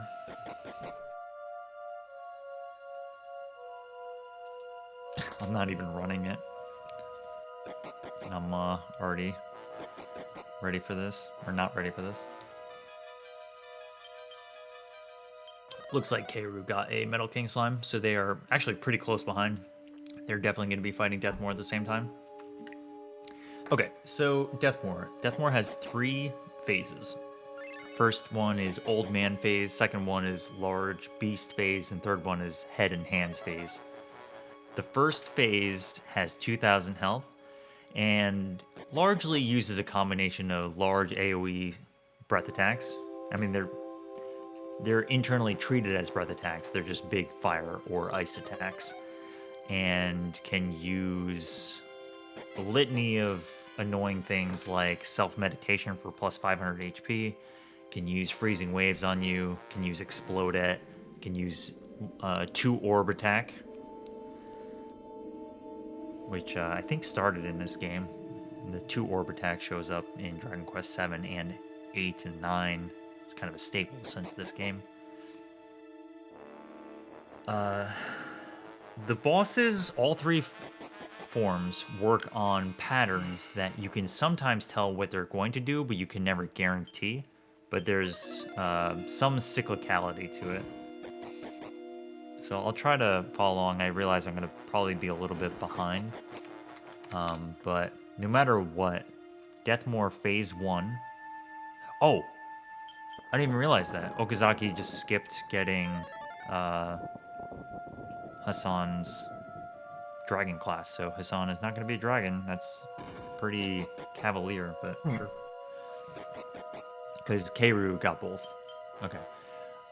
Yeah, so Old Man phase 1, is going to start out with either strong fire or ice attack. It doesn't really matter. They're about the same in damage. I think ice does a little bit more, but it's about the same.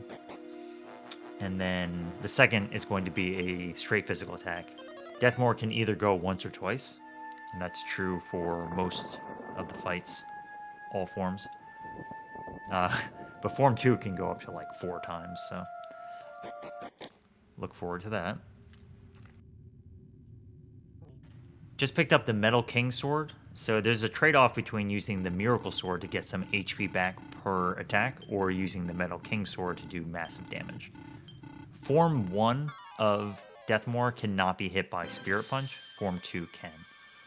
So we're going to be using Lunge primarily. So usually you either bring out just Hassan or Hassan and Drango. Yep, so Drango's out. Drango's using the Sword of Romulus on Hassan. Hassan's powering up. And yeah, this is it. Final boss. Very, very difficult. See what we can do. So Terry is here using the Genkain to go first in battle and heal. Chamorro is here with Heal All spell. Right now, yep, about 400 damage. Durango is trying to land just attacks all over the place as much as she can by using the Demon Hammer. Chamorro is using Heal All. Chamorro is like a very fragile party member, but the Heal All spell is extremely good. All of this is looking kind of stable, but like even right now, Deathmore has a chance of using the large AoE attack. So the fact that he used Freezing Waves means that he's on B pattern, meaning that Explodette could be coming, or he could do, strong physical attack. Let's take a look. Yeah, Explodette is here at Ionazun. So you have your wagon with you. So, yeah, right now it's actually not exactly sure what's going to happen. But he got hit by Freezing Waves. He's got to re-land. Right, so this is bad, right? He didn't know what pattern he was on because it could have either been A or B pattern, and it happened to be A. So it means that strong AoE attack coming, and then now it can either be 2 orbs or physical swipe. Yeah, physical swipe is the best thing by far. And yeah, actually really, really good recovery, because in that situation, you might be tempted to throw out the World Dew, but it worked out pretty nicely. So yeah, dealt about like 1200 damage. I haven't seen Meditation. So that's a poison attack, but that missed. And yeah, that was really, really clean, really good. Drango landed 2 back-to-back critical hits, so extremely good. And into Phase 2. Phase 2 is the worst thing ever. So Phase 2, this guy is mostly a physical boss. And if he starts out by either using By-Kill right away or by using Upper on himself, the fight like instantly becomes either way harder or way slower. But generally this guy will just like hunt you down with big physical attacks. He's doing 170 damage unbuffed. That's without By-Kill. So basically what you want to do is boost your team's defense, because he can use Rukanon to make your defense go down, but he cannot use Freezing Waves, so you can buff your defense really high and just try to stay ahead of it. However, there's nothing you can do if he uses By-Kill to get rid of the By-Kill effect. So he just used Upper on himself, meaning that the fight is instantly just going to become way worse and slower. And when he uses either By-Kill or Upper on himself, he's on his B pattern, which means that a strong Flame Breath attack is most likely coming. It's not guaranteed to be coming, but it's probably coming. And the player has to like really keep track of when that spell comes out versus what's happening next. So yeah, in that case, it actually didn't happen. Something we got to talk about is the fact that he can use strong defenses and then attack on the same turn. So he negates incoming damage by 90% and then can still attack. So you can basically waste your big... you're trying to build up Hassan with Power Up and do a big attack with Spirit Punch, and then he just does nothing. So it can be really annoying. But yeah, Hassan right there just dealing 52 damage feels so bad after the boss used Upper on himself. And yeah, I mean, he's being pretty tame right now, but as soon as he lands By-Kill, if he goes for it, it's really, really nasty. HP levels are looking good. He's currently on his A pattern in that he's just doing kind of standard physicals. But yeah, Hassan is just straight up not doing any damage, and it's really, really bad. This is where I was talking before about it would be nice to be able to switch to Demon Hammer and do, critical hits, but that's not what's happening. Yeah, Hassan, 6 damage because of the reduction. But looking pretty stable. 170 damage is so big. Yep, that was double physical on Hassan for a whopping like 340 damage. So... yeah, you come to this fight with many leaves. You have to be really, on top of who's using the leaves. In this case, I'm not exactly sure what he's doing. Yeah, so he's trying to bring out the hero to cast. Yeah, that was really smart. So he brought out the hero to cast Upper on Hassan after Hassan was revived. So it's going okay. He hasn't really dealt that much damage, but the boss hasn't used By-Kill yet. That's Rukanon. So he's on B pattern, meaning that he's going to, bring out only Hassan to try to avoid the strong flame breath. So yeah, it had a chance of happening there, but it didn't. But that's why Hassan came out by himself for a little bit. Looking okay. I am focusing on Okazaki in the bottom left now. I realize that Keiru is in this fight as well, but it's hard enough commentating one fight, much less trying to keep up with two. But yeah, I mean, this phase right here can take literally forever, so it could really swing either way. But yeah, no buy kill yet. It's not bad. The damage output from the team has actually been pretty good. All right, another Rukanon. So right now that's a spin kick, which is dangerous, but then next action could be breath attack. So he's got to bring out only one character and defend. Yeah, there it is. So that's actually a breath attack. And then back out, and this could either be stay on B pattern or go back to just standard physicals on A pattern. Chamorro with the agility ring often outspeeds this guy. Yeah, so right now he's still on B pattern, but he keeps casting defense. So yeah, all right, Hassan's out. Right, so Rukanon's back. Oh man, so Hassan has lost a lot of defense, really a lot of defense now. And there it is. So that's the breath attack. Here comes the party out again.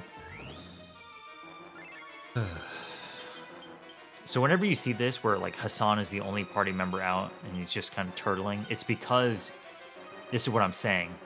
These bosses are sometimes on patterns like this, but you can't guarantee what they're going to do, even if you know where roughly in the pattern they are. All right.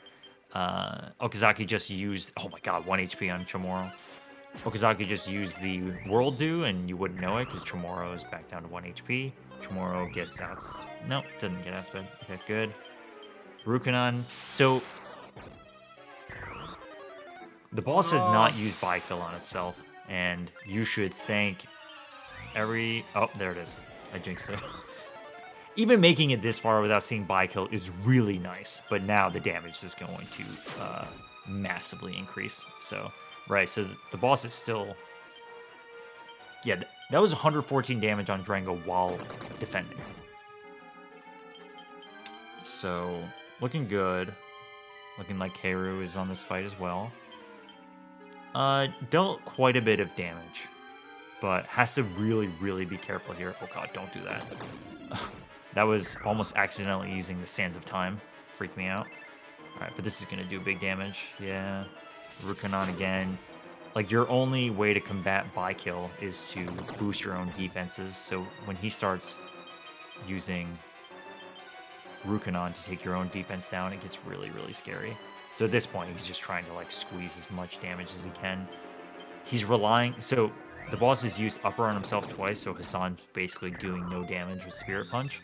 And you're really relying upon Drango to land crits. Terry, if Terry somehow doesn't have to heal, like maybe right now, he's going to use the Thunder. Yeah. Oh, it sucks. The boss defended when a crit landed. That's so annoying. But yeah, Terry can either heal or try to go in with Majin Giri or Evil Slash. So Malayu is coming out here in rare form to use Skruto. If Malayu gets hit, she's living with 1 HP. The 1 HP dream. The boss doesn't have that much health left, but yeah, this is really scary. Because Hassan is still taking just so much damage. Oh, looks like 3 List has a Metal King on screen. Oh, 152 is not bad from Hassan. Yeah, it's close. It's definitely close. Looks like Keiru is hanging in there as well. Yeah. If you see... Yeah, that's gotta be really close. So Terry used the Thunder Sword there. 60. I have a strong suspicion that the fight is... Or this form is very close to being over. Really just trying to clutch it out. And just can't land. Wow, missed the Spirit Punch too. That's brutal. Ooh. Okay. Come on. Oh, that would have been it, I think. Okay, so on B pattern, just use buy kill. I mean, it doesn't matter. It's just a wasted action. All right. Party's going to come out here. Really going to try to clutch it out. Heroes. Yeah, these characters having low HP going into second form is not great. Or third form, sorry. Yeah. Right. Actually took a turn there to try to get some MP back on Chamorro. This is definitely part of some setup to get ready for the next phase. Come on. Come on. Oh, Drango. You're relying upon these 30%ers. And they sometimes come and they sometimes don't. Yeah. 12 MP on Chamorro is not a great place to be either. No. Okay. 7 damage. The boss is defending. Okay, don't hit Terry. Okay. 2 damage. The 90% reduction, the defending Pog champion, is just horrible. Oh, Chamorro got outsped. Terry is dead. That's really annoying and bad. That sucks, man. Oh, is this gonna transition? No. Okay. You know, I've been hyping this up as if the fight was gonna end. Maybe maybe I was off by like 500 or so. This is just, it just never ends, man. It's so bad. This fight can, the problem with Form 2 is that it can be fine. He cannot use buff or upper. And yeah, now Malayo's dead. Malayo being dead is okay. But if he uses upper right away and then uses buy kill, it just turns into this. Just a complete slog, and it's horrible. Alright, Keiru, I haven't been paying close attention, but seems to be doing pretty well. I think it's going to be close. Really feel bad for Okazaki, because I think they're really close. Okay, okay. No. Wow.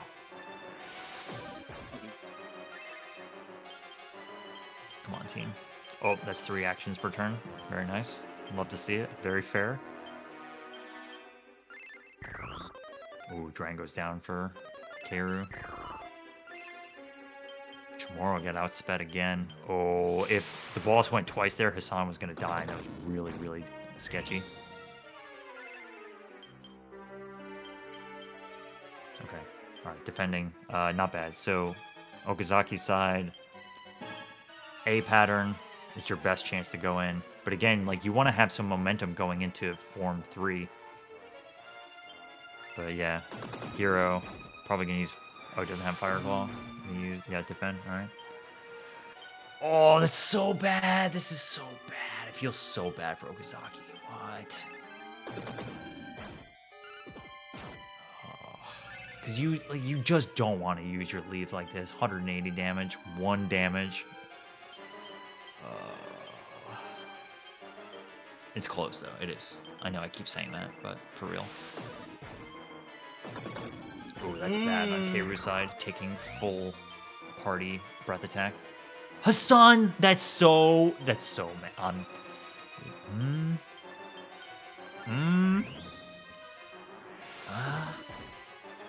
Because, like, he doesn't even want to transition to the next phase, even if he could do damage with Terry. Now Terry's dead. Oh, dude, this is just so bad. Like... Oh, my God. That was so rude.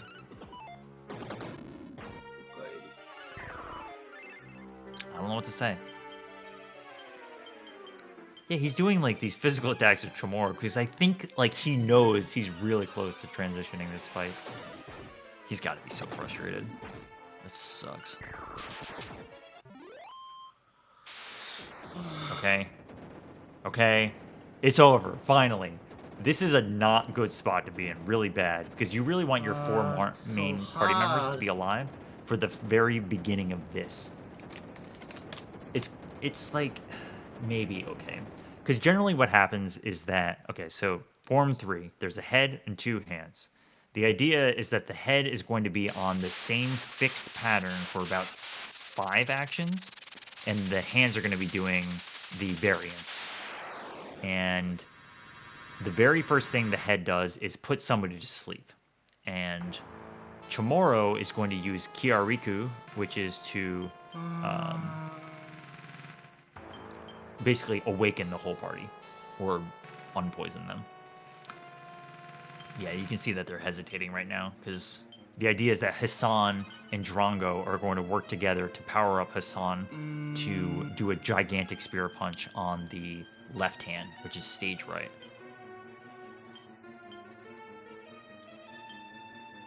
But they're clearly waffling over what to do.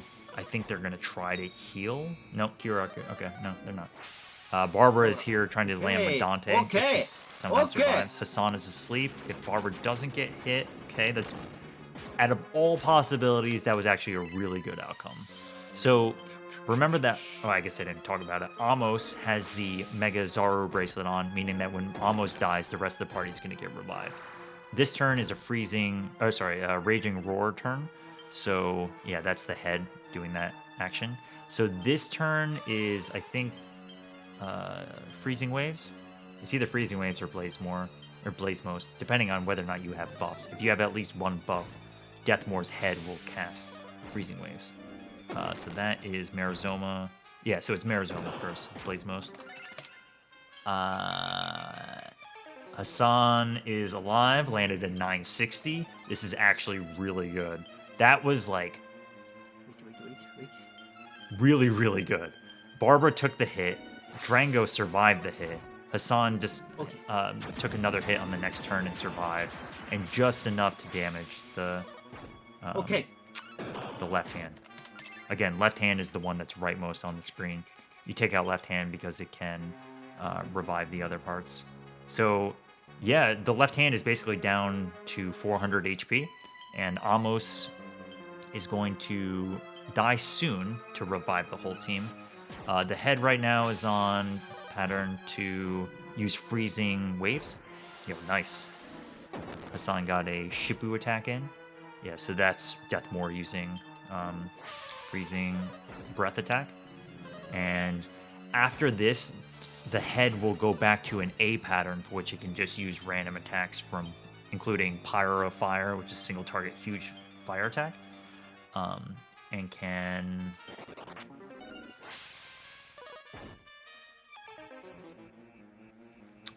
also go back to the pattern that it was on before, which is starts with Gleaming Eyes. So as soon as you see Gleaming Eyes, you know that Deathmore's back on the B pattern.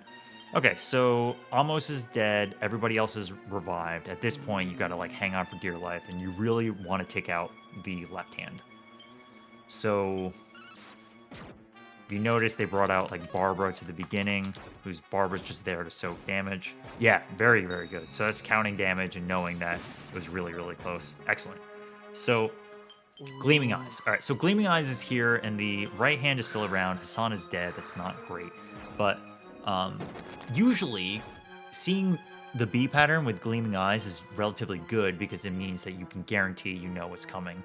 And single target Blaze Most into Freezing Waves, all of that is not that bad. However, I don't really know their leaf situation. I don't think... Oh, they got one more leaf. This is it. Yep, so Malayu is here. So this is single target Blaze Most. Yeah, strong punch from... Oh, that's really bad. I don't know how many times I can say it's really bad, but that is really bad. It's because Drango just took the punch and was not able to get healed, and I don't think there's any more leaves. So they're going to have to rely upon Chamorro, who, one, has no MP right now, and then two, needs to revive via Vivify Drango. It's not over. It's definitely not over. Oh, God. Yeah, that 200 damage is so tragic. It's just nothing. Drango is the one who's supposed to use Sword of Ramius. He bailed. Brutal. Yeah, that sucks. Alright, well, let's focus on Keru. I'm not exactly sure where they're at, but it looks like they just... at the beginning, Hassan is down. I don't think they got a big punch. Dragon using Flame Breath. That's weird. Okay, yeah, let's look at Keiru. Oh, it looks like 3 lists is on the fight too. Yeah, so Hassan being down is not great. Looks like they're in the, yeah, so they're in the very beginning of this fight. Again, it starts off on a very strict pattern for Deathmore's head. Barbara, 1 HP, surviving, landing with Dante. Barbara is extremely prone to being dead. So the fact that she survived with 1 HP is like massive. That right there is the difference of getting a Metal King Slime and not. But yeah, got a big punch off. Or no, sorry, did not get a big punch off. But is well prepared for another one. But you really, really got to make things happen right now on Keiru's side. Again, trying to take out the left hand, stage right. What happened is that Hassan died, so he didn't have his by-kill effect on him. So you have to do all that now. Got Marizoma. So, looking pretty good. You know, as good as it gets for this kind of fight. 28 damage is nothing. That's really, really good. Okay, so that was Gleaming Eyes. So, another 1 HP Dream. That unfortunately was on Hassan, which is really annoying. But, and yeah, Chamorro is in really critical HP right now. This is not looking great, but it's not over. Let's see. So Hassan is now dead. This is a pretty tragic outcome. But the Megazaro bracelet's coming right now, and they're just gonna have to like go in and try again. This guy is being merciless though, because the thing is, like on Okazaki's side, the beginning of the fight was really, really good, and he took out left hand right away, which is all you can ask for, especially with his HP situation going into the phase. But then, yeah, it was just some really, really nasty physicals on Drango. And like, I can't emphasize this enough. The reason Okazaki lost was because Deathmore formed 2 8-4 leaves. That's it. Would have been no problem. Like, seriously, no problem. I don't exactly know Keiru's leaf situation, but yeah. Playing this very carefully, so Amos took the death, everybody was revived, and paying attention to what pattern the head is on. So this is freezing breath attack. So now Deathmore is on either A pattern or B pattern. Most likely A pattern, but can switch to B immediately. So it could be anything. The head can do explode it can do pyro fire, it can do freezing waves. And also, while the head is on this pattern, it can go once or twice per turn, as you're seeing right here. 452. It's not bad, but it's not great. Barbara is just here to soak damage. And yeah, I think they realized that the Hassan actually didn't have by-kill on right there. Okay, so that's Gleaming Eyes again. I don't know who got hit. Hopefully it was Barbara. It was. Okay, so that's really, really good. So this is what I'm saying. Like, both hands are up right now, but as soon as Gleaming Eyes comes out, and it happened to hit Barbara, which is great, it means that you know what the head is going to do for the next, like, 4 turns. So the next thing head is going to do is Blaze Most, and Hassan should be able to do huge damage to the left hand and maybe kill it, because I think they got Medante off. Good. So that's Marizoma, that's Blaze Most. Good. Don't die tomorrow. 75. Perfect. 917. Okay, not quite. Oh, no. Looks like 3 lists. Also reset. But yeah, looking at Keiru. Left hand, stage right, low HP, 158. Perfect. Very, very good. Again, that's like sign of a good player, really paying attention. It's tense. It's really hard to keep on track of all of this, but they had a really nasty stretch there, but being able to know so Hassan there used a priority attack to do less damage, but it was enough to kill the hand. And that's how you have to play. So this is very similar to the situation that Okazaki was in before. I don't know how many leaves they have. Looks like Terry has none. So gotta be careful. Oh, Gleaming Eyes. Okay, so Gleaming Eyes again. So who got hit? So Hassan is currently asleep, which is bad, but again, you know what's happening. So next turn after sleep is Raging Roar. So you bring out one party member to tank. Then now this turn is going to be Blaze Most. So you're going to use Chamorro to use Kiyomiku to get rid of Hassan's sleep. And you don't have that many turns to be able to set up. And it's unfortunate that Hassan was put to sleep. But again, like single target Blaze Most into Disruptive Wave or Freezing Waves is way better than getting hit by Explode at 3 or 4 times. So it's not a bad thing to see. Yep, there's Freezing Waves. That's the right hand. And yeah. I don't know if I said this, but the left and right hand are susceptible to Spirit Punch, but the head is not. But yeah, I mean, the Spirit Punches do massive damage to the hands if you set them all up correctly. You're not even reducing their defense. They just take a lot. All right, Freezing Waves again. So Terry is hit. Hassan is going to do a big punch here. Very good, 835. If he lands one more like that, it's good.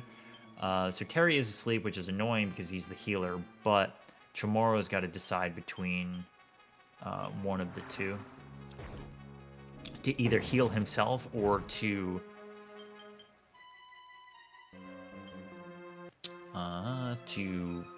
unsleep Hero.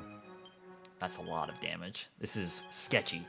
He could take out the hand with Hassan very soon, but he's got to play really, really carefully. I'm curious what he does. All right. Opts to heal all on Drango. Okay. Okay, good, very good. Sketchy, but good. 392 per. Okay. So this is looking good, but it's definitely not over yet. You might think, oh, the head is by himself. He only goes like once or twice per turn. Yeah, that's great and all, except for when the head gets down to critical HP, the head itself can use Medante. And yeah, if that happens, it's really bad. Yeah, they're hesitating, really trying to make sure they know what they're doing. Okay. Freezing Wave, really, really good. And no other action, perfect. That was like the best that turn could have gone, no doubt. So yeah, so if the head is by itself and it's on a pattern, it can use Medante and nuke your whole party for, it usually does about 200 damage to everybody, which is a lot. And if you're not ready for it, it'll just wipe you. But now he's on a pattern, and he just used Pyre of Fire into Ionazun. It's really hard to keep up with Ionazun, which is Explode at. And if you see the head alone go to B pattern, in which it uses Gleaming Eyes, that's a really, really good thing. Yeah, here. So, next action, Raging Roar. So you just bring out somebody and defend. Next action, Blaze Most. Next one, Freezing Waves. Next one, Strong Breath Attack.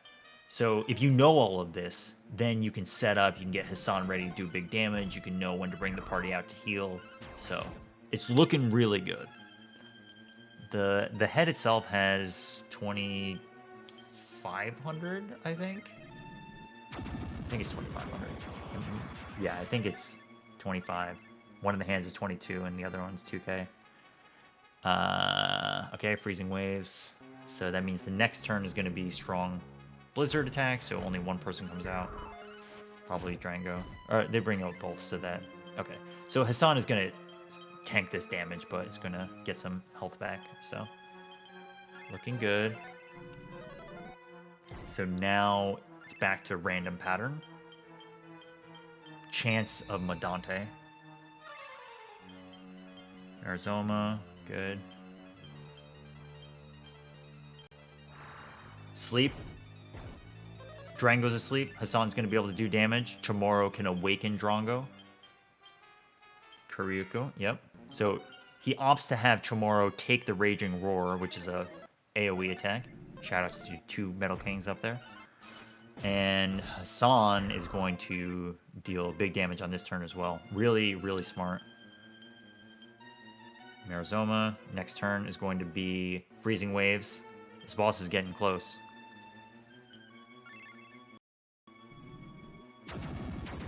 Playing very carefully. Could get hit by Madante.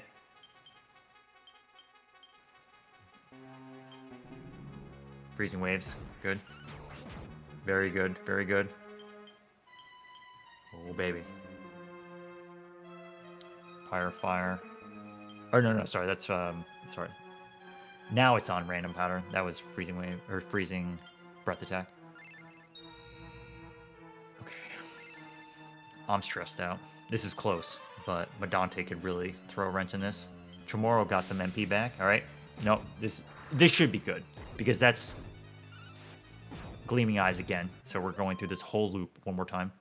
I think they're in there. There you got it. Yes. Yes.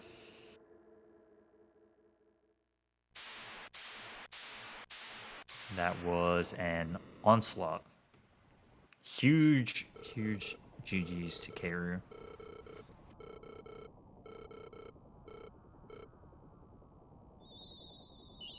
That is a chaotic fight, and it is you're making gut calls all over the place, and they did a really good job. Chamorro, I didn't really point this out, but Chamorro had been spending so much MP, and they were doing a really good job of risking going for heals versus trying to get MP back on Chamorro. All right, well, we're going back to Form 3 with Okazaki, so right back into it.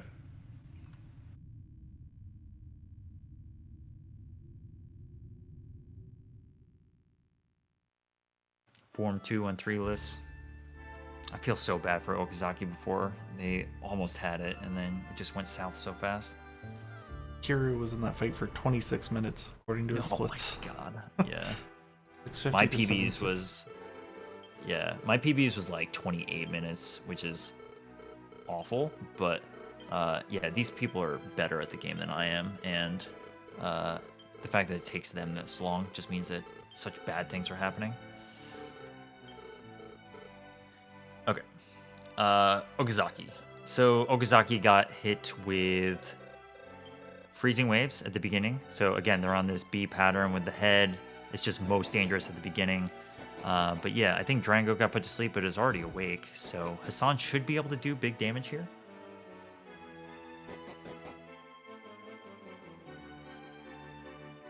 Yeah, we pointed that out before, but that's correct. That Hassan is still not a dragon. Yeah, it's fighter class. It's actually a warrior class, but yeah. Terry dying there is not great. 463. Oh, that sucks. So Drango got outsped by Hassan, so by-kill landed the next turn, which is annoying. You typically spam using by-kill on Hassan because the head uses Freezing Waves on its cycle, but the left and right... actually, I think it's just right. Right hand has a chance of using Freezing Waves as well. Getting Madante here is good. 2 HP on Barbara. Again, this is what I'm talking about. This is why you get a Metal King, because that delta right there is literally what makes the difference of 400 plus damage. Alright, so they're just going to soak damage on this turn because Freezing Blizzard is coming. Right there.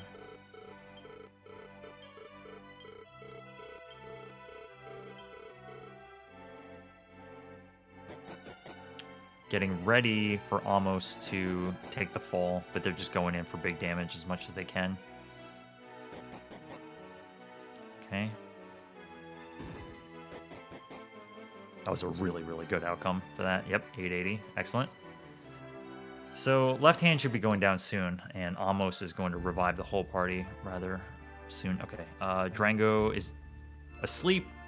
We're on pattern B. We got one hand down. Very, very solid start. So, Raging Roar is coming now. There it is. Almost dies. Hassan also gets his HP healed, even if he's not dead. And then now we're back. So next action is going to be Blaze Most. The rest of the party besides Alamos is revived, and it's a really, really good spot to be in.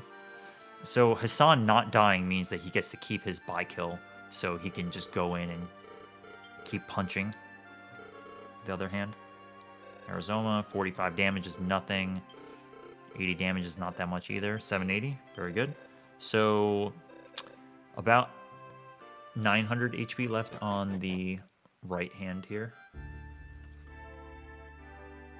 Yep, Terry doesn't have anything to do, so uses the Thunder Sword to try to whittle damage down. That's annoying, but... Oh, no, sorry, that's not... I mean, it is annoying, but it's part of the cycle, so it's not surprising.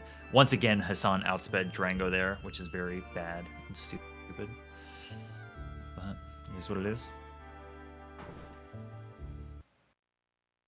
That may be a result of Drango not getting that one level, because Okazaki had Drango dead for the King Medal that they got before. Alright, Chamorro, Hassan, looking pretty good. 372, down. It was actually less than I thought. I must have missed a hit. Oh, so I didn't count Medante. Yep, that makes sense. Okay, again, like, the boss can do nothing but spam Ionazun, which is explode it. But that's not what happened. We're back on B pattern. Raging Roar is coming. Hassan is currently asleep, meaning that he won't be doing big damage for a while. So yeah, even Okazaki is taking a minute to figure out what to do. And unfortunately, Hassan did not awake on that turn, which is why they left them out. And they're going to try to navigate this. So next, nice hit. Next action is going to be Freezing Wave, so they're going to try to,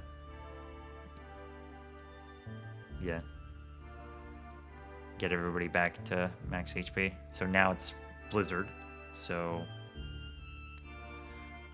either one or two party members out, yep. And then now back to random.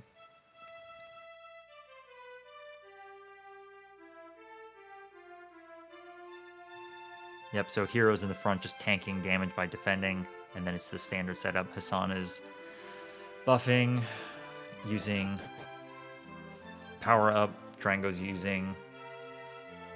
That's a lot of damage. Drango's using the buy kill spell on Hassan. Hassan's using lunge. And again, I said at the very beginning, but Hassan is switching between either using the Metal King Sword for damage or the Miracle Sword to get HP back. Usually when it comes down to this, you're using the Miracle Sword to get HP back so that you don't get obliterated by this guy. Wow, another crit. Really, really good. Makes all the difference. It, like, truly, truly does. Looking solid. Again, heads by himself. Chance of Medante. Another crit. This is, like, looking really, really good. Still on A pattern, so anything can happen. Come on. Arizona. Fire. Huge damage. Nice crit. Alright, Hassan, stay alive. I think this is it. Go, my son. Go, my carpenter son.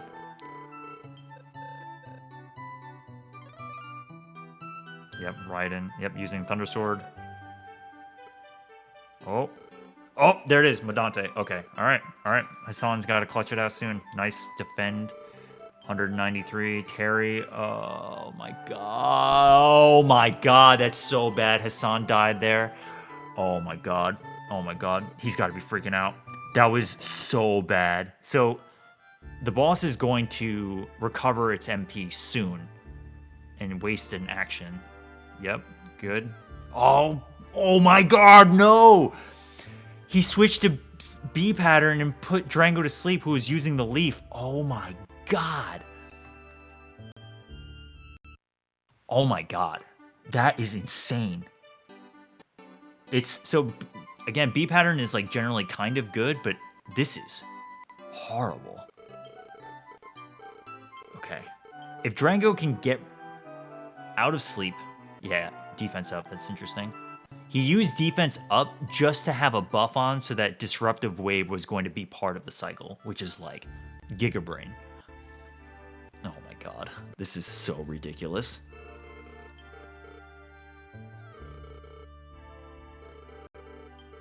Okay.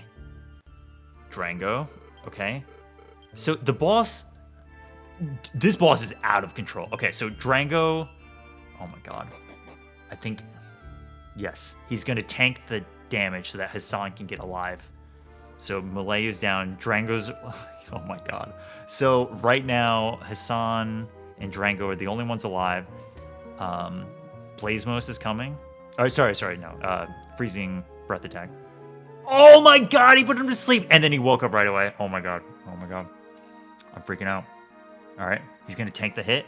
Next is going to be Blazmos. What's he going to do? He's going to go for damage. He's going in. Oh, sorry, not Blazmos. The freezing waves. Oh my god. Okay. He knows he's close, and he's going in for hits. Yep, he put the Metal King sword on. He's going for priority. He's going to try to revive Terry with his last leaf. 44 damage, not enough. Putting to sleep, okay. Okay. Hassan. So Terry's revived, which is very good. Last leaf. Hassan's 44 damage wasn't enough. Freaking out. Terry, okay. That's Raging Roar to both. He's using Raiden Sword. He knows he's close. Yes!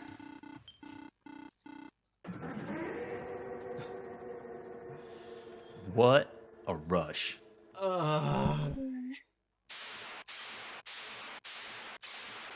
That was one of the best I've seen in a long time. That was a good recovery. This is, yeah.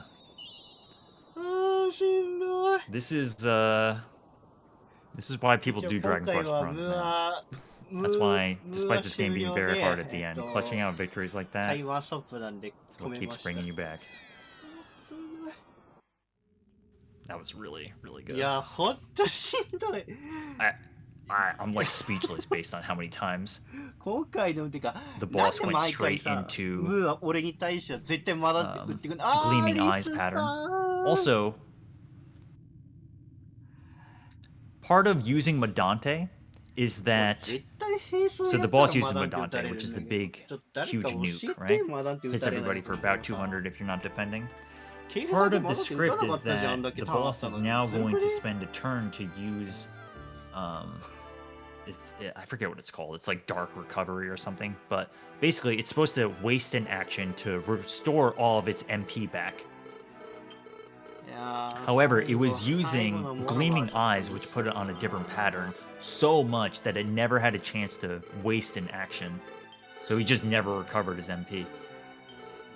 And that, I couldn't figure it out, but now I understand why. That's why the boss was skipping Blazmos and going straight into freezing attack. And the runner knew it. I don't know. It's just, there's so much stuff to keep track of. This is insane. That was insane.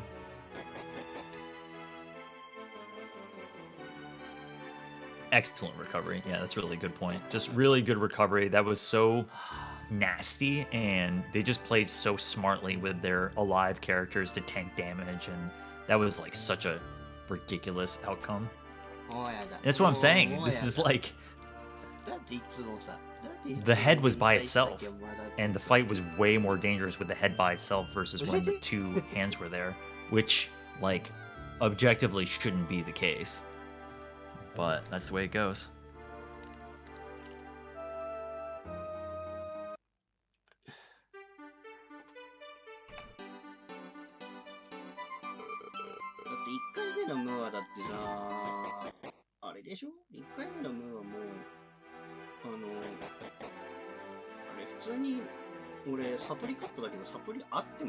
I know it's a little hard to like keep up with watching this in Japanese, but you have to understand that these guys that have been doing this for a while, guys and girls, that they I don't know. I'm very humbled by them often when I look at speedruns across the world, because these people like really, really know these games. And the end of this game is just so complicated. To not only do these decisions, but also make them fast. Now when Dragon Warrior 7's moving full speed in English, it's even hard for me to pay attention to sometimes, like when someone uses surround on you, noticing which people it actually hit. Yeah, totally.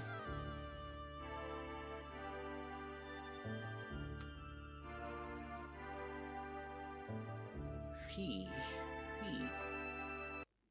フィーってなんだっけ？もう出てこない。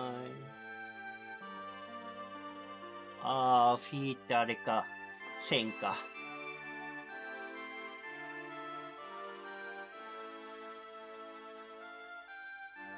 Guess what? We get to do it 2 more times, potentially.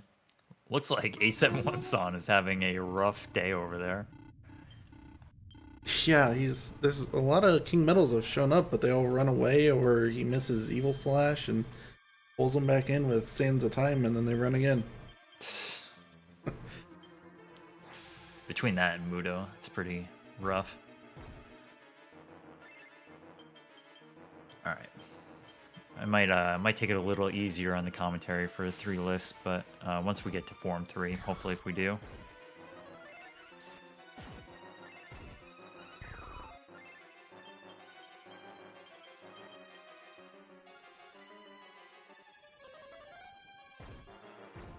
But yeah, I mean, Okazaki was ahead pretty much the whole run, and then Keiru snuck up. Yep, during the Deathmore fight. Keiru got Dragon class for Hassan, and Okazaki did not. And that difference is about 50 HP, 45 HP or so, and a little bit more strength. So it's pretty significant.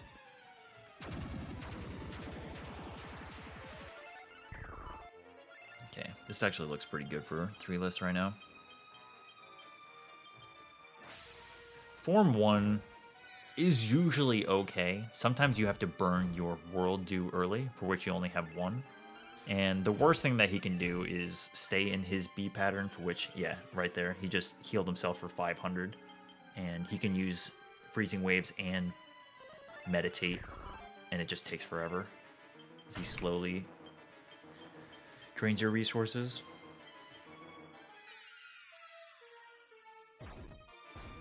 So we have 2 finishers in the race. And, yep, Keiru, the bottom right, finished about 12 minutes ago, 15 minutes ago, something like that. I got them labeled on the layout, but I'm waiting for the end to pop up to add a time next to it. Yeah. So then it'll be a little more obvious. Yeah. These credits are pretty long, but they're near the end. Eternal Lullaby is playing.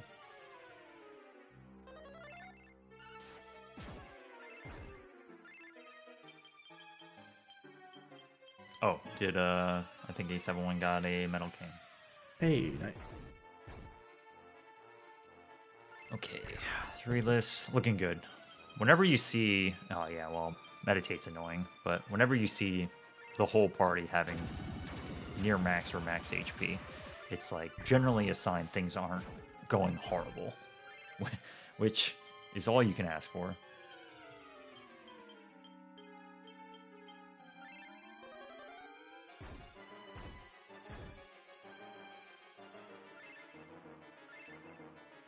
Yonazun is very annoying. Meditate's very annoying. Yeah, I mean the boss recovered 1,000 HP by the time Freezing Waves land, and they dealt like 250 damage. So you're just losing time in progress. It's really annoying. Slowly draining Chamorro's MP. Just it's too bad. The thing is, like Form 1 and 2, if everything cooperates, which really doesn't feel like it's that much to ask for, you can really just cruise, but it just never happens. Yeah, like now, I wouldn't be surprised if they use a leaf. Or sorry, World Dew. Let's see. Yeah, in Kiryu's splits, they lost 14 minutes on Deathmore. Yeah. That's crazy. Yeah, because like people who are good at this game usually have around 15 to 18 minute Deathmores. And that was a 26-minute fight, I think you said? Yeah. Yeah.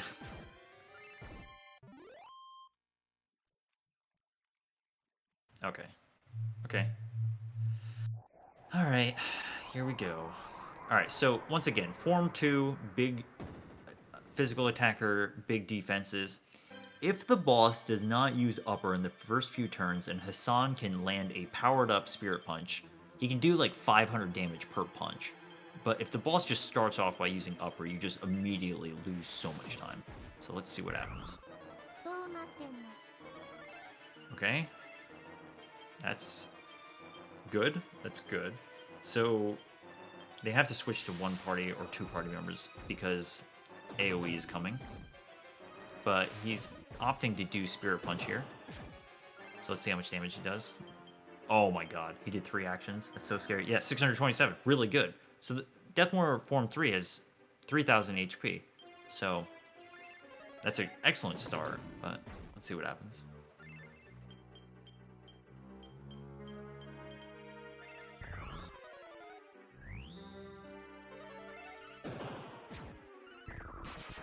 There it is, upper. So, plan to hang out in this battle for a while. So Hassan's damage went from 600 to 280. Drango landed a crit there. And so that's like 1300 damage, something like that. Not bad, but a long ways to go. Another 280, really, really good. Yeah, so like halfway.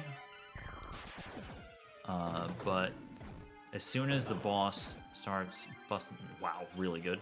Starts busting out the buy kill spell. It's really bad. So 260 damage with one upper spell. If he uses it again, Hassan's damage goes down to about 100, which is just tragedy. 132, that's unbuffed though. That's pretty standard. Okay, Chamorro smartly using Prayer Ring to get MP back. The boss used upper and buy kill on the same turn, which is real cool. Hassan's now doing 80 damage. And now you're in the hellish part of the phase. However, 2000 HP. 2000 HP down. 1000 HP to go. Pretty good. Rukanon. Okay, very fortunate that there was another attack. There was not another attack because that would have been huge damage. So, bringing out... Yeah, so right now this could be... Yeah, he's got to play safe. This could be...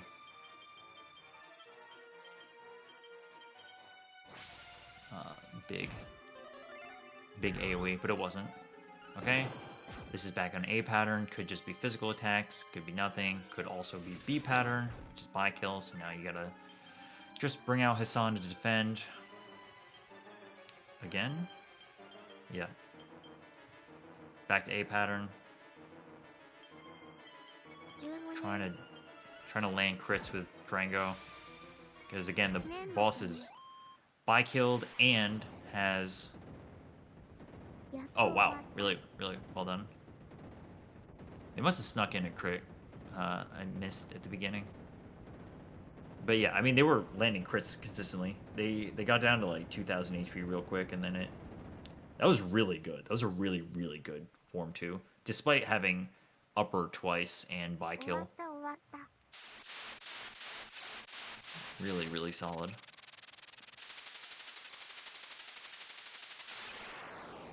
Okay.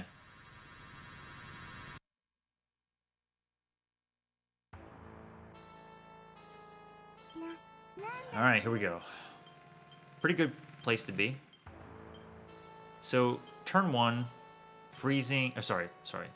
Gleaming Eyes. Someone's getting put to sleep. The idea is that you want to preemptively make Chamorro slow, and then have them use Kiariku to awaken whoever gets put to sleep. If Chamorro goes to sleep, then it's okay.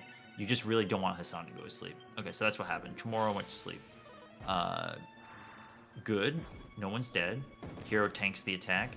Next turn is going to be Blazemos from the boss. So, before everybody dies, again, like, all you're trying to do is squeeze out as much damage as you can before almost dies and the whole party gets revived. So it's good. Hassan's in a really good spot. Hassan should be able to land a big Spirit Punch on left hand. 985 damage is huge. Next turn is going to be the head using Freezing Waves, which is the best opportunity for Barber to come in and land Medante. So that's going to happen now. And yeah, so Freezing Wave happened, but that was on the previous turn from the left hand casting it.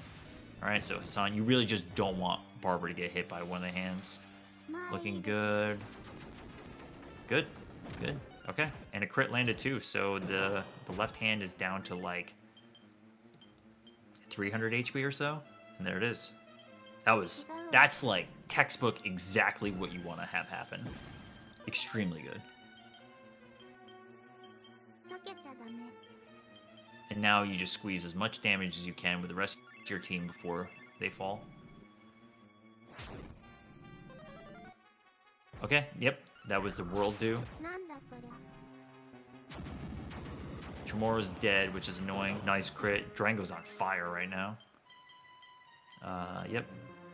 That's really annoying to get hit by Freezing Waves there, but like, this is going so well before almost dies that there's a lot of hope for this. So that was a turn of powering up Hassan. Now we're going to try to land a big punch again. Gleaming Eyes on Terry. Terry got hit by physical. Nice crit. 845. Drango has been insane. Landed crits on Form 2 and Form 3 nonstop. It's a really, really good spot to be in. Because Amos hasn't even died yet. This is... You can never say guaranteed.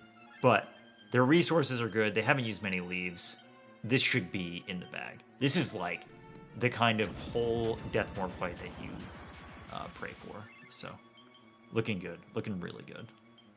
But Dante is always scary, so you gotta keep your HP high, but they're in like a really good spot. Using Behuimi, yep. So now you're back on A pattern, so anything can happen. 462, really big hit. Going for the damage, playing a little risky. Definitely worth it. Again, like they have a safety net of almost, so they might as well just go aggressive. Alright, Bahoma. Alright, that is Drango asleep, back on B pattern. Here comes Raging Roar. Hassan's going to go for damage. Chamorro is going to tank it and try to awaken. Drango's back awake. Another 400 damage. Looking extremely solid, because now here comes single target Blaze Most. Nothing to worry about, really. Yep. No crit. Here comes Disruptive Wave. Freezing Wave.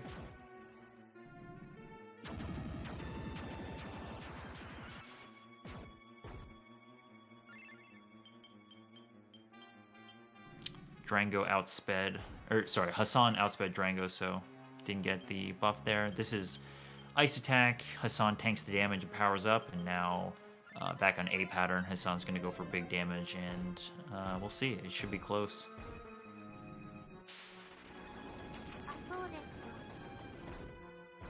Oh, Medante. Uh-oh. Well, it's okay because of almost the situation, but it's still quite scary. People are living, though. 415.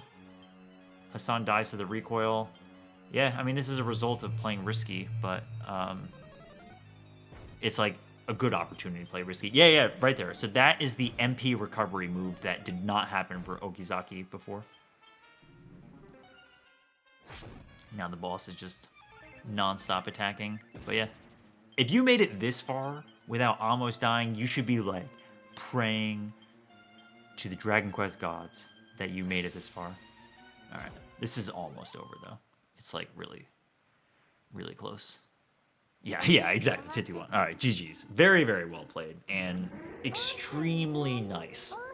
Compared to the fights the other two racers had, that was night and day. That was so much better. But still, really well played. Played aggressive. I respect that. Yeah, that was a 14-minute fight. Maybe 13 and a half.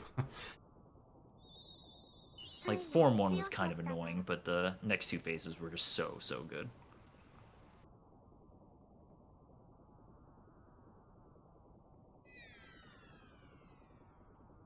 Alright, and we get to do it again. And 8711 actually got an extra king medal the first time they went into the castle and they left and saved. That's awesome.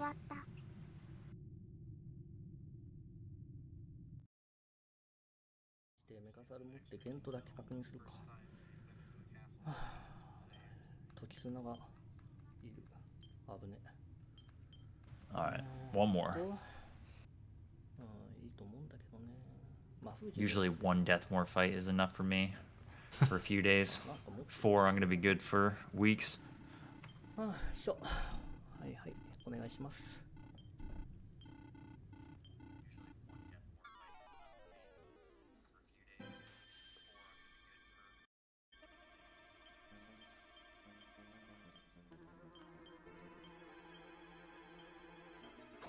Alright, Drango comes out, Hassan comes out. Drango uses sword on Hassan. Hassan powers up. It's always a big AoE on turn 1, and then usually, yep, physical on turn 2. And then now it can be a whole litany of things. Bring out the whole party, heal up, big swing from Hassan. You really don't want to see B pattern meditate or freezing waves. So, too bad. 2 orb attacks, 282, nice start, 228, yep. It's actually cool to see the counter this time. I think so. Meditate is really annoying, basically. Yeah, I mean, you can see the effect right there. Between Freezing Wave and Meditate, it's almost as if nothing had happened in the fight.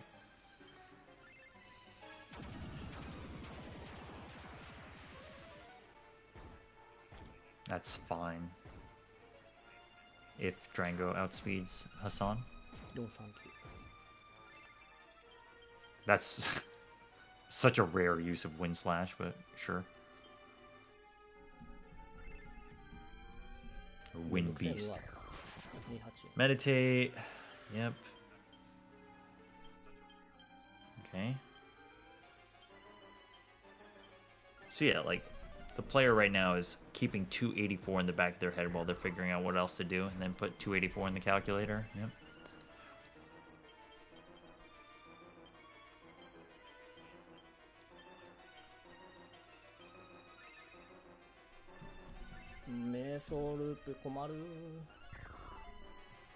This is the worst. It's just annoying, man. Just trying to get some progress.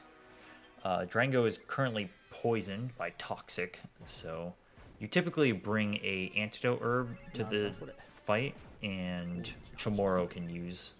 Oh my goodness. Yeah, it's basically the same, yeah. Chamorro can use the antidote spell. Or Kiriko.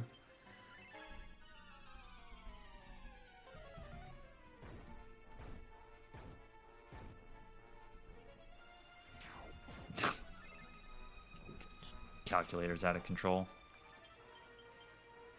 It just sucks. It's just a mess, yeah. Yeah, they should be, yeah, 1500s, right?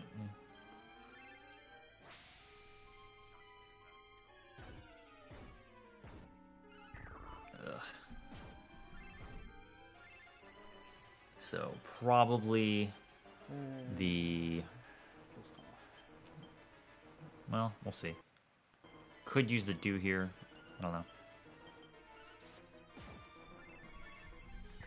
No? No. Okay.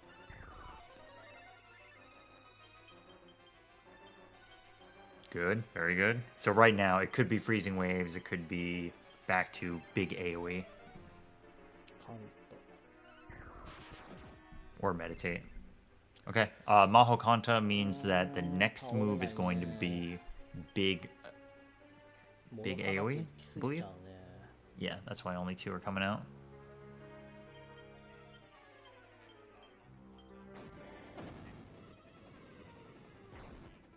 Yep, just 1. Yeah, yep. So Maho Kanta is barrier. Oh, sorry, bounce. 540. Oh, okay. Woo! Well played. Risky. Like a little risky, yeah. It's not a bad spot to be in. Because usually Chamorro can outspeed Deathmore too. So if Hassan is kind of in critical, it usually goes okay. And the rest of their HP is good, so it's a pretty good spot to be in. He might be emergency healing with Terry as well, just to make sure. But we'll see. No. あれなんか今見たらデスヨのパスなく We ない mentioned this before, but Terry is holding the Graco Spear now, so... Oh, great. Let's just use upper immediately, so... Expect multiple more minutes of Deathmore 2. You think I'm joking. I'm not joking. Roll... It's like... It is that simple. The flowchart is he uses upper, and then uses buy kill, and now you're in misery. Yeah, so big AoE attack could be coming. Yep, that's an AoE attack. That's an AoE attack. Back on A pattern. He is buy killed. He's got upper. Team hasn't really had a chance to get their defense up. Malayu is coming out at the end, and she's going to try to survive and land a Scruto. Never mind, she took 306 damage, so she's dead. わざわざ後ろ狙ってくるのがうまい This is the recipe for immediate disaster.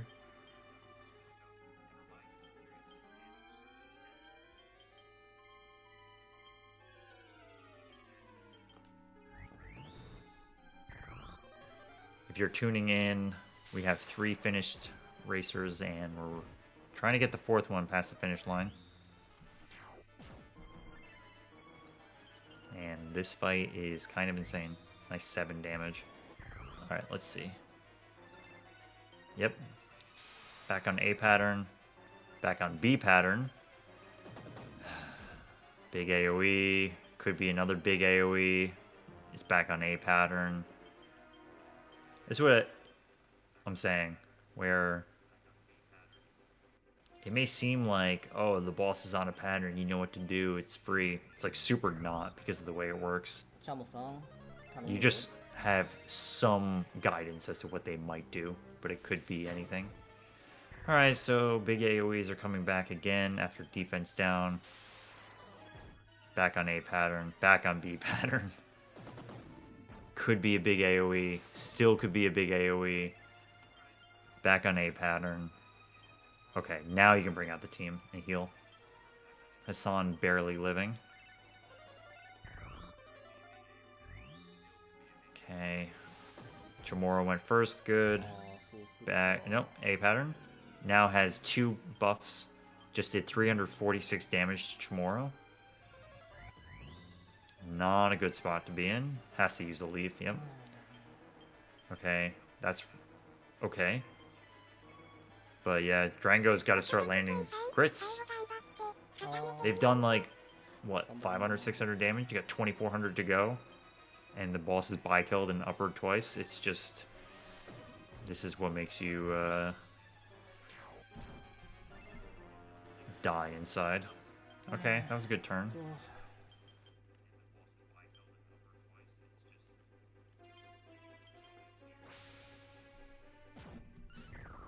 Yeah, actually, 871 is using a slightly different route. Dude, that's so annoying. Boss uses defend on the turn that the crit landed, so instead of doing 270 damage, it did 27.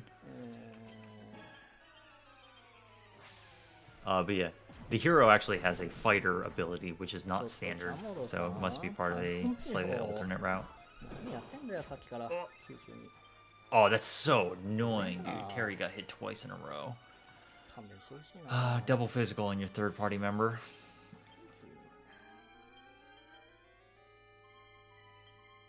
Cool. Playing really well. Despite how terrifying the boss is right now. Doing 104 damage at a time. Yep, 2,000 HP to go.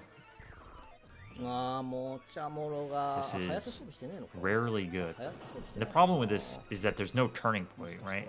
There's no like, oh, the boss's defenses are gonna wear off. No. 装備してるよ This is just what you get to deal with. You have to hope that Drango can just land 10 crits. 終わっとる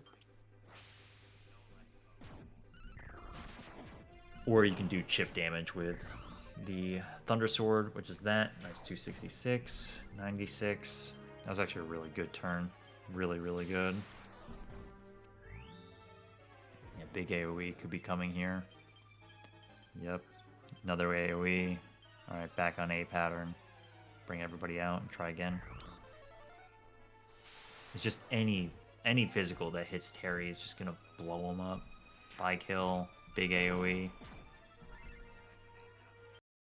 テリーちょっと足らないかそれ。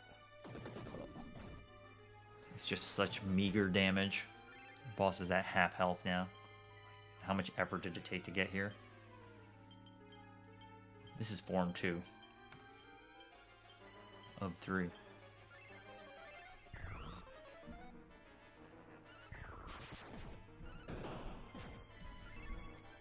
ちょっとさ、28で100ってやばくねえか？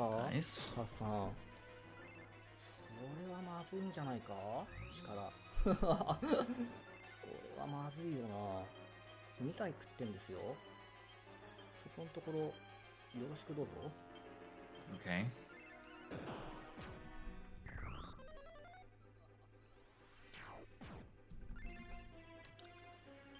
Yeah, Hassan is doing 100 damage slowly, but it is adding up. Really making their way through this fight. If you can survive long enough and not get hit by, defense down too much, even when the boss buy kills, your lead party members can get max defense. But it's not easy. It's like, it really takes a lot of careful setup. This is just tragic. Okay, back on A pattern. Can switch in.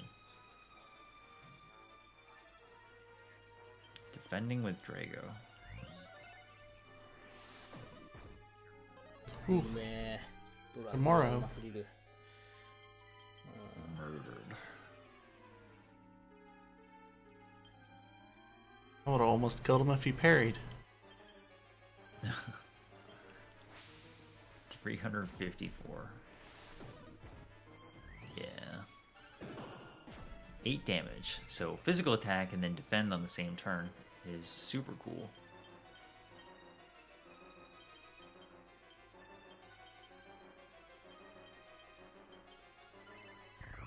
Alright, so he's trying not to have Tremora out if he doesn't need him out. Eye kill. That's a huge AoE. It's annoying. 100. Nice crit. The crits have been good. The crits have definitely been good. Okay. Yep, back in A pattern. Might be time to think about using the World Dew.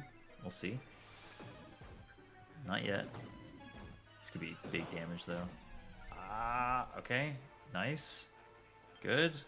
Drango took both of those hits. Getting very close, but needs like another solid round of attacks. And then should be good to transition over. Doing okay on leaves. Okay. Yeah, that's pretty good. 9 damage is not great, but you know. I think they've got like 3 leaves left. Really, really solid play. Boss is just being annoying now, but it isn't really doing too much. Yeah, Chamorro coming out, heal Drango.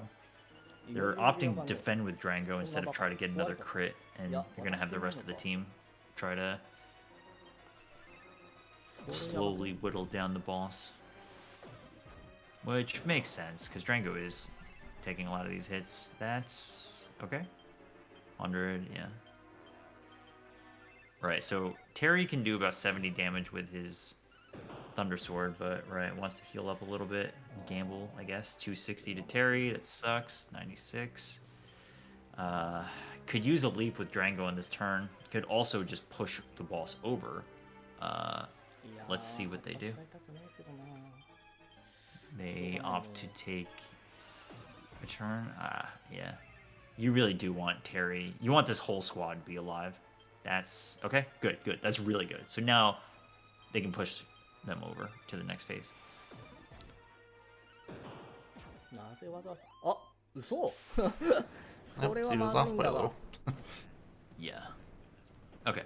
Still good though. 計 Still 算 good. 狂ったんだが All right. So these 4 party members are who you want out. It's Drango, Terry, Hassan, and Chamorro. Again, it's very dangerous at the beginning of this phase. All you're really trying to do is power up Hassan to get a huge punch on left hand at least once before the whole party dies and gets revived again. You, I mean, obviously want to do as much damage as you can, but that's like the bare minimum. Well, the bare minimum is like a non-by-kill punch. Well, I guess the bare minimum is everybody's dead, but that's not gonna happen. All right, actually, usually Hassan doesn't go in the lead here. Yeah. Okay, so Drango's gonna by-kill Hassan. Terry's healing. Chamorro is putting a slow accessory on so the boss outspeeds him, and then if anybody gets put to sleep, which they will, they get awakened on the same turn. So that was really, really good. Because Drango got put to sleep and then was awoken on the same turn and still could do their action, which is not something that happens in Dragon Quest III. So this turn, defending. Next turn, Hassan will be able to do a big punch. Head is going to do Blaze Most. Hands are going to do something. Hope to not kill Drango, but it's kind of looking like Drango might die. Yeah, so... yeah, let's see. Flame Breath, huh? I don't know about that one, but sure. Yeah, going for Bahoma on Drango. See if Chamorro can outspeed anybody. Hasn't yet. Blaze Most on Terry. Good. Very good. Very, very good. Big punch here. 879. Very nice. Alright, so next action from the head is going to be Freezing Wave, so we bring out Barbara. Try to land Medante. Hope that Barbara does not get immediately blown up by the hands. Everybody's landed Medante so far. If she dies here, she's going to get revived later, so she still has a chance. Okay, Freezing Wave, one more action. Oh, nice, she outsped. So the hand is going to take about 400. 450, yeah. That's all of the NPCs. Yep, now she's dead. Perfect. So, yeah. All of this before almost really good. Thunder Sword and an unfocused punch will be enough.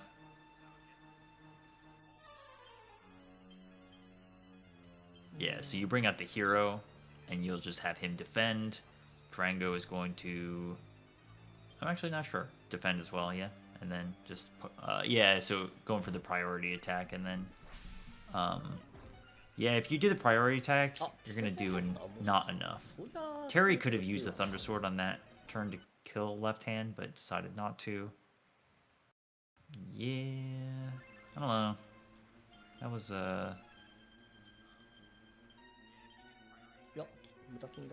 gut call, I guess. I'm not sure where the boss is at right now, but yeah. So a Shippu attack here is going to kill left hand, which is great. Great place to be. Hassan is not, or sorry, almost has not had to fully revive the team. All right, well played. Very good. Arguably should have swapped to Miracle Sword there, but whatever. Okay. Oh man, I'm not used to looking at Drango at level 9. It's really funny. Alright. Yeah, just playing very carefully, deciding who to heal with, who to heal. Yonazun, stay alive, Drango. Wow, that's super nice. Okay, good. This is all really, really good. Despite everything that's happened today, the first part of Phase 3 for everybody has been pretty good. It just kind of gets tumultuous afterwards. But yeah, I mean, if you made it this far and almost is still alive, you're doing something right. Alright, Freezing Wave's kind of annoying. No problem, though. Safe and steady. So Hassan is not using power up and just going straight for punches. Alright, so Terry is asleep. B pattern. Raging Roar is coming next. 212. So probably going to take a turn of Dragon just taking damage, and then the turn after, Hassan can do a massive punch and easily take out the hand. Yep. Yeah, I mean, nothing can stop Hassan from landing this. キアリクの方がいいかな。 Yeah, definitely. Yep, Kiriko to awaken 死 Terry. んだらメガザル。 Terry might die here. Nope. Nope. Okay, good. Well done. Alright. Head only. Madante is still out there. But Amos has not died. This is basically the same spot that 3 Lease was in before. あ、間違えた。キアリク使ってきた。失礼。 Really, really good spot to be in. Alright. Freezing Wave. It's time for Freezing Breath attack. That is putting on the Miracle Sword. Powering up. Next turn is going to be Lunge. Oh no, sorry, it was Lunge that turn.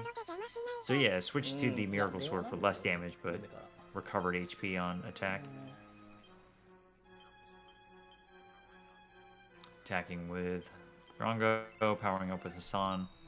Healing. Double heal Terry. Drango's asleep. Back on B pattern. Extremely good.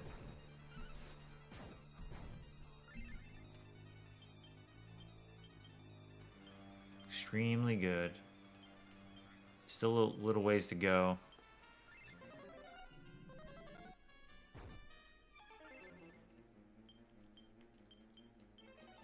Arizona.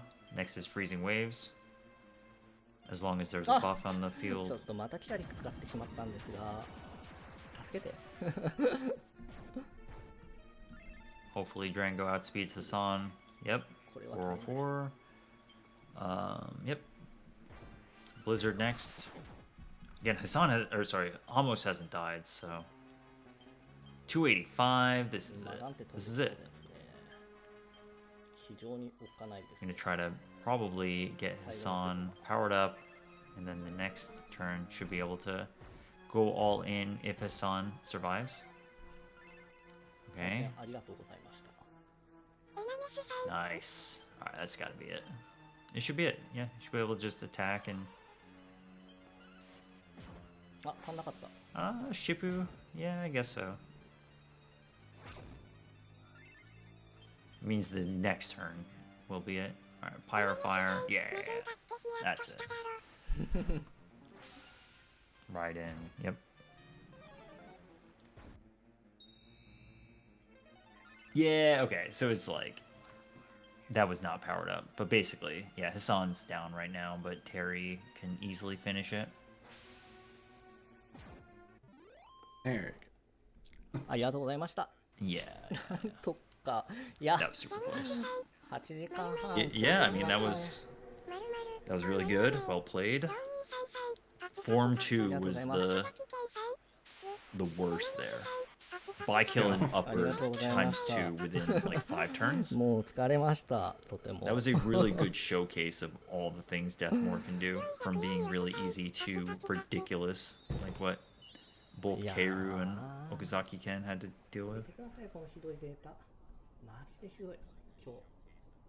Very, very talented bunch of runners here, and they did a great job. This game is not easy to conquer at all, much less race against other people and try to finish within a time range, so they did a great job. And Deathmore put them all in tough situations and they pulled through. ありがとうございます。 Yep. 皆さん、ありがとうございます。メタキン30分。まあ、あれですもんね。確か。一応、レギュ的にはね、無は倒したで終わりですからね。なんとか間に合ってよかったです。 Well, I think with that, I'm going to take my leave. I hope you enjoyed Dragon Quest VI, and yeah, I'll pass it over to Countess for the rest. Alright, yeah, thanks for hopping in for commentary. ああ、でも2時前に終わってよかった。すごい。 Alright, so 8回ぐらいです。 now we're gonna wait out to the end of the credits because you know, JRTA timing. They're all timing till the end pops up and the quill that draws it fades away.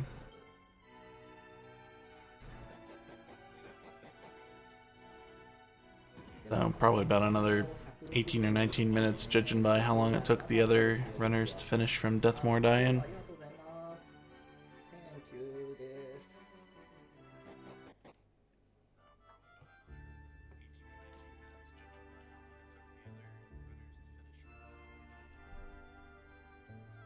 'And then coming up next, we got Dragon Quest Heroes is next, followed by Dragon Warrior Game Boy Color, Dragon Quest Builders, Dragon Warrior Randomizer, Dragon Quest V, and Sunday morning Dragon Warrior 4 versus Dragon Quest 4 Famicom race, and a Dragon Quest 8 run to close us out.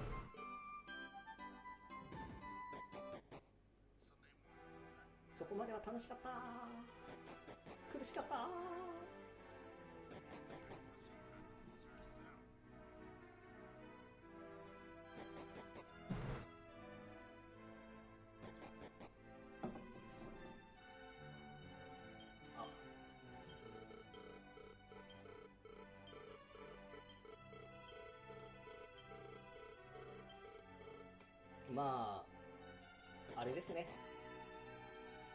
とてつもなく本番に弱いということがよくわかりました。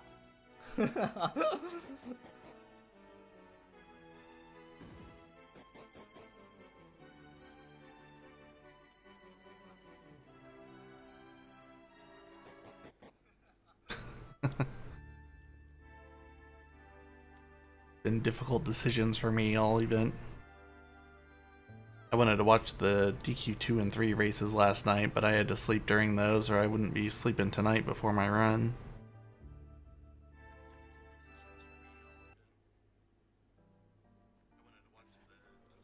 But there's always VODs.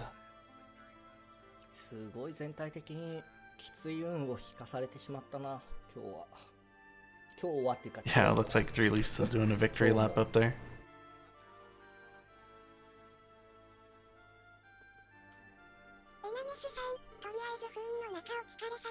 はい、ありがとうございます。私が長老になってる、ごまかしてるのも限界かと。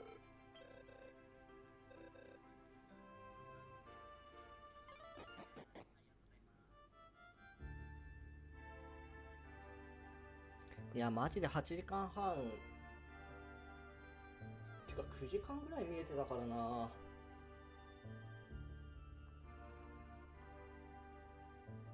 葉っぱがあと2枚しかない状態で、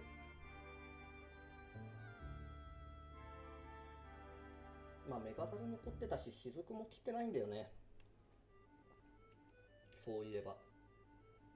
だから全体的にムーは弱かったんだよな。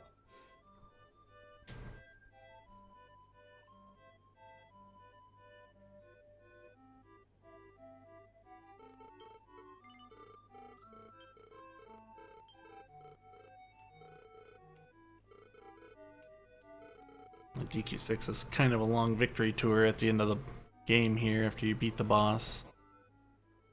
Not too terribly much happens here. Take everyone home. So she disappears for some reason. Anya.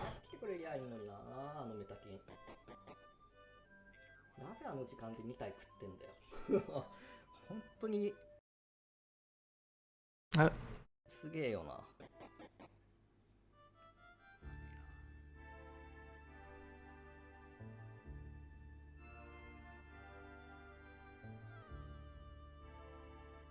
So I can throw up a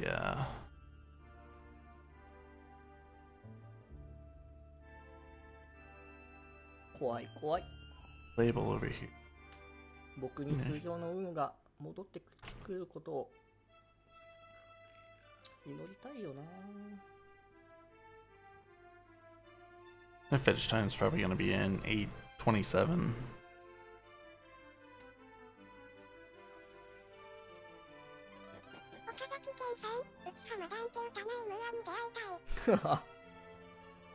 Actually, maybe 29. Looking at other people's splits, it's 21 gap.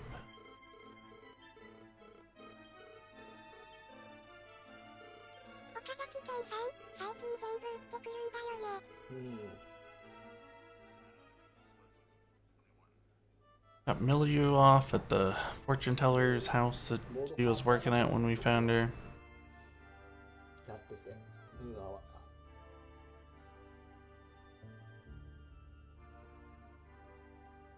でもまあ6人旅よりは楽だよな、やっぱりムーア。すごい楽。岡崎健さん、すぐ打ってくるからもうやりとうなくなってる。それ僕と同じ現象起こっとる。僕中盤がものすごく、中盤っていうか序盤がすごくやりたくないからな今。岡崎健さん、無道もエグいし。うん。無道とその道中までもすごいんですよ最近。1ヶ月くらいまともな時ない。まあやってなかったけど。They haven't been really watching 3Lisa's second death more up here. そうそうそうそう。記録ぐらいだったらね、僕もやろうかなとは思ってますよ。並走はちょっといいかな。身内まで取っときますよ。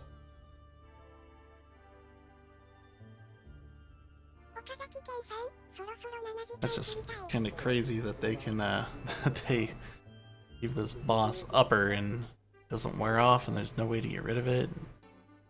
Can't sab him.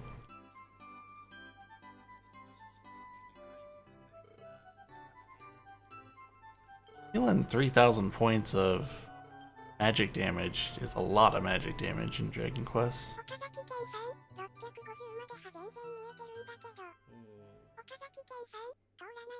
そう、通らないです。岡崎健さん、出ない。うん。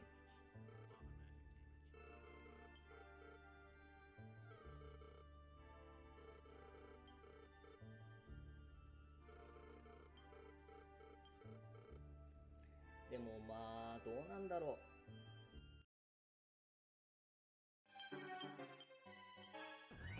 It's real quick.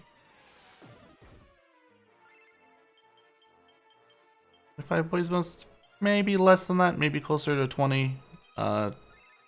When player characters cast blaze most, it usually goes up to like 180.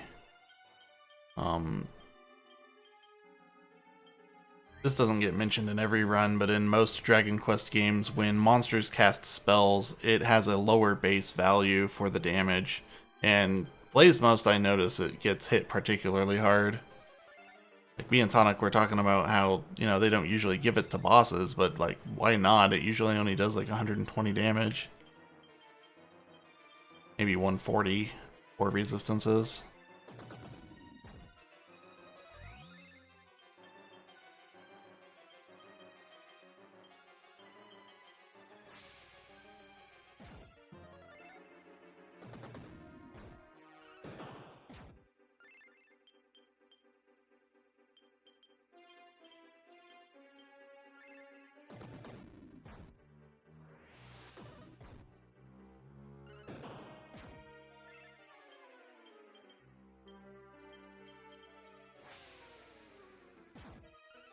I think that house there might have been Carrie and Miliu's parents. I don't know how Hero knew how to find them. We never went in there in the speedrun.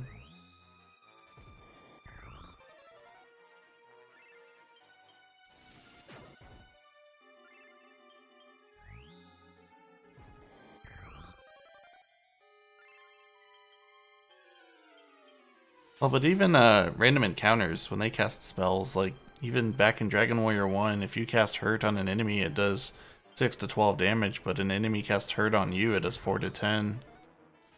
So even from the beginning, they gave enemies just different damage ranges than you. Maybe to make you feel stronger than them, I don't know.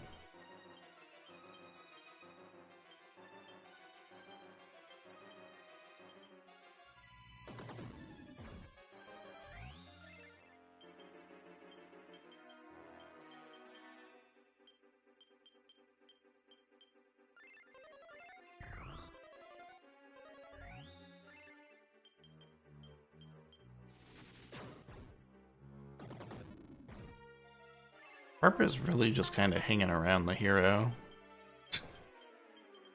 Why is she here for this conversation?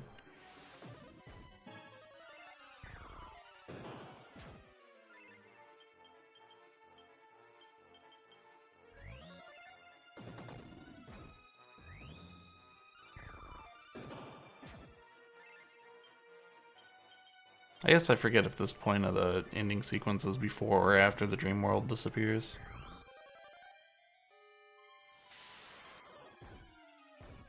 I see him. Went up here.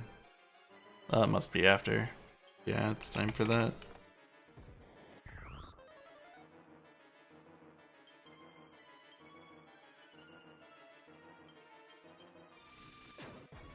I really dislike this conversation she has with the hero. It's just like even in the DS official localization, she's just the hero walks up and she's like, "Oh yeah, I mean, I guess I'm fading away now, cause you know I didn't have a body like you guys. See ya, see ya, Barbara. Thanks for all the mega magic."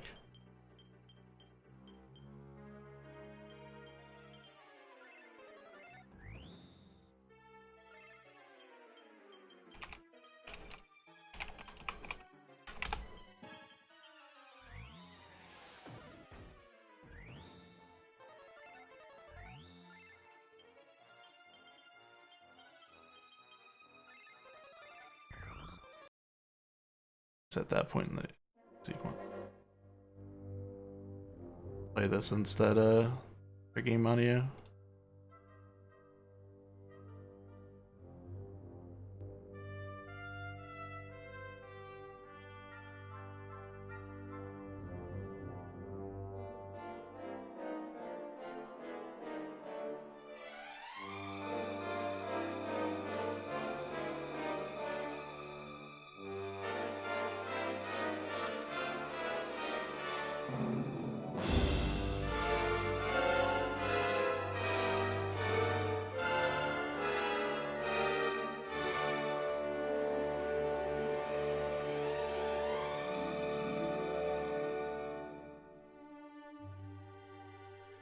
He's still on Deathmore 2. Now he's getting the Deathmore 2 that everybody else got.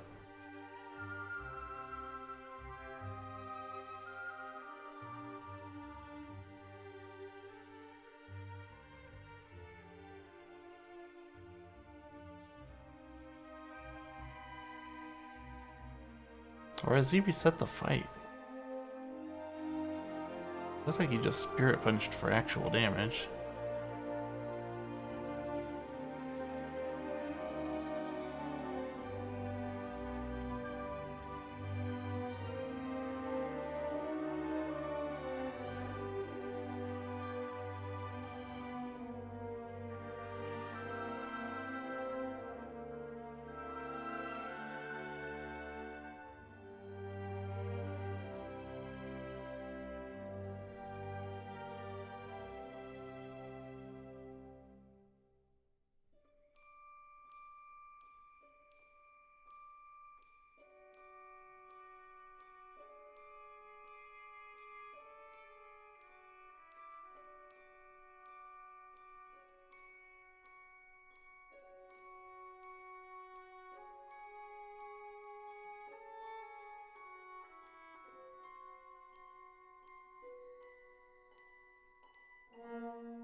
I don't know if he's gonna beat Deathmore before 871 finishes. Got about 2 minutes. I would say no at this point then.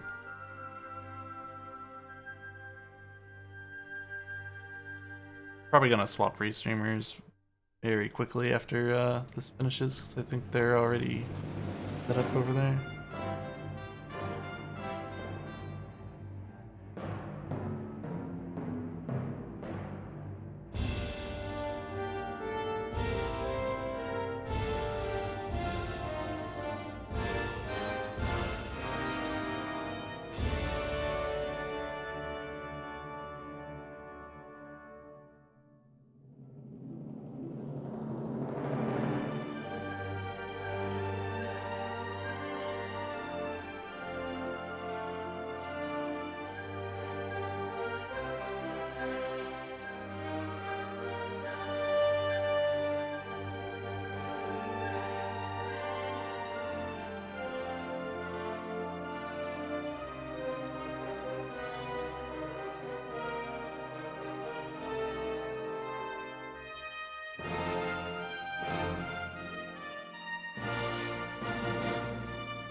Oh, you got Deathmore 2 days.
Out of the egg comes the end. Peace. 7, 8 according to the timer. Right under estimate. Alright. Split. That's not how you pause. Good enough. Alright. Good race. Yeah, that was like very close for nearly the entire run, like between Muto and the Metal King hunt. Oh, all 4 racers within 30 minutes in a 4-way Dragon Quest race.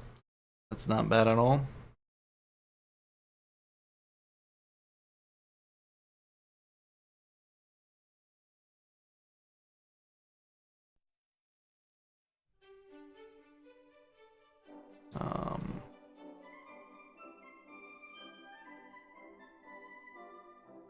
Going on over here.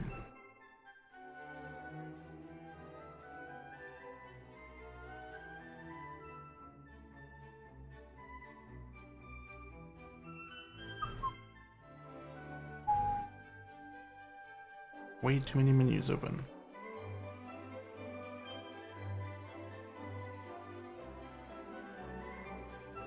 Alright, so yeah, we're gonna switch restreamers here again, so you know, stream may drop for 5 seconds, whatever. If you don't see it again in 15-20 seconds, refresh your browser and it should be back. Yeah, we're gonna do Dragon Quest Heroes next, and I'll be back in like 5 hours for Dragon Quest Builders. So you only get 5 hours of sleep tonight?